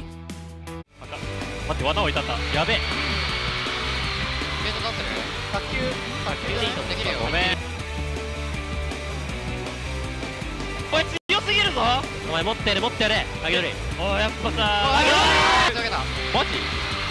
あでも死ぬ。でもチェーン使った。いやいい。した。窓加速。And there you have it, folks. Just a first half because the team of ZETA have already got their win condition fulfilled with that 3-person escape now. That was so vital, right? But the most memorable thing I can remember from that game was just the pallet slams happening one after the other. Yeah. That was just insane. Hametu started it, and then everyone else followed suit. Dolisu wanted to have a piece of it as well. Yeah. And yeah, that was very well played and very COA worthy, so to speak. Right? Definitely something that we'll be referencing from future COAs to come. Just like how Sun Sisters did perform up against, I forgot, was it SST versus, I forgot which team it was, but it was a Chinese mainland team. Wasn't it Wolves as well? Oh, you're right. It was Wolves. Yeah, we'll go back and fact check. But let us know too. But this one was such a back and forth battle, and I think GG Constellation, you know, just giving it their all. They can still battle out for Battle of her third tomorrow, but we have to celebrate the victory of ZETA. I think Miko Melody and Dolisu have potential runnings to be MVP for tonight now. Yeah, I mean, if it's a hunter, it's definitely Miko Melody. Yeah. If it's a survivor, we'll definitely crown Dolisu. Dolisu, exactly. But even Hametu was doing great as well. Yeah, he was kiting really, really well as an aeroplanist. But Dolisu on the postman, that's the peak postman gameplay if you ever seen one. The rebound kite, because like we were talking like, ooh, he got trapped early on vaulting that window, and then for him to come back like that is definitely good. But I get what you mean with Hametu, and also in the match, I believe it was Hametu in Moonlit River Park that was really good. Like this aeroplanist was definitely godlike. Yeah. So, but if we have to give it towards a hunter, I would definitely love it. If we have to give it to Miko Melody, because he came in clutch. He was the pivotal one that steered the ship in the right direction for ZETA Division. Yeah, exactly. Miko Melody, that's the MVP for sure for tonight. But just looking at the chat as well. Yes. A lot of people happy with the golden apples. People who supported ZETA. And honestly, I'm happy for you guys as well. We're happy for you guys as well. But I'm happier with my Tiger Balm at this point. Nell's not going to use the golden apples, but if it's golden durian though, he will definitely that's a real good one. That's a good one. Can imagine, you know, just there's definitely a lot of reason for the teams to celebrate here. And we're celebrating Posh's birthday here with everyone in the chat. And of course, for Team ZETA, they have a reason to celebrate tonight as well. But I mean, the grand celebration can also wait until tomorrow, because that's when the finale, the peak. Yes. Yeah, day 14. Day 14. Oh, we're almost at the end of the series. We are almost. And guys, I feel like every Call of the Abyss like raises the level of the competition, right? And whoever wins this one, it says a lot, because this season, or this meta of Hullabaloos and Goatmans, it kind of forced Identity 5 to look at the picks and bans and force global bans, which is so good when it comes to esports titles, because it allows characters and creativity to thrive in different character representations. So I believe the team that wins this would definitely be definitively the best in this current meta, which is the most competitive meta of Identity 5. Yeah, you can see the competitiveness, how do you put it, tested, right? The skills of the teams tested, especially when you go into further rounds, BO 5. I'm just happy there's no BO7, because that would be like, what are you gonna play at this point? The survivors. Mind's Eye, bro. And Mind's Eye versus Joseph. I know. And people will lock in and come in, hey, is this a COA stream we're watching, or is this Eli stream? Yeah. Mind's Eye versus Joseph. Chat, can I just tell you guys were so hilarious when you're fact checking Eli? Like, oh, I remember when Eli said Mind's Eye. That was very funny. Counter. It was so funny. Even Eli, I did not say that, but like, no, I remember you said that Enchantress counters Dream Witch. I remember that. I believe that's also another Nightmare was person. meta. Yeah, Nightmare was meta. Yeah. But it's gonna go to the aeroplanist that you mentioned. Hametu. Hametu. Hametu. But definitely very well deserved with that rescue, and of course with that amazing performance, the kiting as the aeroplanist. That's also peak aeroplanist gameplay, by the way, if you ever seen one. Yeah. But yeah, very well deserving, and honestly, the scores to show for it as well. So congratulations, Hametu. Just a little bit of icing on top of the cake right there for Zeta. Heck yeah. So congratulations to Zeta Division. Can't wait to see the interview segment that will happen. Hopefully we get Hametu, maybe a bit of Miko Melody as well, just so you give kudos to the players that were able to, score in round number 4 and put them on the winning path.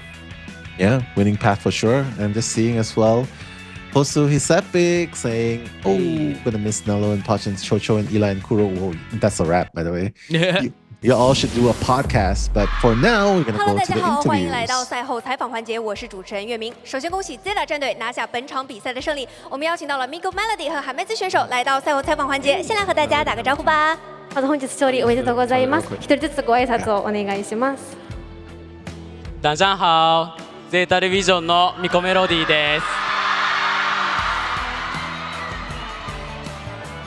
大家好，我是海梅子。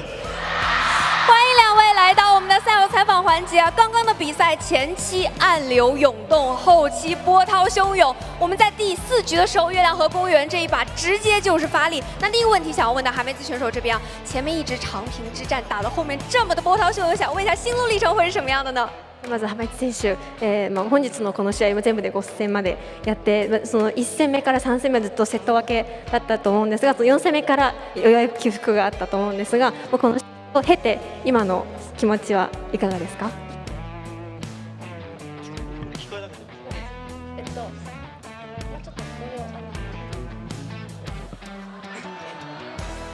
可能我们的设备也有一点小激动啊，我们稍微给他一点小时间，谢谢。で1戦目から3戦目までセット分けが続いてて、で4戦目からようやく変化があって、この試合を経て今の心境いかがですか？そうですね、本当にもうめっちゃ疲れましたもう最後まで、そうですね、戦うってなってやっぱり 3,4 時間ってなるんですけど、その集中力が持つか分かんなかったんですけど、そのだんだん逆に後半になるにつれてそのボルテージ上がってきて、釣り数だったり逃げ数だったり俺らの自チームの結果が良くなってきてすごい良かったなと思います。就是其实首先是非常已经其实很累了，因为毕竟打 BO5其实打了也蛮久，3-4个小时，他们其实自己也不知道自己的注意力是否可以集中到最后。但是其实到了中后期，他们的状态也越来越好，手感越来越热，他们的整个打起来的成绩也越来越好，真的非常的开心。确实可以看到 BO5真的很考验体力，但是我们最后也是可以看到，从这个结果来看啊，就是手感越来越火热，打得越来越有力。那么我们来到月亮河公园这张地图啊 ，Miko Melody 選手是直接发力拿下4抓，想问一下 Melody 選手这边会觉得4抓的关键点会在哪里呢？ミコメロディ選手、月中川の公園の4釣りの試合では、その中でどのポイントが一番その4釣りに持ち込んだところだと思いますか？そうですね、骨董賞が曲芸賞を釣ってる時に風船連着に来たタイミングで、その風船攻撃でダメージを与えれてダウンを取れて、あそこで骨董賞の起死回生を図せれたっていうのが一番大きかったかなと思います。就是当他挂，就是牵着杂技的时候要去挂的时候，这个古董商过来 OB， 但那个时候他顺利的将古董商击倒，并且使古董商交了自弃，那么他认为这个是最重要的一个点。确实啊，这一把4抓也是带来了士气。我们在后台的时候啊，看到 Melody 选手回后台的时候，队友给了非常大声的欢呼。想问一下那一波队友和你说了什么呢？またミコメル選手、先ほど4釣りをした後に戻った後にメンバーからたくさん声を抱いたと思うんですが、何か言われましたか？そうですね、お前が世界一うまい案だって言われました。他的队友对他说是你是世界最强的安。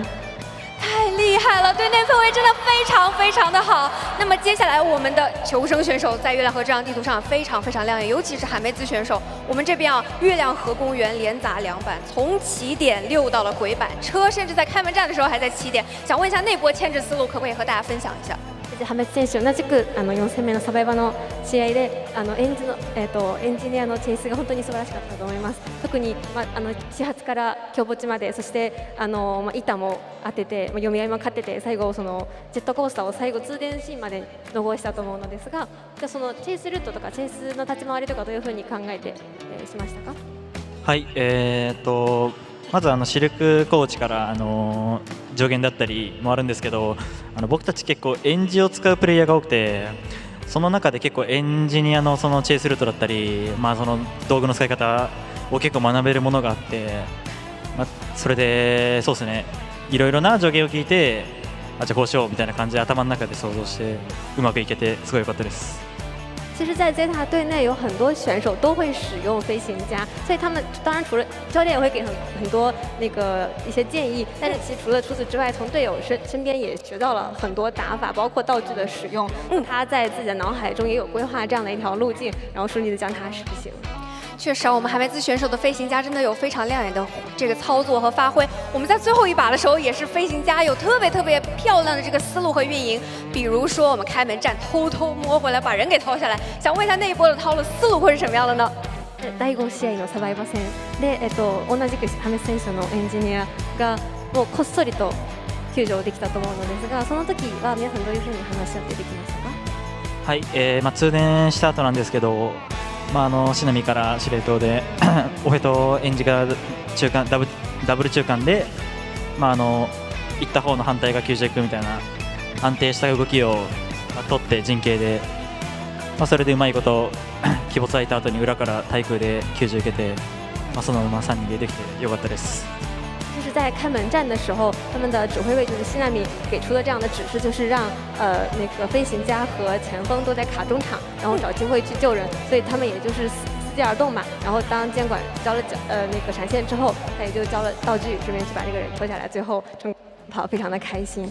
确实，我们在最后的时候，其实冲门啊，本来门口是有2个夹子的，但是我们海梅兹选手成功溜到了队友把夹子都给拆掉了，还有一个关键的砸板。那一波到底队内麦里有没有发生什么？有没有什么样的别致的交流可以和大家分享一下吗？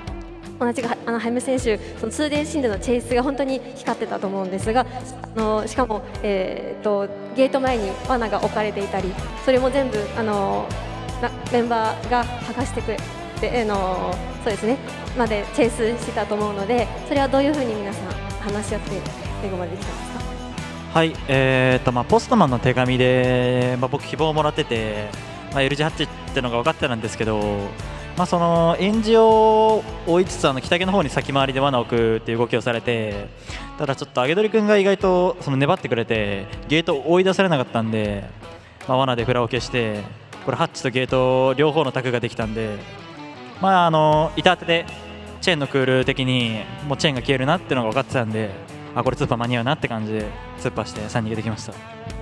首先，就是当他们在开门战的时候，就是他首先拿到的是邮差的希望的信，所以他有知道地窖是在小门旁边的。对，那之后他通过，因为他知道牵制足够的时间，后来因为多丽丝选手没有被赶出门，所以说他就顺利的通过飞轮将他门口的放的那个夹子给去掉了，所以这样也给了他2个选择，就是走地窖或者是走门。那他自己当他砸板成功的时候，也知道他是砸断了这个骆驼的钩子，他就觉得是可以走地窖了，顺利的走出了这个地。确实，我们4位求生者真的像铜墙铁壁一样，每个人都非常厉害。那么最后一个问题，想要问到我们的 Miko Melody 选手，在现场场间的时候，包括刚刚上场采访的时候，都有听到非常大的粉丝的呐喊。想问一下 Miko Melody 选手有听到吗？ミコメル選手、先ほど裏で現場のお客様からの声援を聞こえましたか？聞こえてました。他有听到。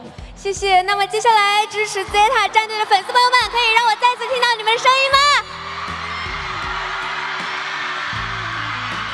非常感谢大家一路以来的支持，相信我们的队员们也有接受到大家的鼓励。那么我们 ZETA 战队决赛见！接下来让我们把画面交还给我们的解说席。Okay, welcome back. And this is such a wonderful interview, right? Just knowing how they feel, expressing their excitement for tomorrow's match as well. So, well, we're come to the end of the night tonight, and we're super happy actually to be doing a few chat.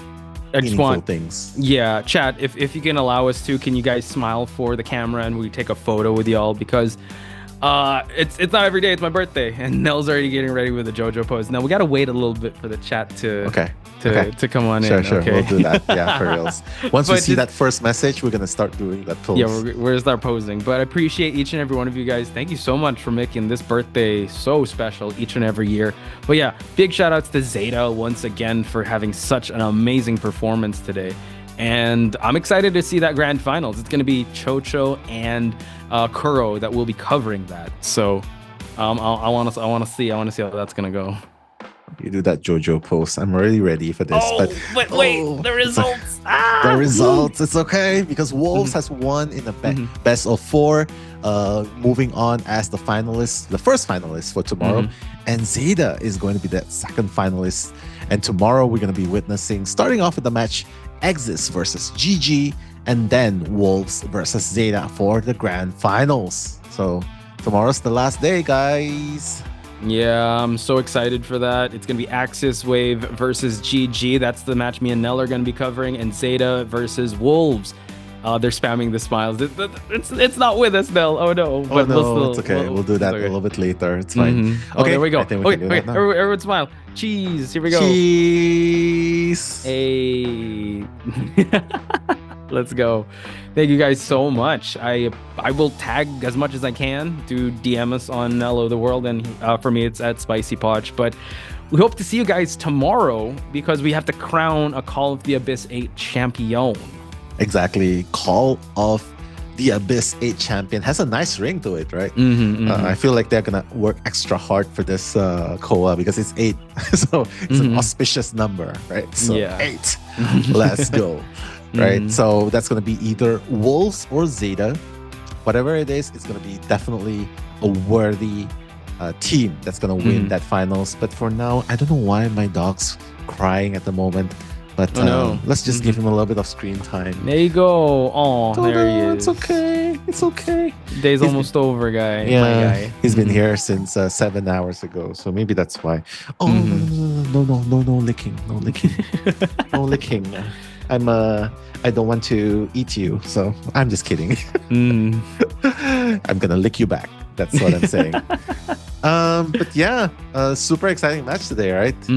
Yeah. And do tune in. We do have the match timings. It's gonna be GG versus AXIZ Wave for the first one. For the first matchup, this is the battle for third place. And then afterwards, I think there's going to be a bit of a break, and then it's going to be the final matchup between the Japan division's ZETA division versus Team Wolves. So Wolves also a previous Call of the Abyss champion. So a former COA champ versus an up-and-coming COA champ. Who knows? They're looking their strongest now, honestly. Yeah. Wolves is in a very strong position to win. If you think about it, Chongai, 487, everyone there is just performing super, super well. So tomorrow, no matter what, that's definitely going to be a very intense match. And you know what, guys? You're going to have to guess who's going to be commentating tomorrow. But for now, we're your commentators, Nello and Potch. We're happy to be here with you guys and hope to see you tomorrow. See you guys. Peace. Good night. ナイス。セコンド。うわ、やべえ、トスもくる。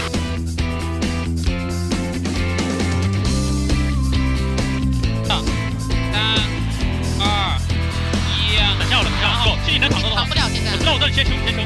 别人有单手对吧？有的，我起不来，我走，我扛。我去补。干了。快来干。飞龙云门可以，飞龙云门，云门。来不及，你没云门吗？没。狙ってない頑張れ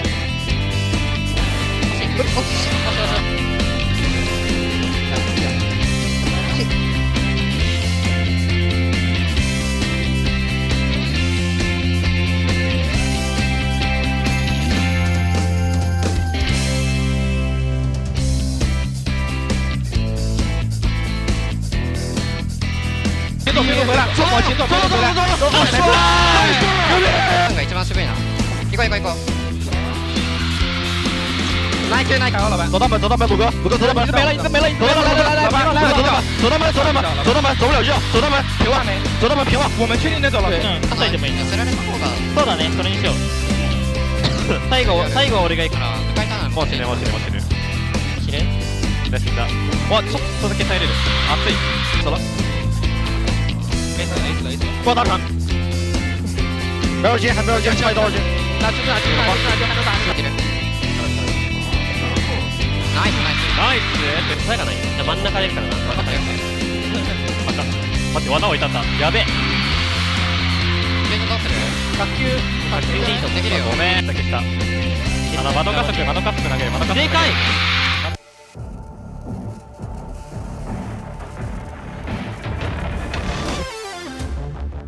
I try to find my own cause, forgetting what it was.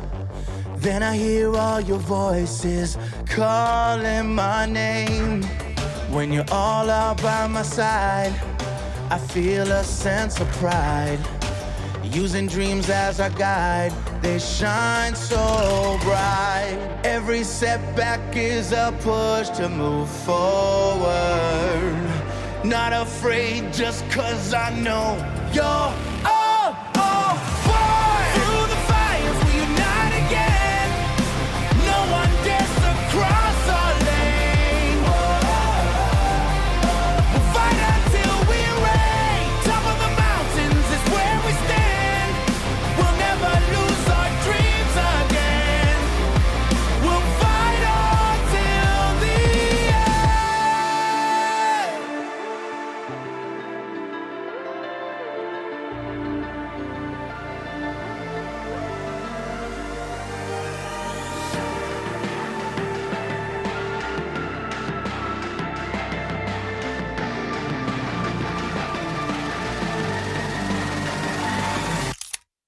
Facing struggles, we fight, we won't retreat. A bond so strong, no one can compete. United we stand, we won't accept defeat. We'll fight together, making victory so sweet. In the journey of life, challenges repeat. Together we ride, the world's at our feet. Keep on fighting! Through the fires, we unite again. No one dares to cross our lane. We'll fight until we reign. Top of the mountains is where we stand. We'll never lose our dreams again. We'll fight until the end.